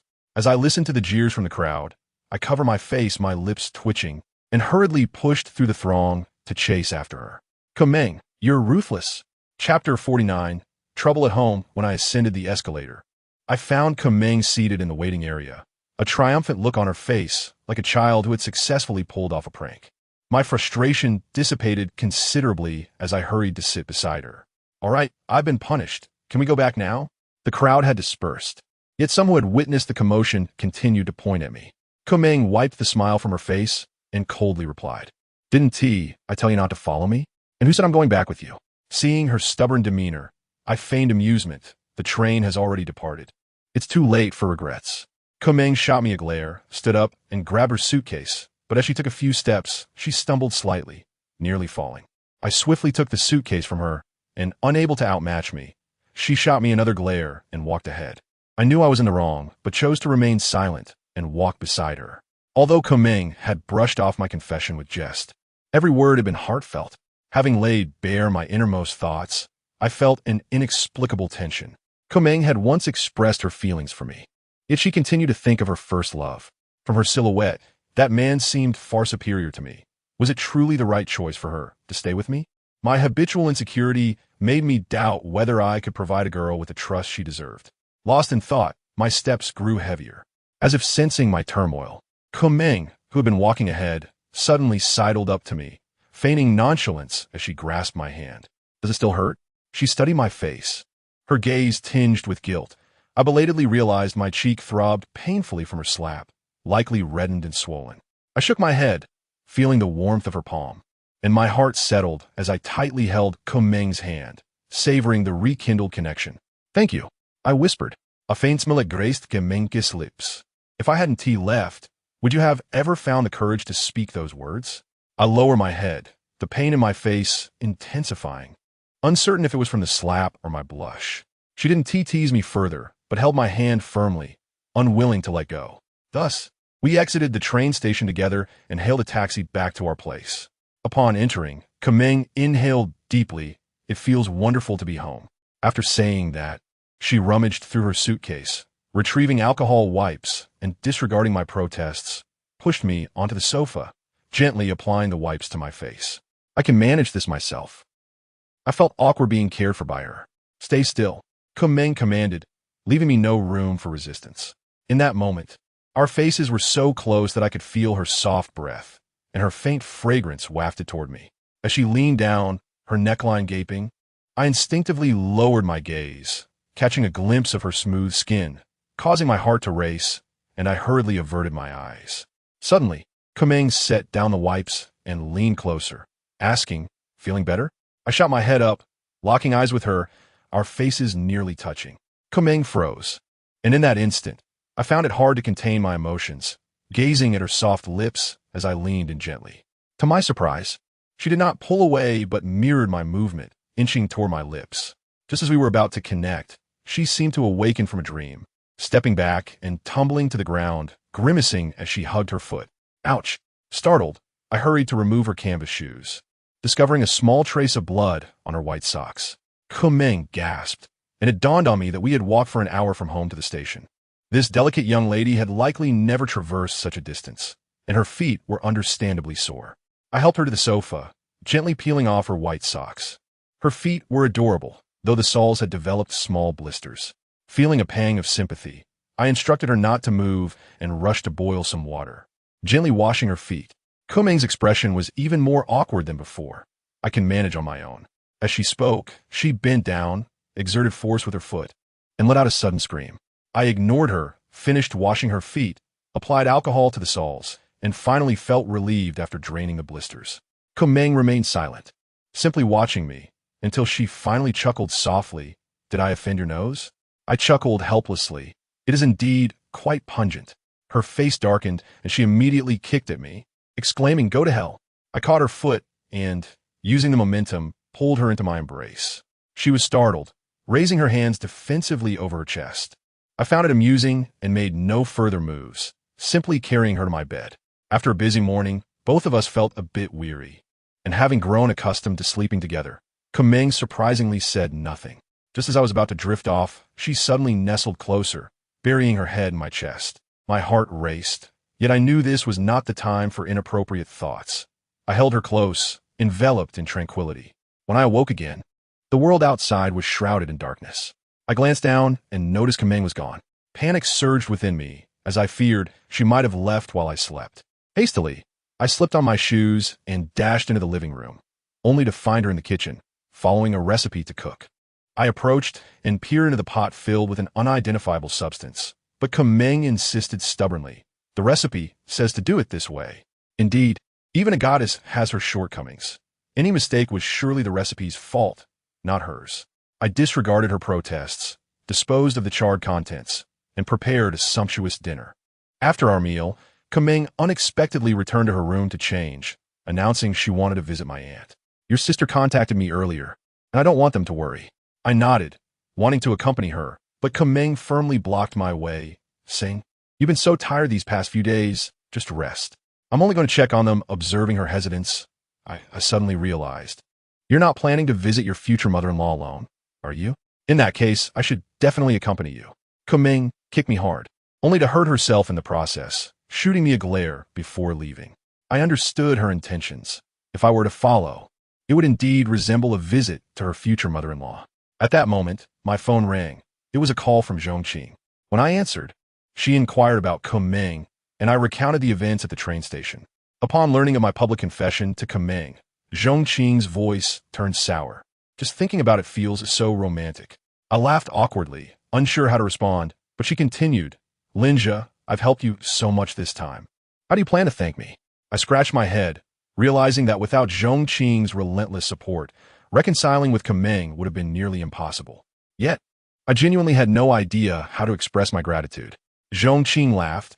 I haven't figured out how you should thank me yet. We can discuss it later. But there is something I want to remind you about. I eagerly asked what it was. Her voice took on a whimsical tone. I left my underwear at home. Remember to wash it and bring it back. If there is nothing else, I'll hang up now. I scowled, ready to disconnect. Wait, Zhongqing hurriedly interrupted.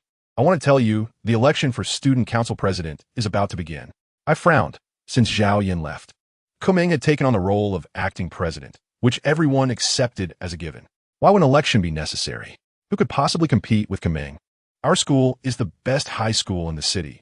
Being the student council president here would undoubtedly provide significant advantages for future studies and employment. However, Zhongqing refused to elaborate, merely lamenting my apparent infatuation before hanging up, while reminding me to wash her underwear. I grimaced. Such blatant temptation wouldn't fool me. Yet, for reasons unknown, my feet seemed to lead me toward Zhongqing's room. Upon opening the door, I indeed found two cute pink pieces of lingerie laid out. Just as I hesitated to pick them up and wash them, another call came in.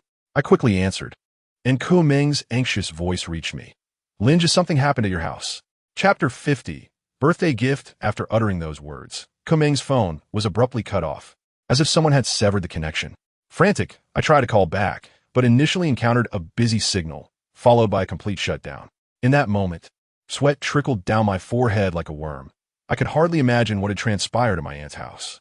Su Jiao should still be at school, but my aunt, a fragile woman, and the beautiful Kuming, I recalled the recent news of numerous female college students going missing, my heart racing with anxiety.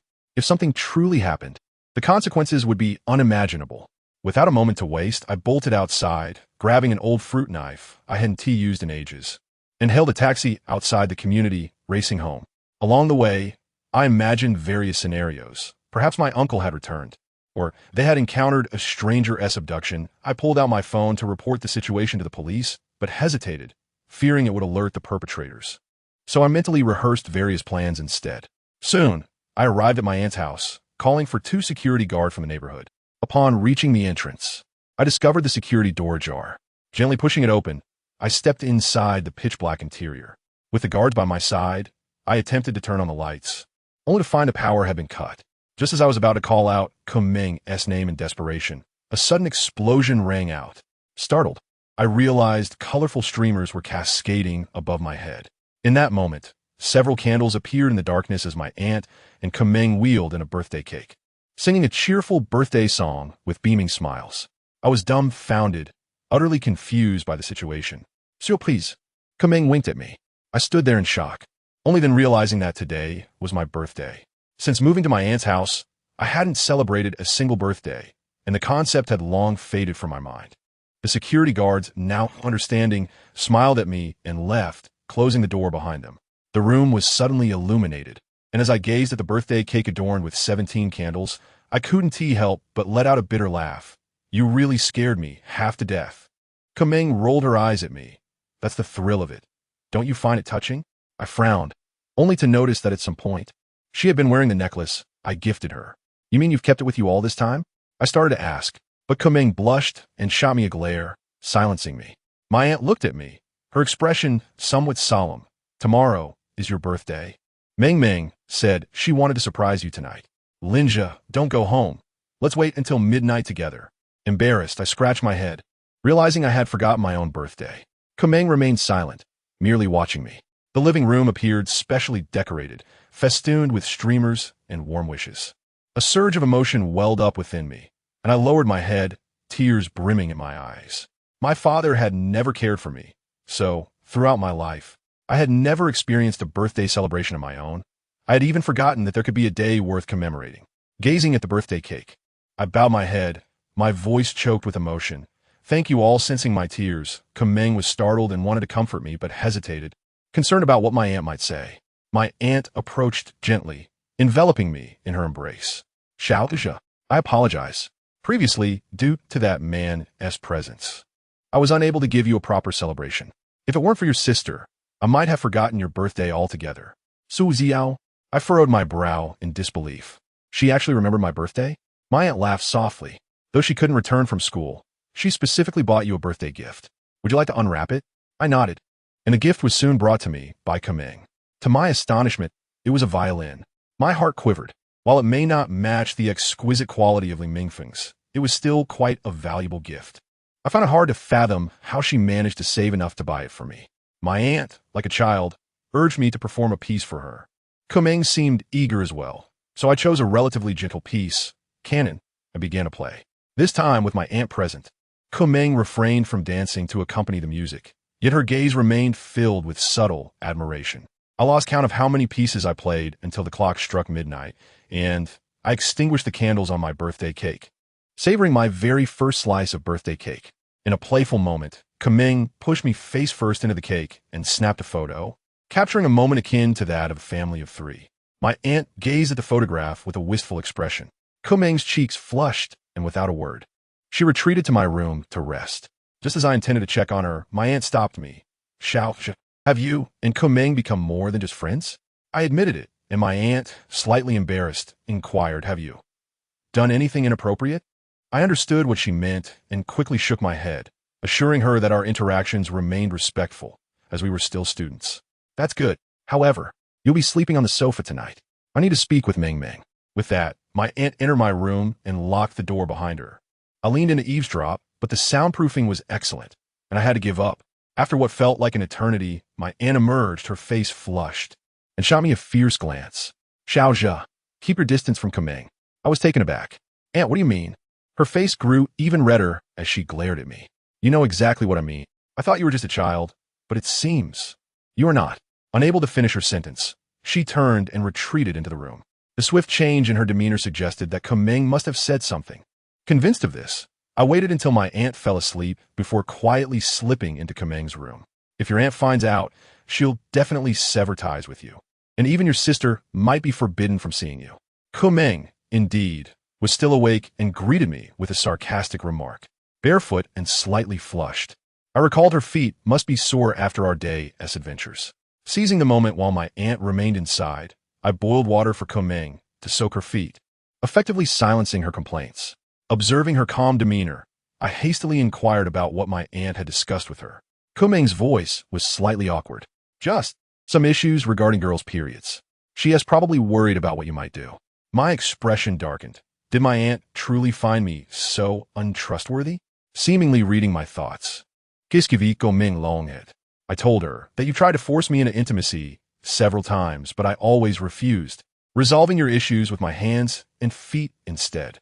My vision blurred momentarily, nearly fainting. I had known of Kumeng's boldness, yet I never expected her to be so audacious as to speak of such matters to my aunt. I intended to reprimand her, but seeing her bare feet and the playful grin on her face softened my heart. Just as I was about to leave, a thought struck me. I turned back, puzzled. Today is my birthday. Did you not prepare a gift for me? Kumeng froze for a moment. No, I was at a loss for words, reminding her the gift I had given her previously. We should reciprocate. To my surprise, her expression darkened. I said no. Leave. I exited her room, feeling an inexplicable sense that her tone had hinted at a touch of shyness. Chapter 51. It's you. After returning to the sofa, feeling dejected, it wasn't long before Kumeng opened the door. Without a word, she walked over to me, removed her shoes, and nestled under the covers beside me. Startled by the warmth in my embrace, I quickly sat up. What are you doing? If my aunt sees this, she will truly think I'm a pervert. Kumeng's voice was slightly awkward. I'm not used to being alone. It dawned on me that this seemingly fierce girl was actually afraid of the dark. Unbeknownst to me, she had grown accustomed to sleeping beside me. Resigned, I lay back down next to her, and, to alleviate the awkwardness, I shifted the topic. Did you not fear the dark when you slept alone before meeting me? At home, my mom was there. When I was little, that person used to tell me stories. She paused deliberately when mentioning that person. Though I recognized her intention to provoke me, I felt a pang of sadness. But don't worry, besides you, I have never shared a bed with another man. I chuckled awkwardly. I didn't mind that. Stop pretending. Don't all men care about a girl's first time? I found myself speechless. She always saw through things so clearly. Turning to face her sarcastic smile, everything that had transpired in recent days felt surreal. Being confessed to by a goddess, overcoming my insecurities to confess back. Everything was so chaotic. I reached out, enveloping her in my arms once more. A warm sensation surged in my chest, calming my inner turmoil. As always, Kameng raised her hands defensively, her voice trembling. I am sorry. What are you apologizing for? It's nothing. She fell silent, lowering her head, her breathing gradually steadying as if she had drifted off to sleep. I sighed and murmured to myself, don't worry, for some matters, if you don't speak of them, I want to pry. Kameng trembled slightly, reaching out to grasp my hand tightly, not letting go. I understood that she harbored countless secrets from me, such as the man in the pocket watch who resembled me and the mysterious phone call she received that day. I refrained from questioning her, knowing everyone has their own privacy, and her reasons for withholding information were valid.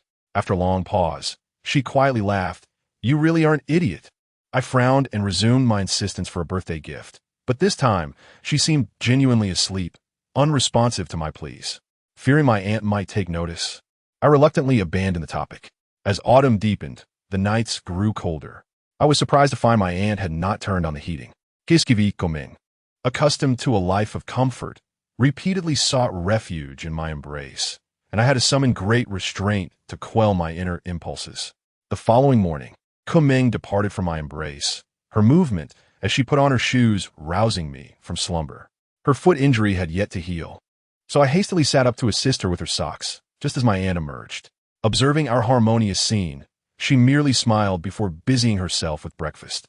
Seizing the moment to help, she leaned in and quietly asked, You two didn't do anything last night, did you? I quickly shook my head, but couldn't suppress my curiosity, inquiring why the underfloor heating and air conditioning were not on in this cold weather. At this, her expression grew somewhat awkward. The electricity bills have been increasing, she replied. I thought it wasn't too cold, so I didn't turn them on. If you're cold, we can, tonight. Realizing her intention, I promptly interrupted her. The household finances had traditionally been managed by my uncle, and my aunt, being merely a primary school teacher with a modest income, was likely facing increasing hardships now that they were divorced. Su Jiao, coming from a privileged background, would inevitably struggle with such a life. I could not bear the thought of enjoying comfort while she and her mother suffered in the cold. This thought led me to consider the job manager Wu had mentioned, and I resolved to apply that evening. After a simple breakfast, as Komeng and I walked to school together, she suddenly asked nonchalantly, What does your aunt think of me? Seeing her expression, I couldn't help but chuckle. Rest assured, she is quite pleased with her future daughter-in-law. Is that so? That's good, she replied. Now her standards for future daughters-in-law have risen. You might find it harder to find a wife. Komeng shot me a glare and walked ahead. I smirked. If I can't find one, I'll just look for you. Upon returning to school, I discovered that nearly all the students were pointing and whispering about us, their gazes laced with mockery. Komeng, unfazed, ignored them, but I could not tolerate the thought of the girl I liked being gossiped about. I hurried back to class to inquire about what had transpired with Li Xing. Everyone at school is saying you are involved with Su Jiao and Zhong Qing. Li Xing's words struck me like lightning. How could such rumors have spread throughout the school? He then showed me a video, revealing that my heartfelt confession had been captured by a bystander at the train station. The sincerity of my declaration and its unexpected twist had made the video quite popular locally, with netizens uncovering that the one who confessed was Lin Jia, a newly minted internet celebrity in the city. This stirred up a considerable uproar, and my name became synonymous with scandal in the forums, with people deducing that my supposed mistresses were Su Jiao and Zhong Qing. My expression darkened as I stared at the endless stream of disparaging comments online, ultimately opting to turn off my phone. Li Xing, sitting beside me, consoled me, Don't worry, the more people criticize you, the more popular you become. I ignored him, considering such gossip trivial. However, I was genuinely concerned that these rumors might provoke some excessive actions against Su Jiao and Zhongqing. True to my fears, during lunch, Zhongqing intended to approach me for a chat, but upon noticing the disdainful looks from those around us, she promptly retreated. Kuming, grinning, remarked, Lin the scoundrel. How does it feel? My face darkened. This was all because of her. Zhongqing, under the protection of Guan Hunan, should be safe enough, and Su Jiao, due to my earlier actions, faced little bullying. With that thought, I finally felt reassured. That evening, as Kuming was occupied with the student council president election, she did not accompany me home. I arrived at Manager Wu's office at the Bihuang Hotel for my job interview. Upon seeing me, Manager Wu's face lit up with joy. Our security department is nearly depleted, and your arrival is timely. Go report for duty. Training starts tonight. The monthly salary is 3,000. I raised an eyebrow, surprised at how quickly he had settled on a salary. Remembering the 4 burly men I'd seen before, I felt that this money might not come easily.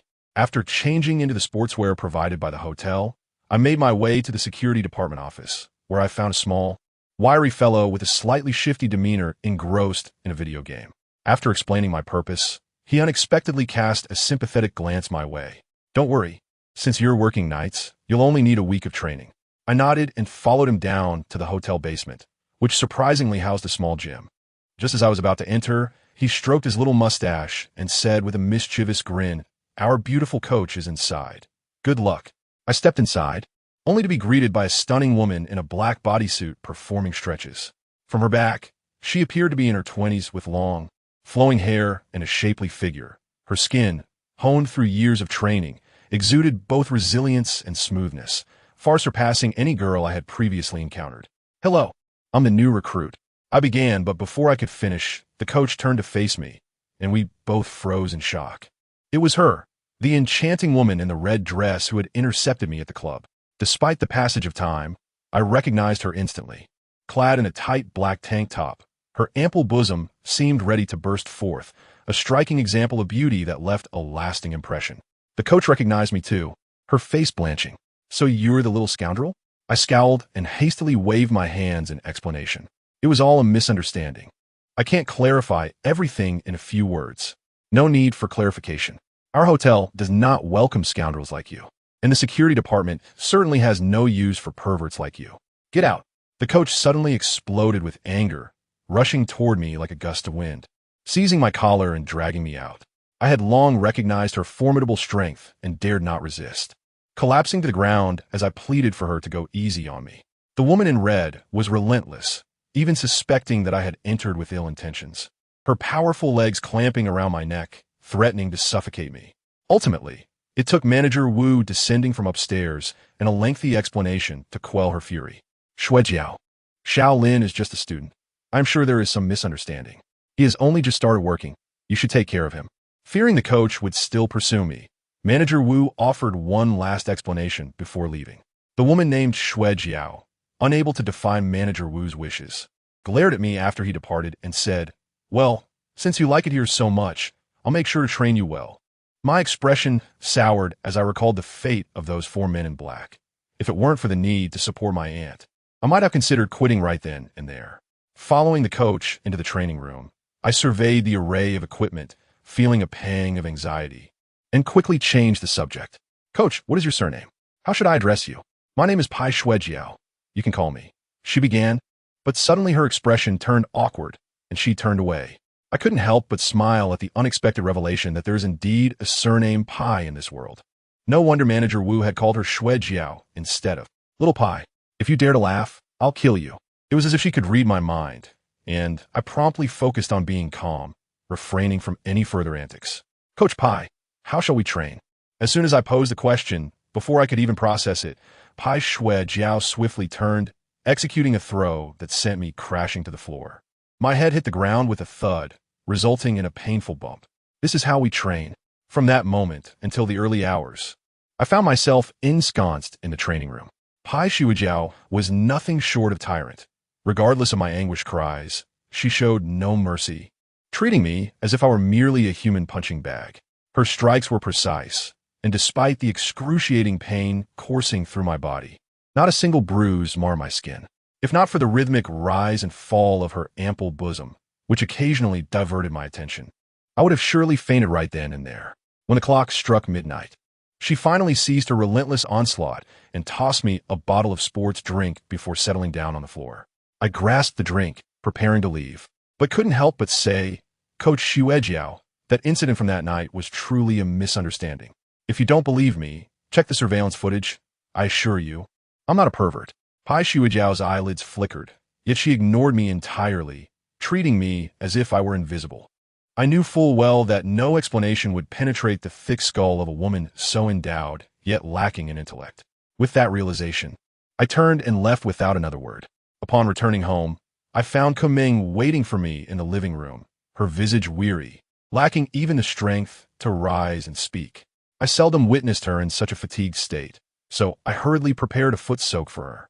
As we lay together that night, I couldn't resist asking what had transpired in my absence. The election for student council president. It's quite troublesome. My votes aren't very high, she replied, a hint of reluctance in her voice. I remained silent, aware that although she was revered as a goddess among the public, her popularity at school was far from favorable. The boys admired her from afar, while the girls harbored blatant jealousy. The student council president was chosen through popular vote, and it was implausible for her to garner support in such a short span of time. The path to success would be arduous indeed. Looking at Kuming, it was evident she yearned for the position of student council president. Though the reasons eluded me, I couldn't simply stand by and watch her struggle alone. I had to take action. Thus, I resolved to approach Luo Yi the following day at school.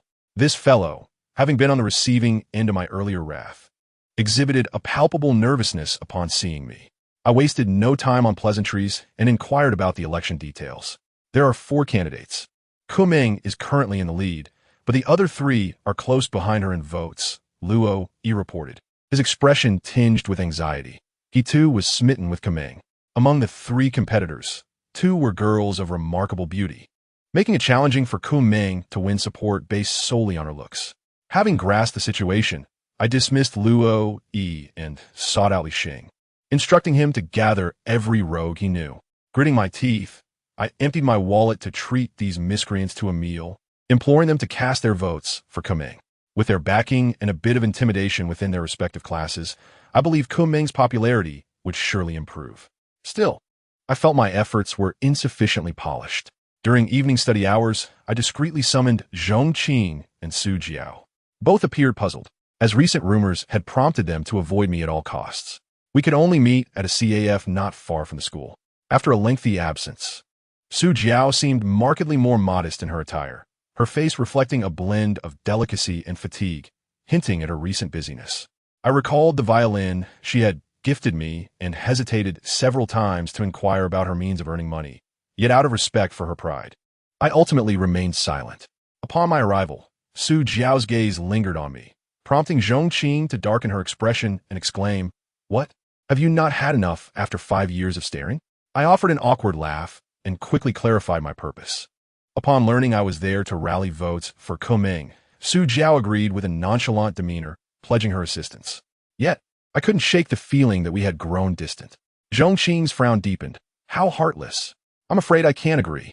I chuckled helplessly. Please. This matter is of great importance.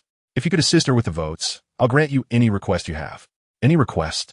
She inquired, raising an eyebrow. Absolutely. I affirmed. Then I want you to kiss me. With that, she leaned in, presenting her smooth cheek. Su Jiao quickly excused herself to the restroom and departed, leaving me blushing and waving my hands in protest. Hey, don't do that. If you don't kiss me, I won't help, and I'll cast my vote for Kuming's rival. Zhong Qing playfully pressed her advantage, revealing a rare, mischievous side. With no other option, I glanced around to ensure no one was watching and timidly pecked her cheek. Immediately after, regret washed over me, a sense of betrayal towards Kuming gnawing at my conscience. Zhong Qing, thrilled, seized my hand, attempting to kiss me, which sent me fleeing from the CF. With the vote gathering complete, I was confident that Kuming's election was merely a matter of time. A week later, after enduring a week of torment from Pai Xuejiao, the final candidates for student council president were to be announced. The announcement was made during a school assembly, and I clearly saw Kuming's anxious face amidst the senior class. The rotund Zhao Wanghua cleared his throat and proclaimed, "This time, the student council president is Giskivi Kuming. A wave of applause erupted from the audience, and Kuming ascended the stage, visibly relieved. However, before the applause could subside, Zhao Wangwa coughed again and continued. There is also another candidate, Guo Hunan. Everyone was stunned. How could there be another candidate, especially Guo Hunan? The votes for both outstanding students were nearly identical, and the school had decided that the following week would see a competition between the two for the position of student council president. A murmur swept through the crowd, and I too was taken aback, never anticipating Guo Hunan to be in the running. Observing her striding towards me with an air of triumph, I felt a twitch at the corner of my mouth. Trouble was brewing. Chapter 53, A Klitsch Plot. I had previously seen the information regarding the other two female candidates for student council president, both of whom were beauties, but I had never expected Guo Hunan to be among them. However, with the votes I had garnered, how could she possibly compete with Kuming? On the stage, seeing Kuming's slightly dimmed expression tugged at my heartstrings. After the meeting concluded and everyone dispersed, Kuming remained to speak with the student council members. Just as I was about to head to Bihuang Hotel for work, Zhongqing intercepted me, her expression a mix of surprise and concern. Are you aware that Nan Nan is running for student council president? I sighed and shook my head, knowing full well that had I been informed, I would have taken measures to prevent this situation from arising. It was entirely my fault for being so careless, assuming no one at school could rival Kuming, only to invite such complications. Zhongqing looked at me incredulously. So what do you plan to do? I lowered my gaze, feeling powerless as I responded. Well, I suppose we'll just have to take it one step at a time. You can't think that way. Zhongqing insisted, her eyes wide with urgency. Do you know? Kuming has been vying for the student council president position since her first year. After losing to Zhao Yin twice in a row, she was devastated and hardly ate for days. I frowned, struggling to comprehend. Wasn't it just a student council position? Did it warrant such distress? Zhongqing continued, exasperated. Don't forget, her father is the vice principal. No matter how well she performs, she can't compare to our principal. And she's also a vice president herself. It must be a tremendous blow to her pride. Realization dawned upon me. How could a fiercely competitive girl like Kuming endure being overshadowed, especially by someone like Zhao Yin? Clearly, the ordeal was far from over, and I needed to devise a new plan. After bidding farewell to Zhongqing, I returned to Bihuang Hotel to continue my training. This was to be my final day of preparation. In recent days, my interactions with Pai Xuejiao have revealed that her character is not as dreadful as I had previously imagined. She possesses a straightforward disposition, unafraid to voice her thoughts. Although she has not paid me much attention, I find myself compelled to engage with her for the sake of future work. On this occasion, feeling somewhat dejected, I did not jest with her as I usually do after she had tidied up following my session. Instead, I turned to leave. To my surprise, she, who had previously maintained a complete silence towards me, suddenly spoke up. Linja, wait a moment. I turned back, puzzled by her words. Have you been struggling with my training these past few days? Pai Xuejiao inquired, a hint of awkwardness gracing her features. Do not misunderstand. Every newcomer goes through this phase. It's not that I am making things difficult for you. I was bewildered by her unexpected statement and could only respond with a smile. Rest assured, I understand. Eager to return home to visit Kuming, I attempted to leave, only to be halted once more by her voice. Pai Xuejiao appeared to hesitate, as if contemplating something. After a prolonged silence, she finally spoke. That day, I reviewed the surveillance footage from the club and encountered several patrons who witnessed your situation. I apologize. I did indeed misunderstand you that day. Her rare apology elicited a smile from me. No worries. Thank you for your training during this period, Coach Pai. Her expression darkened, and she threw a dumbbell in my direction. I hastily fled, feeling considerably lighter in spirit. It seemed that Pai Xuejiao was not merely the superficial beauty I had thought her to be. Upon returning home, I found Kuming waiting for me in the usual manner. Her face, however, bore a deep sense of disappointment. I understood her feelings. Experiencing 2 consecutive failures in elections must have been a significant blow to her. I prepared warm water for her feet, as she had grown accustomed to my service. Lifting her foot for me to remove her sock, appearing on the verge of sleep. Do not be like this. There will be a turn of events. I could not bear her despondent demeanor and offered words of encouragement. Kuming let out a bitter laugh. A turn of events? What sort of turn? Guan Hunan's prestige among the girls is beyond my reach. Even the senior boys admire her. If she were to become the student council president, it might not be a bad choice for our school. I shook my head, recalling the time in the private room at the business club when Guan Hunan could not even manage a foolish blonde girl. How could she possibly handle the myriad affairs of the school? I continued to reassure her, insisting that there were many opportunities for change ahead. Unexpectedly, Kumeng let out a cold laugh. Indeed, every situation has its turning point, much like you and your charming acquaintances. Frowning, I asked, "What do you mean by that?" Kumeng, exasperated, picked up her phone and turned the screen towards me. "See for yourself." I was momentarily stunned to find a photograph of me kissing Zhong Qing displayed on the screen. The angle suggested it was taken secretly, yet it clearly captured our faces. Upon checking the source, I discovered it had gone viral on our school forum. Previously, it was merely gossip, but now there was undeniable evidence. I involuntarily twitched my lips, looking at the frosty expression on Kumeng's face. If I told you this was a misunderstanding, would you believe me? Kumeng remained cold. "What do you think?" She seemed to be growing angry, suppressing her fury. I refrained from mentioning the vote solicitation, fearing it might insult her, and lowered my head.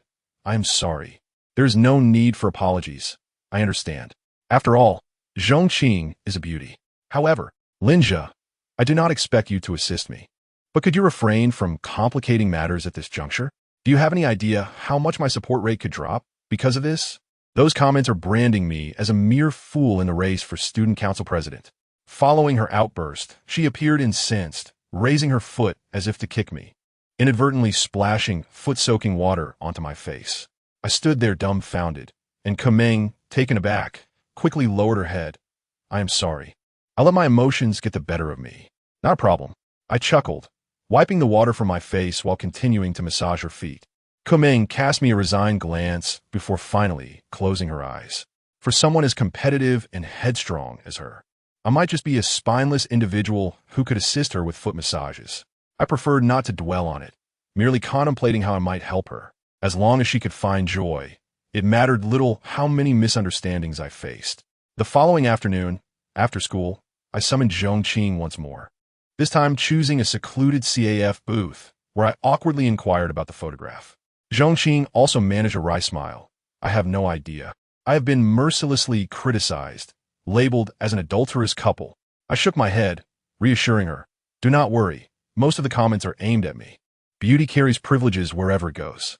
Calculating my finances, I realized that after assisting Kumeng with her campaigning, I had depleted my savings, leaving me with no money even for meals, let alone continuing to support her campaign. Just as I was hesitating, the booth door swung open, and a flippant voice chimed in. "Oh, you two are actually on a date." I jumped in shock, turning to see Guan Hunan. She nonchalantly settled onto the sofa, propping her legs on the coffee table, a playful smirk on her face. "Aren't you worried about the wrath of the internet?" As she spoke, she waved the camera around, and it dawned on me. She was the one who uploaded the photo. Zhong Qing was visibly upset. Nan, how could you do this? This is too much."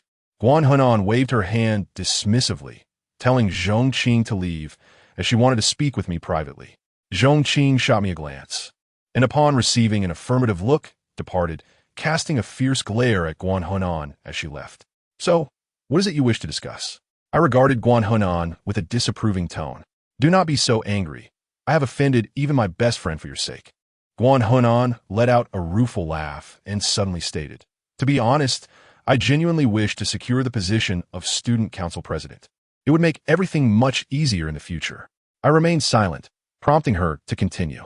Noticing my lack of response, Guan Hunan awkwardly retracted her legs. "However, if you agree to one condition, I might consider withdrawing from this race. You must understand my popularity among students and teachers is not inferior to that of Kumeng." Finally, we reached the crux of the matter, and I quickly interjected, "No more preamble. Whatever condition you have, just say it. There is someone in my family who harbors ulterior motives towards me. I thought if I could bring home a boyfriend." Upon hearing this, I interrupted her.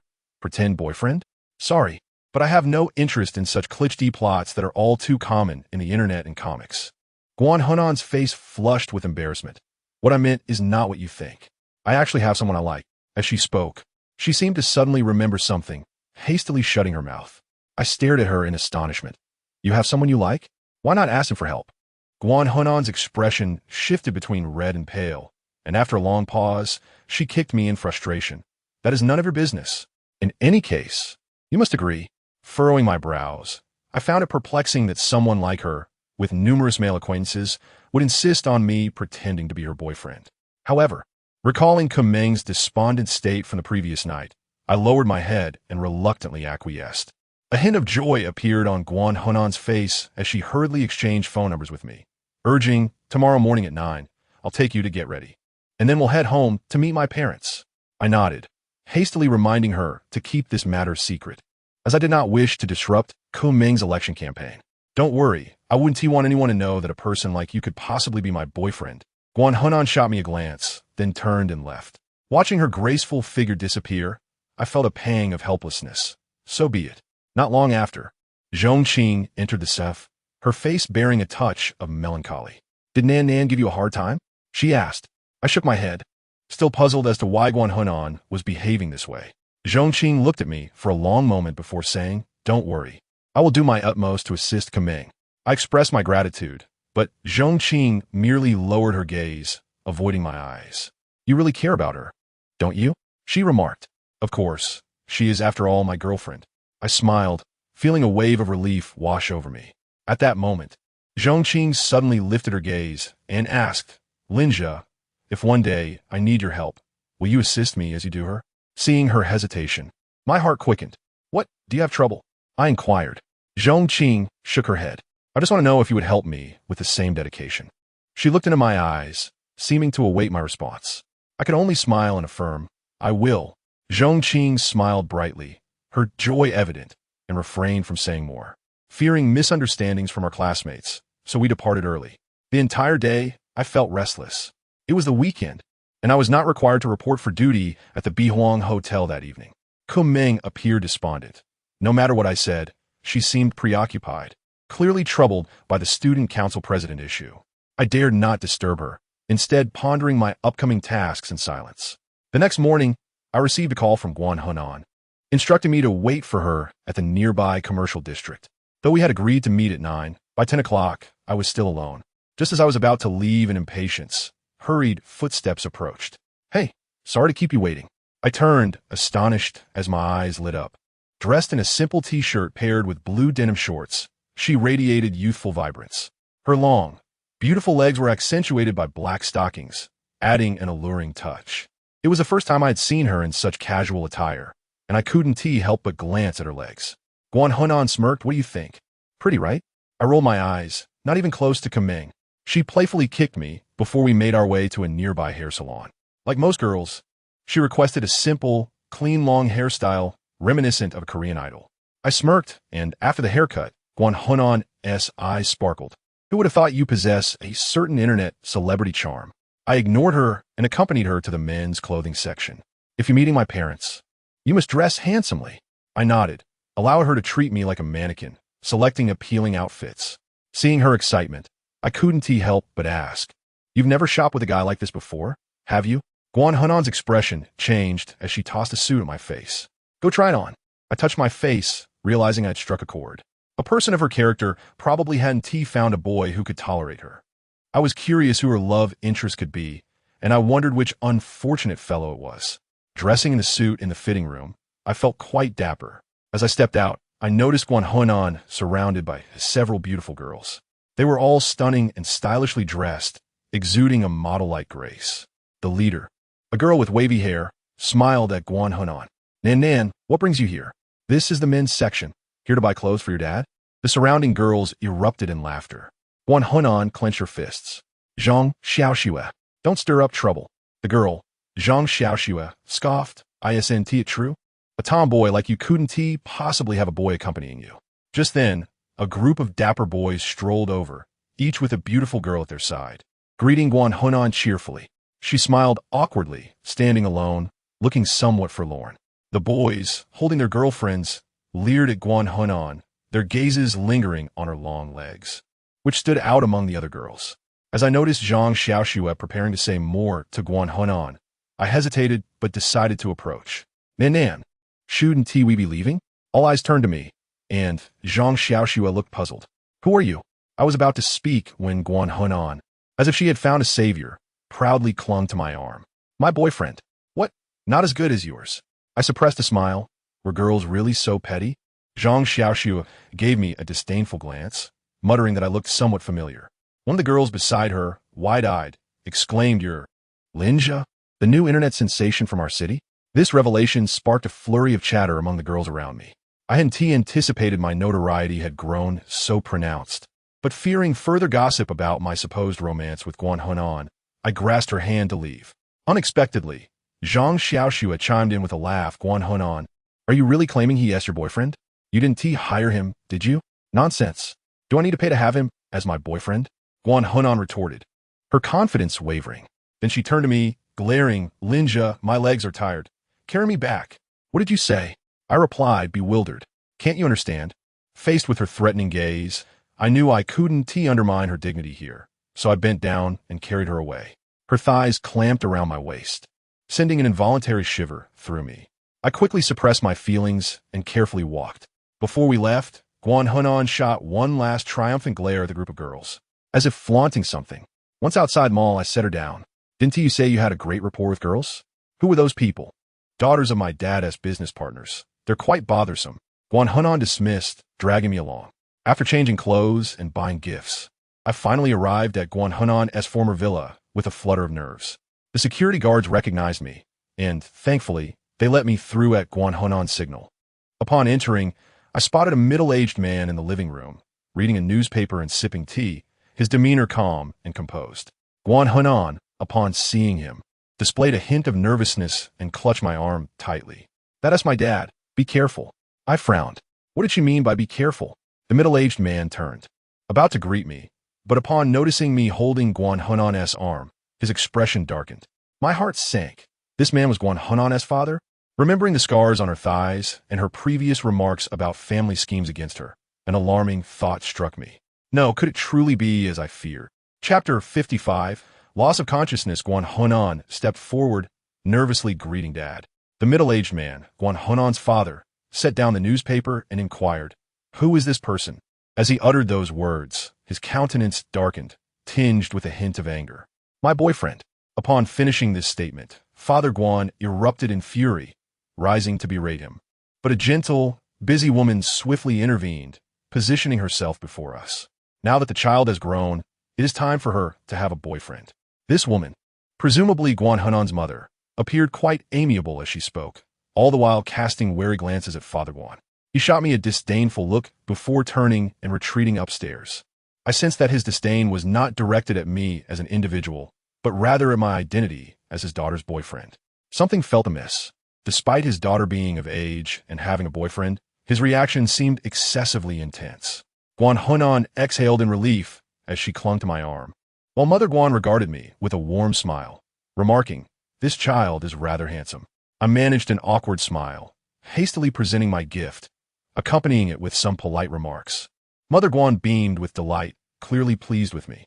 Just as we were conversing peacefully, a cacophony of crashing sounds erupted from upstairs, as if someone were smashing objects. Guan Hunan tightened her grip on my arm again, and Mother Guan sighed in resignation. "You all stay here, I will go check." Once she departed, I quickly inquired of Guan Hunan about her father's situation.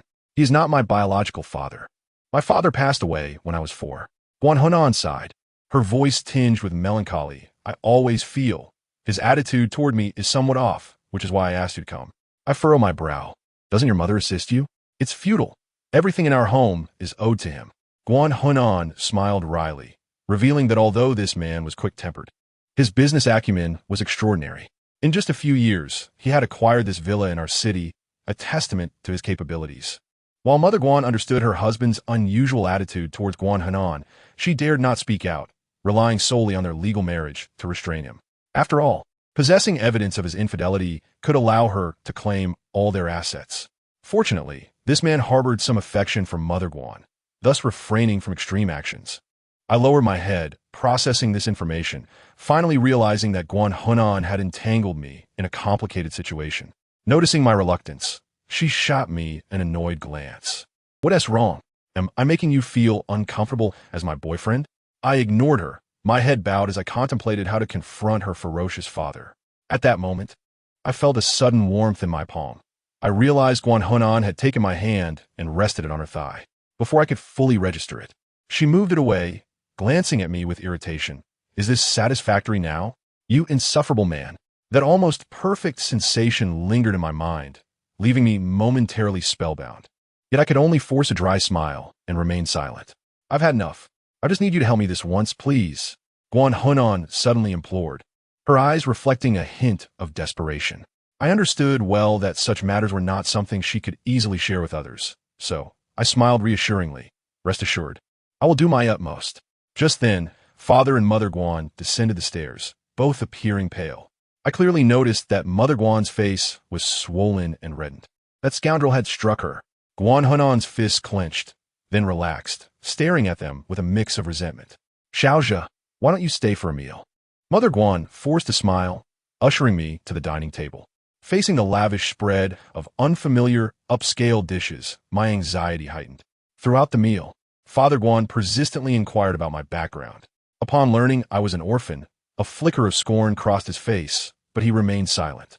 However, when he discovered I worked part-time in the security department at Bihuang Hotel, his expression shifted. Was it Manager Wu from the security department who invited you? I nodded. I had no reason to lie about such matters. Yet, observing Father Guan's stern demeanor, doubt crept into my mind. Was Manager Wu really of such significance? After a round of conversation, the atmosphere gradually eased. Just as the maid began clearing the table, Guan Hunan, visibly anxious, declared, I plan to move out with Linja. It would be more convenient for us to study together. I was taken aback. She had never mentioned this before. Before Mother Guan could respond, Father Guan's expression darkened. What did you say? You are still students and want to move out? Do you even know the meaning of shame? The atmosphere became tense, and I was at a loss for words, but Guan Hunan boldly raised her head. If you understand the meaning of those words, then how can you continue to act shamefully? Scoundrel! Father Guan roared, rising in fury, swiftly drawing his belt. Nana, don't speak recklessly. Mother Guan interjected, anxiously positioning herself in front of Guan Hunan. Jinyu, the child is grown. She knows what should and should not be done. Just agree to her. Get out of the way. You're just as foolish. Father Guan, in a fit of rage, swung the belt at Mother Guan, striking her. I had never imagined a man of his stature could be so violent. Mother Guan staggered back with a muffled gasp, while Guan Hunan rushed to embrace her. How can you not admit your shame? I tell you, I will live with Linja. We are already together, and you can no longer control me. You bastard. So you've really grown wings. Father Guan suddenly erupted in rage, his body trembling with fury, his eyes revealing a disturbing intensity as he brandished the belt towards the mother and daughter pair. I sensed his mental state was unstable as he swung the belt, his gaze fixated on Guan Hunan like a predator eyeing its prey. The surrounding maids and security staff merely watched in silence, fearful to intervene. Realizing the gravity of the situation, I rushed forward, placing myself between them. Uncle, please calm down. Get the hell out of here. This is a family matter. Father Guan lashed out, swinging the belt across my face, a sharp pain igniting in my cheek, blood clearly flowing. Clenching my teeth, I felt a wave of anger. I hadn't anticipated he would strike so viciously. Guan Hunan gasped, instinctively wrapping her arms around me, gently touching my face. Are you all right? Shameless wretch. Let him go. Father Guan's fury only intensified as he swung the belt mercilessly. I stood firm in front of Guan Hunan, enduring the pain in my back. Looking at her tear-streaked face, I managed a wry smile. Don't worry, I'm fine. Guan Hunan shook her head, holding me close, kissing the wounds on my face without uttering a word. In that moment, Father Guan seemed to lose all sense, rushing into the kitchen and seizing a knife. I was taken aback. I had expected him to be so deranged. Guan Hunan quickly positioned herself in front of me. Father Guan hesitated, the knife's angle shifting from my head to her shoulder. As the blade neared her flesh, I instinctively reached out to shield her. In an instant, the world fell silent. I witnessed for the first time how blood could splatter. Both our faces were smeared with crimson, and upon glancing down, I saw a gaping wound on my arm. Flesh torn and exposed, a sight that was utterly grotesque. Father Guan was startled and hurriedly withdrew the kitchen knife, causing a sharp pain to shoot through my arm. Cold sweat broke out all over my body, and my vision blurred as I nearly lost consciousness. Guan Hunan gasped in alarm, and together with Mother Guan, rushed me into their private car. The pain in my arm intensified, and before we could even reach the vehicle, I felt an overwhelming chill enveloping me, gradually fading into unconsciousness. Chapter 56. Overwhelmed not long after I lost consciousness, I was abruptly awakened by a slap from Guan Hunan. Hey, don't sleep. We're almost at the hospital. Please don't die. Tears streamed down her face, guilt etched deeply upon it as she shook my body, causing blood to flow more rapidly from my wound. I scowled. If you keep shaking me like that, I really might die. Guan Hunan covered her mouth in surprise and, after a moment, exclaimed, "You're not dead." My expression darkened further. It sounded as if she was wishing for my demise. Ignoring her foolishness, I noticed that Mother Guan appeared even more frantic than her daughter, urging the driver to accelerate without regard for disinfecting my wound. With no other option, I pressed down on my arm to staunch the bleeding until we arrived at the hospital. The doctor quickly stitched up my wound and assured me that, fortunately, the cut was not severe enough to damage any internal tendons. Otherwise, my entire arm could have been rendered useless. While Mother Guan stepped away to settle the bill, Guan Hunan looked at me with remorse and said, "I'm so sorry. It's all because of me. You wouldn't have been hurt otherwise." The blood loss left me feeling weak, and I merely waved my hand dismissively. "It's nothing. I volunteered for it. Just remember to let Kameng take over as the student council president." Guan Hunan's tears ceased abruptly, and I was taken aback by how quickly her demeanor changed. She regarded me with a puzzled expression and remarked, "Kameng truly has a captivating charm. You really like her, don't you?" I smiled slightly. Wasn't that obvious? My affection for her extended beyond mere physical allure. Guan Hunan said nothing more, but could not help but inquire how I was able to endure the pain so calmly, given the severity of my injury. Initially reluctant to share, I eventually recounted some of my childhood experiences, unable to escape her relentless curiosity. To my surprise, she listened intently, and upon learning that I had harbored feelings for Su Jiao for many years, she teased, "What a hopeless romantic. You not only look alike, but have similar personalities too." At this point, she seemed to recall something and abruptly fell silent. My eyelids fluttered. Who was this she mentioned? The notion that we merely resembled each other made me think of that man in Kameng's pocket watch, who bore an uncanny resemblance to me. Could it be that Guan Hunan also knew him? My brow furrowed as I inquired about this man, only to discover that she still possessed the pocket watch. Guan Hunan appeared somewhat melancholic, and seeing my anxious expression, she playfully slapped my wound, causing me to grimace in pain while she burst into laughter. "Sorry, but I can't tell you about it. If you want to know, ask your girlfriend." I felt as though I were the target of her mischief and realized I would receive no answers from her. Thus, I chose to ignore her and close my eyes to rest. After Mother Guan settled the payment, she left and the doctor administered a tetanus shot, instructing me to rest until evening. The hospital room was spacious, and initially, Guan Hunan had been sleeping on the nearby sofa. However, upon awakening, I found her unexpectedly cuddled beside me, her long leg draped over mine, as if clinging to a stuffed bear, her cheek pressed against my chest. My face flushed with embarrassment, and I quietly attempted to shift her leg aside and get out of bed. At that moment, she stirred awake, gazing at me with confusion. "Are you leaving? Is your wound better now?" I confirmed that I was almost fully recovered and reminded her to ensure Kameng took the position of student council president. She then snapped to attention, raising her hand in an exaggerated promise, which made me feel somewhat skeptical. Pausing, I added, "Also, keep your distance from your father." Guan Hunan's expression darkened. I know, seeing her like this tugged at my heart. The bond between her and her mother seemed inseparable from that beast of a father. Fortunately, Guan Hunan was skilled enough to protect herself. There was little I could do but hope she would remain safe. By the time I returned home, it was already 8 in the evening. I had anticipated finding Kameng brooding over the student council president issue on the sofa, but as I reached the downstairs area, I was taken aback to see her standing coldly on the balcony, watching me. An instinctual sense of foreboding washed over me, and I rushed upstairs. Upon opening the door, Kameng raised her foot and kicked towards my face.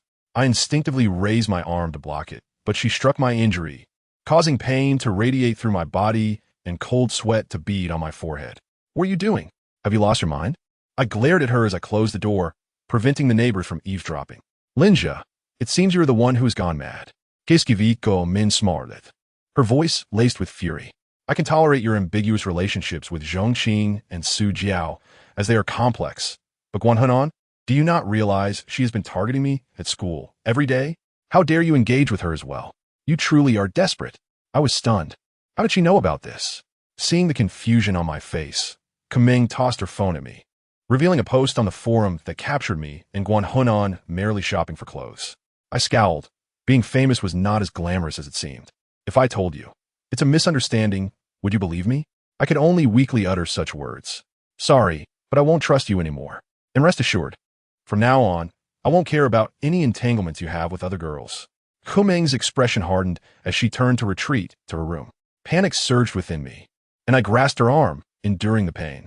Please don't be angry. This truly isn't what you think. Let go of me. She snapped, breaking free of my grasp. There's no need for explanations. Your matters are none of my concern. The intense pain began to erode my patience, and I furrowed my brow. What do you mean? We just reconciled, and now you're stirring up trouble again? Linja, I hope you understand who is causing the ruckus. Kuming's voice was now ice, her gaze filled with disdain and fatigue. I don't want you to help me in any way. I only wish you wouldn't complicate things further. But why can't you even manage that? Linja, I'm truly disappointed in you. She sighed, her head lowered in resignation as she returned to her room. My heart raced with anxiety. I had intended to reveal the truth, yet recalling how unsavory it was to solicit votes, I refrained. After her forceful kick earlier, my wound reopened, necessitating another late-night trip to the hospital for a stitch. When I returned home, Kaming was already asleep.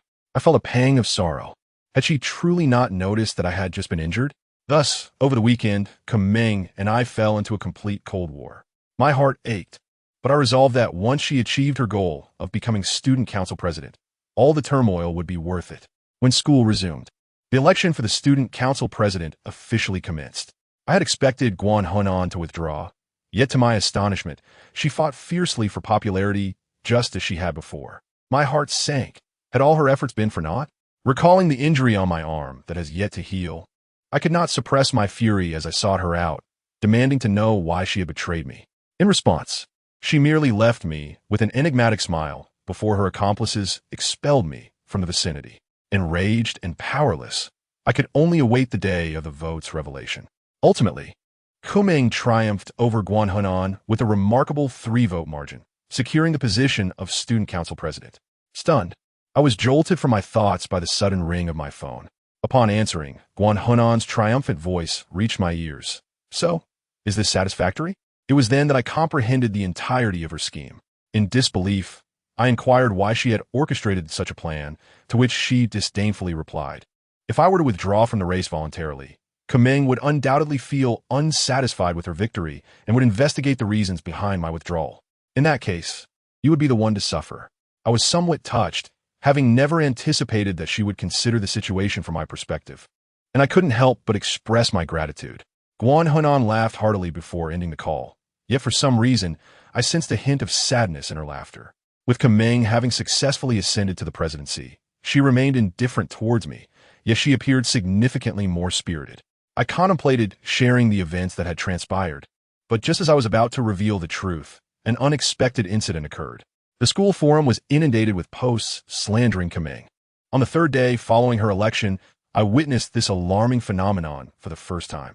It was as if a deluge of accusations had been unleashed, with every post condemning Kaming for allegedly misappropriating the student council's funds during her tenure as acting president. Some posts even included photos of the council's financial records and purported insider revelations, claiming that Kaming frequently siphoned those funds to support Lin Jia, a man of questionable character. The allegations were so detailed, they almost seemed credible. My expression darkened. I was aware that the student council's funds were collected voluntarily by the students, albeit in modest amounts, with thousands of students in our high school contributing every semester. The total was far from insignificant. At the time I learned of this, I was in class, and after the bell rang, I rushed to Kaming's classroom, encountering numerous familiar faces along the way who pointed and whispered, evidently believing I was merely a kept man of Kaming. Upon reaching the senior building, I was taken aback to find Kaming surrounded by a group of teachers, including several individuals adorned with student council insignia, all anxiously explaining something to her. While her countenance remained calm, a flicker of panic in her eyes was unmistakable. Clearly, this turn of events had caught her off guard. Once the teachers departed, I hurried over to inquire about the situation. Upon seeing me, Kameng offered a wry smile, stating, "It's nothing. I can handle it myself." "Nothing? Your hands are trembling." I quickly grasped her quaking arm, but she lowered her gaze, remaining silent. A bespectacled girl approached and quietly explained that the student council's accounts had suffered a significant deficit, with a considerable sum of money mysteriously vanishing. The school was already reviewing surveillance footage, revealing that during the time of the loss, only Kameng had been present in the student council office. My brow furrowed. As the acting president, it was only natural for her to frequently appear in the office. Why should all suspicion fall upon her the moment trouble arose? Noticing my frustration, the girl in glasses lowered her head and said nothing further. But Kameng pulled her arm away from my grasp. "Stop it. I bear some responsibility in this too, if necessary. I will resign from this position and allow the school to investigate." "No." My heart raced with anxiety. I had only just helped her, and now she was ready to give up, allowing others to treat her as a thief. Seeing Kameng's lack of motivation, I decided to give her some space and sought out Li Xing, who led me to the administrative office to review the surveillance footage from the time of the money's disappearance. This was my first time skipping class, and I spent the entire morning without uncovering any evidence to prove Kameng's innocence. Indeed, during the crucial time frame, she was the only one present in the office, leaving no room for doubt. However, the key issue was that the student council had only just discovered this matter. Who was behind those posts filled with irrefutable evidence? With no other recourse, I abandoned the idea of pursuing the surveillance footage and joined Kameng at the cafeteria. All along the way, we were met with pointing fingers and hushed whispers. Kameng appeared exhausted, her head bowed, and her pace slowed. Hesitating, I took her hand and quickened my stride. It was the first time I'd held her hand in school, and she looked surprised. Upon meeting my determined gaze, she smiled and walked alongside me toward the cafeteria. As we dined, we deliberated on how to resolve the situation when suddenly, Zhong Qing approached us. Although she initially hesitated to sit with me, she wore a wry smile as she remarked, "The microfilm project may have to be put on hold." I quickly inquired as to why, and Zhong Qing explained that due to the deteriorating reputations of both Kameng and myself on the forum, the sole sponsor, Manager Wu, insisted on either replacing the female lead or postponing the filming. I understood that, as a businessman, Manager Wu could not afford to squander resources on a project that could potentially suffer from public backlash. However, if Kameng were replaced as the lead, it would undoubtedly be an unbearable blow to her. Upon receiving this news, Kameng displayed little resistance, accepting everything with a calm demeanor, as if she had grown accustomed to such setbacks. I found it unbearable to witness her in this state, burying my head in my food while racking my brain for a solution, yet I could not conjure any viable ideas. The turmoil persisted throughout the day and that evening. As I was escorting Kameng home, I found her surrounded by a group of boys and girls. They appeared to be unruly seniors, previously dealt with harshly by the student council, now seemingly deranged as they demanded that Kameng confess to stealing the council funds. Kameng remained composed, silent in the face of their accusations. I erupted in anger and stepped forward, grasping Kameng's hand as I urged her to leave. A few boys attempted to obstruct our path, but Li Xing, who had been prepared, intervened. As more approached, I seized a nearby fire extinguisher and brandished it. "If you don't want to get hurt, then get the hell out of my way." Having endured numerous beatings, I instinctively understood that the best approach to dealing with thugs was to be even more ferocious than they were. This tactic finally intimidated them, causing the crowd to disperse as I pulled Kameng away from the school. On the way, I could no longer contain my frustration and asked her why she had not defended herself against those people. Kameng kept her head down. "Arguing is futile. Let them be." My expression darkened as I released her hand. "What is wrong with you? It's just a student council presidency. What is so significant about it? Even if you resign, you cannot simply allow them to tarnish your reputation." Kameng abruptly lifted her head, her eyes reddening. "Do you not understand why they are targeting me? If it weren't for you constantly being around those girls, would we be facing this much trouble?" I stood there, stunned by her unexpected words. Kameng also froze. "I'm sorry." I shook my head, recognizing her emotional turmoil. It was only natural for her to vent her frustrations on me. At that moment, a surge of people from behind caught my attention. An unruly group of youths chased after us, shouting, "There they are, the shameless pair. Grab them and strip that girl of her clothes." They were clad in our school's uniform, clearly intent on unleashing their fury upon Kameng. I was taken aback. There was no fire extinguisher nearby, and I could only run with her. However, it wasn't long before we were encircled by a group of men. They gazed at Kameng with ill intent, as if they were ready to beat us and strip her of her clothes under the pretense of protecting society. I positioned Kameng firmly behind me, but as I prepared to embrace her, I was forcefully pulled away by several shaven-headed boys. Kameng's face turned pale. "Get away from me." "Hey, President Ko, why act tough here? We all know you have a weakness for pretty boys. But we're not bad either. How about you enjoy yourself a little?" The ringleader, wearing a smirk, reached out to tear at Kameng's clothes. I gritted my teeth. "If any of you dare to touch her, I will slaughter your entire family." "Quite the tough talk, huh? Come at me." The group lunged at me, knocking me to the ground as they began to rip at Kameng's clothing, hurling vulgarities as if toying with a mere object. Kameng had never faced such humiliation. She clutched her clothes tightly, her expression one of panic. I clenched my teeth, picked up a brick from the ground, and smashed it into the crowd. Just as I was about to charge in, I was struck by another brick. The group of young men finally couldn't contain themselves, leering as they surrounded Kameng. I lost sight of her petite form, only able to hear her helpless cries from the center. "Damn it! Are you all seeking death?" My eyes blazed with fury, just as I was about to rise with desperation when a thunderous roar came from behind me. Turning around, I was astonished to see Shu Jin had appeared, accompanied by a group of people, including Li Xing. Without a word, they swiftly subdued the gang of ruffians, delivering a thorough beating. Kameng's clothes were disheveled, yet her face remained calm as she helped me up. "Are you all right?" I shook my head. Shu Jin approached. Concern etched on his face as he looked at Kameng. "Are you okay?" Kameng nodded, and I opened my mouth, feeling a surge of humiliation. My girlfriend had been rescued by this guy. Shu Jin sighed, cursing. "Damn it, this is all Zhao Yan's doing." Chapter 58. Expulsion from school. Shu Jin informed me that, through his investigation, most of the slanderous posts were initiated by students from the second high school. The rumors surrounding Kameng and even the group of miscreants who attempted to assault her were all incited by Zhao Yan. Even when he had previously bullied Kameng, he was acting on Zhao Yan and Sun Jimiao's orders. I never would have imagined that Zhao Yan, who had already been expelled to the second high school, still wielded such influence here. As long as his father was Zhao Wanghua, we were essentially powerless against him. Shu Jin smiled helplessly, his gaze filled with concern for Kameng. She remained composed. "It's all right. I have my own methods."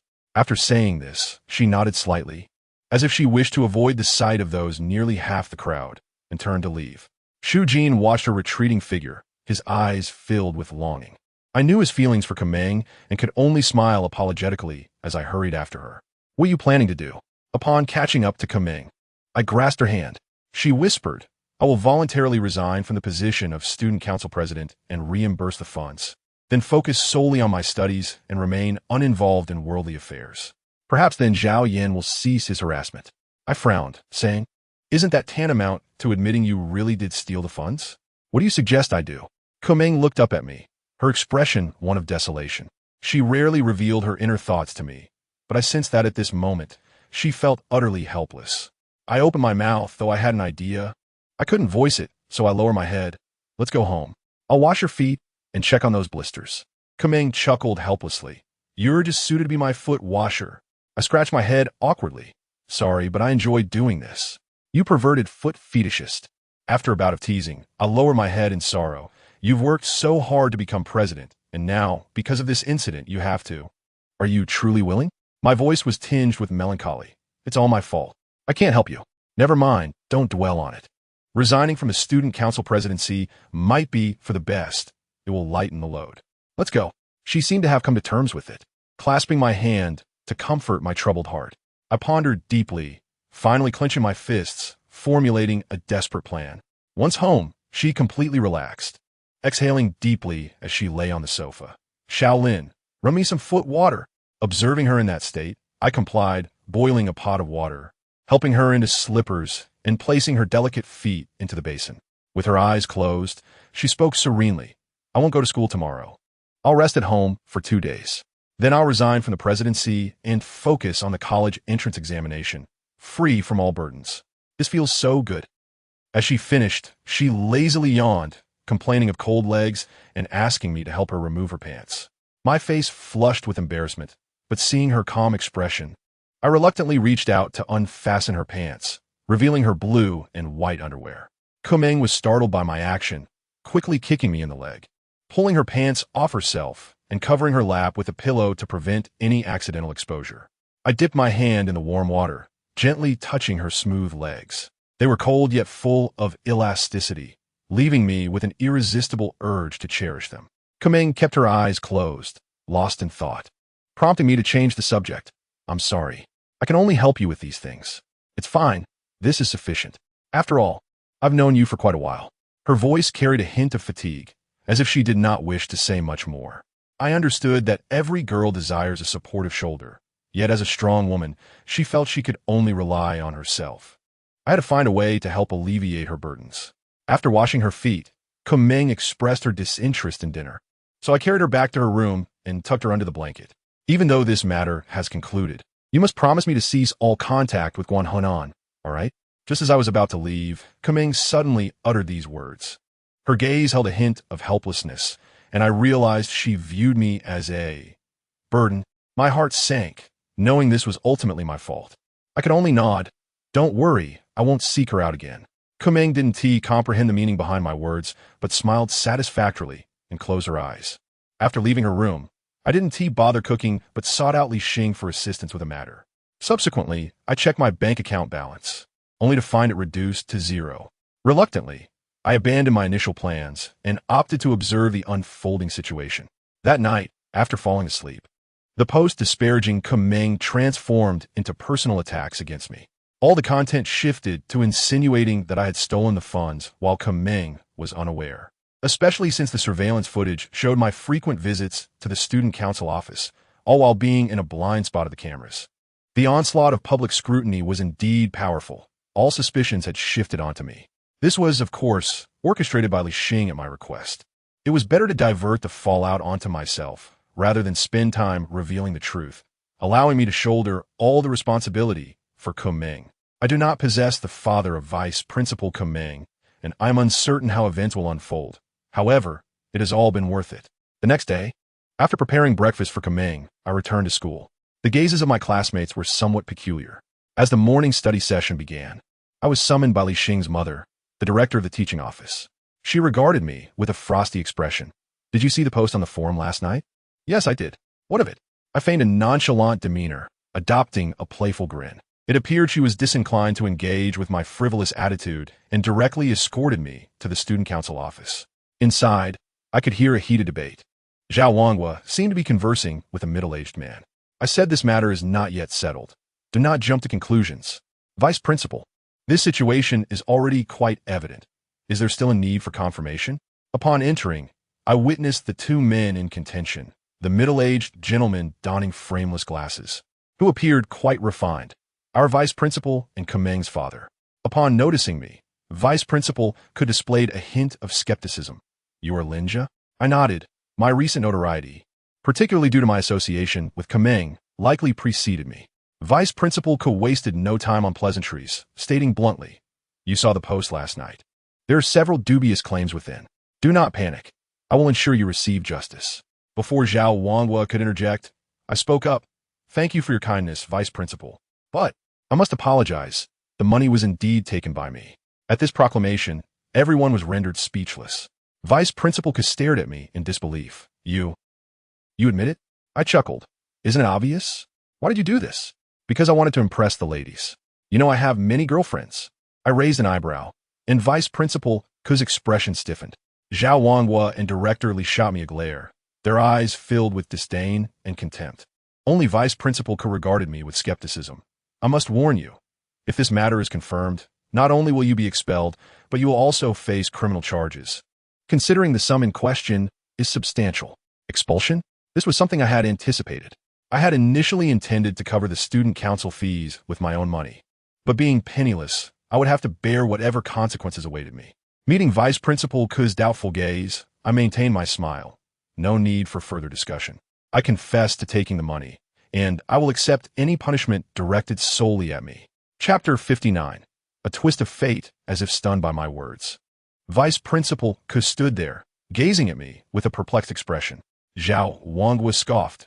Since you admit it, You may return to class. Make the most of this morning.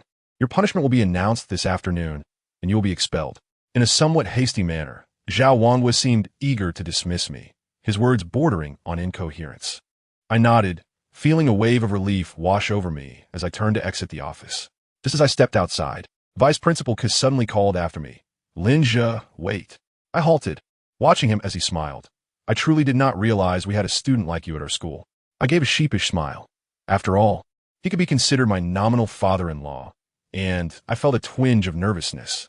"Is it really you who stole the money?" he suddenly inquired, looking at me intently. "I need you to tell me the truth." I lowered my gaze, offering a rueful smile. "What do you think?" He chuckled. "I understand your reasoning. This time, I am helpless to assist you. I am sorry. Perhaps you truly must leave.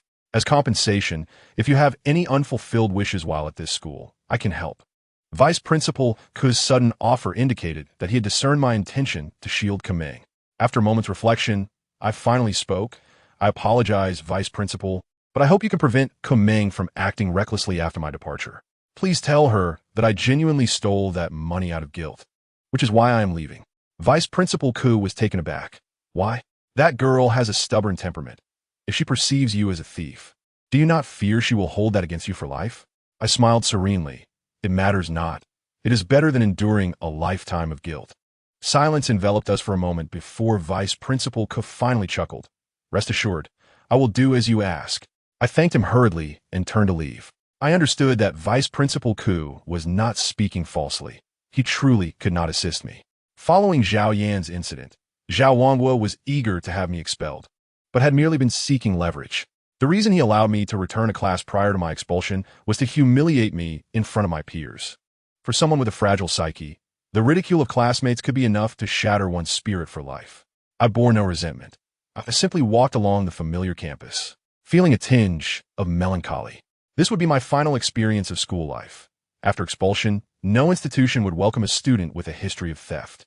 With no parents to turn to, I could not rely on my aunt, and perhaps it was time to step into the world. As I pondered this, the school's loudspeaker suddenly blared to life, announcing the fact of my theft of student council funds, culminating with the declaration of my expulsion. This man was indeed impatient. When the announcement concluded, the campus erupted in a cacophony of chatter. All students abandoned their morning studies, some gazing out the window at me as I walked by. The glances of scorn, triumph, and sympathy. I etched each of these looks into my memory. They would serve as my motivation for the future.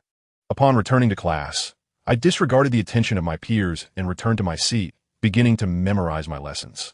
Li Xing grasped my arm. Concern etched on his face. "How could this happen?" "No, I will speak to my mother." I stopped him. "This is orchestrated by Zhao Wanhua. Do you really think your mother would intervene?"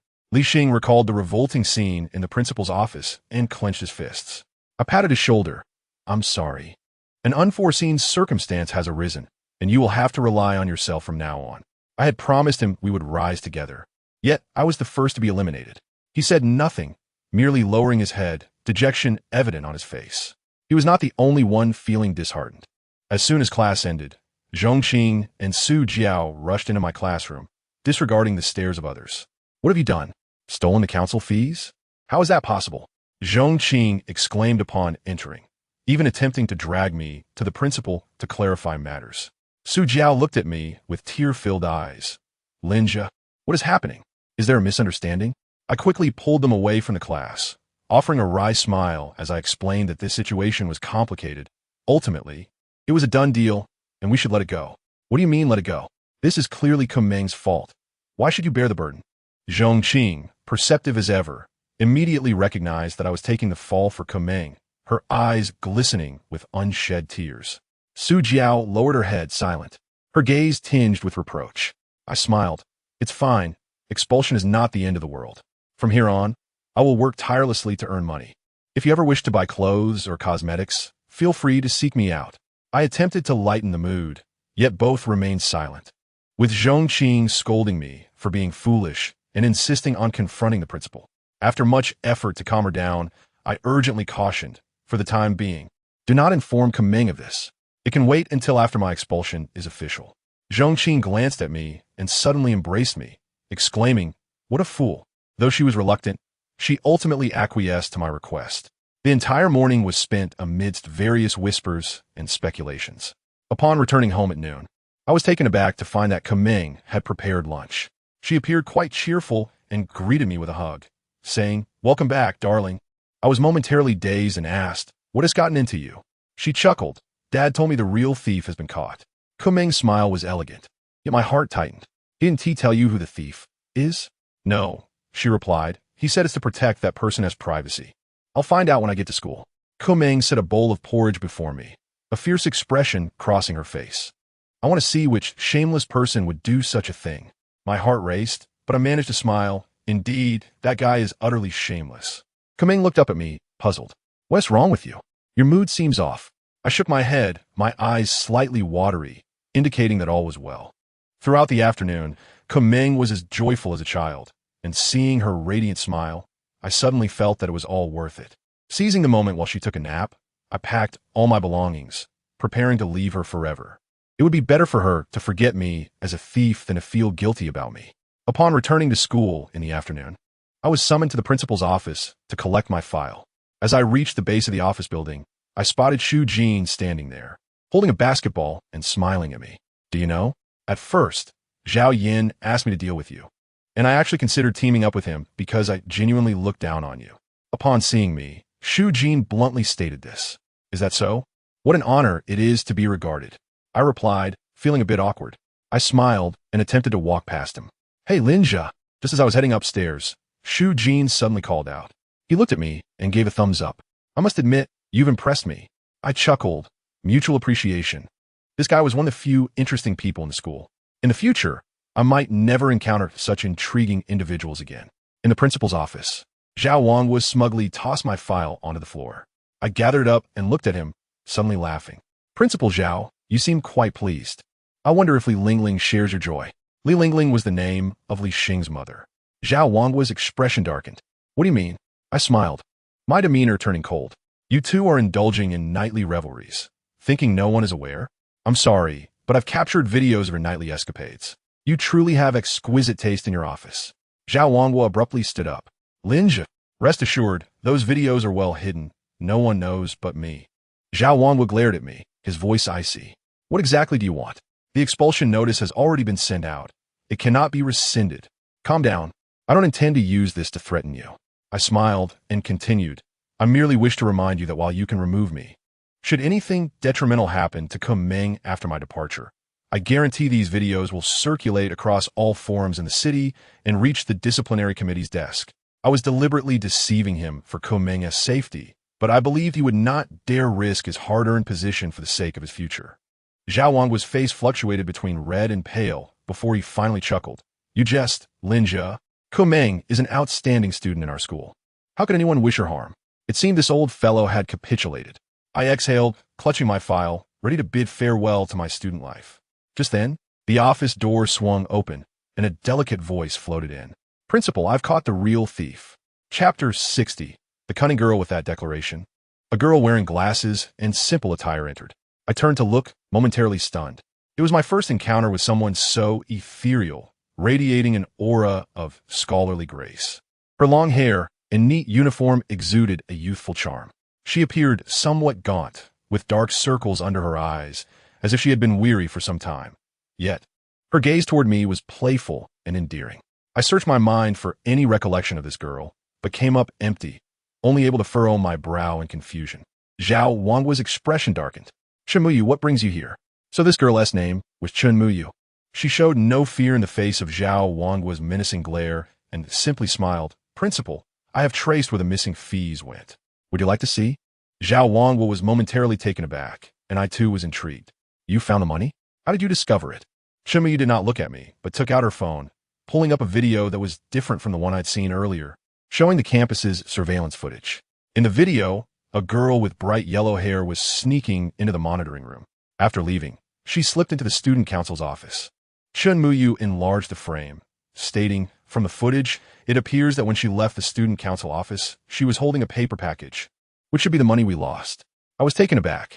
The girl with yellow hair was indeed one of Guan Hunan's subordinates and had been a source of trouble for me several times.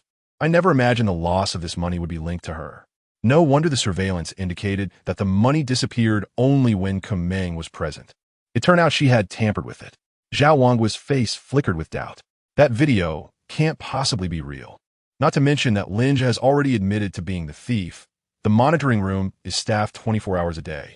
Even if someone were to exit, the door would be locked. That girl couldn't possibly enter. Chen Muyu smiled sweetly and calmly pulled up another video, mimicking Zhao Yan's tone.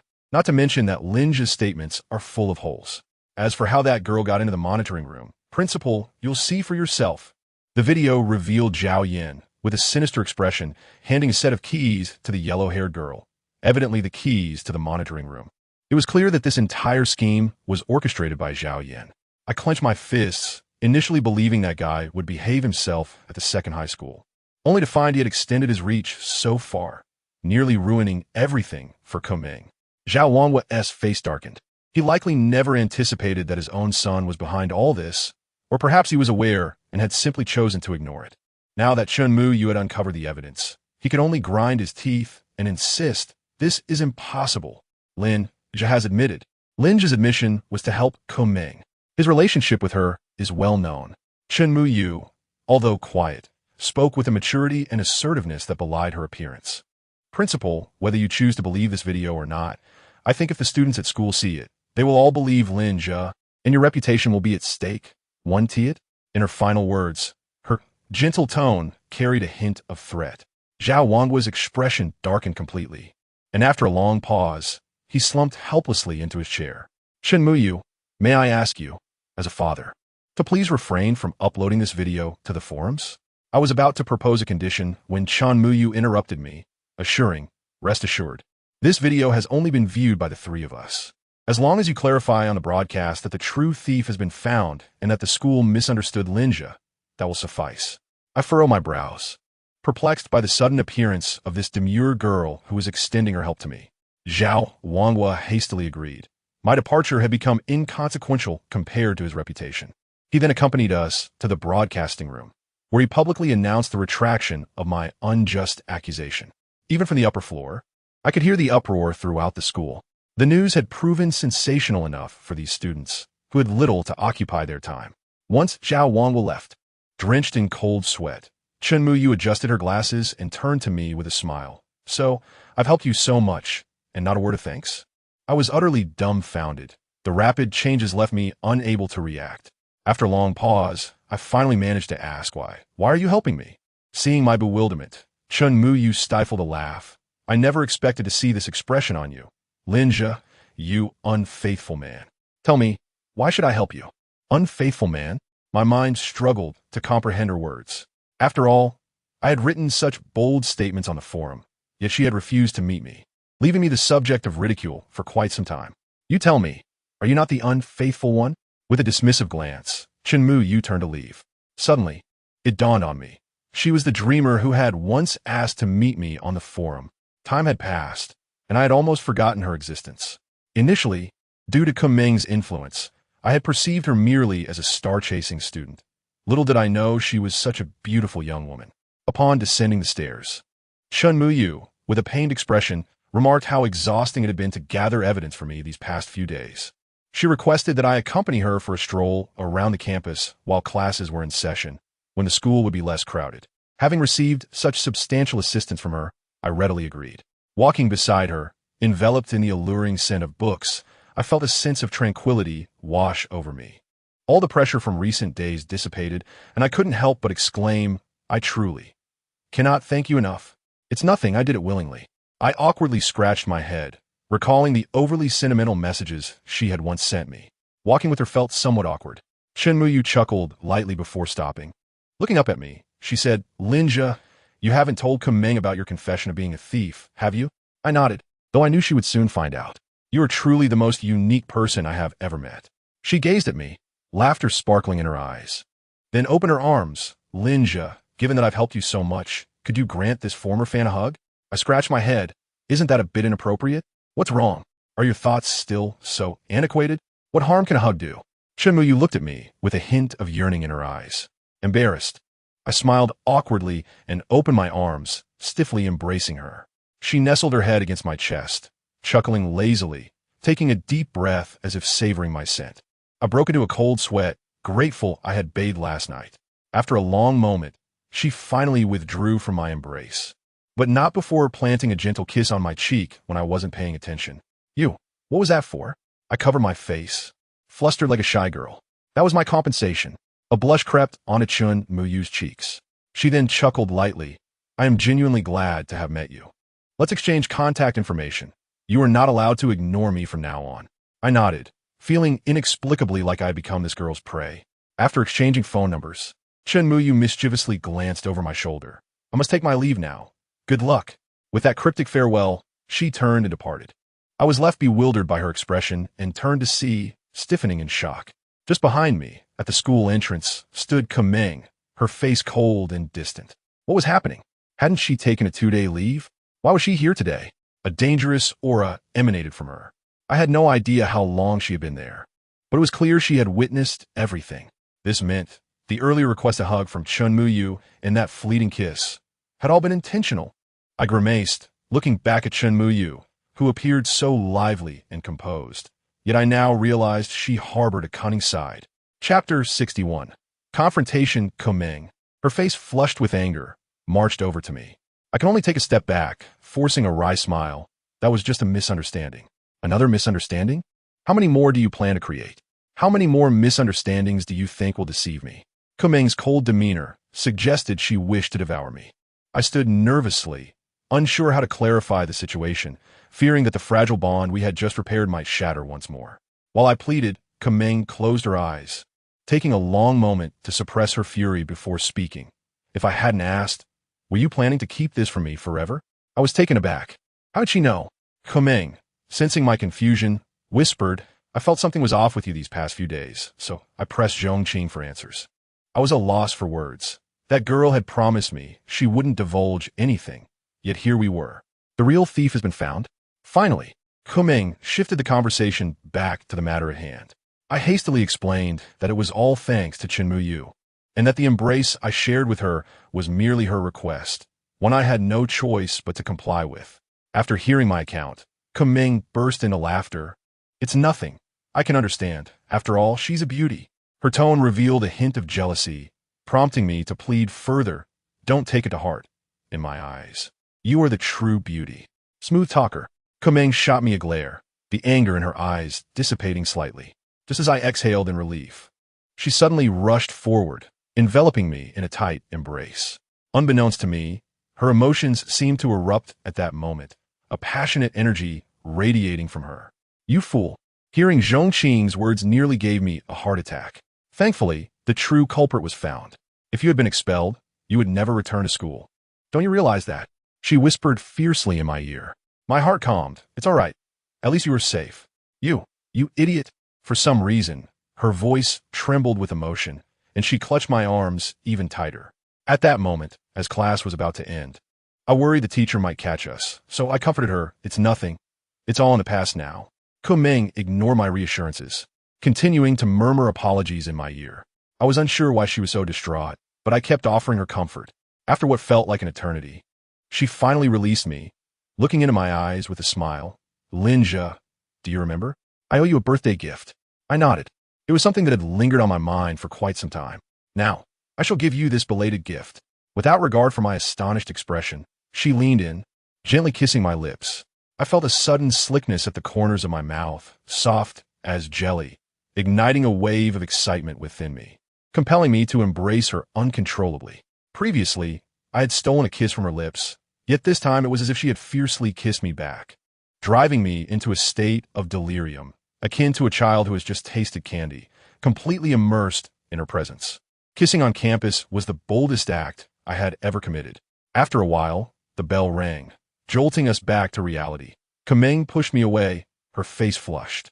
All right, your birthday gift has been duly compensated. I licked my lips and couldn't help but smile. I truly wish to celebrate my birthday every day. Kameng shot me a disdainful glance and turned to leave. Where are you going? I asked, a hint of anxiety in my voice. I need to check on the student council matters I've neglected for so long. Kameng merely reminded me to take her out for dinner that evening before departing. As I watched her retreating figure, I realized that the gloom of the past few days had entirely dissipated from her, and the once formidable Kumeng had returned. I exhaled, and in the distance, Li Xing and Zhongqing were rushing towards me, excitement written all over their faces, pointing and gossiping as usual. My campus life was finally continuing. After this incident, my reputation soared within the school. Everyone soon realized that I had intentionally taken the blame for Kumeng, and this escapade, embellished by Chun Muyu, transformed into a melodramatic romance that had everyone exclaiming that Linja was indeed a romantic at heart. Even the city forum was abuzz with discussions about my post. Zhao Yan attempted to thwart us at every turn, yet my popularity soared even higher online. Manager Wu praised me during my evening shift and abandoned plans to replace the female lead. Even Pai Shuejiao, who had always treated me coldly, surprisingly commended me that night. I never expected this rogue, who appears to be nothing but a scoundrel, to actually possess a sense of loyalty. I scowled, choosing to ignore this brainless beauty as I became entangled in another matter. Due to my rising popularity, Zhongqing summoned us for a meeting at school one weekend, intending to expand the existing script and increase the scale of our microfilm, thus requiring a second female lead to enrich the plot. At that moment, I discovered that the screenwriter for our microfilm was none other than Shen Muyu. Ignoring Kumeng's peculiar gaze, she squeezed beside me, declaring that this second female lead must embody a commanding queen-like presence to accentuate the male protagonist storyline. A commanding queen. After a brief contemplation, we exchanged glances and simultaneously thought of someone. There was no one more suitable for that role than Guan Hinan. Resolute, I, along with Zhongqing and Kumeng, made our way to Guan Hinan's residence.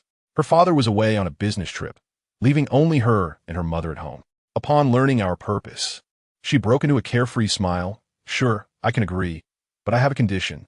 At this point, her gaze darted towards me. What condition? Speak freely. Kumeng encouraged, beaming. Guan Yinan, a touch shy, said, I want to move out and rent a place, but the rents outside are too steep. Qing, does your family have any spare rooms? Zhongqing hesitated momentarily before affirming that there was room for one more, but I abruptly stood up. Hey, what kind of joke is this? Previously, Kumeng had misunderstood my relationship with Guan Hinan. I certainly did not wish to cohabit with her. Didn't you tell my father you wanted to live with me? Now you're backing out? She suddenly remarked, nearly causing me to faint. To dispel Kemenkis suspicions. I explained the reason for my outing with Guan Hinan, though that statement carried ambiguous implications.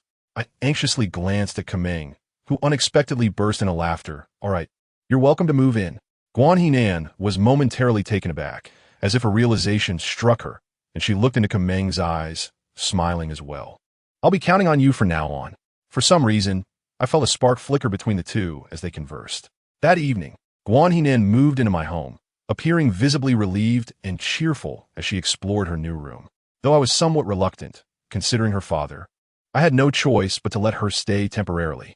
After dinner, Guan Hinan was seated on the couch watching television when Kumeng suddenly took off her shoes. Smiling sweetly, Linja, my feet hurt. I think the blisters haven't healed yet. Her tone was delicate, and I twitched my lips. It had been over a week. How could such minor blisters not have healed? Guan Hinan sat upright on the couch, regarding us with a bewildered expression. Reluctantly, I filled a basin with warm water and began to wash Kumeng's feet. Observing our tender interaction, Guan Hinan seemed somewhat awkward and retreated to her room. Kumeng let out a cold chuckle, wrapping her arms around my neck. Well, she knows her place. Let us go to bed. I nodded helplessly and lay down with her. At that moment, it became impossible to conceal the fact that Kumeng and I were sharing a room every night. The following morning, Guan Hinan, sporting dark circles under her eyes, greeted me with a smile. Linja, I made breakfast for you. Before I could express my gratitude, Kumeng emerged from my room, clad in a nightgown, looking languid. Guan Hinan stared at her, stunned. Kumeng's lips curled into a slight smile. Reminiscent of a queen, breakfast is ready? I grimaced, realizing that the days ahead would likely be tumultuous. Chapter 62. The perils of gossip. Due to the friction between Guan Hinan and Kumeng, I returned to class with a furrowed brow. Just as I settled into my seat, a delicate voice floated into my ear. What's wrong? Are you feeling down? Indeed, a little. I chuckled bitterly, only to widen my eyes in surprise. Somehow, Chen Muyu was sitting beside me. I glanced around, spotting Li Xing at the back, casting a lewd glance my way. My expression darkened as I hurriedly inquired how she ended up here. Chen Mu Yu, with a playful smile, replied, I'm just in the adjacent class. Is it wrong for me to drop by? For some reason, I felt a sense of danger emanating from her, prompting me to say, sorry. The class is about to start. You should head back. Her expression darkened momentarily. You promised me you wouldn't ignore me. Are you trying to send me away now? In her voice lingered a hint of melancholy. Reluctantly, I allowed her to remain, trying to focus on my homework. To my surprise, she remained unfazed by my cold demeanor, simply resting her head on the desk, gazing at me with an infatuated expression. Even after class commenced, she audaciously stayed by my side, the elderly teacher failing to notice her presence. What do you want? I could no longer contain my frustration, smiling wryly at her. Had she truly been so captivated by me for an entire hour? You seem upset, and I worry about you being alone here, Chen Mu Yu said, a hint of shyness gracing her features. My heart fluttered. I could not fathom why such a beautiful girl would concern herself with me. So I merely smiled and assured her that I was fine. Just as Chen Mu Yu seemed poised to speak again, the teacher shot her a glare, prompting her to quickly lower her head. She soon passed me a note, which read, Don't worry, I have no ulterior motives. Consider me a good friend. Can you share what is troubling you, so I can help lighten your burden? She wrote with profound emotion, warming my heart, prompting me to pin my worries on a note and return to her. Soon, the note was passed back. Guan Hunan and Kumeng share similar temperaments. Yet the more alike individuals are, the harder it is for them to connect harmoniously. Your days may not bode well. I frowned. Was this tone of schadenfreude truly helpful to me? At that moment, Chen Mu Yu passed me another note. However, you must understand, their quarrels are not for their own sake. A sudden realization struck me. The crux of the conflict between Kumeng and Guan Hunan lay within me. In essence, I alone could reconcile their relationship.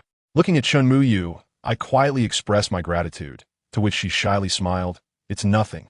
After class, she finally departed, and I couldn't shake the feeling that having such a good friend made life considerably easier. Thanks to her insights, I felt enlightened. Upon returning home at noon, I refrained from flaunting my affection for Kumeng before Guan Hunan. Instead, I recounted amusing anecdotes from school, effortlessly bridging a conversation between the two. Before long, Kumeng engaged in discussions about student council activities with Guan Hunan, and they conversed like close sisters, sharing laughter and creating a warm atmosphere. I noted this strategy. Whenever they quarreled again, I would simply redirect the focus and find a common topic. Our peace persisted until the weekend. At Zhongqing's request, our group ventured to the city park to shoot a promotional video for our microfilm.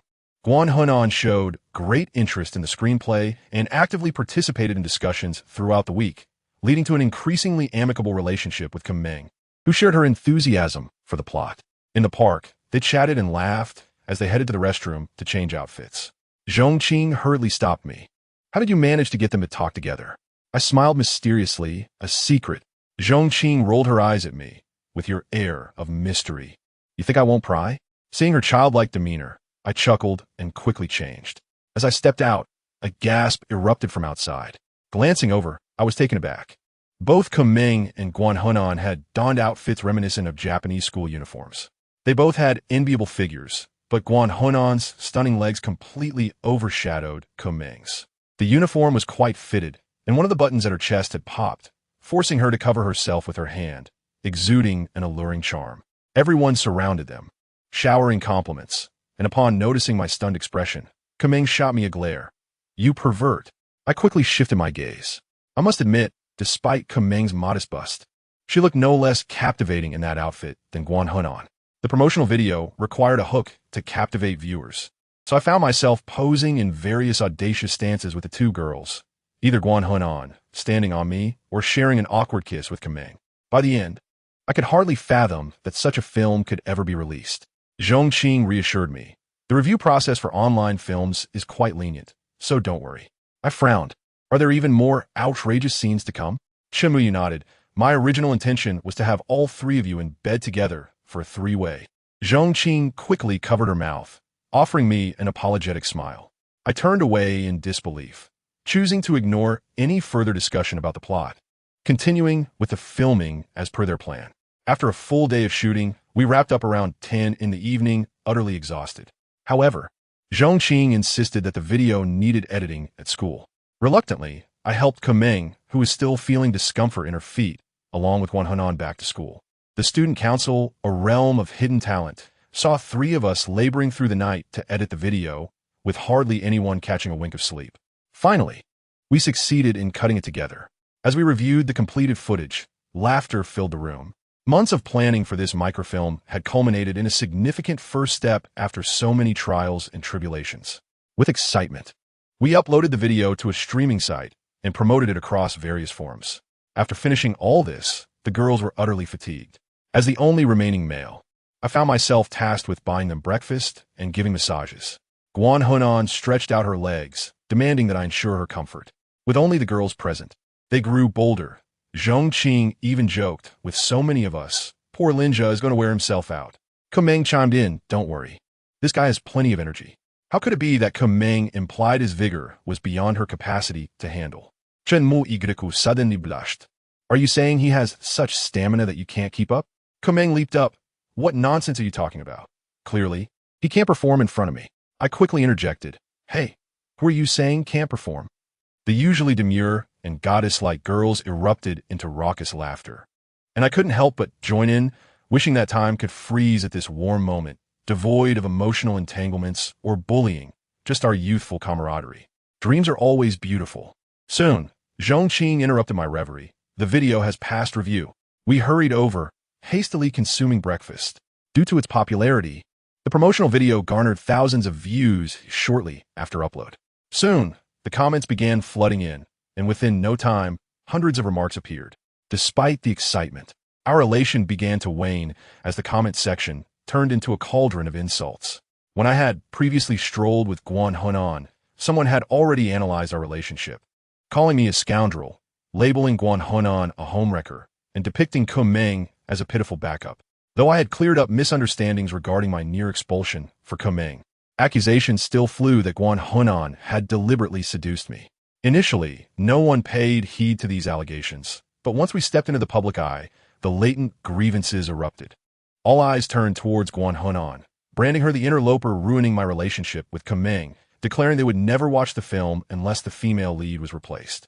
The vitriol drowned out the few supportive voices, and soon, the comment section was overwhelmed with vulgarities. At that moment, I truly grasped the meaning of the phrase, the fear of public opinion. Chapter 63.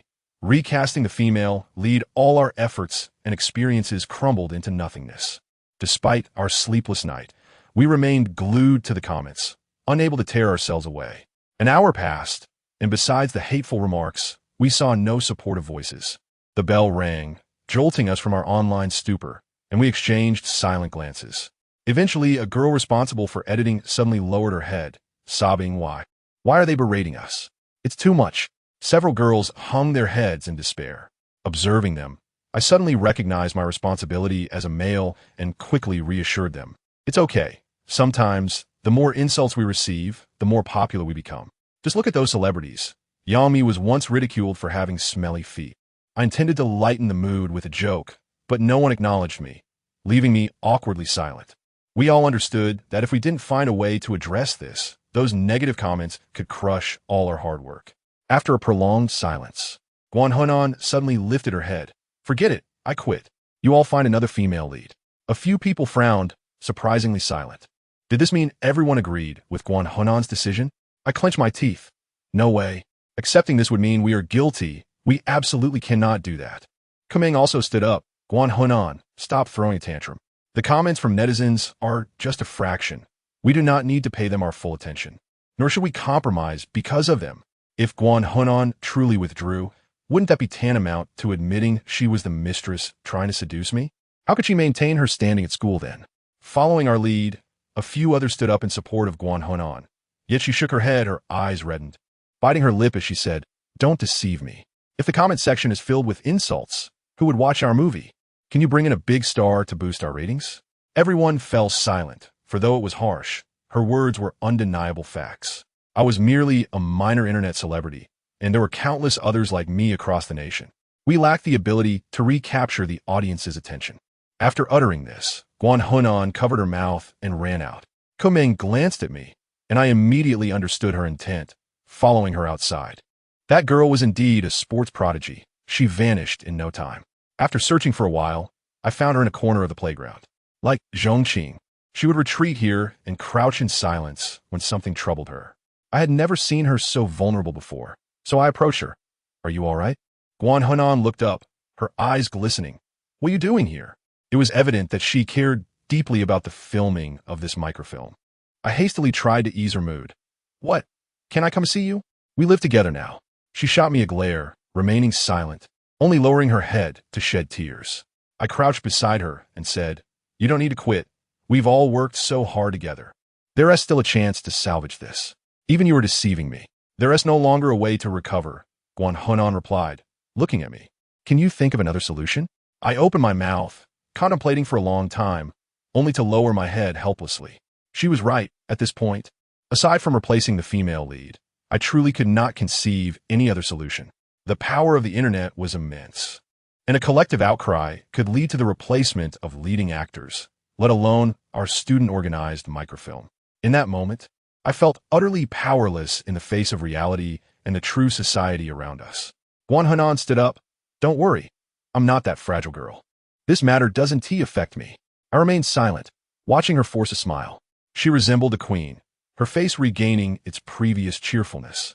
Just as she was about to return to class, she paused. "Please tell them. These days together have been the happiest moments since I entered high school." After saying this, she walked away slowly, wiping the tears from her face. I sighed helplessly and murmured an apology before returning to the student council office. A few people were still waiting for my news, and I could only shrug. There is no other option. Let us replace the female lead. Zhongqing's expression dimmed. At this point, where can we find another girl with such fitting qualities? A silence enveloped the room when Kameng suddenly spoke. "Can we condense the plot and simply eliminate the female lead?" Chunmiyu replied somewhat helplessly. "That won't work. We've already established the storyline, and the sponsors have agreed. Changing it now could upset the sponsors, and that would be troublesome." Everyone understood her implication, resulting in another round of silence. Ultimately, under Zhongqing's tearful decision, everyone unanimously agreed that we could not sacrifice Guan Hunan's departure. We must find a suitable female lead and ensure the microfilm is completed. We deleted the hard-won promotional video and resumed our search for a suitable girl in the student council records. We spent an entire day looking for girls with a queen-like aura, and although we found a few, none could compare to Guan Hunan's innate qualities. Both her presence and appearance were far superior. Everyone was thoroughly disheartened, and Zhongqing could only announce a temporary break for the day, after which we would devise a new plan. That night, when Kameng and I returned home, Guan Hunan unusually prepared dinner for us, and during the meal, she asked with a hint of eagerness about the casting. Seeing her demeanor, I felt a pang of sympathy, hastily eating a little before returning to work at Bihuang Hotel. Although the security department required nightly patrols, nothing had happened for some time, so I felt much more relaxed. The previously suspicious boy, Tang's son, turned out to be my age too. He had been sent to work here by his father due to poor academic performance after middle school. Whenever he saw me, he would boast about his father being a remarkable magician and a super-rich tycoon, which I ignored, but his antics lightened my gloomy mood. Just then, a girl's cries for help suddenly echoed from a nearby room.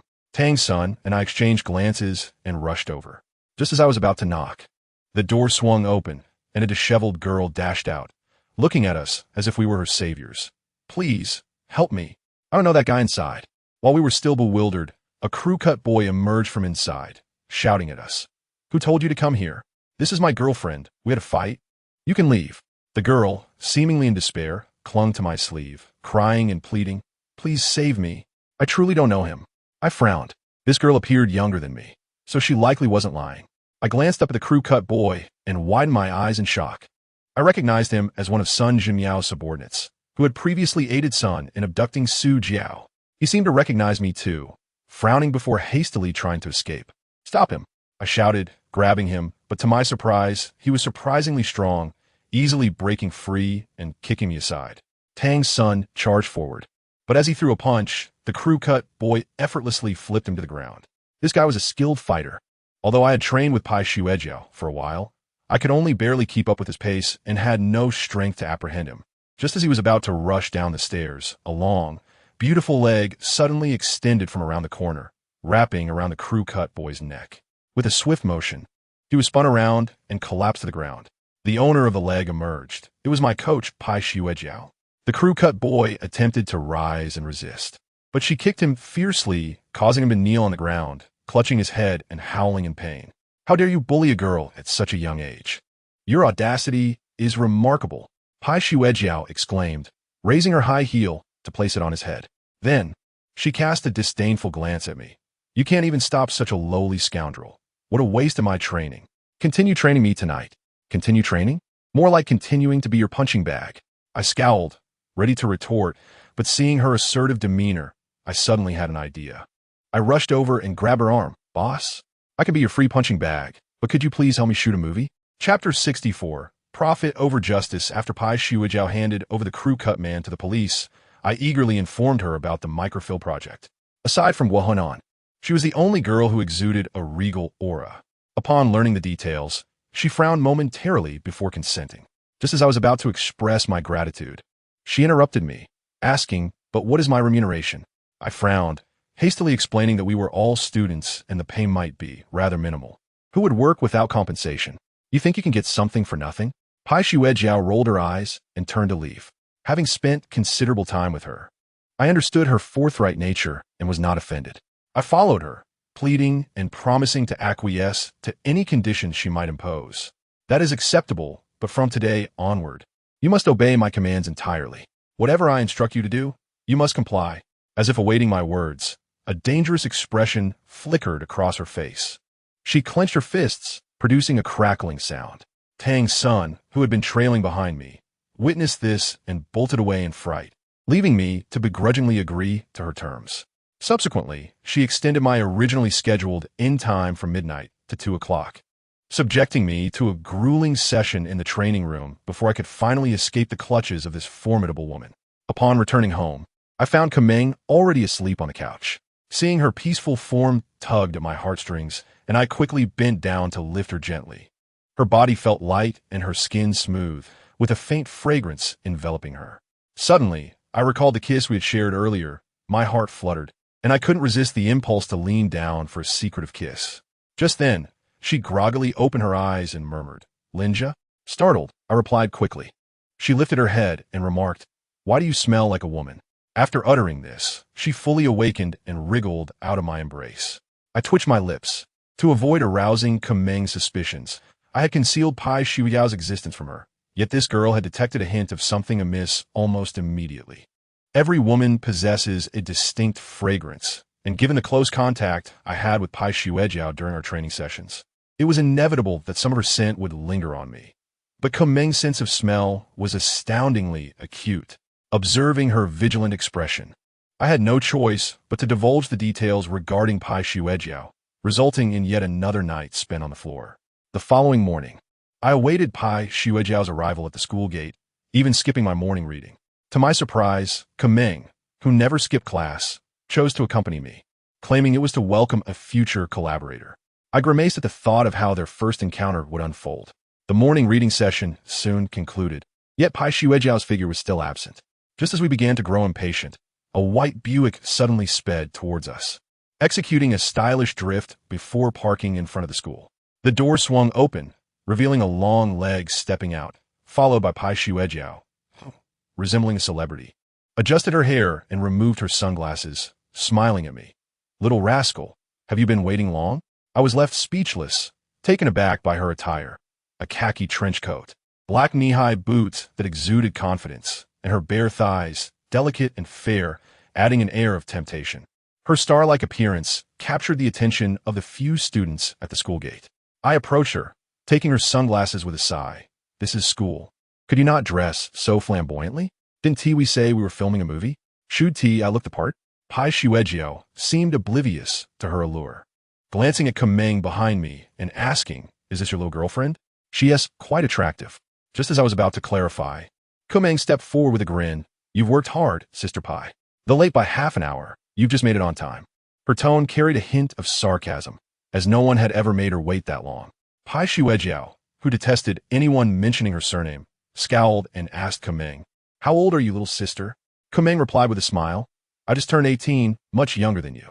I rolled my eyes at their exchange, wanting to interject, but Pai Xuejiao waved her hand dismissively. "So young?" My apologies, it was my fault this time. I won't keep you waiting next time. Kuming was momentarily taken aback by her apology, hastily assuring her it was fine. Pai Xuejiao continued. I told you, being late isn't a problem. Come on, little sister, let us see what you've been up to. With that, she took the lead, leaving Kuming with a dark expression, shooting me a glare but saying nothing. As we walked, Pai Xuejiao drew the attention of nearly every student in the vicinity. The boys gazed at her with envy while the girls looked on with jealousy. In the student council office, everyone had been waiting for some time, and upon witnessing Pai Xuejiao's commanding presence, they were taken aback. Zhong Qing, looking slightly anxious, remarked, Our microfilm is campus-themed. Isn't she a bit too mature for this role? Pai Xuejiao brushed off her concern with a smile. No problem, let us just give the camera a try. If it doesn't fit, you can always change it. Shen Muyu hurriedly escorted her to change outfits, while Zhong Qing pouted and asked me, How did you come to know such a stunning beauty? Not even someone older than you is safe from your charms. I sighed, clarifying Pai Xuejiao's background, which made Zhong Qing a tad jealous. Kuming chimed in, It's not such a big deal. I think she is quite suitable for the role. Just as we were discussing, Pai Xuejiao emerged from changing into a student outfit, causing everyone to gasp in amazement. I quickly complimented her. With makeup, she looked like an 18 or 19-year-old girl, and in that school uniform, no one would guess she was in her 20s. Pai Xuejiao scowled, tugging my ear. Who are you calling in their 20s? Never mention my age again. Laughter erupted among everyone. The atmosphere lightened considerably. Soon, under Zhong Qing's coordination, we resumed filming that afternoon. With the experience from our previous shoot, the editing went much faster. By the time evening's self-study ended, we had completed the video and re-uploaded the promotional clip along with an apology statement. Before long, positive comments started pouring in, praising our ability to learn from our mistakes and hailing the crew as a model of integrity. The earlier negative remarks gradually faded, replaced by supportive voices. Seeing these comments, our hearts finally settled. Pai Xuejiao leaned against me, smacking her lips. So many comments. She was accustomed to being close to me, her soft form pressing against my back, prompting me to shift away, only to be pulled back by Pai Xuejiao. Don't move, let me hold you. Kuming shot me an exasperated glare, while Zhong Qing looked displeased. Chen Muyu quickly suggested, Let us go celebrate with a feast. Just as we were about to leave, a figure appeared at the entrance. How did it go? I brought you some late-night snacks. It was Guahunan. I had informed her about Pai Xuejiao earlier, and it was evident that she still held affection for the crew. Upon seeing her, Pai Xuejiao's expression turned cold. Oh, it's you, the little swindler. Who are you calling a swindler? As we were enjoying our late-night snacks, the two of them suddenly began to bicker. During our time at the business club, Guan Henan deceived Pai Xuejiao, nearly putting me in peril, a fact she is well aware of. The argument between the two was heated. Yet Guan Henan was no match for the already grown Pai Xuejiao.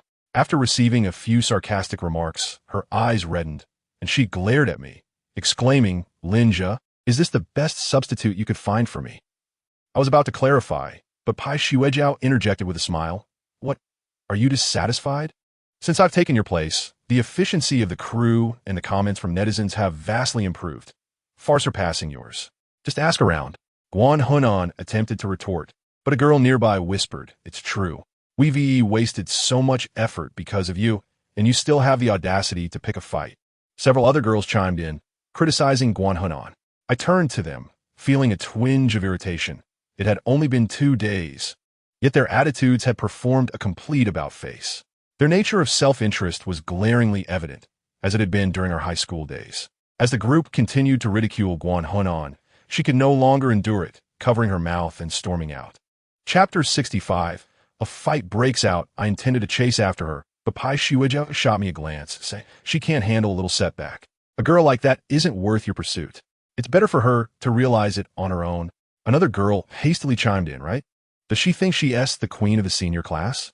I glared at her, and she fell silent, embarrassed. It's late. I'm concerned about her being outside alone. I declared. As I turned to leave, Pai Xuejiao warned, If you dare go out, I will leave this childish crew right now. Don't forget what you promised me before we came. She had made it clear that whatever she said, I had to agree to. He holds it, sealing silently here, wanting to argue further, but Kuming shook her head, signaling me to remain quiet. Reluctantly, I returned home after dinner with the crew. On the way, Kuming advised, Nan and ISN, T usually like this. Something seems off tonight. Giving her some space might be wise. I said nothing and quickened my pace. Outside my door lay Guan Hunan's scattered shoes. I breathed a sigh of relief, thankful she hadn't T run away. Kumeng knocked on the door, and Guan Hunan responded, indicating she was still awake. You should check on her, Kumeng suggested before heading to the bathroom. Taking a deep breath, I entered her room. Guan Hunan was barefoot, lying on the bed, seemingly lost in thought. Upon seeing me, she was taken aback, asking, "What are you doing here? Where is Kumeng?" I informed her that Kumeng was showering, to which she looked exasperated. You came to see me while she is bathing? What do you want? She clutched her chest defensively. I shook my head in disbelief and sat on the edge of her bed, softly saying, "You, the fierce queen, how can you cry over such a minor grievance?" Who cried? Guan Hunan shot me a look of disdain before her voice fell to a whisper. Watching you all makes me envious. Her eyes began to redden, and the traces of tears were evident on her cheeks. Seeing her like this left me at a loss for words, and I could only urge her to see her worth and not be swayed by the petty remarks of others. After all, we all cared for her. Do you care about me too? She suddenly asked, gazing at me. I nodded, of course. I abandoned my position as the queen bee to be here for you. A faint smile graced her lips, and whether she had come to a realization or not, she promptly ushered me out. Outside, Kumeng, wrapped in a towel, looked at me with concern. That girl has no true friends besides Zhongqing. She has known nothing but conflict since childhood. She must feel quite lost right now. I instinctively inquired, have you known her since childhood? Kumeng nodded, but then seemed to recall something, shooting me an annoyed glance. Don't ask about my childhood. Even if you do, I won't tell you. I chuckled awkwardly, sensing that each of them harbored numerous secrets from me. My gaze then drifted to Kumeng, who had just emerged from the shower, droplets of water glistening on her skin. The small towel barely covered her, revealing her long, slender legs and fair complexion, shimmering under the bright light. Noticing my stare, Kumeng blushed, warning, if you keep looking, I'll poke your eyes out. I quickly averted my gaze, and she retreated to her room, changing before joining me on my bed. Tonight, you sleep on the floor? She declared. I responded with a wry smile. The scent of her shower gel lingering in the air calmed my nerves. Throughout the night, the microfilm incident stirred up conversations across the city. Although it didn't create a significant buzz, it was enough to become a notable achievement at our school. The next morning, upon arriving at school, Zhongqing informed us that the school required all actors from the crew to perform a piece at the New Year's Eve party. It dawned on me how swiftly New Year's had approached. Upon hearing the news, Pai Xuejiao immediately agreed to participate, and Kumeng had little to say. But an inexplicable tension lingered in my heart. Linja, what is wrong? Don't tell me you have no noteworthy talent to showcase? Zhongqing inquired, noticing my unease. I shook my head, and Kumeng laughed. Don't fret. Just playing the violin will suffice. I understand. Rest assured. I'm not nervous, I replied, turning to head back to class.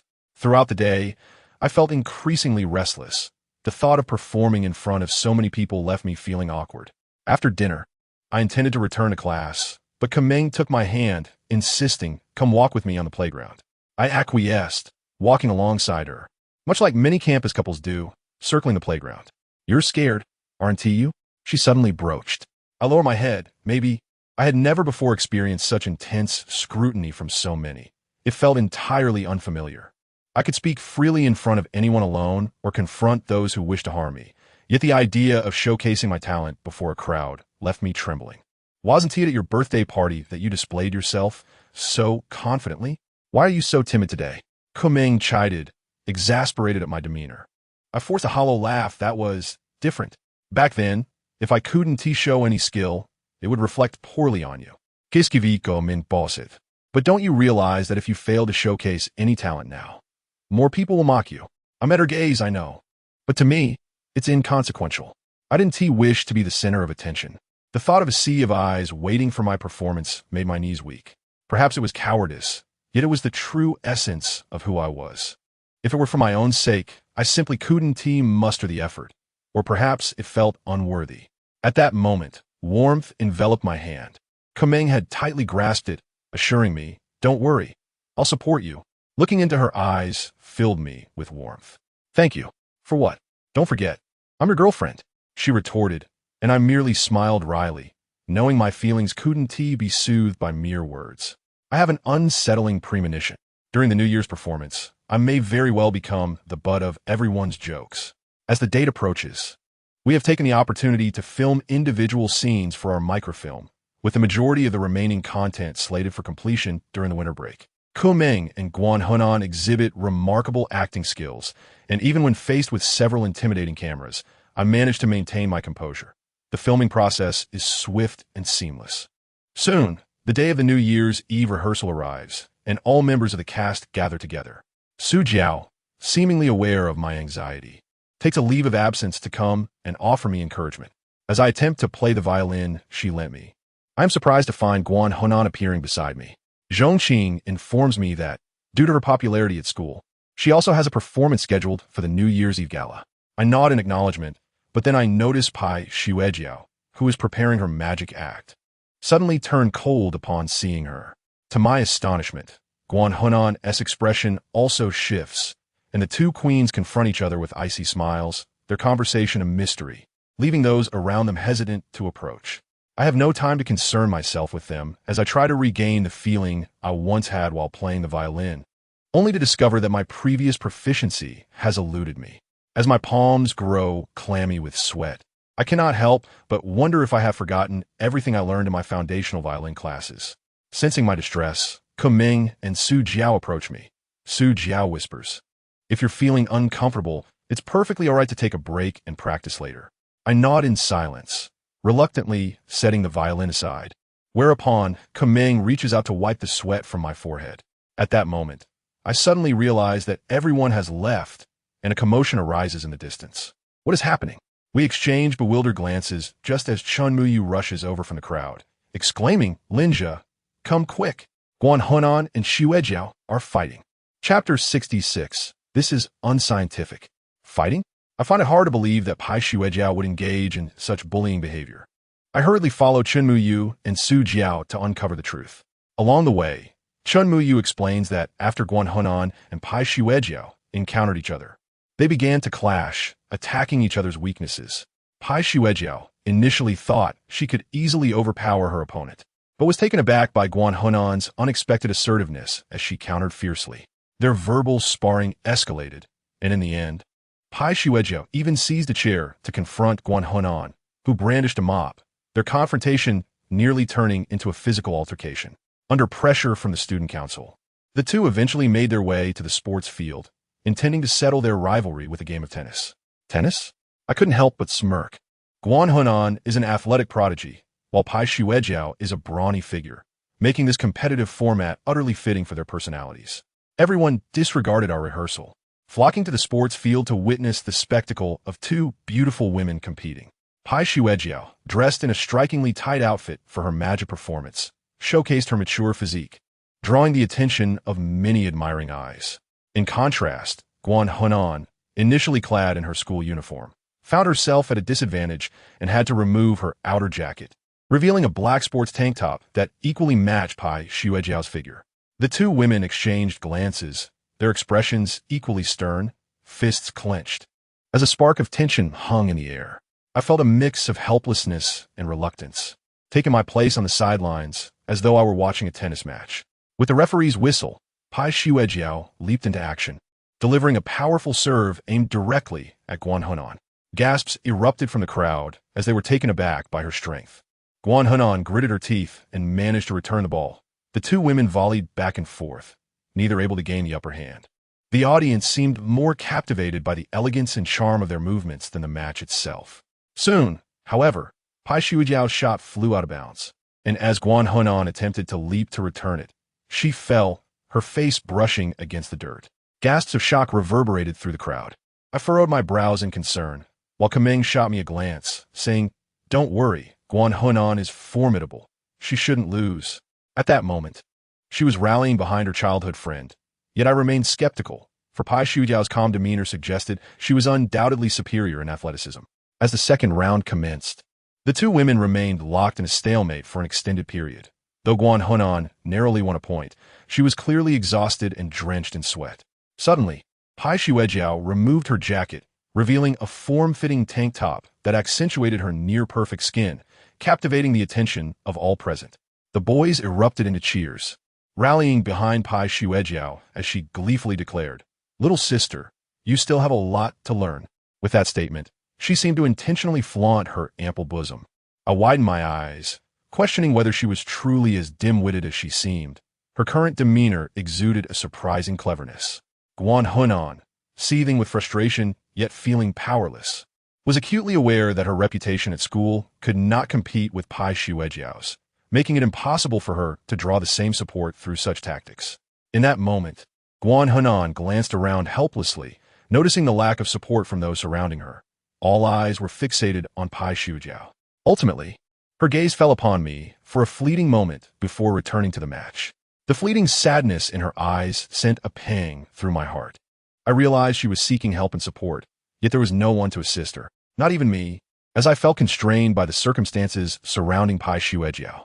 I clenched my fists, recalling Guan Hunan's previous question about whether I was concerned for her. My initial amusement gradually faded. As the third round commenced, it became evident that Guan Hunan was struggling. After only a few exchanges, she was panting heavily, and a yellow tennis ball sailed past her. She leaped to intercept it, but instead tumbled to the ground, landing awkwardly. The crowd erupted in boos as Pai Shuejiao effortlessly claimed another point. Guan Hunan rose to her feet, gritting her teeth, her eyes red-rimmed, her steps unsteady, clearly having injured her ankle. Komeng's expression darkened as she prepared to intervene, but I stopped her. "Let me handle this." Taking a deep breath, I stepped forward, catching Guan Hunan just before she fell again. What are you doing?" she stammered. I smiled gently, supporting her arm as I turned to Pai Shuejiao, declaring, "This match is unfair." Pai Shuejiao frowned, and the crowd erupted in a cacophony of voices, the referee glaring at me. "Linja, what are you talking about? How is this match unfair?" I ignored her, simply pointing at Pai Shuejiao and asserting, "She is already in her 20s.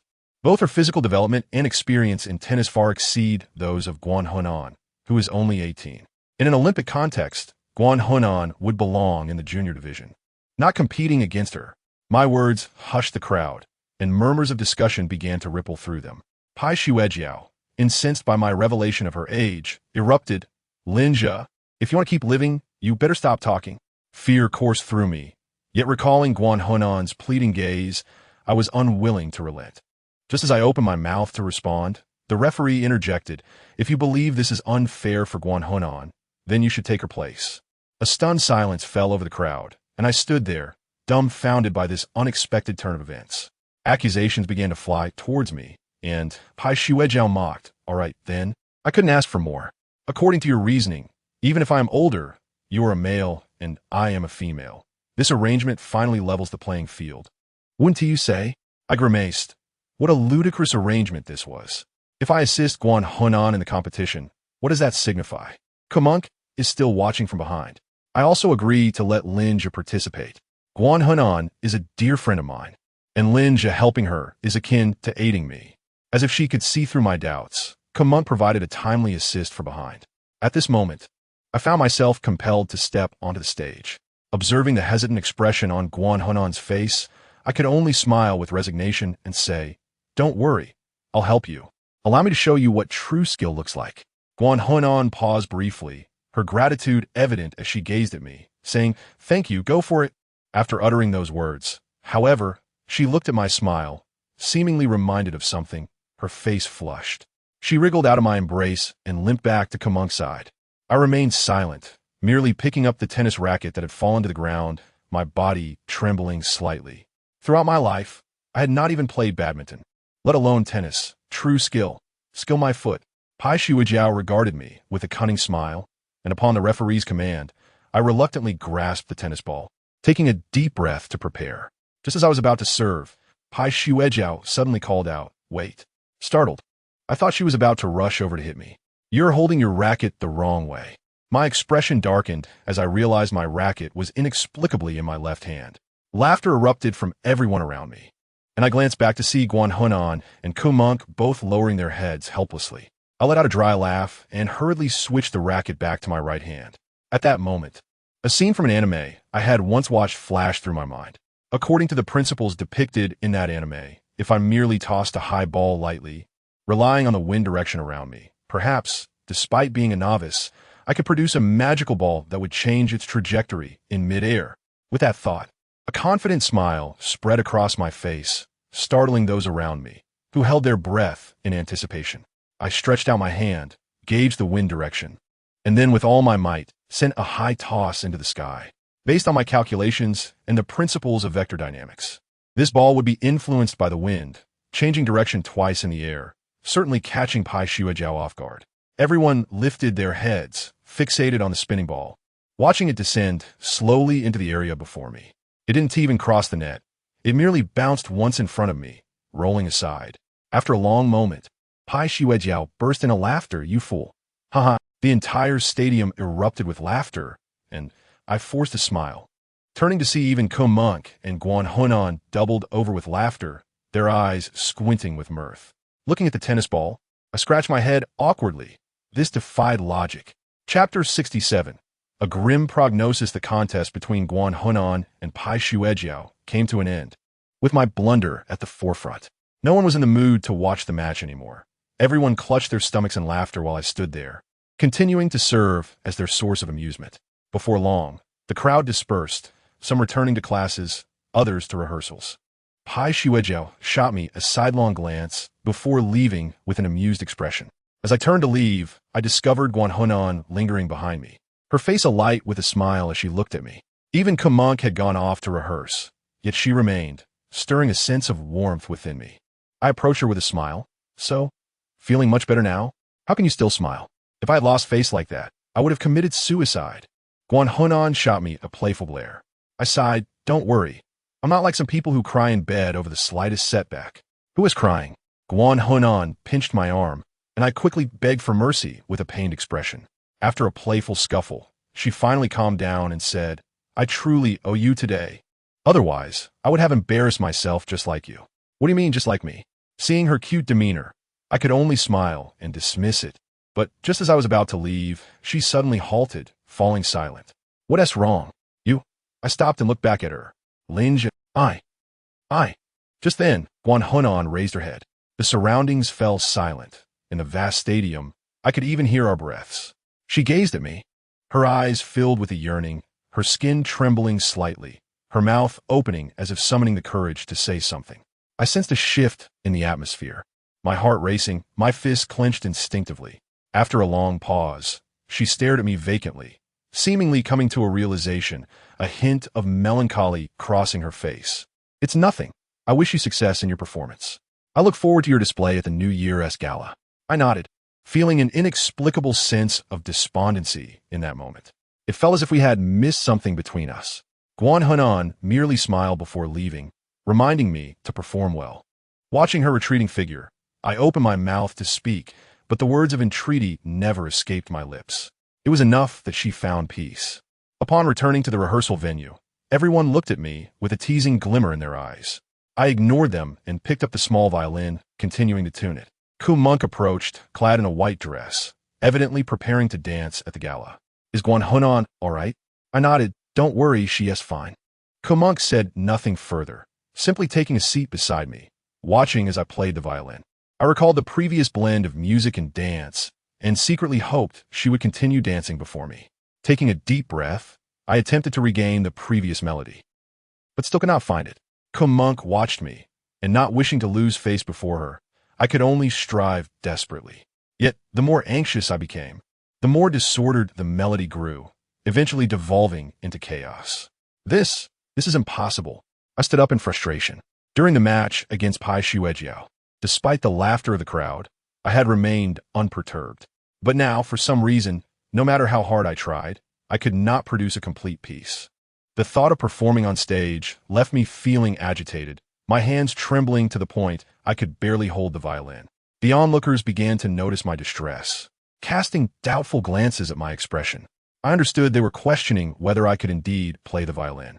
Monk squeezed my hand. "Forget it if it's too much. Just let it go." "No, I can do it." I gritted my teeth, determined to try again, but Su Jiao pulled me up. "You're not in the right state. You should rest. There is plenty of time before the performance. Don't worry." I looked up and found Su Jiao's gaze filled with concern.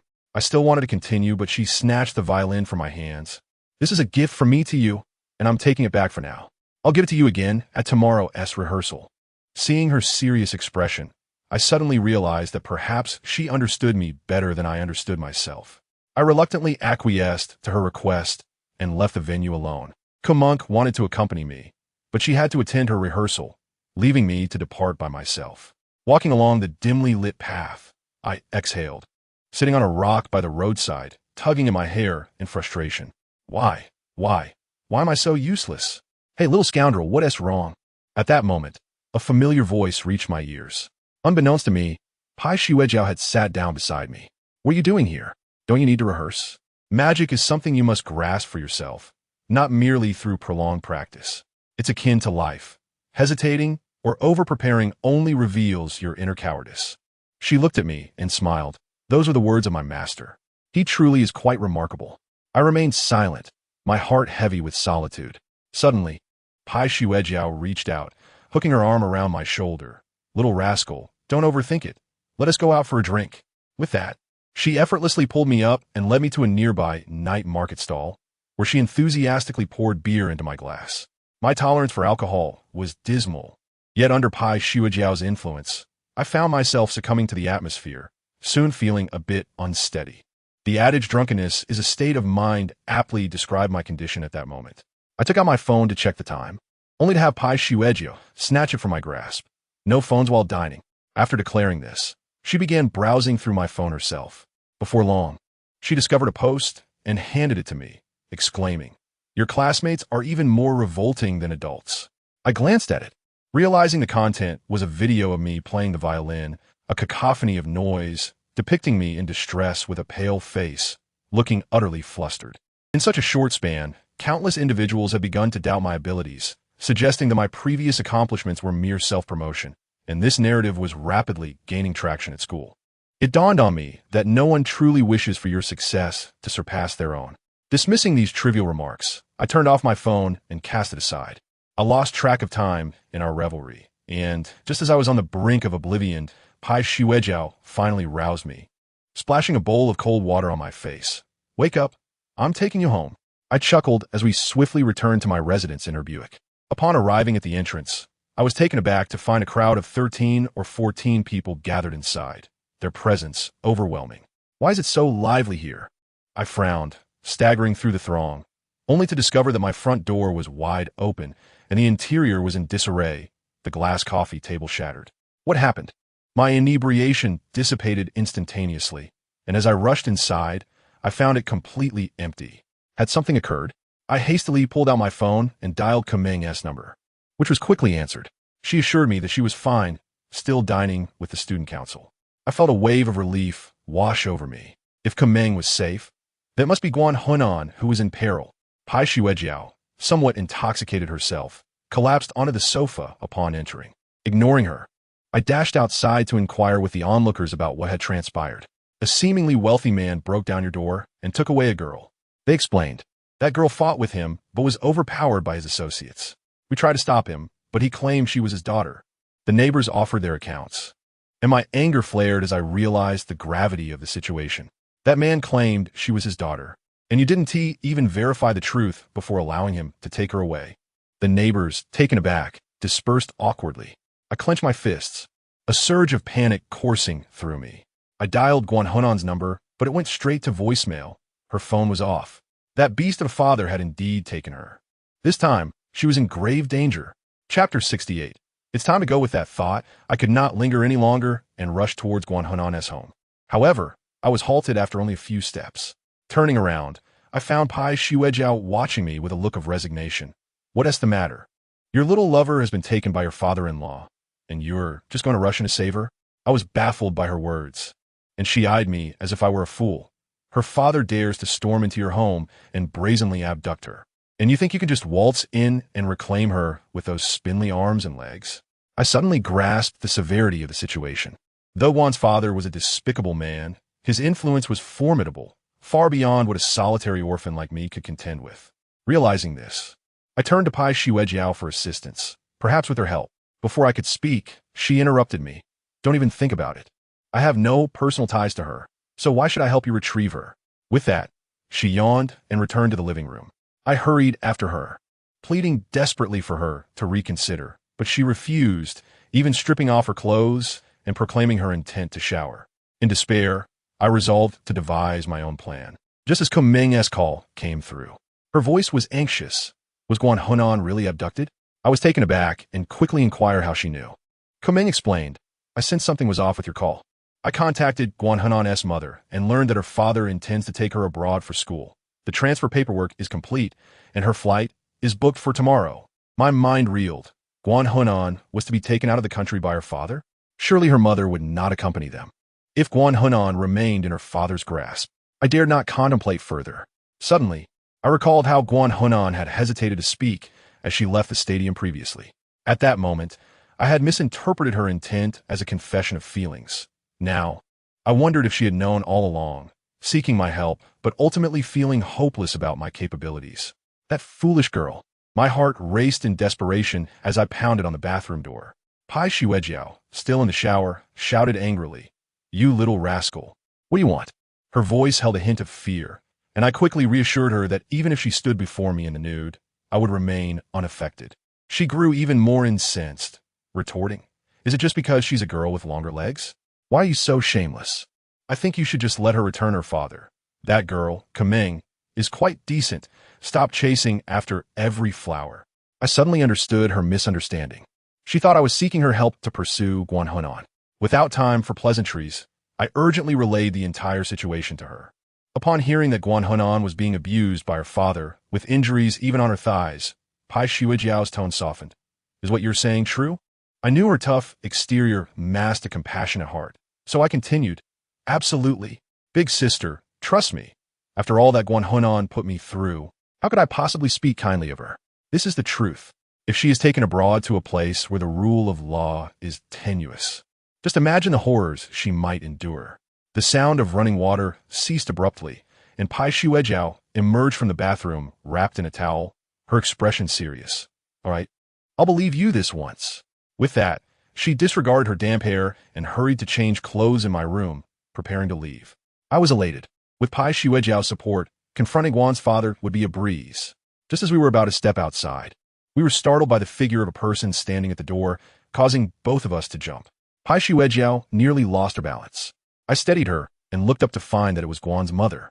She was dressed in simple loungewear, a stark contrast to the opulent attire of Guan's father. Xiaozhe, are you heading out? Guan's mother asked me, a smile gracing her face. I nodded. Auntie, perfect timing. You need to come with me. That beast intends to take Guan Hunan abroad. I grasped her arm, attempting to leave, but she stood her ground, pulling me back. I knew you would be impulsive. I came here to discuss this very matter with you. Guan's mother looked at me with a smile before glancing at Pai Xuejiao. And who is this? Her mentor. You needn't mind her. Please, feel free to speak candidly. Pai Xuejiao's expression suddenly turned cold, her previous fury dissipating as she regarded me with a serene demeanor. Under her gaze, Mama Guan appeared somewhat embarrassed, yet she addressed me, saying, Xiaozhe, come in with me. I have something to discuss. Without waiting for my protest, she led me to the living room, seating herself on the sofa while surveying the disarray of the room, even stating that she would compensate for my losses. I was stunned, my heart racing as she seemed entirely unconcerned for her daughter's safety, casually settling down. Xiaozhe, do not be anxious. In fact, her father taking her abroad may not be a bad thing, Mama Guan said, her countenance tranquil. I was taken aback. Not necessarily a bad thing? Andy, do you think I am blind to the truth? That man is not Guan Hunan's biological father. Can you not see how he feels about her? My persistent questioning seemed to intimidate Mama Guan, who lowered her head and after a long pause, sighed. I know. However, everything we have is thanks to him. Do you understand? When Nan was young, we cramped into a one-bedroom apartment near the train tracks with a card room downstairs. She could never sleep well, sometimes even getting harassed by ruffians after their games. As she spoke, her eyes grew red with tears. Thus, I would prefer she go abroad for a better environment rather than descend into depravity here. Xiaozhe, please let her leave, okay? My heart sank, and after a long silence, I asked, Are you saying you agree with this? Indeed, Nan's grades here are poor. She is ambitious, yet has no friends. Xiaozhe, I know you like her, but you are not from the same world. Nan deserves a better education and to meet people of a higher caliber. It would benefit her future. At this point, Paiwei Jiao, who had been standing nearby, scoffed, seemingly unwilling to listen further, and turned back to my room. Isat oposite Mama Guan, looking at her, and said, "Are you saying you would rather your daughter be humiliated by her stepfather to be surrounded by those so-called higher-class people? Is that beastly stepfather considered a person of higher caliber to you?" Mama Guan's body trembled, and she replied, "In any case, I will not allow her to be bullied like I once was. Linja, this decision was made by us for Nan's future. Do not throw a tantrum or cause a disturbance." Her voice grew increasingly desperate. I sensed that Mama Guan, due to her past experiences, had become psychologically unbalanced. She would rather hand over Guan Hunan to a man with ulterior motives than relinquish the opulence before her. I wanted to ignore her and storm out. But Mama Guan suddenly knelt on the sofa, desperately gripping my arm. Her face was streaked with tears as she pleaded with me not to leave. "Auntie, have you lost your mind? I am not mad, Xiao. Think carefully. The environment abroad is so developed. Do you want Nan to suffer alongside you here?" In her final words, her gaze became hollow, as if pursuing some fervent obsession. At that moment, I found myself hesitating. Regardless of what Mama Guan had said, she was still Guan Hunan's mother. Would she truly harm her? Having grown up without a mother, I had always believed motherhood to be a sacred vocation. I could not fathom that Mama Guan's actions would bring no benefit to Guan Hunan at all. I truly hesitated, even beginning to doubt myself. Was what I was doing truly right? Did Guan Hunan genuinely wish to return with me? If she did, why hadn't she told me before? Just as I was about to pause and sit down to have a serious conversation with Mama Guan, Paiwei Jiao suddenly burst through the door, kicking Mama Guan aside and boldly declaring, "I've already checked the route. We can leave now." Chapter 69. Delete this. I stared at her in disbelief, quickly turning to help Mama Guan up. "Why are you concerning yourself with such a person?" Paiwei Jiao glared at me, clearly annoyed. I hesitated, unsure of what to say, my heart aching for Mama Guan's current state. Paiwei Jiao yanked me up from the ground, looking into my eyes with determination. "Let me tell you, do not be deceived by her flowery words. She has not considered her daughter at all. Her heart is only for herself. Human nature is like this. What so-called familial affection is but nonsense in the face of self-interest. If you soften your heart today, everyone around you will suffer unimaginable pain because of your compassion. Linja, do not make me lose respect for you." At that moment, Paiwei Jiao's words struck me like a sudden revelation, awakening me completely. Indeed, the caprice of this world was such. I wondered what had come over me to harbor goodwill towards such a person. Mama Guan rushed over, clutching my leg and crying for me not to go. I took a deep breath and, with a swift motion, kicked her face away. Sorry, auntie. But even if you have abandoned your daughter, I will not." I turned away, feeling a surge of revulsion towards her, akin to my feelings for Zhao Yan. Paiwei Jiao smiled at me and pulled my hand, leading me out. Upon leaving the house, I assumed she would take me to that Buick, but instead, she disregarded my questions and dashed to the community entrance, where a person awaited on a flashy motorcycle. As we approached, he tossed the keys to us and turned to leave. I was dumbfounded, asking her why we weren't taking the car. "There's no time. We're taking a shortcut to the airport." With that, she placed a helmet on my head. "What else at the airport?" "Kumeng said they booked tickets for tomorrow." "Fool! Kumeng got her information from that old woman. Look at her demeanor tonight. She's definitely stalling and deceiving you." I immediately realized the truth and couldn't help but admire Paiwei Jiao's cleverness as I hurriedly climbed onto the motorcycle. "Hold on tight," she shouted as she revved the engine and sped off, nearly throwing me off balance. I grabbed her waist for support. I must admit, her waist was remarkably slender, strong yet flexible, and holding onto her gave me an inexplicable sense of security. "Hey, how about that? My abs have been well trained." Seemingly sensing my thoughts, Paiwei Jiao cheekily remarked, causing me to blush and loosen my grip slightly. She rode the motorcycle like a whirlwind, disregarding the nighttime ban on motorcycles, weaving through back alleys. A few times, my body was nearly parallel to the ground, sending chills down my spine as I shut my eyes, trembling all over. Just then, my hand was suddenly grasped. "Don't worry, I'm here. She will be fine." I opened my eyes to see her long hair flying in the wind, momentarily entranced, even somewhat infatuated. Startled, I quickly averted my gaze. Soon, we arrived at the airport, and according to Paiwei Jiao's investigation, the international flight was set to depart in half an hour.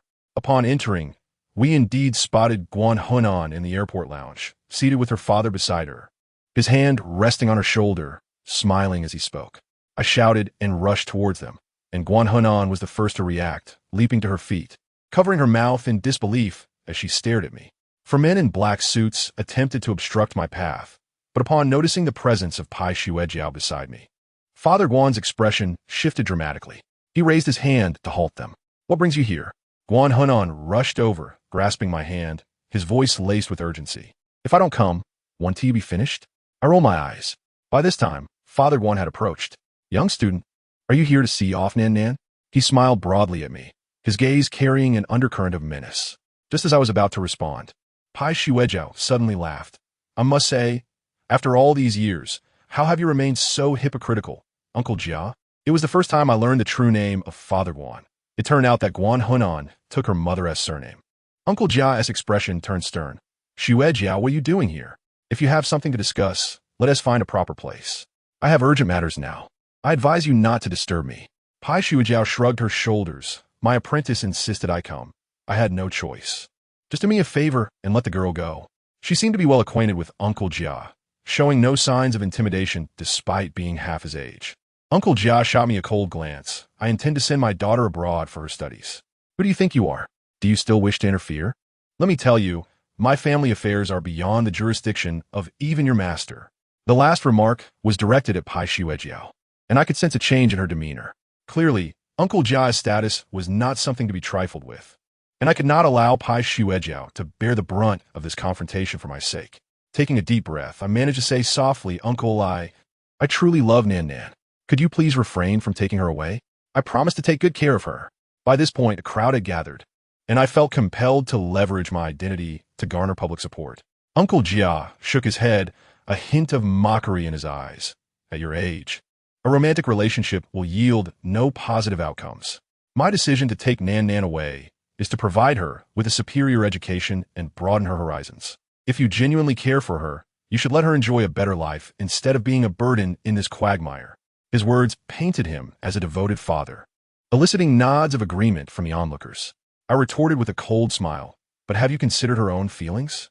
If she truly desired your so-called better education, why has she been so despondent these past few days? Why is she holding my hand now? If you claim to act in her best interest, why not actively listen to her thoughts?" "Uncle, Nan Nan's scars have yet to heal completely. Would you like to see them?" The Chinese detest domestic violence, and upon hearing my words, coupled with the sight of Guan Hunan limping previously, the crowd began to believe me. Pai Xuejiao crossed her arms, standing by, watching the drama unfold. Uncle Jia, visibly enraged, pointed a finger at me and shouted, "Stop spouting nonsense. Nan Nan's injuries are entirely due to bullying at this school. Remaining here will only lead her to follow your bad example, plunging her further into depravity." What constitutes depravity? Does studying abroad for a while guarantee her growth? Does that environment lack school violence? "Uncle, you harbor a bias against our country." I argued vehemently, the standoff continuing, while Guan Hunan remained silent, her head bowed. Finally, Uncle Jia could no longer contain himself. "I do not care where you came from. I am Nan Nan's father, and I have the right to determine her future. Get out of my way." After saying this, he lunged towards Guan Hunan, attempting to seize her. I quickly positioned myself in front of her, but I am her boyfriend now. I must protect her. As I uttered these words, I felt a tinge of uncertainty. Early relationships are strictly prohibited in our country, and I knew such reasoning would not deter him. The four men in black suits had already blocked Pai Xuejiao's path. I was no match for the imposing Uncle Jia, and the onlookers were mere spectators in our family affair. Just as it seemed Guan Hunan would be taken away, she unexpectedly wrapped her arms around my head and turned to gently kiss my lips. I felt a sudden halt in my breath, the world around me spinning. The crowd gasped, and before they could fully react, Guan Hunan pulled me away and ran. Behind us, Pai Xuejiao confronted the furious Uncle Jia, yelling at the crowd, "Who permitted you to film? Delete it all." Chapter 70. A day as a couple. It was not until Guan Hunan dragged me out of the airport that I finally regained my senses. Had that just been a forceful kiss? Wait. Truthfully, I had no feelings for her whatsoever. The earlier mention of being her boyfriend was merely a tactic to counter Uncle Jia's intimidation. Guan Hunan remained silent as we rushed out of the airport. Arriving at the bus stop, just as the airport shuttle pulled up, she tugged me aboard, hastily inserting 2 coins, and settled into the back row. I remained quiet, watching her gaze downward, her disheveled hair falling over her chest, causing my heart to ache. "Are you all right?" I asked softly. "I'm fine, thank you." Guan Hunan lifted her head, her eyes reddened. I sat beside her, a smile involuntarily forming on my lips. "Does this mean we have successfully eloped?" Guan Hunan chuckled, and we both laughed joyfully. However, our expressions soon froze, staring blankly at the empty bus interior, feeling lost. At that moment, Guan Hunan suddenly rested her head on my shoulder. "Can you promise me one thing?" "What is it?" "Be my boyfriend. I'm afraid." In an instant, I thought of Kaming and was about to refuse when a soft hand covered my mouth. "Just for one day. Pretend to be my boyfriend for one day. After it's over, once everything is settled, I'll return you to Kaming." Her voice bore a hint of pleading. I fell silent. Though I felt a flicker of temptation, thoughts of Kaming led to a wave of resistance. The words of refusal lingered on my lips, yet ultimately remained unspoken. As if sensing my turmoil, Guan Hunan pulled out her phone and dialed Kaming's number. "Linja, are you doing well?" Kaming's concerned voice came through the receiver. Guan Hunan smiled, adopting her usual carefree tone, asking if she could borrow her boyfriend for a day, since Kaming and I had never been intimate as a pretend couple. I twitched my lips. I was astonished when Kaming chuckled and agreed, saying, "No problem, take him. Even if you two do end up together, I have no objections." After hanging up, Guan Hunan looked at me triumphantly. "Is that all right now?" I nodded helplessly.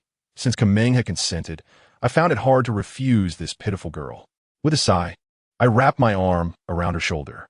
Guan Hunan trembled, as if unable to contain her emotions any longer, curling up in my embrace and weeping softly.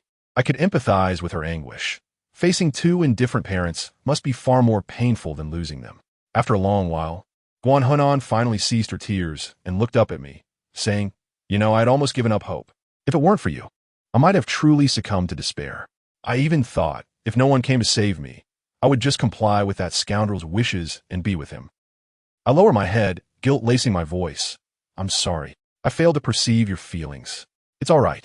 Your presence alone brings me joy." As I uttered those heart-wrenching words, I instinctively pulled her closer to me, yet an inexplicable discomfort lingered. "Do you really like Kaming?" Guan Hunan suddenly posed this question. "Of course, is it only now that you realize this? However, does she like you in return?" I was uncertain. "Could we perhaps change the subject?" Guan Hunan shot me an exasperated glance. "If we don't discuss this, then what shall we talk about? You stubborn fool, now that I am your girlfriend. All you do is hold my shoulder, yet you don't dare to take any liberties." I couldn't help but admire her audacity, my expression darkening as I thought. Aside from those legs, I had no desire for anything else. At that moment, my gaze fell on her legs. Astonishingly, she had donned denim shorts in this frigid weather, her black tights mesmerizingly alluring, and I couldn't help but wonder if it was a request from that perverted Jiajun. As if reading my thoughts, Guan Hunan nestled closer to my legs, taking my hand and placing on her thigh. My body trembled, my hands froze, paralyzed by the moment. "Today, you must do everything I say. You are not to think of any other girls, and you must cherish me as you do Kaming." I begrudgingly acquiesced, and so we chatted aimlessly on the nearly empty bus until we reached our destination. It was a completely unfamiliar place, and our journey lacked any discernible purpose. As night fell, I checked into a nearby hotel, initially intending to book 2 rooms, but Guan Hunan insisted on one. This was my first experience sharing a hotel room with her, and I felt a flutter of nerves while she appeared utterly nonchalant, stripping down to her underwear as she dashed into the bathroom for a shower. I picked up her discarded clothing, peering through the frosted glass at her elongated silhouette, my throat dry with anticipation. In hopes of diverting my thoughts, I hastily grabbed a cup of instant noodles. After a while, she emerged wrapped in a towel, her demeanor cool as she teased, "You come to a hotel with a goddess and only think of eating instant noodles." Truly a hopeless case. I felt a mix of exasperation and amusement. "Who said you were my goddess?" Guan Hunan, discontent with my apparent odor, insisted I take a shower. Soon after, we lay side by side on the large bed. At that moment, a call came from Pai Shuejiao. "Jiajun is taking care of things. You two can continue." Her voice carried a hint of mischief, prompting me to abruptly hang up and share the good news with Guan Hunan. Your master is quite impressive. I truly cannot compete with her, she replied, a tinge of melancholy in her tone. I chuckled. Not at all. You possess your own charm. Deep down, I knew I lacked allure, that no boy genuinely fancied me. Even if I had those legs, they only attracted the attention of insipid, lecherous individuals. At this point, she paused, her gaze lost. I've liked a boy before, but throughout my life, the boys I liked all ended up liking the same girl. Upon hearing this, I couldn't help but inquire, are you saying that when you were younger, there was a boy who liked Kameng? You really know how to hone in on the crux. Guan Hunan shot me a look of disbelief. I had no choice. Ahem. Could you perhaps share a bit about that boy? Don't forget, today you're my boyfriend, so any questions regarding Kameng are off limits. Guan Hunan retorted. I conceded, and she nestled into my embrace, murmuring, I'm so cold. Linja, hold me. I chuckled softly, wrapping my arms around her smooth form, stifling any impure thoughts that arose. That night, we lay together as if we were a genuine couple, holding each other tightly as we drifted into slumber. Several times, Guan Hunan struggled to contain her emotions, yearning to engage in the most intimate of acts, yet I firmly restrained myself. The following day, we spent the entire time exploring various parks in the city, riding the Ferris wheel, roller coasters, and navigating haunted houses. An unprecedented sense of ease enveloped us, allowing me to forget the anguish of rehearsals, while Guan Hunan momentarily escaped the pressures from her parents. We resembled a pair of lovebirds in a serene paradise, savoring every moment of happiness. Yet, as is often the case, beautiful moments passed by swiftly. Before we knew it, night had fallen, and we returned to our lodging. Standing at the door, she turned to me, saying, once we enter this door, our relationship will cease to exist. From now on, we shall be adversaries, sworn enemies, merely ordinary friends. I nodded, suspecting that Kameng was likely frantic at this point. Just then, Guan Hunan leaned in, attempting to give me a gentle kiss as she had the night before, but at the last moment, I turned away, evading her lips. Her eyes reflected a hint of disappointment as she merely brushed against my cheek like a fleeting dragonfly, then turned and entered the room without hesitation. Chapter 71. Rivals. Upon entering the room, I was met with the impatient gazes of Pai Xuejiao, Guan's mother, and Kameng. Guan's mother appeared ghostly pale, clearly having endured a sleepless night.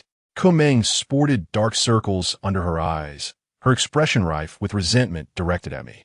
Pai Xuejiao, undeterred, playfully draped her arm around Guan Hunan's shoulders, teasing, So, how was your first night? Was it painful? Did Linja last more than 3 seconds? I swiftly intervened, pulling the reckless woman away, as Guan Hunan and her mother embraced each other, both in tears. After we left, Jia Jun had erupted in fury, even threatening to involve the police to apprehend me. Thankfully, Pai Xuejiao had snatched his phone away, offering to invest a substantial amount into his company, an amount that could drastically transform his business. However, the sole condition was that Guan Hunan would remain here to study and live with me. Though Jia Jun was lascivious, his ambition was undeniable, and he agreed without hesitation. Abandoning the daughter, he claimed to care for at the first hint of a lucrative opportunity. Seeing my relieved expression, Pai Xuejiao abruptly chastised. Are you still in mood to laugh? Have you forgotten your position? Tonight, the photos of you two kissing will undoubtedly circulate across the internet, and our film is as good as finished. A cold sweat broke out as I paled, urgently inquiring how to resolve this predicament. How would I know? Forget it. I'm going home to sleep. I refuse to play this make-believe game with you, Pai Xuejiao declared, seemingly despondent as she prepared to leave. I quickly grabbed her arm, pleading, Big sister, please don't go. Point me in the right direction. Kameng, who had previously regarded me coldly, suddenly burst into laughter. Look at how frightened you are. Don't worry, Sister Xuejiao has deleted all the videos. No one at the airport recognized you. Everything will be fine. A wave of relief washed over me as I expressed endless gratitude to Pai Xuejiao. Kid, is that all the thanks you can muster? Big sister, what more do you desire? I'm just a poor student with no money. No money, but you have a body. With that, Pai Xuejiao scrutinized me like a lovesick fool. I found myself speechless, but Kameng understood her jest and joined in the laughter. Finally, the storm surrounding this incident subsided, and Pai Xuejiao, claiming exhaustion, returned to the company dormitory to sleep, reminding me not to forget to work, as my wages were likely to be deducted soon. Once she departed, Guan's mother stood up, conversing quietly with Guan Hunan, as if they had reached an understanding, and she turned to me with a flurry of apologies. Gazing at the crimson mark on her face, a result of my impulsive kick, I felt an undeniable sense of embarrassment. After a brief exchange of pleasantries, Guamama took her leave, and Kameng cast a glance in my direction before stepping out to see her off. The room was once again left with just Guahonan and me, standing face to face in a somewhat awkward atmosphere. Just as I was about to initiate a conversation, Guahonan spoke first. My mother has agreed that I can stay here long term. Moreover, she is considering divorcing my father and living independently. I sighed with relief. Such a decision was indeed preferable to living under someone else's roof, constrained by their rules. Also, my mother is quite pleased with you. My cheeks flushed slightly, as this was akin to receiving a commendation from my prospective mother-in-law. However, I felt a bit uneasy, staring at Guahonan, who was blushing as well, leaving me momentarily speechless, only able to scratch my head and offer a dry smile. Don't be nervous. I harbor no ulterior motives towards you. Our day as a couple has concluded, and we remain merely friends. Indeed, we are good friends, she responded, her innocence shining through. Let us seal our previous bond with a hug. As a fitting conclusion, Guahonan extended her hand graciously, and I stepped forward, embracing her gently. The fragrance of youth enveloped me, and I felt an overwhelming sense of tranquility. Soon after, we parted ways, and she smiled at me, fatigue evident on her face as she mentioned needing to rest before turning to return to her room. Throughout this encounter, she never glanced back. Just then, Kameng abruptly burst into the room, her little nose twitching as she sniffed around me like an inquisitive puppy. After a prolonged moment, she wrinkled her nose and exclaimed, "You reek of her scent. Go take a shower." I scowled but had no choice but to comply. Just as I was about to head to the bathroom, she added, "Oh, and Linja, you two were quite romantic at the airport." My heart skipped a beat, surprised that she was aware of Guahonan's bold kiss. Brush your teeth 10 times. Otherwise, don't even think about going to bed. Kameng slammed the door shut behind her. Reluctantly, to avoid any future complications regarding our sleeping arrangements, I ended up brushing my teeth while showering, finally stopping only when my gums bled. Upon returning to the room, I found Kameng already lying in bed, her expression icy as she glared at me. I shamelessly climbed onto the bed. "Don't be angry. You agreed to let me have a day as her boyfriend, didn't you? So you want tea refuse, right?" Her voice remained flat. "Huh. Sometimes. A girl's logic is truly perplexing. Even someone as proud as Kameng can behave like an ordinary girl at times." That night, as we lay side by side in bed, neither of us could fall asleep. An intangible barrier seemed to materialize between us following the incident with Guahonan. Suddenly, Kameng turned to me and quietly asked, "Did you and she do that?" "No. Have you thought about it?" "No. Really?" She suddenly reached out, playfully tickling me. "I really haven't. I swear." I laughed, adamantly assuring her. After a long silence, she reached for my hand, gripping it tightly. We exchanged glances, our hearts inching closer together. As the night passed, the following day unfolded with an eerie calm, as if the previous events had never transpired. Pai Shuejiao's efficiency was remarkable. News of Guahonan's kiss had not leaked at all.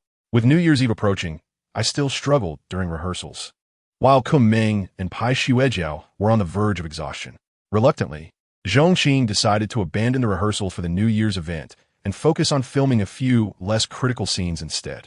However, we were taken aback when Principal Zhao Wangwa announced that, as the end of the term approached, the academic performance of the second and third year students needed to be prioritized, resulting in the cessation of all club activities. The notice concluded with an additional mention that all third-year students would be required to attend extra classes during the winter break, leaving only a brief 5-day holiday. This announcement sent shockwaves through the school. If the winter break was indeed so short, our microfilm shooting plans would be utterly ruined. Members of the student council expressed their outrage to Zhao Wangwa, demanding the cancellation of this unreasonable holiday policy, with some even threatening to report him to the Educational Bureau. Yet, having held the position of principal for so many years, Zhao Wangwa was not easily swayed by our protests. Regardless of how we protested, we were merely a minority, while majority chose to remain habitually silent. In resignation, our film crew convened to discuss possible solutions. To avoid complicating matters with Pai Shuejiao, we decided not to inform her. I couldn't shake the feeling that the principal's announcement at this juncture was somewhat suspicious. Suddenly, Zhongqing spoke up. "Indeed, Requiring extra classes during break violates Educational Bureau regulations. Although he suppressed our complaints, this is not a sustainable approach. Given his character, he wouldn't undertake such an ungrateful task without a personal agenda. Kumeng furrowed her brow, logically analyzing the situation. Just then, Chen Muyu, who had been fixated on her computer, suddenly exclaimed, "Oh my goodness, I know why he is doing this. We have competition." We hurried over, only to find a screen displaying the forum for the second high school. The pinned post announced that they were collaborating with 2 affiliated junior high schools to produce a large-scale microfilm, even securing sponsorship from numerous businesses. Although the Educational Bureau had not officially endorsed the event, leaders within the Bureau had publicly praised the filming plan. The male lead of the film was Zhao Yin. Chapter 72. Strategies for Response. Previously, I had falsely claimed to possess videos of Zhao Wanghua and Li Lingling to threaten him and Zhao Yin against undermining Kumeng. However, to my astonishment, they had abandoned their underhanded tactics in favor of an outright strategy. That hypocrite Zhao Yin had not resorted to any trickery this time. Instead, he brazenly displayed his oppression of us. Their microfilm could hardly be referred to as a mere microfilm. Its scale had reached the level of a web movie, receiving the endorsement of leaders from the Educational Bureau, and they had even enlisted a relatively unknown celebrity from our city, showcasing their prowess. Gathered around Chen Muyu, we scrutinized every review pertaining to this film, which were overwhelmingly positive. They must be fabricated. Pai Shuejiao scoffed, visibly displeased. Not necessarily. These comments appear quite objective. Moreover, their abundance of praise is not without reason. Kumeng interrupted, urging us to examine the film's poster. The protagonists were Zhao Yin and Sun Jimiao, accompanied by 3 girls. I must admit, though those 2 scoundrels possessed questionable character, they exuded a certain star quality when dressed in school uniforms. Sun Jimiao appeared as a cool heartthrob, while Zhao Yin embodied the style of a Korean oppa. The comments were flooded with adoring fans expressing their anticipation, with some even subtly alluding to our microfilm, laced with a hint of mockery. After a brief viewing, Chen Muyu shut the laptop with a look of resignation, stating, "What should we do? Their sponsors are mostly the same ones who rejected us last time, and their scale vastly exceeds ours. We've been utterly outclassed. Sponsorship was merely one aspect. The crux of the matter was that their reputation greatly surpassed ours. If I surmise correctly, they would likely schedule their film's release on the same day as ours, thereby stealing our thunder and popularity." Zhongqing was visibly distressed, beads of sweat forming on her brow. I clenched my fists, realizing we had fallen into a dire predicament. Outside, Zhao Yin loomed as a formidable rival, while our school forbade any club activities. The official shooting of our microfilm seemed to be a distant dream, presenting an almost insurmountable conundrum. Just as we all succumbed to silence, Kumeng suddenly spoke up. "In the face of adversity, we should consider ourselves fortunate. With such a competitor, let us set her as our goal and strive even harder, rather than continuing our previous lethargy." As she concluded, she cast a significant glance in my direction, prompting me to lower my head in shame. In essence, we must take action. Pai Shuejiao waved her hands energetically, seemingly eager to storm into the second high school and confront Zhao Yin. Inspired by their enthusiasm, we felt a flicker of confidence. Having an external adversary ignited our competitive spirit. After deliberation, we resolved to send Kumeng and Zhongqing to discuss the winter break filming with Zhao Wanhua, while the rest of us would intensify our promotional efforts both online and offline. As long as we united in purpose, we had no reason to fear those 2 hypocrites. That very night, after finishing our shift at Bihuang Hotel, Pai Shuejiao and I armed ourselves with a stack of posters, fervently plastering them across bus stops throughout the city. These posters would only remain for a night before the morning cleaners would remove them, yet it was still a commendable form of exposure. Though shameless, it was a necessary act. In the dead of night, Pai Shuejiao rode her motorcycle, and together we scoured for bus stops like ravenous wolves. After managing to affix a few hundred posters, we were both drenched in sweat. "Little rascal, go fetch me a bottle of drink." Pai Shuejiao tossed her jacket into my arms and, disregarding her image, sat down on the steps. As I caught a whiff of her lightly fragrant jacket, I couldn't help but smirk. Just as I emerged from the convenience store with 2 bottles of drink, I was taken aback to discover that all our posters had been torn down. The cleaners wouldn't start until 6 in the morning. Who could have done such a thing? I instinctively moved closer to investigate, But as I took a couple of steps, I felt a sharp blow to the back of my head, plunging me into darkness as I collapsed to the ground, my drinks scattering around me. In that moment, I realized the movie trope of knocking someone unconscious by striking the back of the head was all too real. I barely closed my eyes for 3 seconds before I found myself in a dim alley devoid of surveillance. Struggling to open my eyes, I noticed 3 or 4 boys clad in sportswear, eyeing me with a hint of mischief. "Linja, the big star of our district, what an honor," remarked a buzz-cut boy, a sly grin spreading across his face. These individuals appeared to be students, and without streetlights, I could barely make out their faces, though their voices sounded somewhat familiar. "Who are you? What do you want?" I scanned the area, realizing there wasn't even a brick I could use for defense, and my heart raced with anxiety. The buzzcut boy scoffed, "What do you think? You've blocked someone's path, and they sent me to teach you a lesson." With that, he reached out, and one of his lackeys placed a small glass bottle in his hand. A chill ran down my spine as I instinctively sensed impending danger. Fame attracts envy, and surely someone resented my notoriety enough to hire these thugs to deal with me. "You're not bad looking, are you? Seems you have quite the way with the ladies. Wonder how charming you'd be with a face full of scars."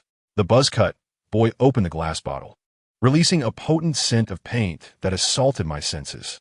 If that paint were to be splashed on my face, it would be a mere inconvenience compared to the potential damage to my eyes. This gang intended to take my life.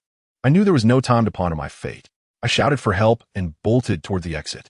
But barely 2 steps in, I was sent crashing to the ground by a kick from the buzzcut boy, and after a flurry of punches and kicks, I found myself helplessly sprawled on the ground, my consciousness fading. 3 of them pinned my limbs down, and just as the buzzcut boy was about to pour paint on my face, a fierce voice rang out. "How dare you? You're courting death." A smile crept across my face. The leader had finally arrived. Startled by the voice, the buzzcut boy dropped the paint, and before they could regain their composure, Pai Shuejiao charged in. Her skills were impressive. In mere moments, she had sent the gang fleeing. Before leaving, the buzzcut boy threatened me to watch my back in the future, but Pai Shuejiao retaliated by hurling paint at them, causing the thugs to scatter. "Are you okay? It's all my fault for being so careless." Pai Shuejiao's voice was filled with concern as she helped me to my feet. "Don't worry. If you had arrived even a minute later, things could have turned dire." "Who were they? What do they want with you?" I smiled faintly and recounted the recent events. When Pai Shuejiao learned they intended to disfigure me, she was infuriated and ready to chase after them. I quickly held her back. "Forget it. We can't continue down this path. It would yield no results." With that, I felt my consciousness fading and collapsed into her embrace. Panicking, Pai Shuejiao took me to the nearest clinic, where I spent the night before she brought me back to school the following day. Upon arrival, Zhongqing had already contacted me, and as I entered the student council office, I was met with a sea of worried faces. "What happened to your face?" Kumeng was the first to react. I waved my hands dismissively, inquiring about their situation. Zhao Wangwo refuses to cooperate, even threatening to dismiss us student council members. Kumeng replied, her expression forlorn. "All the promotional posts online have been deleted. Some even claim we hired trolls to promote our film." Zhongqing lay dejectedly across the table, lamenting, "We just want to shoot a microfilm. Why is everyone against us?"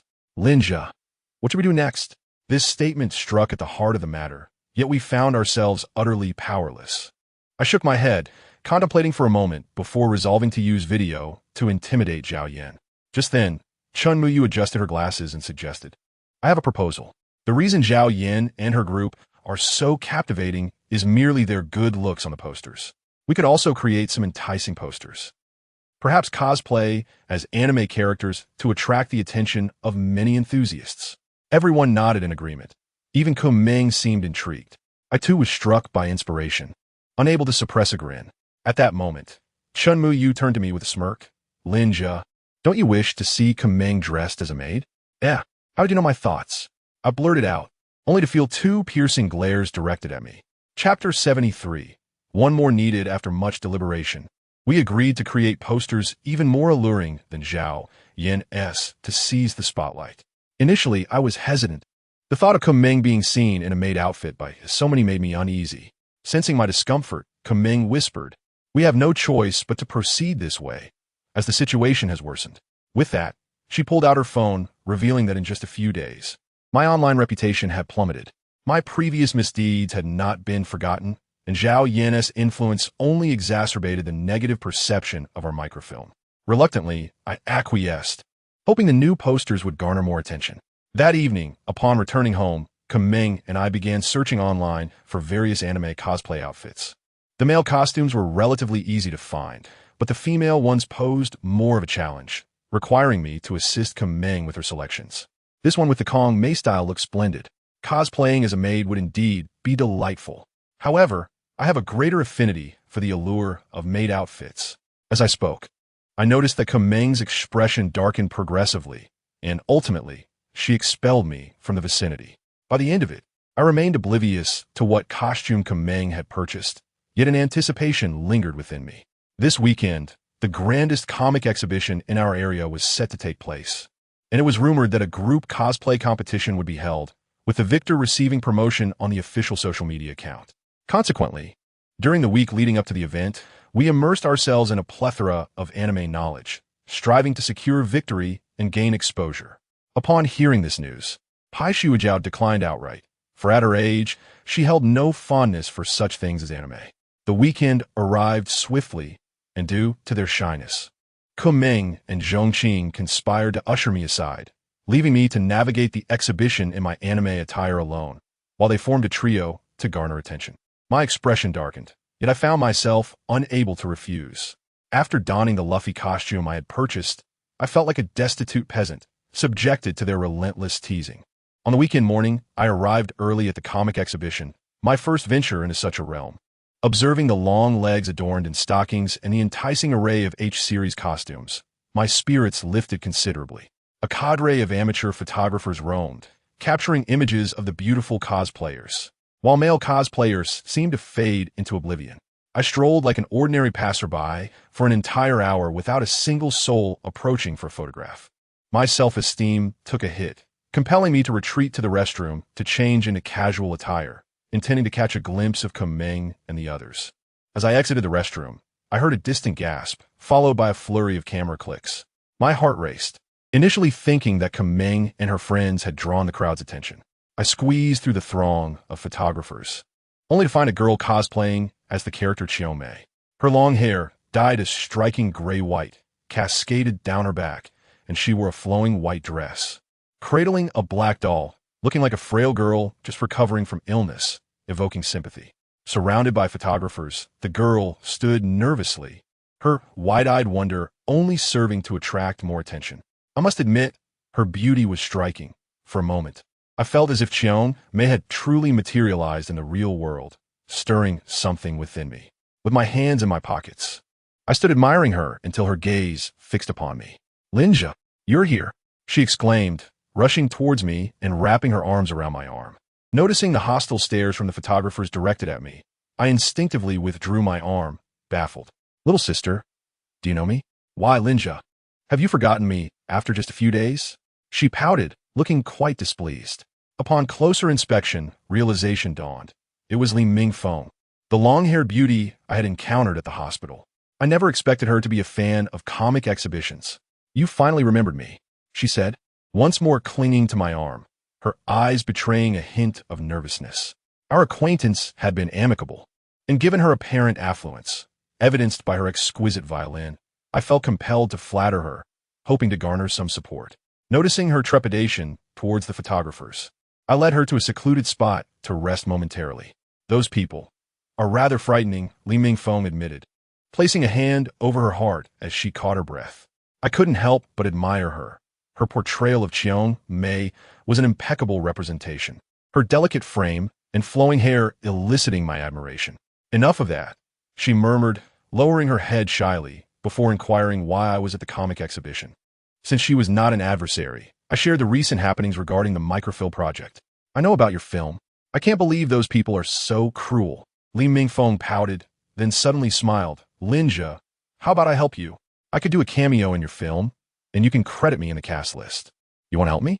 My eyes widened with joy. The exhibition had only just begun, and Li Mingfeng was already the center of attention for nearly all the photographers. She had a great chance of winning the championship in the upcoming competition. "Of course, I can't thank you enough." I instinctively took her hand, only to feel it was cold as ice, prompting me to ask if her health was still an issue. I'm fine. It's just an old ailment. Li Mingfeng's expression dimmed slightly, but I didn't notice, hastily contacting Meng and Zhongqing. Upon learning they were nearby, I led Li Mingfeng to them. Soon, I spotted them in a corner. Both Meng and Zhongqing donned in maid outfits, with Meng sporting cat ears and Zhongqing wearing bunny ears, looking exceedingly adorable. They noticed me and were about to greet, but their gazes fell upon our intertwined hands. I quickly released her, feeling embarrassed, and explained, Li Mingfeng. She's unwell. Her hands are always cold. If her hands are always cold, how does holding yours help warm her? Meng's expression was frosty. Zhongqing scrutinized Li Mingfeng, remarking, cosplaying as Haru Shinozaki. Huh, not bad, but we don't necessarily need her help. My and Meng's popularity is quite commendable. The two seemed to harbor some hostility towards Li Mingfeng, who quickly retreated behind me, saying, I'm sorry. I just wanted to help Linja. Her voice was endearing and pitiful, which softened Meng's demeanor, allowing the three girls to awkwardly blend together. Li Mingfeng, with her charming demeanor, engaged in a brief conversation with them. Upon learning that she was still recuperating from her illness, they expressed sympathy and once more pushed me aside. I had no choice but to disregard Li Mingfeng's reluctant gaze as I walked away, realizing that regardless of their usual demeanor, the allure of the girls at the comic exhibition, transformed into anime characters, was utterly irresistible. As I contemplated Meng in her maid outfit, my heart fluttered, and images of her preparing meals and washing clothes in such attire filled my mind. Just then, Meng called, urging me to come over immediately. I returned to the previous corner, inquiring about the matter. The organizers are quite optimistic about us and suggested we form a maid F4 group, which might attract more attention and even gain substantial promotion. I furrowed my brow. Maid F4? There are only 3 of us. We need one more. I thought of Pai Xuejiao and the potential disaster of her dressing as a maid. She would likely kill me for even suggesting it. At that moment, the surroundings fell eerily silent, and I sensed something amiss. Lifting my gaze, I was met with the chilling sight of Meng, Zhongqing, and even Li Mingfeng, all fixating their eyes upon me. Chapter 74. Just because of you, I twitched my lips, suddenly comprehending their intentions. You can't possibly want me to dress as a maid, right? That's out of the question. As I prepare to flee, Meng and Zhongqing yanked me back. With Li Mingfeng joining in, Linja, you would look so adorable as a maid. Meng regarded me with a cold expression. Do you think I enjoy anime? I've never watched it before. Now that I'm making such a sacrifice, can't you show a bit of understanding? Zhongqing's face was solemn. Lin, can't you make a small sacrifice for our film? I darkened my expression and said, all right, I promise you, but if I don't look good in this, you must find someone else. The 3 girls nodded in unison, but I couldn't shake off the feeling that this was somewhat dubious. Thus, I followed them to a nearby fitting room, where I donned the maid outfit they had prepared for me. Slipping into the awkward stockings and donning a black wig, I stood before the mirror, utterly astonished. Immediately, a wave of unparalleled humiliation washed over me. I actually had a reaction to my own reflection. I had anticipated that wearing women's clothing would be repulsive, yet now, perhaps due to my slender physique and fair skin, I was surprised to find that I appeared rather adorable. I was so mesmerized by my own image that even Meng, resting her chin on her hand, remarked, I must say, you wear that outfit the best among the 4 of us. Li Mingfeng and Zhongqing gazed at me with starry eyes, a hint of envy in their expressions. With a scowl, I gritted my teeth and declared, this is a one-time occurrence. It shall not happen again. The 3 girls nodded, though their eyes twinkled with mischief. And, you mustn't tell anyone else. Rest assured, this will remain our little secret. Zhongqing chuckled, and before I could react, she pushed me out of the fitting room. I gasped and stumbled, falling to the ground. Thankfully, the wig stayed in place, though it became somewhat disheveled. Frowning in discomfort, I knelt to fix my hair. Just then, a few male photographers suddenly turned around and froze, their astonishment evident. A chorus of gasps erupted, followed by a flurry of flashing lights aimed at me. Some spectators exclaimed in surprise, who is this girl? So cute. She looks so huggable. Even more shockingly, a few seemingly affluent young men offered to pay 1,000 yuan for my contact information. I could only twitch my lips, forcing a smile as I stood up, ignoring those high-status individuals, and faced the cameras. Soon enough, Meng and the others emerged, drawing even more gasps from the crowd.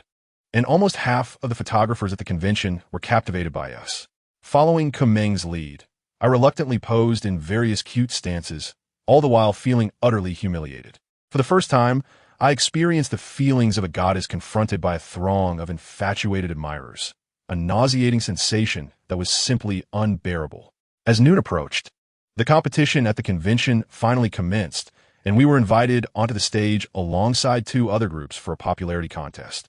The other two groups were also composed entirely of girls, looking exceptionally adorable. I had hoped to make friends, and Zhongqing even approached them for a chat, only to be met with disdainful glances and complete silence. You see, this is how it always is among girls. It's either sisterhood or rivalry. Qu'est-ce qui vit Kumeng remarquait? Li Mingfeng shook her head. Not necessarily, Kumeng. Rivalries among girls often arise from competing for a common interest, be it a championship, academic achievements, or even men. With a playful wink, she continued, just like you and Zhongqing. When Linja isn't around, don't you get along quite well? Kumeng and Zhongqing exchange a glance, their cheeks flushing as they turn away. I coughed awkwardly. How could this newcomer be so perceptive? The competition commenced swiftly, and in a bid for popularity, Li Mingfeng changed out of her maid outfit and donned a cute costume reminiscent of a popular character, showcasing her delightful legs. Kumeng shot me a glance, then returned to the fitting room, only to emerge moments later in an outfit that dazzled my eyes. Perhaps for the sake of gaining attention, she opted for a commanding queen's attire, her bare legs rendering me momentarily speechless. Upon noticing my reaction, Kumeng smiled with satisfaction, while Zhongqing, lacking an alternate outfit, tugged at my ear playfully. You pervert. I thought you preferred maids. Turns out you fancy beauties. I darkened my expression. It is a man's nature to admire beautiful women. Thanks to the dazzling displays from Kumeng and Li Mingfeng, there was no doubt we secured first place at the convention. The official Weibo account shared our photos, and at Kumeng's behest, they promoted our microfilm. The post gained tremendous traction, and while many recognized Kumeng and Zhongqing, I remained an enigma. I chose to overlook it and intended to leave, but we were still obliged to cooperate with the photographers for more captivating shots. In order to attract attention, we had to modify our plans and pose in various stances. Initially, I felt humiliated, but over time, I realized many boys took pride in cosplaying as girls, which alleviated some of my psychological burden. What remained uncomfortable was that the photographers often asked us to strike rather embarrassing poses, even suggesting we lay on the ground for risky shots. I was on the verge of losing my temper, but Li Mingfeng, familiar with the convention's dynamics, stopped me, insisting we could not offend these photographers. A few unflattering photos could ruin our efforts. I endured their harassment, but it became evident that some were growing bolder with Kumeng. Just as a hefty photographer attempted to lift Kumeng's clothing, I could no longer tolerate it and positioned myself protectively behind her. What? Can't we take a single photo? You newbies should know to respect the photographers. The lecherous man seemed to be deliberately provoking me, his expression cold. The surrounding photographers began to voice their discontent. Having previously coerced me into undressing, they now sought to exploit the situation further. Linja, don't be angry, Kumeng said, her eyes filled with uncertainty. My heart trembled as I turned to her. When did you start to compromise with such people? The Kumeng I knew would never allow herself to endure such indignities. Yet now she was yielding to this lecherous photographer? I have no choice, she said softly, her gaze downcast. Seeing her helpless expression, I suddenly comprehended. She was enduring all of this for our sake. Both Zhongqing and Kumeng, like me, likely despise being ogled in maid outfits. Yet for the sake of promoting our microfilm, they had to face this distasteful reality. They were still so young, forced to bear the societal pressures that adults should confront. With this realization, an overwhelming sense of guilt enveloped me. Enough is enough. We have already gained publicity for the convention, and we don't need these wretched photographers. Let us leave now. Kumeng understood my sentiment, and although Li Mingfeng was perplexed, she accepted it as well. Zhongqing inquired how we could escape the throng of photographers, as we were effectively cornered. I pondered for a moment and smiled mysteriously. Leave it to me. I then turned around, feigning a delicate demeanor, removed my apron to reveal my bare shoulders, and in a sweet voice exclaimed, "It's so hot. I'm going to change." With that, I exited, and a pack of lecherous photographers followed me like crazed fans. I glanced back and winked at Kumeng, who shook her head in exasperation, but this distraction allowed us a chance to slip away. The photographers seemed intent on following me to the fitting room. But after I ducked into the men's restroom for a moment, they scattered in disbelief, letting out cries of dismay. Emerging from the restroom, I couldn't help but chuckle coldly. With them, did they really think they could outsmart me?